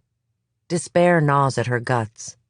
A flat screen above the bullpen flashes with breaking news and catches her attention. "Bomb intercepted at Washington Governor's Mansion" is the headline. Bomb. The word reverberates in her psyche. A bell with a terrible ring. Bomb. Bomb. Bomb. She draws closer to the television. Is it her? Or is it suddenly hard to hear? To see? Her vision darkens around the edges, tunneling. Her throat constricts. She finds the remote on Doug's desk and turns up the volume on the TV. The gurgle of conversation dies down, replaced by the news anchor. Little information is known as of right now, but around 11 a.m. today, a security officer confronted a would-be suicide bomber. What is unusual about this case is that the perpetrator is a woman, seen here in this security footage, Fox London says. The screen shifts. A woman in a baseball cap, wearing an oversized jacket, hand pressed against her abdomen, darts across an expanse of green lawn. Chelsea recognizes that fucking jacket. It is Jimmy's, the one Ellie has been wearing. Chelsea's mouth goes bone dry. Ellie. No. The bomber was waiting by the gates for the governor's motorcade, and it is by a sheer stroke of luck that her plans did not come to fruition. The governor was waylaid by a flat tire. The Department of Homeland Security would not confirm the woman's identity, Fox London says over the grainy footage. But a docent recognized the woman. The screen shifts to a gray-haired woman in a fleece vest. Her name is Elizabeth Black. I'd seen her on the news. She's been missing, right? The segment flashes to helicopter footage of the governor's mansion. A sea of police cars outside. Men dressed in SWAT gear. All at once, the phones start to ring, the sound high-pitched and urgent. Chelsea stumbles back. Ellie, what have you done? Sergeant Abbott's office door springs open. Chelsea, he barks, cutting through her fugue. My office, now. Heart pounding and a little dizzy, Chelsea stands in Sergeant Abbott's office. For a moment, they exist in dumbfounded silence. Abbott's hands flex. A muscle in his jaw, too. Did you have any inkling of this? Abbott sits up straight in his chair, appraising Chelsea like a hawk. She shakes her head. terribly unable to speak. "No," she croaks out. "Actually, that's not true. I went to the Blacks to interview Ellie and found evidence that she might be intending to hurt herself or others. I was on my way here to report it, but I had no idea where Ellie was going, what she planned to do. Ellie bombed the governor's mansion, or attempted to. The semantics don't matter. How did this happen? This is Chelsea's fault. She missed it. She made a colossal mistake." The world falls away. Chelsea is lying belly down, rifle cocked, and elk trained in her sight. Sweat beads on her brow, and she moves to wipe it away. The elk's ears twitch. "Take the shot," her father whispers. She pulls the trigger, and the bullet lodges into the elk's left flank. The elk is gone. "Damn it, Chelsea," her father berates her. "That's your fault." "I'm sorry, sir," says Chelsea, and she hears the echo of herself that day in the woods, begging her father's pardon. She doubts herself, her ability to do this job. "This is a fucking mess, Chelsea," Abbott states. Suzette knocks and pokes her head in. "Sir, apologies for the poor timing, but Homeland Security's on the line. I've explained the circumstances. They're insisting on speaking to you." "Put them through," he says, and Suzette darts away into the muted chaos of the precinct. Through the window, cops are trying not to gawk. Chelsea hangs her head. How did she not see this? Ellie had been acting strange, evasive even. Chelsea had attributed it to trauma. But could she have been traumatized and turned? Abbott taps a button on his phone, and voices rise from the speaker. There are short introductions. Chelsea doesn't remember their names. Director and Special Agent something or other. Her stomach is unmercifully compressed, as if she's been punched. "We're going to need all of your case files on Elizabeth Black," the person on the phone says. "We're sending an agent to collect." Chelsea's hand buzzes. She forgot she was holding her phone. Ellie's parents are calling. "My detective will ensure everything is in order when your man arrives," Sergeant Abbott promises. He stands, placing his hands on his desk, his mouth close to the speaker. Chelsea sees the ghost of her father in Abbott's mannerisms. He'd acted similarly when Lydia had been murdered, defaulting to some robotic state. She wonders what he's feeling. About his ex-wife nearly murdered. He'd said she was the love of his life. What else? There are questions about Ellie, who she's been visiting, who has been visiting her. Chelsea runs through all of her interactions with Ellie. She thinks of her now, the way she looked at Chelsea as if falling down a bottomless pit. Yes, Ellie was withholding, but a terrorist? A murderer? Chelsea cannot believe it. Chelsea is told not to visit Ellie's parents. A federal agent will do that. Piece by piece, Chelsea is being removed from the case, untangled from Ellie's web. "Do you have any idea where she might be headed?" they ask. Momentary relief floods Chelsea. If they're asking, it means Ellie got away. They have no idea where she is. But then worry slithers down Chelsea's neck. Ellie is on the run. Alone. Confused. Afraid. Dr. Fisher says Ellie doesn't know who she is anymore. Maybe Chelsea can find her. Remind Ellie of the girl she was before. You are not lost. You are not gone. There is still so much for you to do in this world. I'm so sorry that you are hurting. But this is not the end of your story. Chelsea refuses to let it be. "Detective," Abbott barks. Chelsea holds her body rigid. "No, I don't. She stonewalled me at every turn of the investigation." "Makes sense, given what we know now," Abbott says. "It does," the director agrees. "Anything else?" Sergeant Abbott eyes Chelsea. Chelsea smooths her hands on her thighs. She still can't believe this is happening. Finally, she shakes from her stupor. She has only one card left to play. One way to make them listen. Stand down. I believe Ellie is trying to save someone. Another missing girl. A child named Willa Adams. She talks urgently into the speaker, words darting from her mouth like tiny arrows. Willa is young, just 9 years old. She was abducted about 1.5 years ago. The timeline lines up with Ellie's disappearance. I believe they were kept together, and I believe Willa is being used as a bargaining chip, and Ellie has been coerced by her abductors. I know it looks bad, but... She draws in a breath, hoping her voice doesn't reveal her desperation. She needs them to take her seriously. It's not her fault. Not her fault she did this, she pleads. You cannot treat her like a traditional suspect. She's a victim here, too. We'll look into it, one of the special agents says. But it is evident in his voice that he will not. He does not care. How many times has Chelsea promised something that was technically impossible? Used that flat intonation, reserved for matters of procedure. But for now, Elizabeth Black is considered armed and dangerous, he finishes. Chelsea knows what that means. Shoot first, ask questions later. She smooths her lips together. I'd like to be involved. Let me help search for her. I can be in Olympia in 60 minutes, 1.5 hours tops. We appreciate the offer, another agent drawls. The sound, the tone of his voice, is a pat on the head. You tried your best. Let the men take it from here.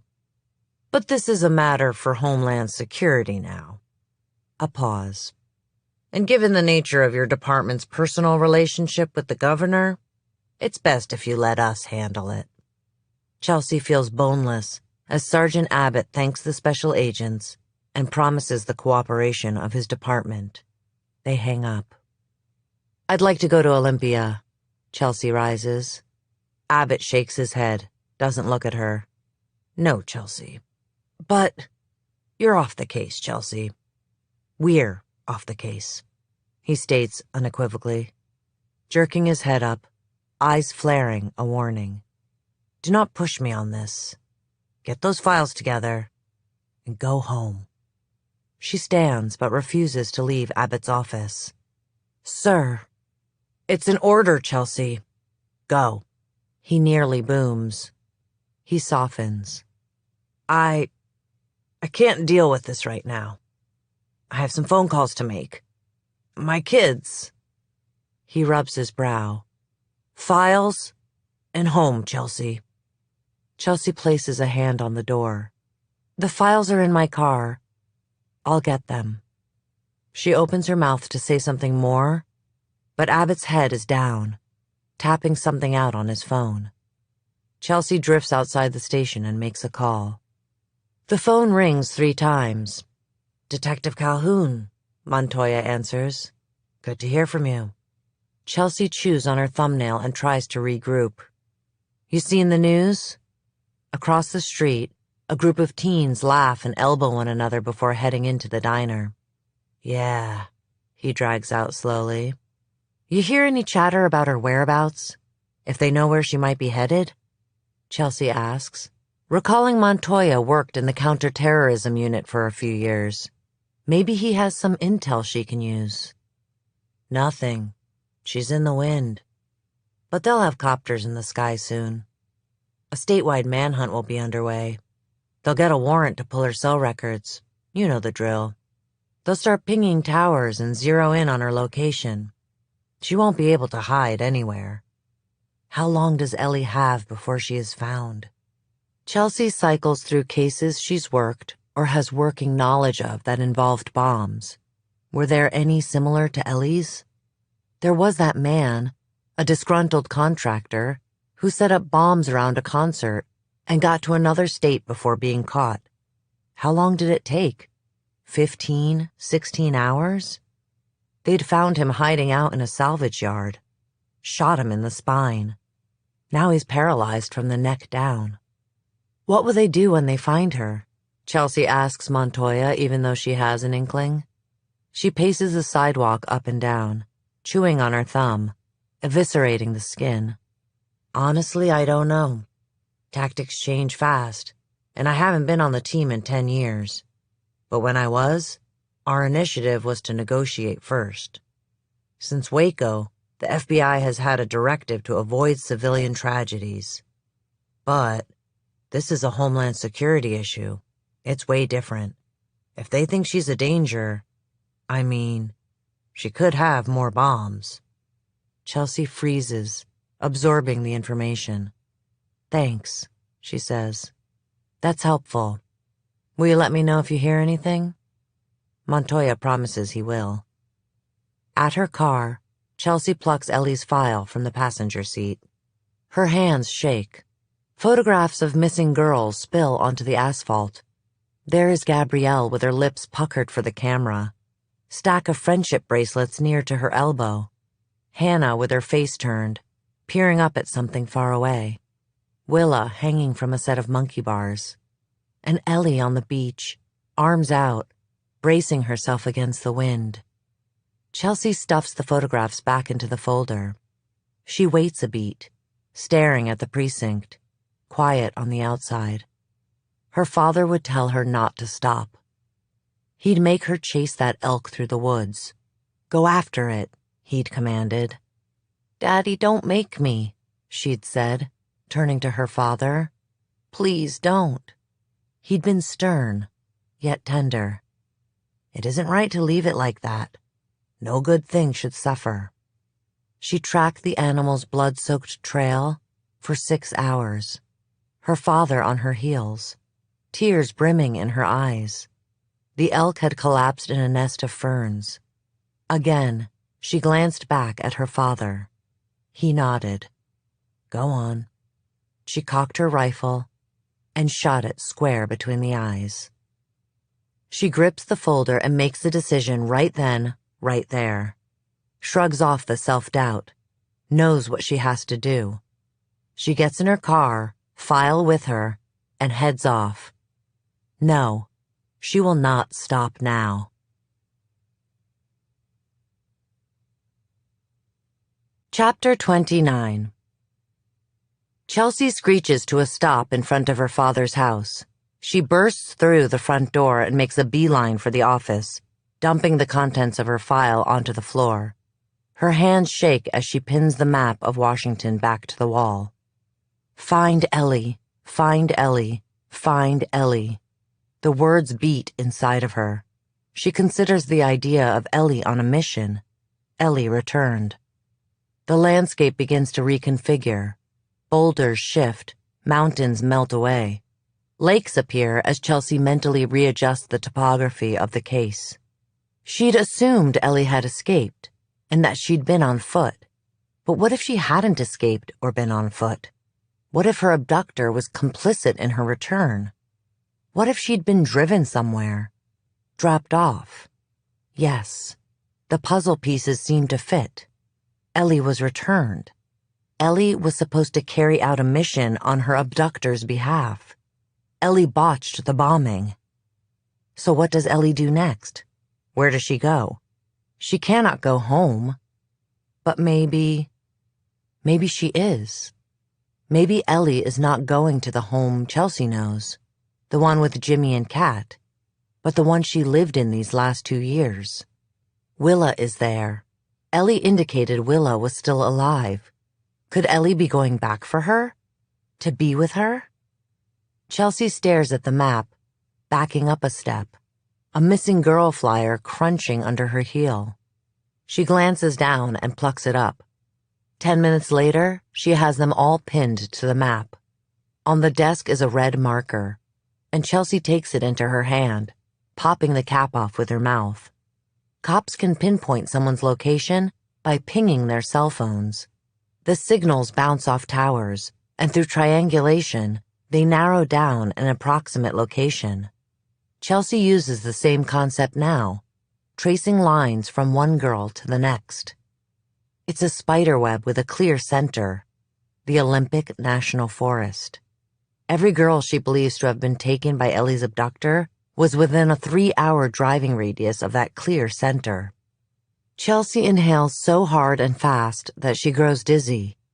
The woods. More than woods. A national park near 1 million acres, sprawling across coastline, mountains, an impenetrable forest. Noah's folks have a cabin near there. She used to hunt there with her father. They'd spent 2 weeks one October backcountry camping, tracking black bears. One moment her father had been in front of her, and another gone. She did not know to stay put. Instead, she wandered. She'd been lost, afraid, and forgot about the whistle around her neck. She remembered after a few hours and blew it. His whistle answered a beat later. Her father had found her, shaking and snot-nosed, afraid of the trees that rose around her, like soldiers ready to shoot. He knelt in front of her. "Stop crying now. Nothing to be sad about. You did the right thing using the whistle," he told her, rifle over his shoulder. "A man can get lost in here and never be found." It makes sense. Ellie had been kept somewhere far away, without electricity. She'd smelled of campfire and vomit that day. Someone had made their own space in the wild. A farmer, a survivalist, a keeper of girls. It is heady when a case splits open, and Chelsea feels it now. The certainty is almost intoxicating, luring her in with the promise of a fresh catch. To solve and be absolved. But the thrill is quickly diluted by a figure in the doorway. Noah. He stands for a moment, taking everything in before him. The house that has not been packed. The desk overloaded with case files. The map filled with colorful flyers and red lines. What the fuck? Noah? What are you doing here? Is all she can think to say. All she can do is stay still. Frozen. Seriously? His mouth twists downward. I've been calling you. I saw the news. I left school to be with you. I went to the precinct. Suzette said Abbott sent you home. You're off the case. But you didn't go home, did you? You're here. His cheeks flush. Awful slashes of angry red. And why are you here? You're clearly not packing the house. He gestures wildly at the office, at the wall, at the madness there. What is this? I'm working, Chelsea states plainly, drawing herself fully upright. His jaw locks. I guess your meaning and mine of off the case is different. You don't understand. They're going to kill Ellie if they find her. I have to find her first. Noah puts a hand to his brow, rubbing away what Chelsea presumes is a headache. Sometimes she fears she's too much for him. Her father used to hint at it, at women and girls being too complicated, overly emotional. Whoever took Ellie has been doing this for years. Look at all these missing girls. Chelsea bolts into action. She begins unpinning their photographs, creating a pile that she thrusts at Noah. I think Ellie was returned, and for a reason. She works hard to keep her voice even, but the mania seeps in. An edge of obsession. She will not rest until the last puzzle piece slips into place. Look, she says again. She shakes the photographs. Her mind is filled with girls. Girls who wear University of Washington sweatshirts. Girls who listen to David Bowie. Girls who love Into the Wild. How the world let them down.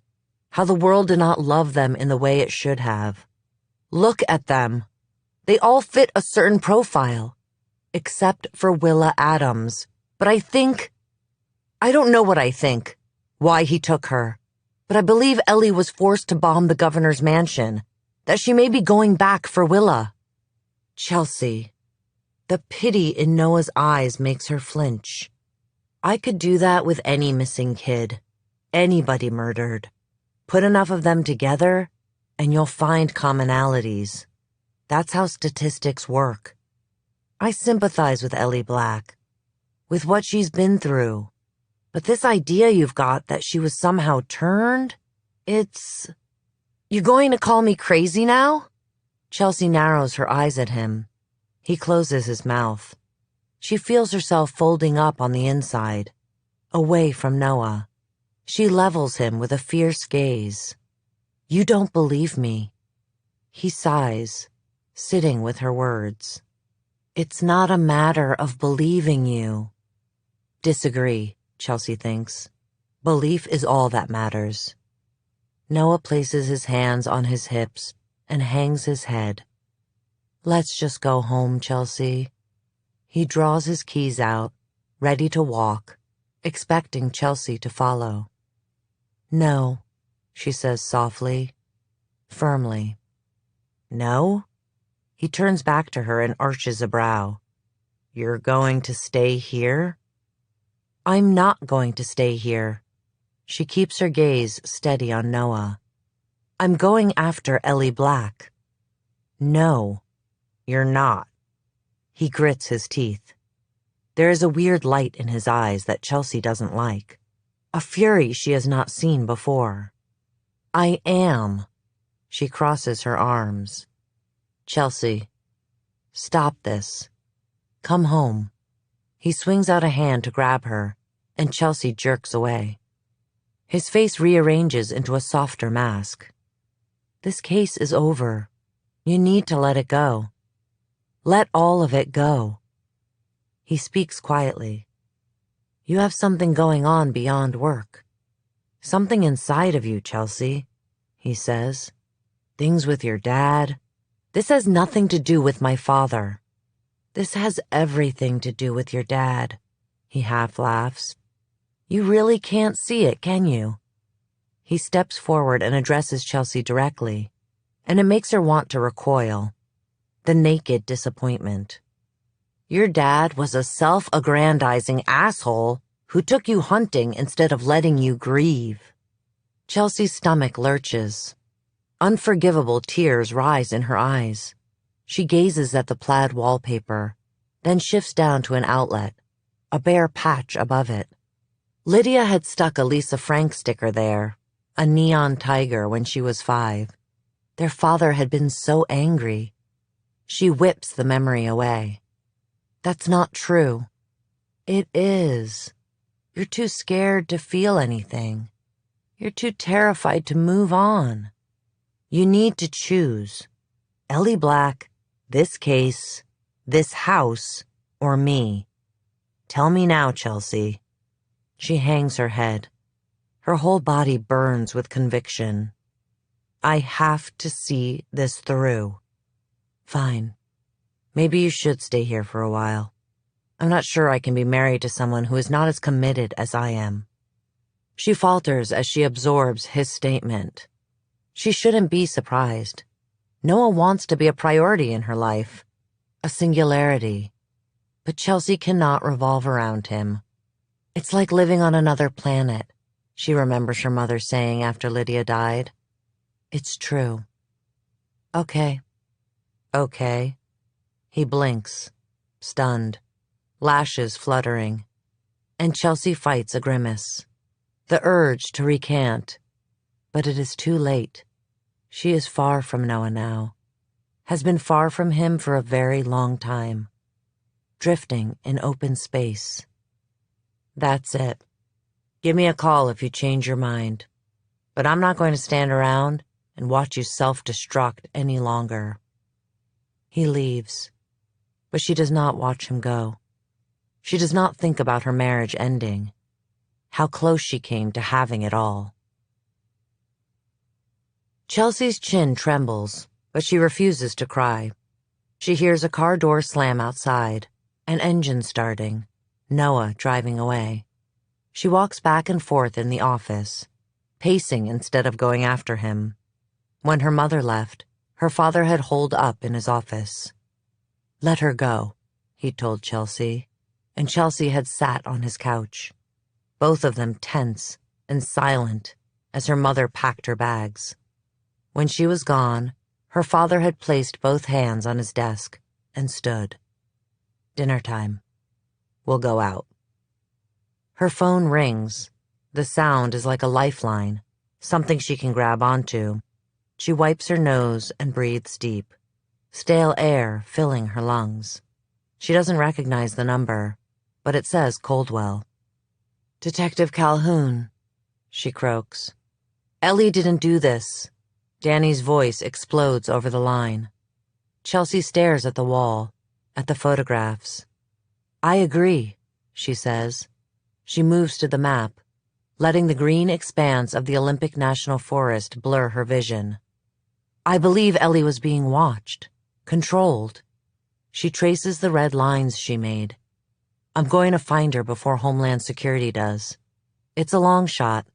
I think she's headed to where she was kept, but the area, it's big. I'll come with you, he says. No, Chelsea says on reflex. It's too risky, far too dangerous. I'm coming with you, he insists. The other night, she asked me to drive her to the trail where she was discovered. It was weird. I knew something was off.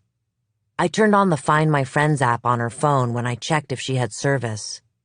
I know exactly where she is. At this, Chelsea jolts. Homeland Security will be able to track Ellie's phone, but before doing so, they'll need a warrant from a judge. Danny knowing exactly where Ellie is puts Chelsea and him a few hours ahead of them. She's outside of Olympia, heading north on I-5.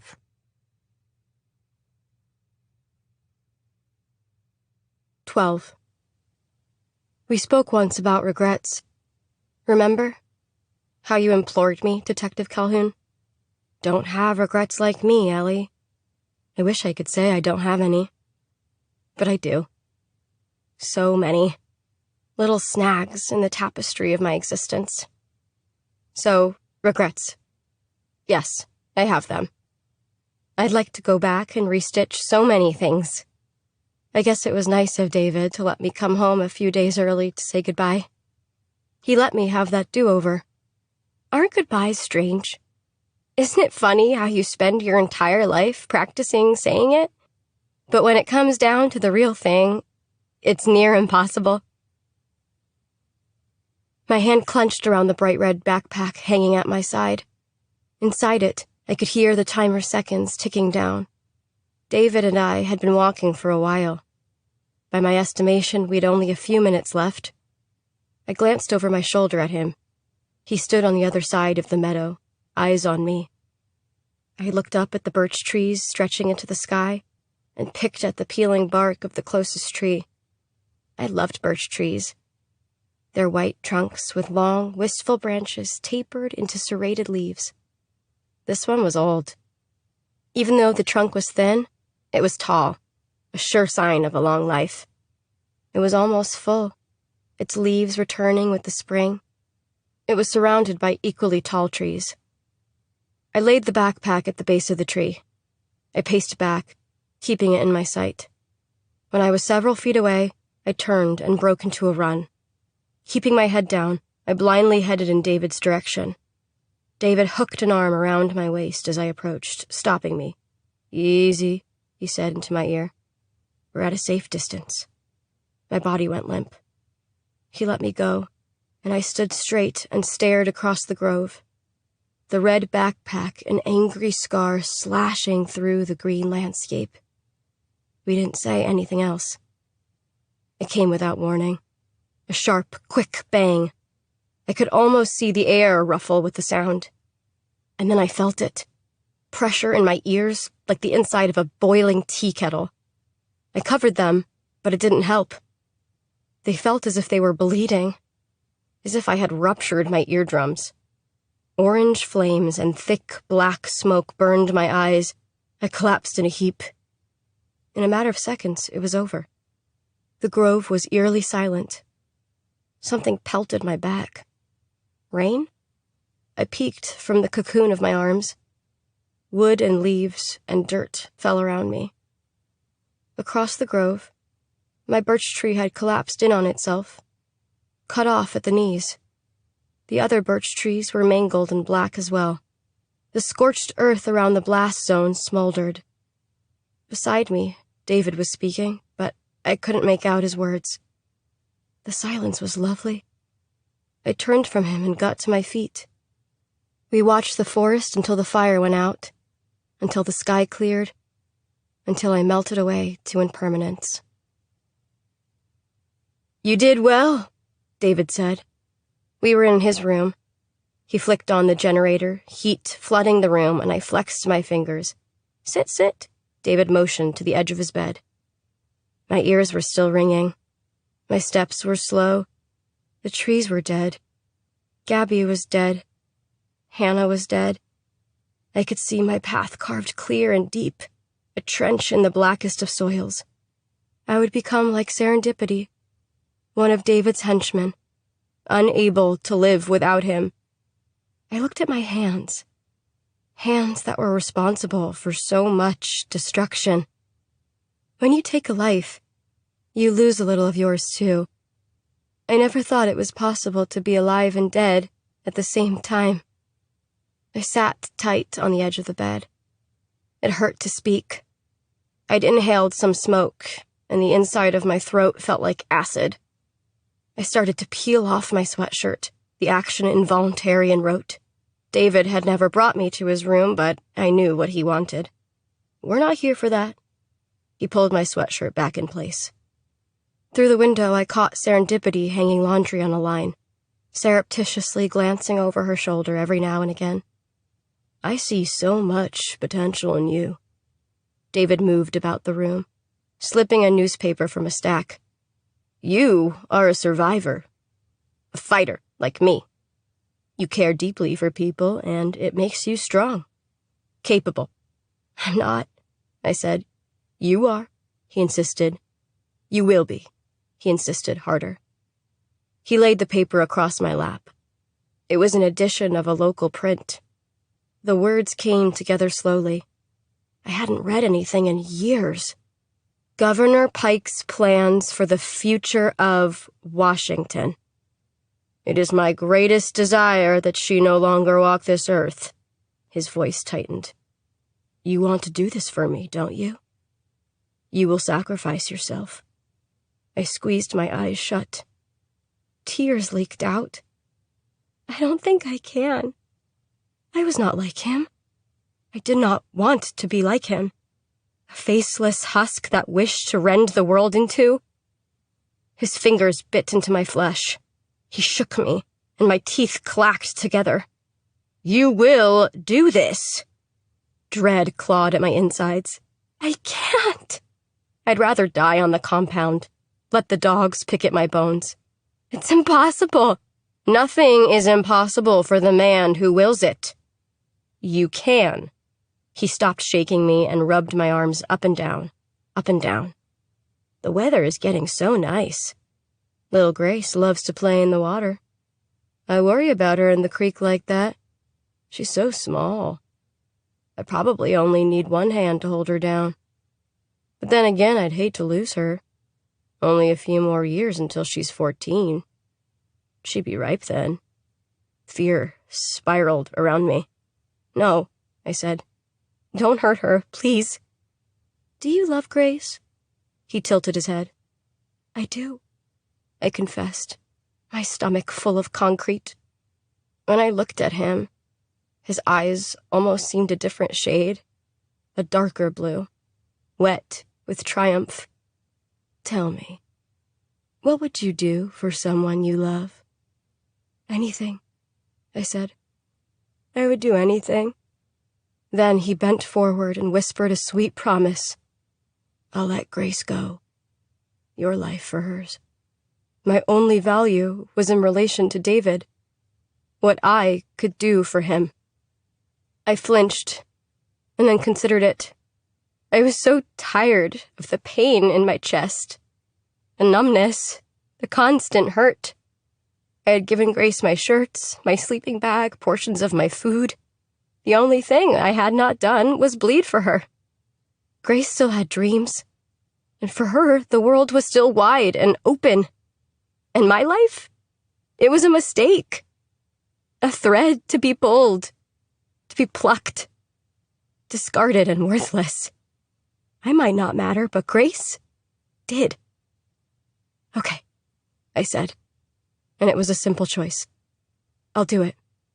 I'm ready. Then and there, I promised to give Grace all my tomorrows. What is the price of absolution? Of forgiveness? The answer was simple. A life for a life. Chapter 30. Left, up here. Danny points and Chelsea flicks on her blinker to veer onto 101. A sign reads Olympic National Forest Visitor Center, 68 miles. Her police radio is on, and it is heavy with chatter. An APB for a 1996 Corolla, Ellie's mother's car. A directive to not engage and wait for Homeland Security. The suspect is considered armed and dangerous. Chelsea blinks and imagines Ellie again, cornered by some cop with a sweaty trigger finger. Danny holds his phone, map open, blue dot blinking with Ellie's location. She is moving fast. There, an hour and 47 minutes behind her. His lips are pressed together in a single, fearful line. You don't have to come with me. Chelsea tries again. They haven't spoken much on the drive, both lost in their own thoughts. But every few minutes, Chelsea feels a pinch of hot regret. She should not have let him get in the car. You can give me your phone, and I'll drop you off somewhere. I can radio a local unit to pick you up. A shake of his head. I can't. He scrunches his eyes shut, and tears squeeze out. It makes Chelsea shift in her seat. His sensitivity somehow unbearable. I didn't show up for her once before. His resolve, his remorse, is plain in Chelsea's ears. She thinks about interrogating him at the station, approaching him at the bar, how she could have handled both situations differently. Better. She's part of the dark shadow passing through Danny.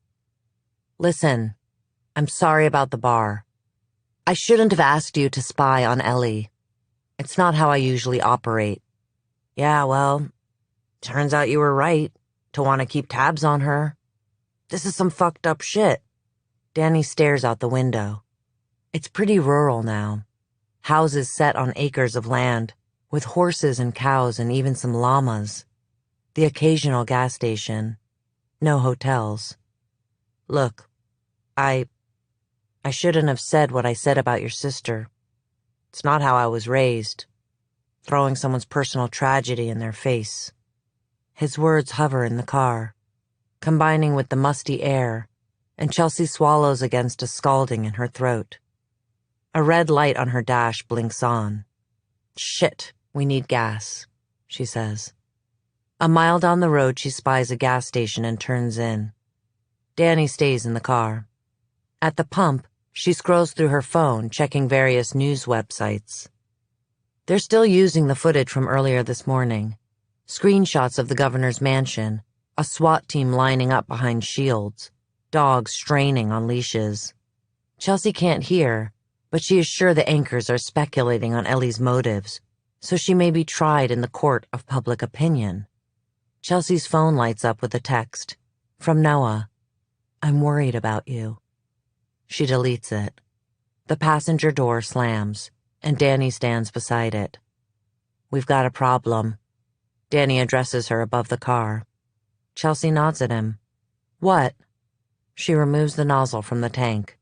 What's wrong? She studies his grim face. I lost Ellie. She's out of service. Chelsea parks the car in the gas station lot. On the hood, she spreads out a map of the Olympic National Forest. Danny has a second map on his phone, too. With a black pen, she's circled Ellie's last known location, an old logging road that splinters off in 5 directions, then splinters again and again. It will take us hours to search each one, says Danny. Too long. This is impossible. Chelsea nods. She scans the horizon, looking at the tangerine and blush pink sky. She keeps waiting to hear the thump of a helicopter, for the radio to announce that they've found Ellie. She puts her hands to her hips and hangs her head. What is she not seeing? What question is she not asking? What string has she not yet plucked? Why the governor? She says aloud. She conjures an image of Pike, what she's seen on television. Polished and glossy-haired, waving to the cameras, staring at a podium, lip-curled, fervently promising women's rights. Chelsea remembers the precinct picnic, back to when she was a kid, to when the governor was not the governor, to when she was Abbott's wife. Chelsea sees her, sitting in the bleachers, baseball game in progress, a weird, pained smile on her face, body wound tight, a tether about to snap. What? Danny asks at the prolonged silence. Nothing, Chelsea says. My boss used to be married to the governor. A long time ago. Your boss used to be married to Regina Pike? Chelsea shakes her head. That wasn't her name then. She changed it after she divorced him. Discarded her first name for her middle, traded in her last for her maiden. She was Destiny Abbott when I knew her. Danny's face goes ashen. Ellie told me they called her Destiny. What? A bony-fingered chill runs up her spine. Whoever took her called her Destiny. The memory reemerges. Destiny Abbott perched on the metal bleachers, back straight, hands gripped between her thighs clad in pedal pushers. The picture pans out. There is Abbott next to her, standing, hand balled into a fist, rooting one of their kids on. Is that right? How had Chelsea forgotten this part? One of Abbott's kids stumbles, botches a play. Abbott launches himself from the stands, stomps onto the field to scream at his child. At Doug. Yes, Chelsea remembers the flop of Doug's hair, how it covered his eyes. How Destiny popped up from the bleachers, the barest quiver in her lip, and marched right onto the field to draw Doug away from Abbott.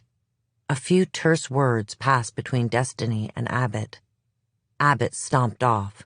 Then Destiny sat with Doug in the stands, hand under his shirt, using her nails to rub comforting circles on his back. Fast forward, and Chelsea sees herself in the precinct, in Abbott's office, when he professed to still loving his ex-wife. Did he hate the thing he loved the most? Could Abbott have taken these girls? No, Chelsea thinks sharply. It couldn't be Abbott. She cycles through the crime timelines. Who went missing and when? She'd been with Abbott. No way he could have orchestrated this. But doubt lingers.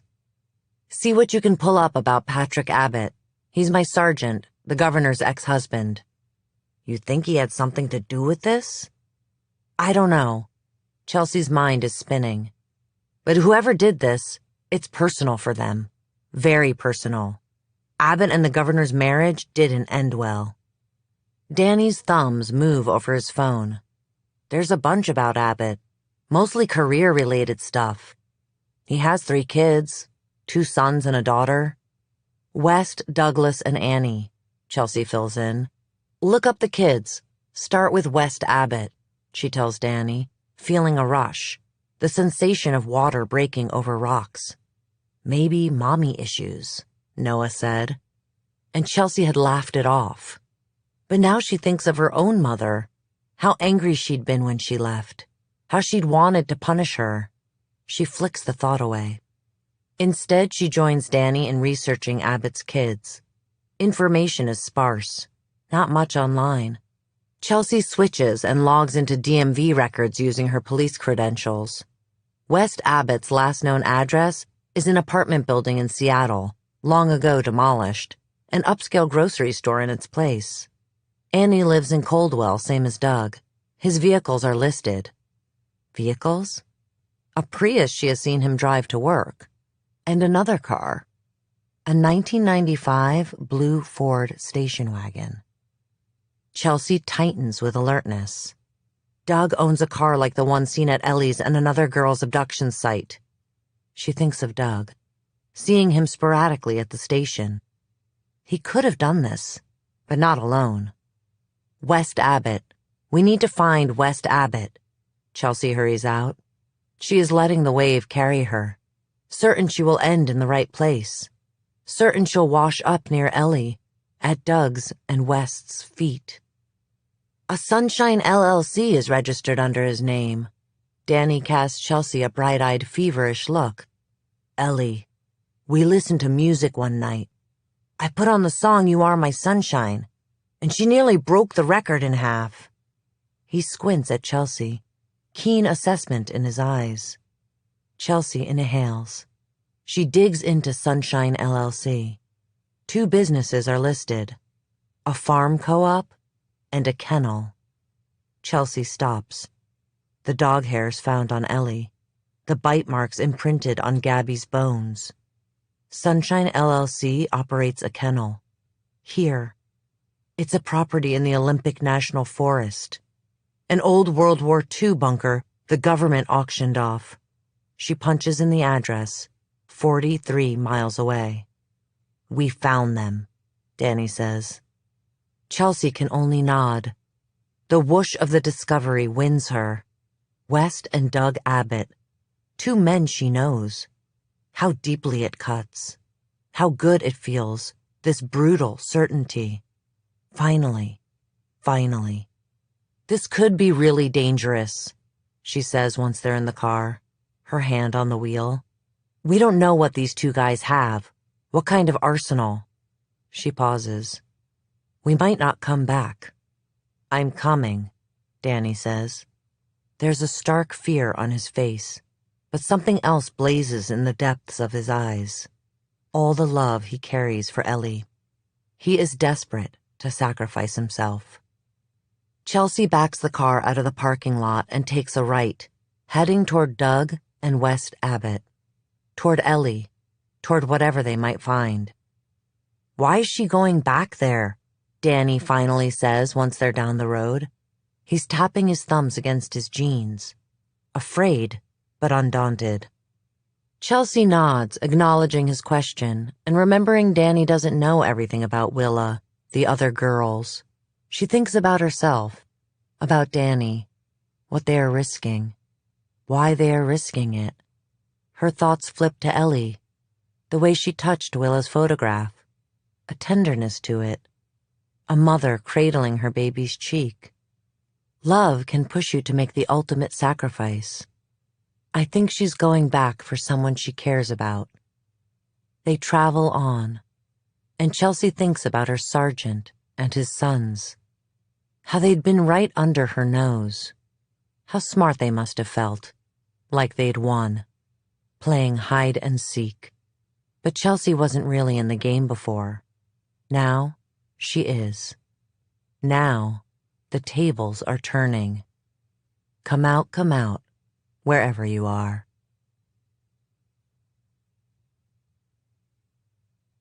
Chapter 31. Willa's arms are tired, her eyelids heavy. Even though Destiny always told her not to, she can't help herself.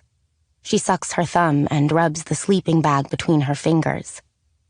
The fabric is cool and soft. It makes her feel better. Ever since Destiny left, Willa has been sad, even sadder than usual, and lonely. She huddles deeper into the covers. Her feet are cold. If Destiny were here, she'd rub them. She used to like it when Destiny would use her thumbs on her big toes and arches. She would always say that it helped the nightmares stay away. It is a kind of magic, she remembers Destiny saying. Now the door creaks. The lock clicks. And Willa scrunches her eyes shut. It might be him. He is called David, but she calls him the boogeyman in her head. She hasn't seen him that much since Destiny left, but he comes to check in on her every so often. She hates it when he looks at her. It makes her feel itchy inside. Now a hand skirts over the sleeping bag and cups her shoulder, Hey there, Sleeping Beauty. Willa wiggles from the safety of her nest. It's Destiny. She's back. Willa grins and leaps, wrapping her arms around Destiny's waist. Destiny jerks and throws her head back, laughing. Willa rubs her cheek against Destiny's abdomen. She is real. She is real. She is real. Then, Willa feels Destiny's body tremble. Feels a kiss drop into her hair. Tears, too. Destiny pulls away and cups Willa's cheeks with both hands. Her touch, warm and reassuring. Destiny, Willa says. Happy. She is so happy. Everything will be okay now. My name isn't Destiny, it's Ellie. And yours isn't Grace. It's Willa. Willa feels light and she smiles. My mom called me Willie. She thought it was funny. She stills. She should not have talked about her mom. She waits to be shushed. But Destiny, Ellie, she tells herself, smiles and kisses her forehead. It suits you. She leans down so they are almost nose to nose. Listen, she says, and she is serious. As serious as when Willa gets too close to the fire. We don't have very much time. We need to get out of here. You need to stay close to me and do everything I say. Got it? Willa nods, a little frightened. Where are we going? I'm going to try to take you home. Home? Yes, says Willa. I want to go home. Can I take my rock collection? This morning she found a white stone by the creek. It is smooth with tiny black marks, like a ribbon is woven through. It is her new favorite. She pretends it is a zebra. No, there isn't any time, Ellie says. We have to go now. And already she is shoving Willa's feet into shoes, a sweatshirt over her head. Come on. They grasp hands and Ellie pulls Willa into the dank hallway. That is more like a cave. Willa does not like the way it smells. Like bad food. I'm so glad you came back, Willa says. Hush, Ellie says. Quiet voices now. Willa drops her voice. I'm so glad you're back, she repeats. Charity never plays with me, and she doesn't share her food. Ellie stops short and Willa nearly runs into her. They are almost at the entrance now, near the steps that lead up into the compound. Ellie grips Willa by the shoulders. Charity is here? I thought she was dead. Willa nods at the room farthest down the hall. You can't see the door in the pitch black. Willa hates how it is always night in the bunker. She cries a lot. I can't sleep sometimes. Ellie reverses course and walks so fast that Willa needs to jog to catch up. Where are you going? I thought we were leaving. She peers up at Ellie. Willa does not hear the first thing Ellie says, but she does catch the end. Not without her. An hour after sunset has always been Hannah's favorite time of day. It is the prologue tonight, the beginning of endless possibilities. She used to dance. She'd go to the underage clubs and loved how the bodies pressed against hers, all writhing together, a hot, sticky mess. It made her feel less lonely, even here. Dusk is still her favorite time of day. She does not dance anymore, but she does know 1 hour of peace when David retreats to his room to watch television. This is her 60 minutes without fear. It is what she lives for now. And she is alive. Barely. Here is the thing about Hannah. She grew up in the system. One of her foster moms used to call her Little Wolf because of the way she skulked around the kitchen and table right before meals. Hannah is accustomed to not having things. She has gone without food, without clothes, without bedding. She is a survivor. After she pulled a gun on David, Michael dragged her into the woods and held her there until David came. He spouted off some bullshit about loving her. She wobbled. Something wasn't right with her left leg. It hurt to put weight on it, She spat at his feet. Red slashed his cheeks, and he throttled her again. She opened her mouth to speak. He shook her and pressed harder, crushing her windpipe. "You wish to beg," David said, and he released her.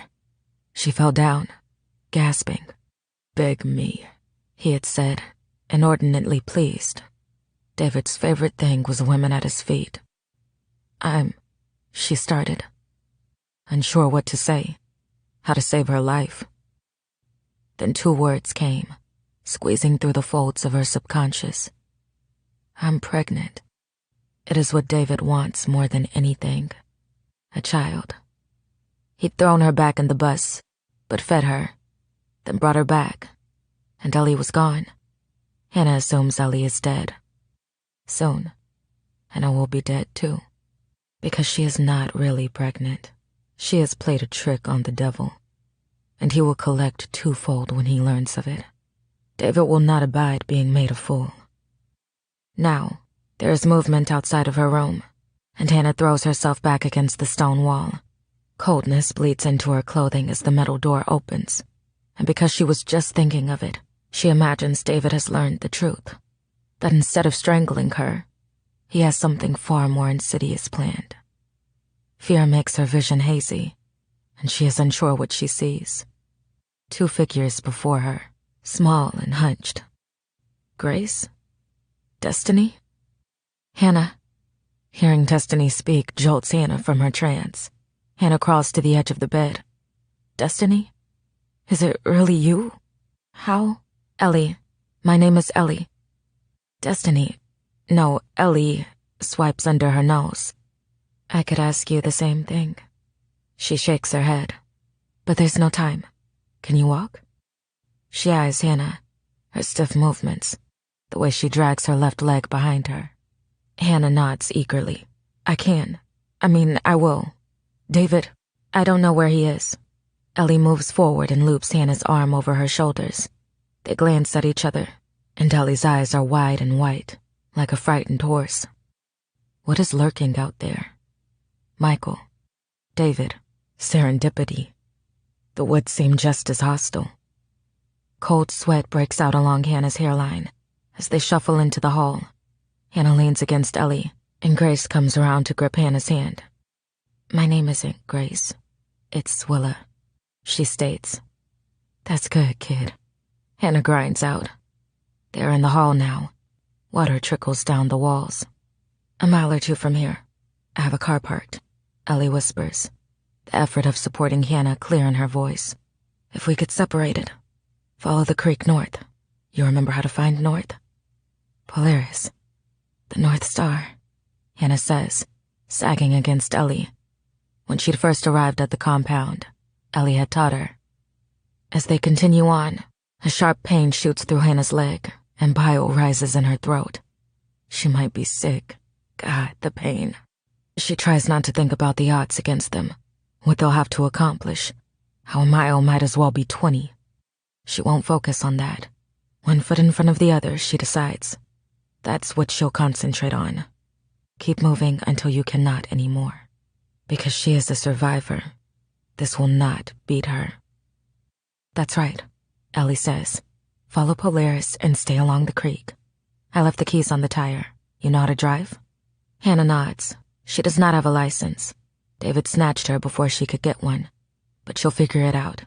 It's the least of her worries. They trot along and stop at the bottom of the stairs. Hannah's eyes travel up. There are 15 steps in total. Sometimes David skips down them, 2 at a time.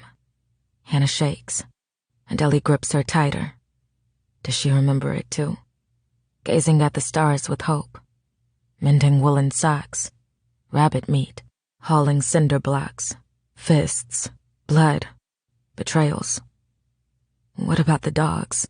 Hannah asks. They're in their kennels, but I let one out. Star, Ellie whispers. Hannah remembers Ellie feeding the puppy. Ready? Ready, Hannah replies. No more talking, Ellie says to Willa, and Willa mimes zipping her lips shut. Hannah ducks from Ellie's hold and uses the wall as support, but Ellie catches her hand. Willa takes Ellie's other hand, Together, they embark. Each step, the breaths grow shallower, out of fear, out of pain. But they are together again. That is all that matters. Hannah knows after a life of nothing, it is the small things that count. At the top, Ellie smiles at Hannah, half encouraging, half victorious. Hannah listens and scans the compound. Empty. The whir of the generator. Michael's blue station wagon. But then she notices David's window is dark. Did he go to sleep? No, it is too early. They need to move. And quickly. Well, well, well, a voice says. Slowly, Hannah turns, bringing Ellie and Willow with her. David is behind them, hands balled into fists. They huddle together. The three girls wrap their arms around one another. David sticks his fingers in his mouth, and a high-pitched whistle splits the air. Michael follows close behind, a gun in his hand, venom in his eyes. The two men stand over the shaking trio, rising like giants from the dry grass and dirt. If this were a movie, Hannah might strike at David and tell Ellie and Willa to run. But this is real life, and she doesn't have the strength. The girls hold tighter to one another, cowering. Because no matter what Hannah believes, what she thinks, she is not a survivor. She is just a girl. A wolf without teeth.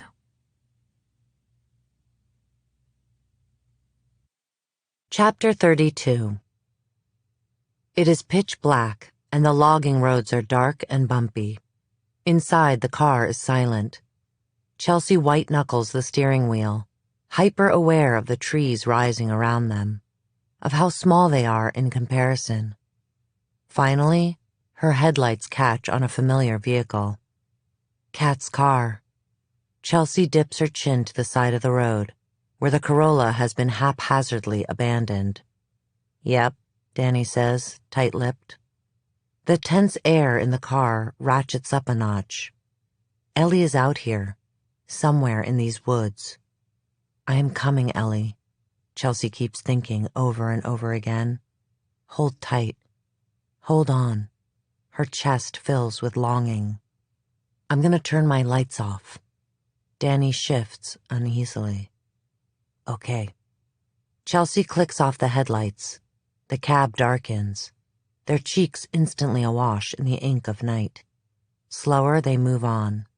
Cell service went out a few miles back, but they drew a map on a napkin. Danny is holding it, the paper limp from sweat. The moon reflects off a white post. Mile marker 8. Chelsea eases to the side of the road. This is it. Chelsea makes out an old rusted gate marking the entrance. From there, it is about a mile trek. I want you to wait in the car. Danny sighs. No. Barking nearby rends his refusal. What is that? Wolves? Dogs, Chelsea says. Wolves don't bark, not like dogs. They make a huffing noise. Plus, wolves have been extinct on the peninsula since the early 1900s, killed by farmers because they threatened livestock. I can't have you come with me. You're a liability. And I need someone on the radio. She flicks it on, relieved the scanner still works. If I'm not back within an hour, you drive away and call for help. It is not the best plan, but it is the only plan. She shows him how to work the radio. Danny takes the radio and pinches his lips together. 1 hour. He glances at her, a plea in his gaze. Please bring Ellie back. 1 hour, Chelsea confirms. She exits the car, closing her door with a barely audible click. She pops the trunk and fishes out zip ties and a hunting rifle, tucking them away on her body, keeping her hands free. She rounds the car again and nods at Danny once before slipping into the woods. The air smells like wet dirt, and it is cold against her hot cheeks. Ferns and salmonberry tickle her ankles. She waits a half a second and tips her head to the canopy, to the starless sky. It is so familiar here, a second home. She understands this land, has stroked its boulders and bark, skirted her fingers against its unforgiving underbelly. Shoulders tight, she lowers her body and creeps forward in a crouch, keeping to the right-hand side of the road, using the brush as cover. She inhales, exhales, the natural sense beginning to mingle with the unnatural. Campfire, rot, decay. Up ahead, the road widens and splits, a pair of dark wings opening.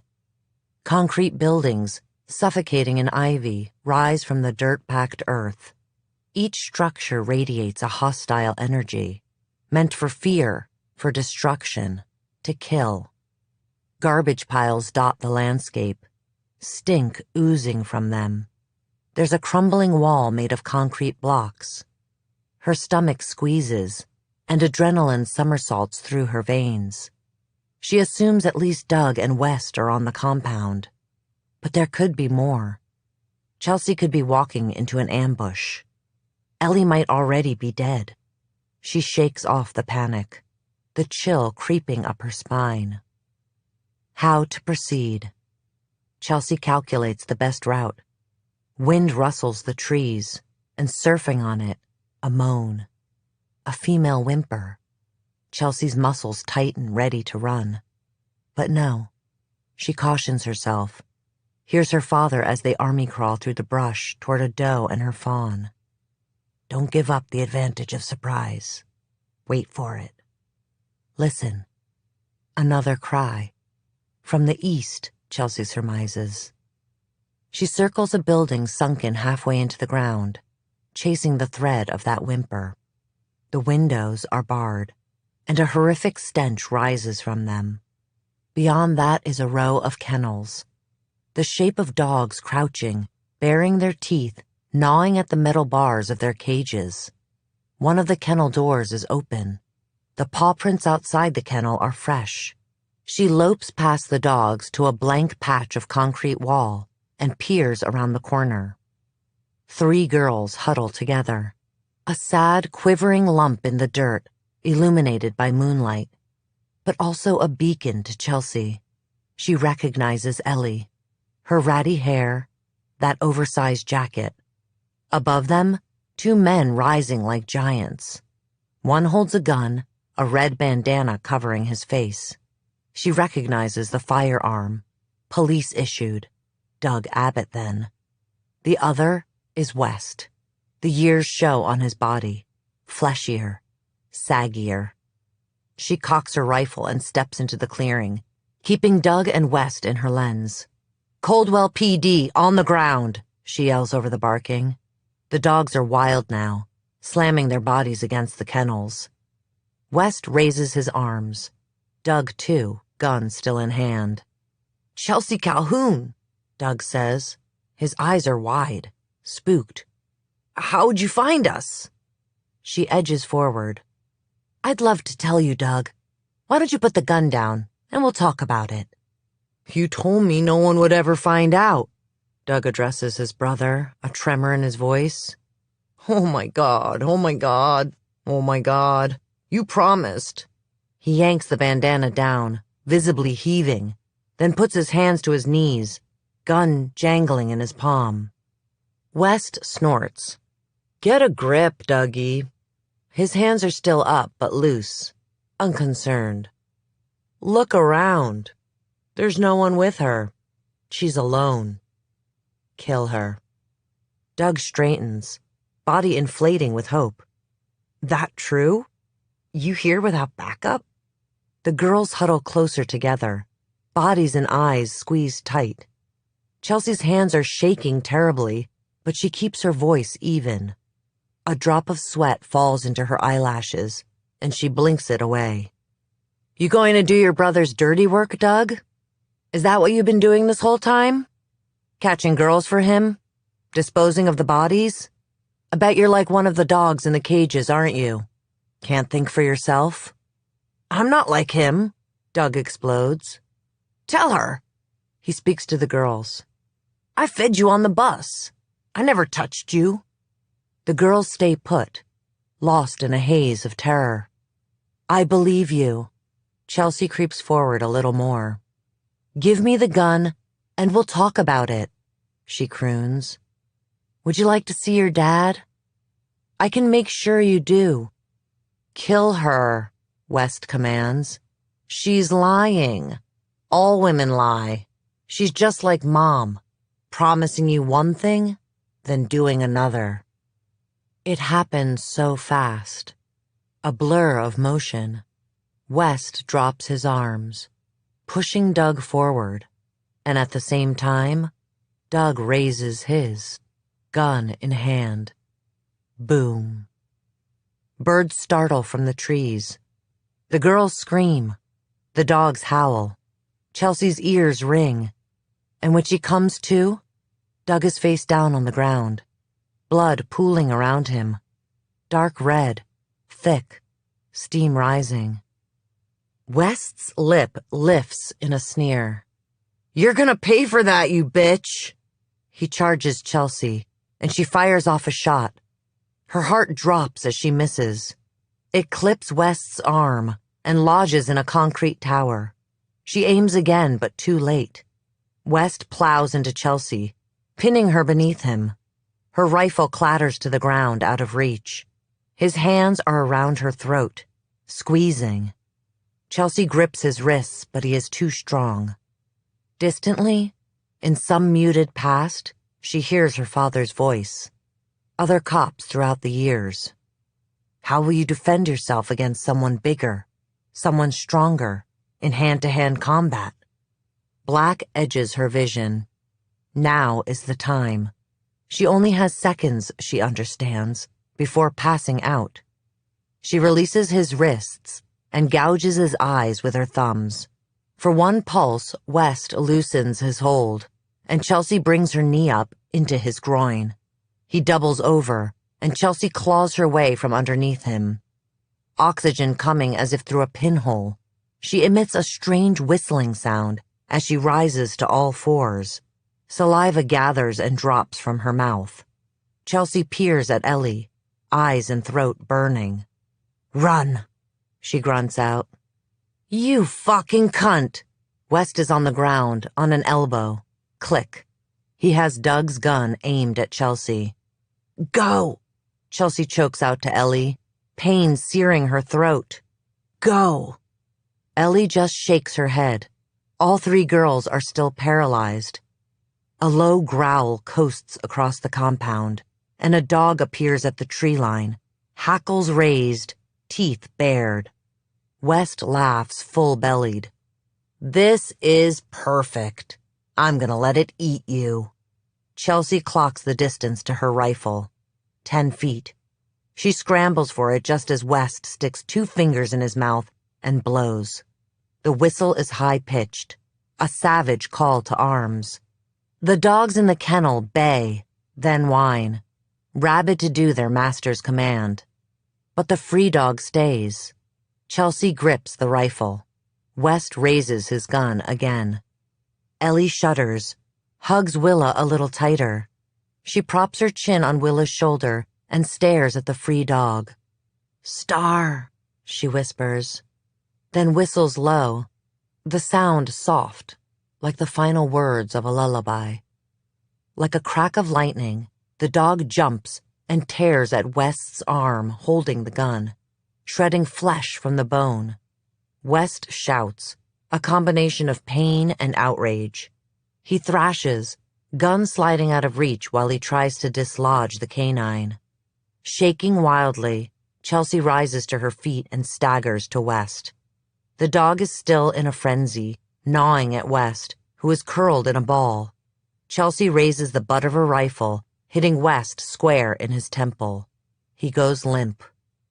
The dog ceases, backs up, whines, then lopes away into the forest. Chelsea kicks the gun from West, then drops to her knees. Feels his neck, still a faint pulse. She wheezes and takes the zip ties from her back pocket. She rattles off his Miranda rights, although she is certain he does not hear. She feels disconnected from her body. floating, calm. She zip-ties West's hands, his ankles, thinks about how small he looks now, how weak. Rifle still in hand, she checks Doug. Nothing. Gone as the leaves in the fall. She steals his bandana and wraps it around West's arm to staunch the bleeding. She wants him alive. That done, she approaches the girls. They tremble and hold one another, lost in fear, begging for asylum. "Hey," she says, soft and slow. The sudden calm is unnerving. "I'm going to get you out of here." Shaking and moaning. All of them are still terrified, still trapped in their memories, lost in this hellscape. "Come on now." She gentles her voice even more. It hurts to speak, hurts more to look at all of this. The carnage. What one human can do to another. Vaguely, Chelsea understands this will be something she will never get over. It will follow her. This ghost. A new haunting. As long as these girls have demons, Chelsea will too. Ellie begins to rise, stiffness in every inch of her body. Then another girl. Chelsea recognizes her. Hannah Johnson. Beaten and bloody, but breathing. And last, Willa, who clings to Ellie's hand. All of them here standing makes Chelsea want to drop to her knees and weep. She found them. She found them. A door slams, the sound echoing, bouncing off the trees. Chelsea whips around as a slim, lithe figure darts into the woods. "Another girl?" she asks. "She's not one of us," Hannah says, words dropping from her mouth like acid. "That's serendipity. She's with them." Chelsea inhales. Could it be Annie? The third Abbott child? She wipes wetness from her upper lip. Blood comes away. Her face is numb. Her nose might be broken. Got it. Chelsea grips her rifle. "Wait here," she instructs the girls. She sprints away, body aching, every muscle protesting. By sheer force of will, Chelsea continues on. The woman leaves an obvious path of trampled brush for Chelsea to follow. She catches up to her near a creek. "Stop!" she shouts over the rushing water and cocks her rifle. "Stop!" Chelsea screams. Adrenaline courses through her veins. One last charge. That is all that is left in Chelsea before she shatters. Already she can feel herself coming apart, ready to disintegrate into nothing. The woman keeps running. 30 seconds and she'll be in the trees and harder to track. Chelsea has no choice. She cocks her rifle, presses the trigger. A third shot cleaves the night. She sees the woman's left leg buckle, then watches her fall, emitting a grunt of pain. Chelsea stomps through the creek, cold water soaking up to her knees, shocking her even more awake. She's no longer numb. She's aware of the pain in her body, like a vice is tightening each limb. "Hands on the ground," she barks. She can't see the woman's face. It is obscured by limp, blonde hair. The woman places her hands flat, fingers digging in the dirt.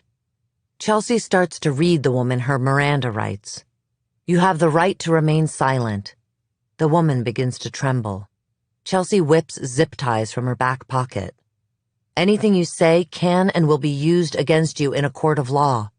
You have the right to an attorney." Up above, the thump of a helicopter can be heard. Danny must have called the police. Chelsea kneels. The woman lifts her chin, and Chelsea goes slack.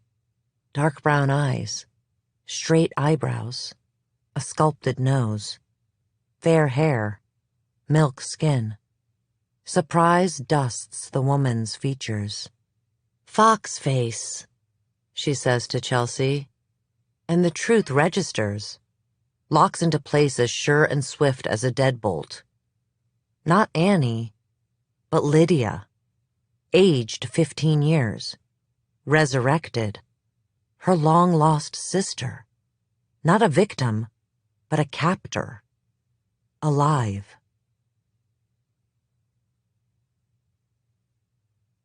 "13. The day I was returned began like any other. I woke up with the dawn, light streaming through the barred window, blanketing the dirt floor. Willa slept heavily next to me, sweetly oblivious. I took a moment to savor everything.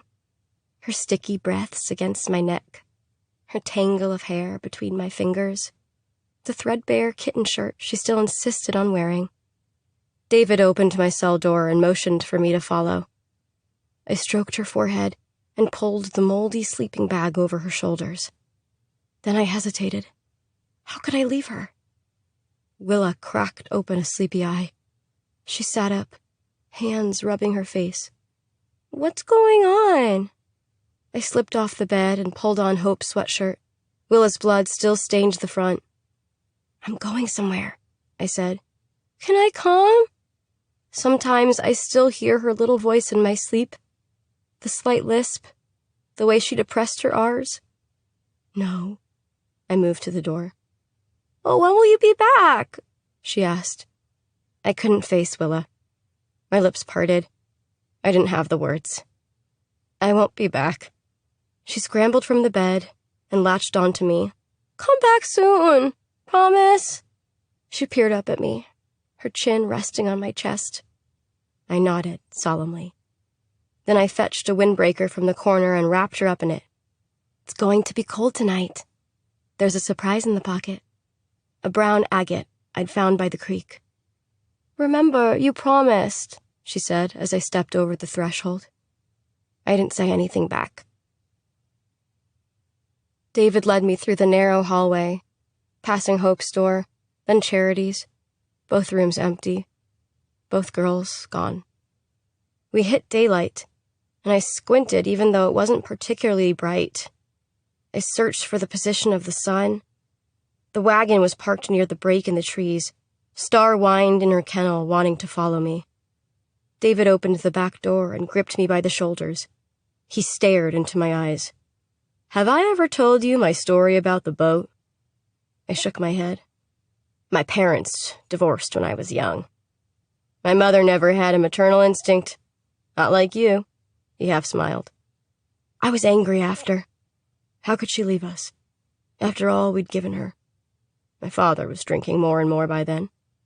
He had a boat, and I took it without his permission. The water was rough, angry, and I didn't know what I was doing. I wasn't out for more than half an hour, not too far from shore. The boat started to take on water. I didn't know what to do. Steering it was impossible, so I hid in the bathroom. David exhaled and leaned against the car. There was this little light in there, and I remember watching it as the water rose above my knees. And finally, the whole damn thing capsized. The light shattered.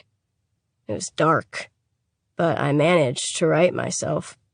The boat was upside down, and I was floating in that tiny bathroom with only enough space and air for my head. I begged for my life, called out to my mother. I was so scared I was stuck in there for the whole night, enough time for my skin to soften and begin to slough off. Right when I was on the very edge of giving up, divers came and rescued me. My father waited on the dock, and I ran into his arms, this shaking, broken mess. He flexed out the tremors in his hands. I got fixed up and was home within a day. While I rested, my father came to my room. He told me he knew I had taken the boat. He had seen it capsize from the dock. He heard my cries and knew I was alive in there, but he waited to call for help. Then he asked if I would take the boat out again without his permission. I said no, of course not. I had learned my lesson. He stopped. A crow cawed in the distance. I'm sorry, was all I could say. I didn't know why he had told me that sick story. It made me angry. I thought about David on that boat. How scared he must have been. How his fear had turned into anger, rage, hurt, hate, torment. I kind of pitied him. "It wasn't my father's fault," David said. "He was out of his mind. Losing my mother. She should have been there. She should have stayed." A pause. Sometimes David seemed so fragile, afraid, like he knew he was always destined to come up short, to be forgotten. David drew closer to me. He placed a blindfold over my eyes. "Make me proud." Serendipity tied my wrists together. The engine of the wagon revved. Michael behind the wheel. I listened to the wind in the trees and the babble of the creek. David repeated the terms of our deal. "I'll be watching you and sending you messages. You won't know where I am, but I will know where you are. I'll let you know when it's time. I want to see it on the news. I want to see she's dead. Then I'll let Grace go." He paused. "If you breathe a word of this to the police, I will kill Grace. Do you understand?" I nodded so fast and hard I thought I might break my neck. "No one would believe you anyway," he added. He shoved me into the back seat. "Wait!" I cried out, my fingers digging into the fabric seat. Panic inched up my spine. "Please take care of Grace, please!" No answer. Whoosh! The door slammed shut.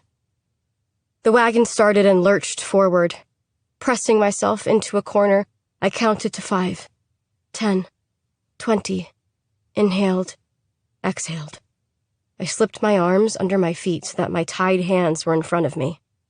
Then I waited. For the wagon to stop. For Michael to backhand me. We kept driving. I brought my hands up, thumbs hooking under the blindfold to raise it just enough to see under the edge if I laid my head back at a certain angle. Then I looped my feet through my arms, so my hands were behind me again. We were going fast, flying down a gravel road.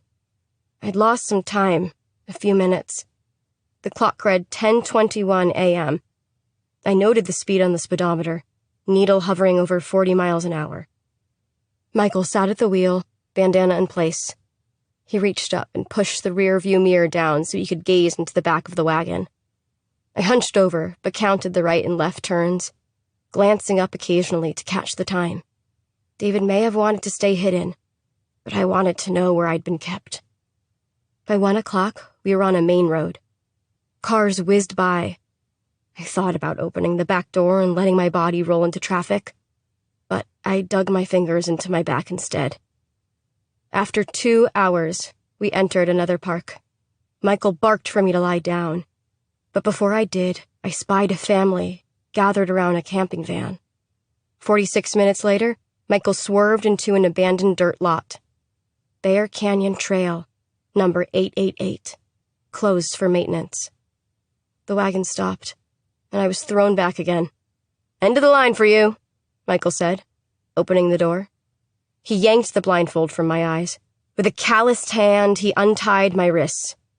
From the front seat of the wagon, he produced a package wrapped in thick paper. "Everything you need is in there. Bury it in the woods. Remember where you buried it. Come back in a few days when the attention dies down. This trail is lightly used, but someone should come along and find you. Wait at least an hour. You got all that?" I nodded and took the package from him. Inside was a watch, wires, gunpowder. He grabbed my chin. "What are you going to do with the package?" "Buried it in the woods." I wondered what it would be like to die. Would it be painful? Probably. I hoped it wouldn't be. I hoped it would be over quickly, that it would be gentle, soft. I decided I'd think of my mother when I did it. Willa too. "How long are you going to wait before finding help?" "At least an hour." He forced my chin up. "Until then, hide. You got that?" he asked again. "Yes." Michael watched until I disappeared into the woods. Package in hand, I darted off the trail and let the trees swallow me whole. While I waited for an hour, I repeated the information I'd gathered. We drove approximately 40 miles an hour. We turned left at 10:35, right at 11:55, and so on.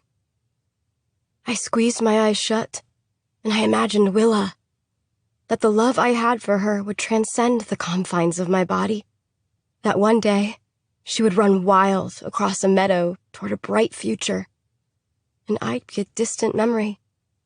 Those days on the compound like a bad dream. This was the only way to set us both free.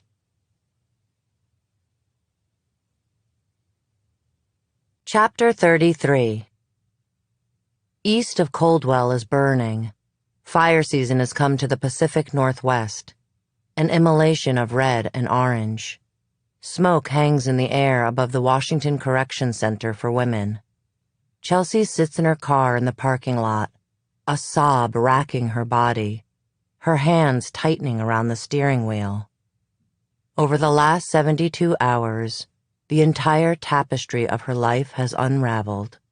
She visited the hospital not as a detective, but as a patient.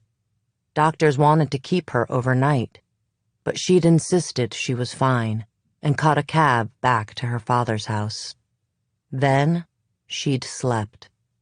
14 hours without dreams, only to wake to a splitting headache, a burning in her throat. She looked in the mirror, at the black and blue bruises, and had her first flashback of zip-tying Lydia, leaving her in the woods, unable to look at her sister. She could not process it. The knowledge Lydia was alive vibrated through Chelsea, hitting her stomach, heart, lungs, and liver like an ugly percussion. On autopilot, she had cleared the compound, sweeping the rooms, a loft with a television and generator and a king-size mattress on the ground, another building stocked full of weapons and ammunition, and then the bunker. The rooms underground, with metal doors and padlocks and crumpled sleeping bags. One had stars scratched into the wall, and a mobile made from sticks and dog teeth strung together with fishing wire. Then, after Homeland Security and the police arrived, after Ellie and the girls had been draped with trauma blankets and loaded onto helicopters, Chelsea had followed a marked path into the woods. There, she'd found the bus, opened the hatch. Jesus. The stink that rose up. Human waste. It burned the inside of her nose. Days later, she could still smell it and vomit it into the sink. Next came the phone calls from Homeland Security, from Noah, whom she ignored, because she felt so out of control. The sadness came in waves, giant swells that toppled her while she was showering, or trying to sleep or eat. She was vulnerable, confused, as naked and slippery as a newborn baby, terrified to be seen this way. Sergeant Abbott resigned and has been calling. She does not answer, but she listens to his long, thick-voiced messages. Abbott had started drinking again. I had no idea, Chelsea. You have to believe me. I don't understand how this could have happened. My boys. Crying, sobbing. Please call me back. There is more we need to talk about. Things you don't know. Chelsea knows enough. She sees Abbott clearly now. A man who could not cope with his own fears, so he drove them into his wife, his children. Chelsea has created a timeline in her father's office.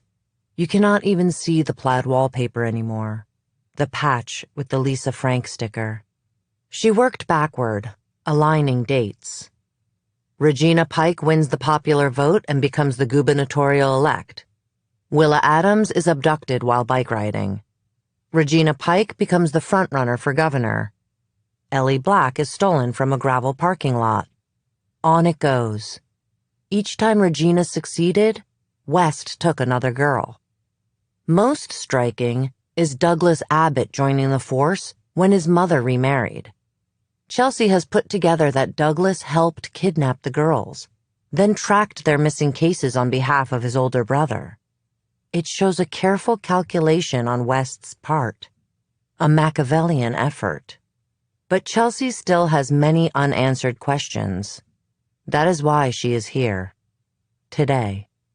To see her sister. To seek the unknown. She flips the visor down, dabs under her eyes, and does her best to clean herself up. She gets out of the car. Press vans are parked along the curb, and Chelsea is transported back to the night Ellie was discovered when she went to the hospital. Then, Chelsea had been anonymous, but now they recognize her and swarm. She keeps her head down, dodging microphones and questions. "Are you here to see your sister? We'd love to have you sit down for an exclusive interview." Media have been at the police station and outside the gates of Paradise Glen. Chelsea has even gotten a call from a documentary crew. Acrid wind whips up from the east, and the press fall away as Chelsea enters the visitor area. "Who are you here to see?" a female officer asks behind a desk. "Lydia Calhoun," says Chelsea, voice quiet with disuse. "No press," she states. "I'm not press. I'm her family. Her sister." The female officer eyes Chelsea, and Chelsea is reminded that she does not look like Lydia. She hands over proof, her ID. Chelsea is checked in, searched, and asked to leave personal items in a locker. It is not busy in the waiting room. A dad with a toddler, a woman with tired eyes, a television behind scratched plexiglass is on, and Chelsea settles into a seat farthest from the other people. Fox London, the silver-haired anchor, is at a table with two pundits, a black woman in a navy suit and a white man in a tweed blazer. "It is something you might find in fiction," Fox London says, "but this is all too real. We've been covering this since last Saturday when an attempt to bomb Washington Governor Pike's mansion was botched. The suspect? Elizabeth Black. If that name sounds familiar, it should. Elizabeth Black went missing a little more than 2 years ago and mysteriously reappeared only recently. After Elizabeth Black allegedly bombed the governor's mansion, a statewide manhunt ensued. But it was a small-town detective, Chelsea Calhoun, who tied Elizabeth to her abductors. None other than Governor Pike's estranged sons, Douglas and West Abbott. And in a stunning showdown, killed one, arrested the other, and shot and found her own sister, Lydia Calhoun, who disappeared in 2007. Fox London pauses, whiplashed. Several bodies of missing girls recovered at various state parks have now been attributed to the brothers. Chelsea ducks her head, but she can still hear the broadcast. "Honestly, I'm not sure where to start with this," Fox says. "You didn't mention Oscar Swan," the man in the tweed blazer says. "Yes," Fox says. Oscar Swan's car and body were discovered at the bottom of a cliff at a popular lookout point 15 years ago in 2007. There was damning evidence that Lydia had been with him. Lydia Calhoun's clothing, even a part of her scalp and hair, was nearby. It had been assumed Oscar killed Lydia, then himself, that her body had been washed away in the tide. But questions have arisen whether this was some elaborate setup on West Abbott's part. Chelsea knows there are all sorts of conspiracy threads cropping up online. For years, Oscar Swan has been criminalized as a murderer, and his family is speaking out with a desire for his name to be cleared posthumously.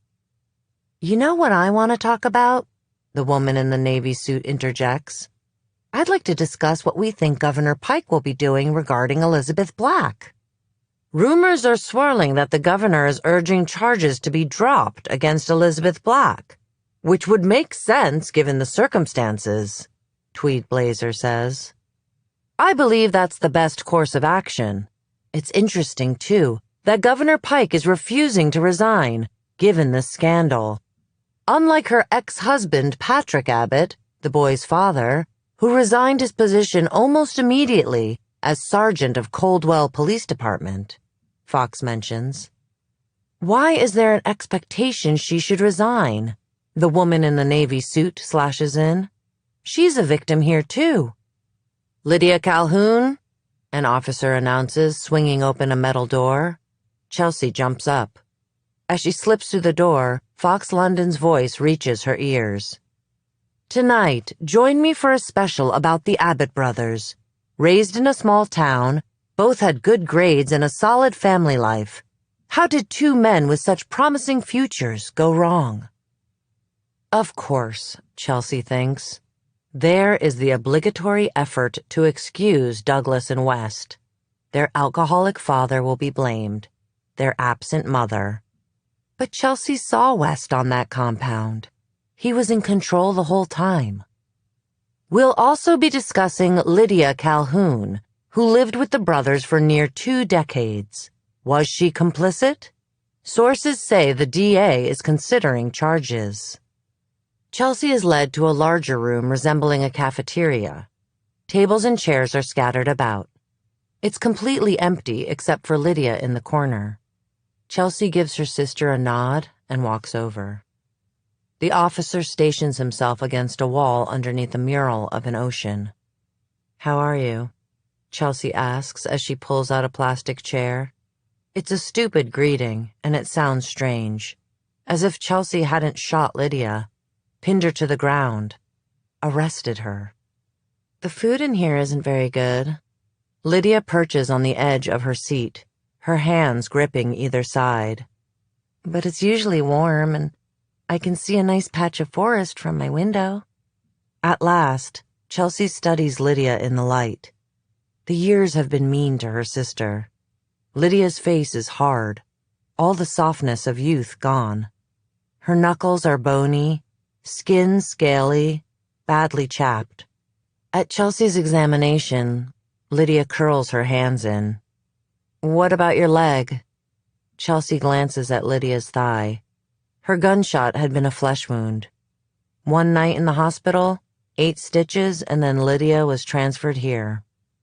Barely feel it, Lydia says. She smiles. I'm happy to see you. Chelsea can't help but smile too. Yeah. She remembers them as little girls, nights spent laughing, whispering secrets, sleeping in the curves of each other's hollow spaces. They had not been 2 halves of a whole, but extensions of each other. You look tired, Lydia says. I haven't... Chelsea starts.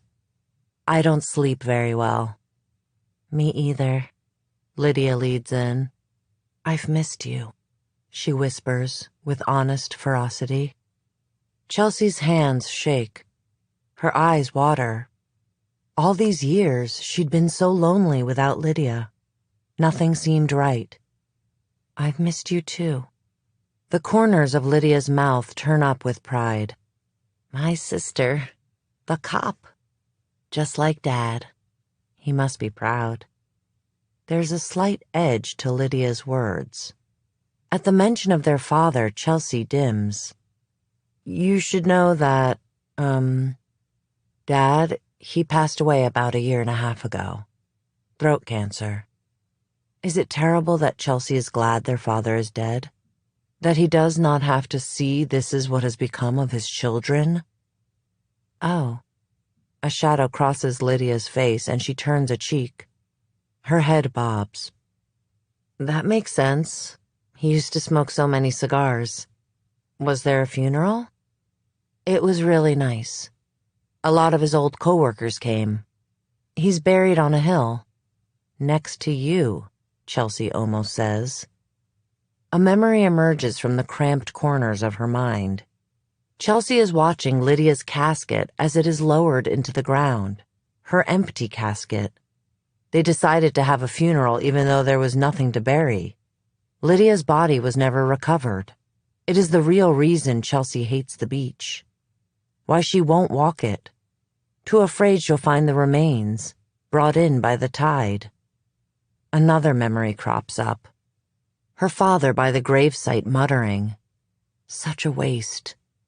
A waste of life, money, time, all of it. But Mom, she's still around. Chelsea hurries to say. She lives in Arizona. She's on her way. And she's going to visit you first thing. Chelsea had been quick to relay the news and hang up. But I kept the house. After Dad died, I mean. I've been staying there. And your room is the same. Everything is the same. Lydia screws up her nose. I always hated that house. What? They'd been so happy there. High on the hill. Lydia guffaws. I hated living there. And Dad, he was so mean to Mom. Chelsea blinks and feels the air stir around her. The start of a veil being lifted. Remember that time he threw a pen at her? Chelsea's natural reflex is to defend her father. He'd always been stern. That was his way. He was working a case. She was bringing him dinner. She shakes her head. I don't remember that. The air continues to shift around Chelsea faster and faster. A memory whips by on a gust.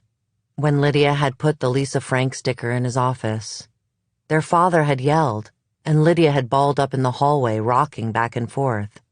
He'd sent Lydia to bed without dinner. You're married, Lydia exclaims, pointing to the gold band on Chelsea's finger.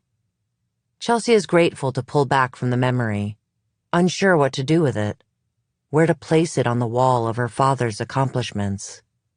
I am. Time seems to be moving slowly now. It is all surreal. Speaking to Lydia as if the years haven't passed. As if they are still little girls confessing secrets to each other. After Lydia, Chelsea didn't confide in people. No one measured up to her sister. His name is Noah. Maybe you could bring him to visit and I could meet him, she beams. I'm married too, you know, Lydia says as if telling a secret. A gentle forbidding floods Chelsea's veins. To West. We had a ceremony in the woods. Douglas officiated. I insisted. She drops her voice. I didn't want to do it unless we were married. Did you wear a white dress when you got married? I didn't get to, but it was still romantic. Chelsea studies Lydia, feeling suddenly unsettled. How did you two meet? It's the detective in Chelsea speaking now, asking questions. At the picnic, Lydia throws out. Chelsea wants to vomit. At the precinct picnic. So much had been set into motion then. I'm lucky I found West, Lydia goes on, undeterred. He never lays a hand on me unless he's truly angry. The first time was the worst. She lifts her hair up to reveal a bald patch. Chelsea curls her hands into her fists. Wes do that to you? Lydia hums. It wasn't his fault, she says. It was years ago. I went out with Oscar to make West jealous. She drops her voice. West doesn't share his girls. I should have known better. West was angry. He bashed in Oscar's head. Chelsea blanches and Lydia rolls her eyes. He didn't suffer. Then West pulled out your hair, Chelsea asked. Lydia smooths her hand over her hair. We had to make it look like I died with Oscar. His dad said... His dad? Patrick Abbott, Chelsea's former sergeant? Lydia nods. He said we had to leave some evidence behind. He told West it was the last time he'd cover for him. A flush of adrenaline courses through Chelsea at the knowledge Sergeant Abbott was involved in all of this. How long has he been covering for his sons? She remembers Abbott denying her the resources to track down the blue station wagon. Had he known then? Or before? It's been so difficult for West, not being able to see his father. So sad. Does the affection in her sister's voice mean Lydia would do anything for West? Even help him steal and keep girls? How did this happen? Why did no one ever tell Lydia that the most dangerous thing in the world isn't natural disasters or wars or weapons? It is unremarkable men with beautiful smiles and even bigger promises. Lydia, Chelsea says quietly, do you know what's happened? What West has done? Something shudders across her sister's face. He said it was my fault. I couldn't have a baby. She opens her hands. I got pregnant once. Her eyes shimmer with tears. Every word falls heavy and absolute, a barrier between the sisters. He wanted a family, one that couldn't leave him like his mom did. Chelsea shakes her head, realizing Lydia has not grown up. She has warped, twisted, and is very much still 15 in some ways. I can't hear this, she says. But then she thinks of Gabby, of Willa. West isn't speaking, and Chelsea needs to know. Why did he take Willa? She forces herself to ask. Who? Lydia's face screws up. Grace. You called her Grace. Oh, that? He wanted someone younger. I think he wanted to mold her. The other girls could be very rebellious. He wanted someone who would be devoted. And since I couldn't have a baby, she trails off, her eyes sad, then changes the subject. She puts a hand near her mouth as if whispering a secret. But then he saw how Destiny loved Grace and figured he'd use that instead. He can be so impatient sometimes. She grins. Do you want to know about the rest of them? Charity got into the car with Doug. All he had to do was offer her a ride. And Hope? West loved her, and then hated her so much. She broke his heart. That's enough. Chelsea's face is a rictus of revulsion. She wonders how it is possible to still love someone who has done such horrible things. Right, Lydia says. Sorry, I forgot. The trial. Hey, do you think I might be able to see West? Have you seen him? Is he okay? He doesn't like sleeping alone. Also, I need a nail file. West hates ragged nails. He likes our nails rounded, smooth, like yours, but a little longer. Lydia, Chelsea says, hesitating, unsure how to handle this. Don't you get it? What West has done? To those girls? To you? He loves me, Lydia says. Then more harshly, he loves me. For 1 second, Chelsea hates her sister. But the feeling is gone in a flash, replaced by pity. The tide is coming back again, threatening to sweep Chelsea away. She stands, the chair scraping and nearly toppling over. I have to go. Mom will be here to visit tomorrow, and I'll come back soon. Without another word, Chelsea walks away. Chelsea drives from the prison but pulls over a few minutes later, skidding to a stop on the shoulder. She inhales, screams, beats the wheel, then collapses in a sob. She thinks about the subjectiveness of memory. She reaches for her phone and presses dial on her most recent missed call. Chelsea. Noah's voice is like a hand reaching out for hers. I'm sorry. She half ventilates the words, lost in a whirlpool of reckoning and awakening. I've been wrong about so many things.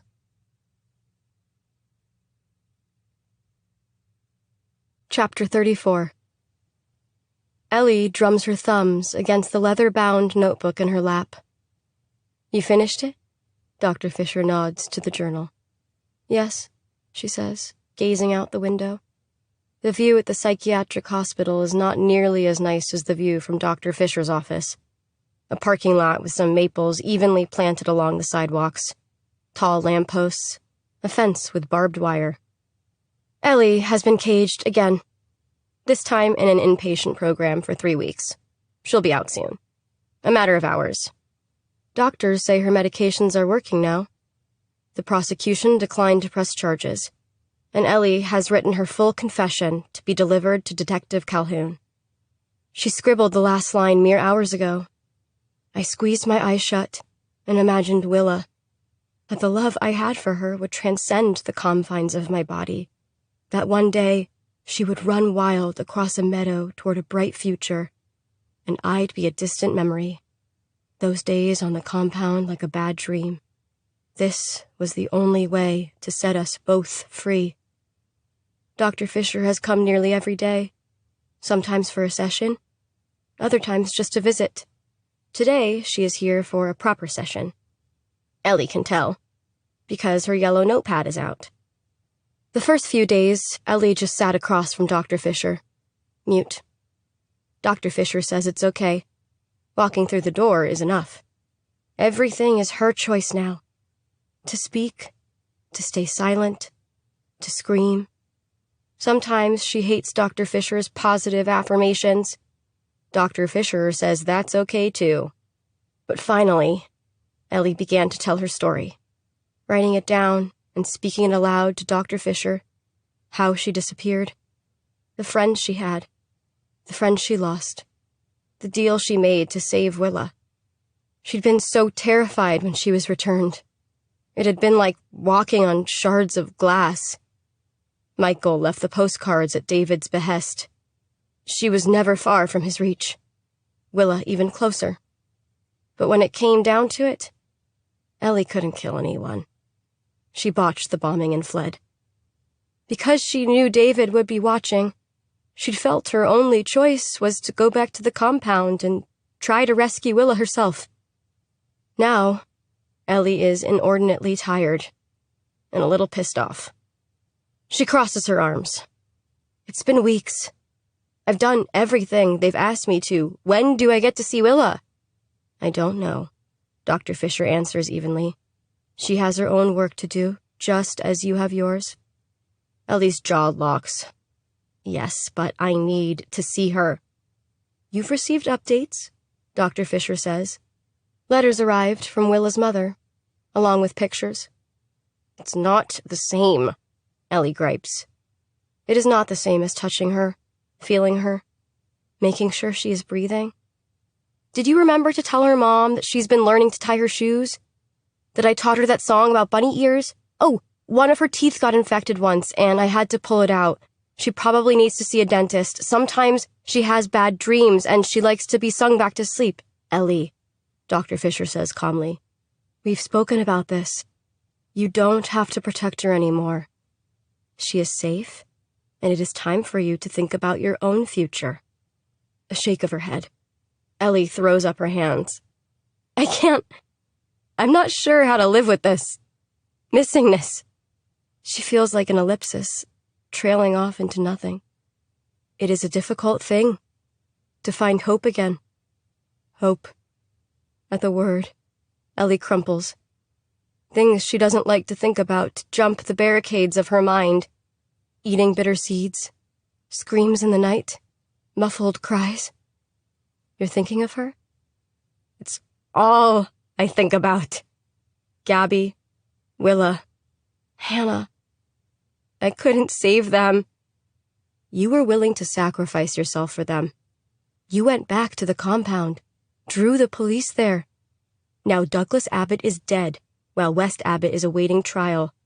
That is all very heroic in my book. Douglas Abbott. Michael. She remembered long after that he'd been the narcotics cop who'd come to the school the day she'd been arrested for pot in her locker. That's how he'd found her. The other girls. Through his job. Social media. Gabby had followed him, liking his stupid videos. Anger rolls again in Ellie's stomach. It doesn't matter what Dr. Fisher says. What dragon has been slain?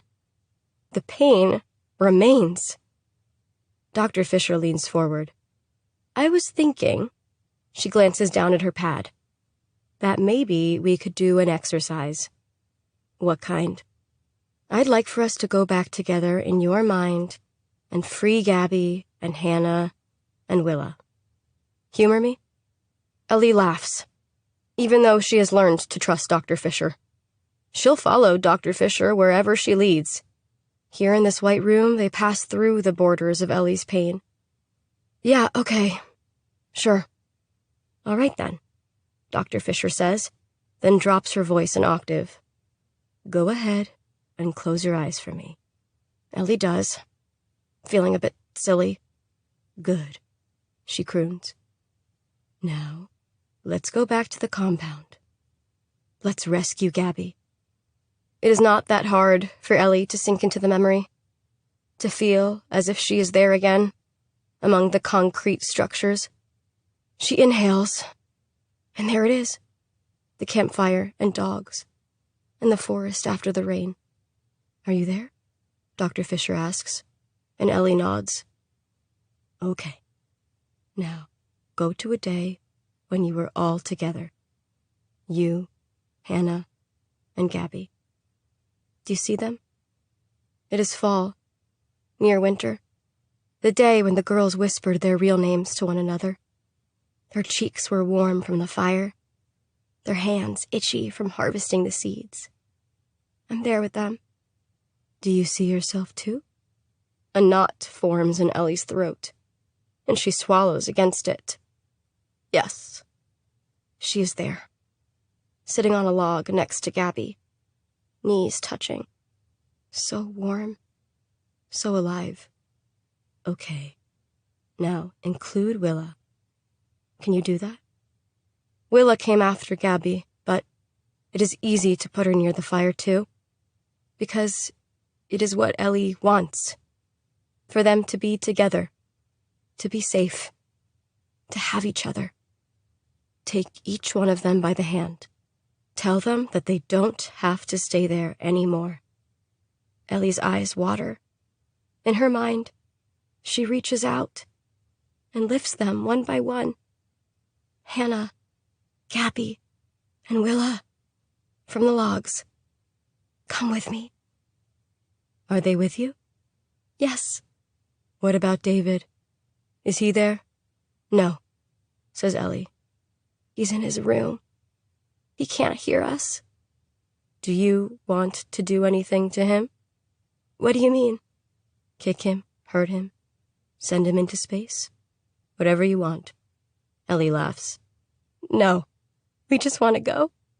Dr. Fisher says, okay. She tells Ellie to walk Gabby, Hannah, and Willa from the compound. No one will stop you. So she does. For a long time, they travel through the woods with near-freezing rain soaking their clothes, crossing a burned patch of land where Queen Anne's lace once grew, over the top of a rusted bus. They arrive at a clearing, and it is day now, summer too, and they are not desperate for warm clothing. Their teeth are no longer chattering. Their lips are no longer blue. The fear slowly peels away. They turn to one another and dare to grin. Suddenly, all of their mouths are bursting with laughter. Ellie cups her hands over her mouth and shouts her real name. Then Gabby does too. Then Hannah. Then Willa. It feels good to be as loud as they want. They are not worried about being quiet, being called ungrateful, or watching for a swinging hand. They unravel themselves against the sun and sky and rolling open fields. Giddy and happy. You still with me, Ellie? Dr. Fisher's voice pierces the bubble. Ellie nods. She tastes the salt on her tongue. Her tears must have run into her mouth. I'm not ready to leave yet. She wants to stay in this golden place forever. It's time to come home. But you can bring them with you. How? Take them to your house. Knock down a wall and make rooms for them. Throat thick, Ellie builds a room next to her own for her friends. A place with a bed and a window that opens. The air is fresh and does not stink of garbage and animals. This is what she wanted, all along. For them to be free. Together. They strip the clothes from their bodies and replace the garments with cashmere. Then they lay down in sheets that smell of lavender. And Ellie whispers promises she knows she can keep. We'll never eat dandelions or huckleberries again. No one will touch you without your permission. There will be no more plants that make you bleed. Hannah and Willa drift off to sleep. And there is no need to think about touching their chests to measure their breaths. Ellie knows they can rest. And when they wake up, all will be well. Gabby turns to Ellie, and they rub noses, stroke each other's hair, bask in it all. What would you like to say to Gabby? Dr. Fisher asks. I'm sorry. Ellie is sorry she could not save her. She is sorry that Gabby will never know the joy and agony of tomorrow. The feel of a gentle hand, the touch of her children, the spray of hot water, the first bite of a good meal. What does Gabby say? Dr. Fisher asks. I want her to say that I don't have to be sorry. It is not your fault, Ellie, Dr. Fisher says. Do you believe that? Ellie opens her eyes. Tears track down her cheeks. She opens her mouth and closes it. I'm trying to. We'll keep working on it. Until tomorrow. Dr. Fisher stands. They say goodbye. They'll see each other the same time the next day, but in Dr. Fisher's office. Because Ellie is going home. Her parents are waiting in the lobby. Hey, her dad says, slipping the bag from her shoulder. You ready? Her mom smiles. Okay. Ellie nods and climbs into the car. They set off, the rocking of the vehicle soothing Ellie as she fingers the pages of her journal. Soon enough, they are at the Coldwell precinct and asking for Detective Calhoun. Chelsea rounds the corner. My favorite family, she says, shaking Ellie's dad's hand and hugging her mom. That for me? She nods at the journal. It's all in there. Ellie hands it off. Good. This will help with the trial, Chelsea says. We're going for the maximum sentence, a lifetime in prison. West Abbott is pleading not guilty and has rejected a plea deal. Ellie wishes he would plead guilty, that he would go away and never come back. But he wants his day in the sun. And Chelsea has assured Ellie it will be his last. Ellie shakes Chelsea's hand again and says goodbye. She loads back up into the truck with her parents. I forgot to tell you. Her mom turns from the front seat to speak to Ellie. Sam and the family are coming over for dinner tonight. Ellie's lips tip up. Sounds good, she says. Her mom turns back around, and Ellie looks out the window. She sees her reflection in the glass and touches her profile, reminds herself that she is here. She is here. She is. She places her hand back in her lap, touches her wrist with the other. Sometimes she thinks she can still feel it, the friendship bracelet Gabby gave her, and she wonders how she is still hanging on, if she will always be living life as if staring down the barrel of a gun. Her thoughts turn to Dr. Fisher, to their conversation an hour ago. Ellie still has a hard time believing it wasn't her fault. What happened to Gabby? To Hannah? To herself? Often she thinks of what she might have done differently. Will she ever let go of the blame? She is not sure. But she hopes she will someday. Just as she hopes that someday the smell of campfire will not make her sick. That someday the sound of a dog barking will not take her away.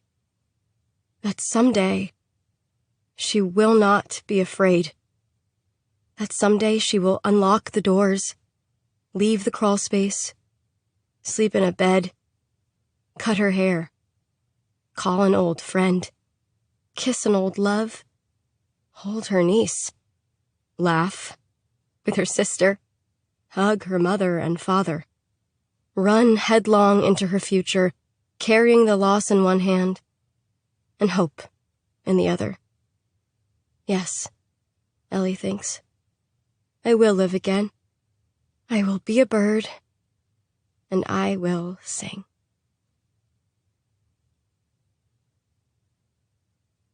Chapter 35.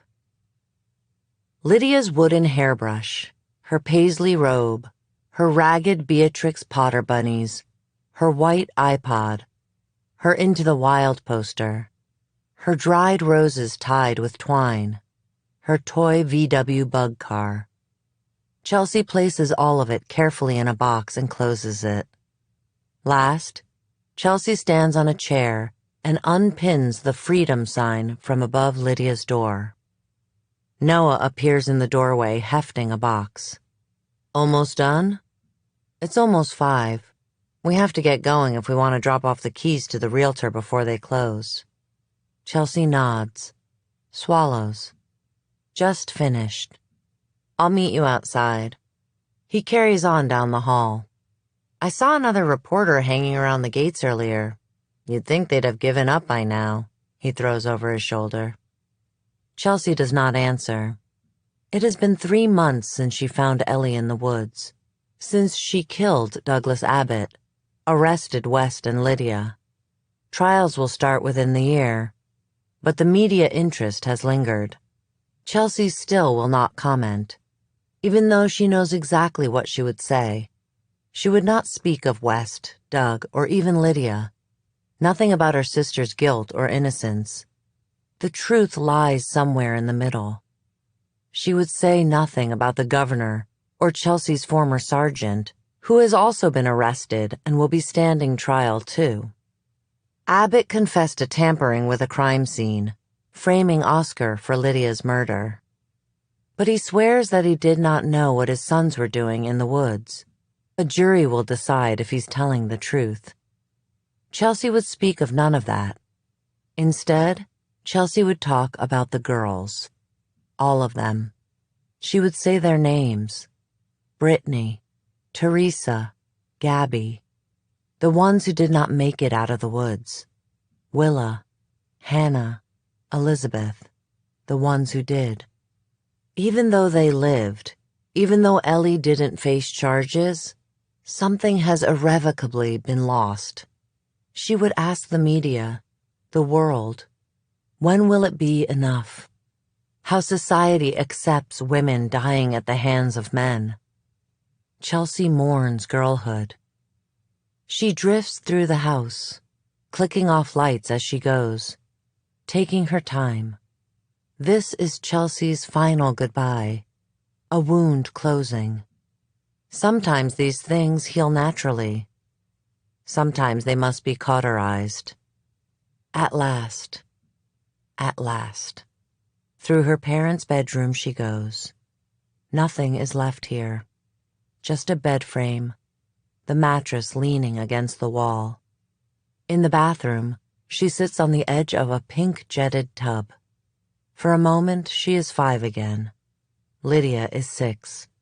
Water trickles from the faucet and bubbles float in the water. They're giggling. The memory sucks the air out of her lungs. Her throat rushes with anguish, and Chelsea does not push it down.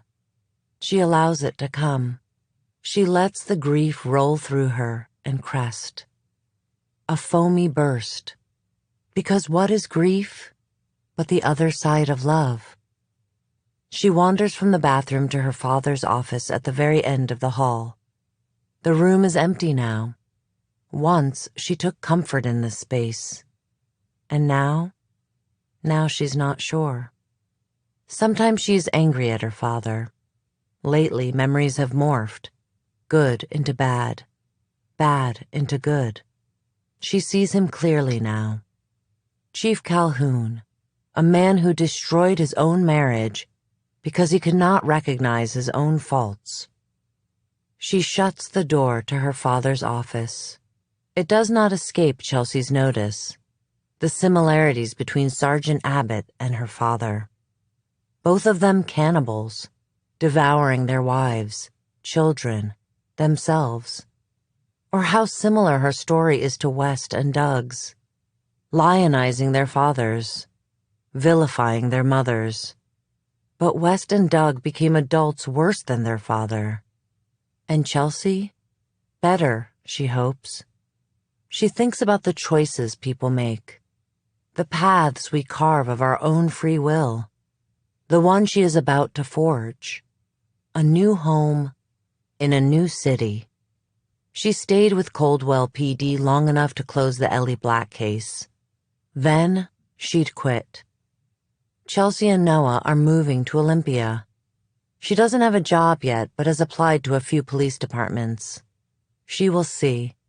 The past is unchangeable, but the future is uncertain. And Chelsea is ready. She travels down the stairs and feels the ghost of 15-year-old Lydia beside her, skipping out the door, full of girlish dreams, to be free of this house, in love and in danger. Chelsea flicks the final light off. She closes the front door and locks it. On the stoop, she stares at the lighthouse for a moment, sees her and Lydia as children. In the past, the sun is near setting, but the air and concrete are still warm. Little girl Chelsea runs through the streets, up the stairs of the lighthouse, hangs from the window, cups her hands over her mouth and shouts, "Ollie Ollie oxen free." That trash? Noah cuts into Chelsea's thoughts and nods at her hands where the papers are cradled, the bubble letter F on top.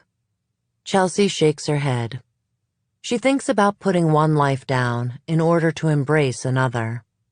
It's going with us. This is a thing she will carry. This is a thing she will keep. This single word, freedom. This is how it ends.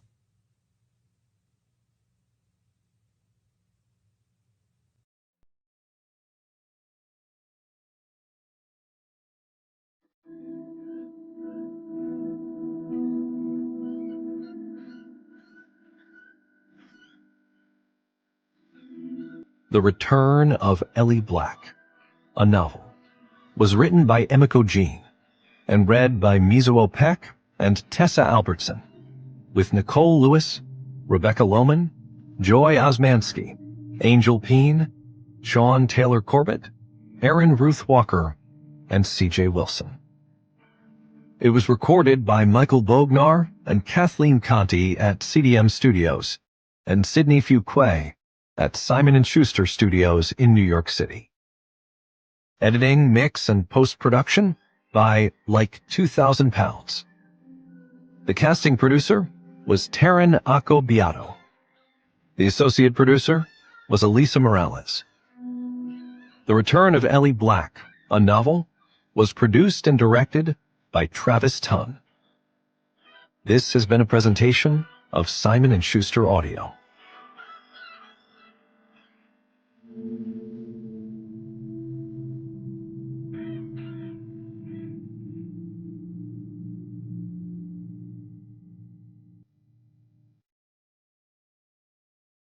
The Return of Ellie Black, a novel, is available in print from Simon & Schuster.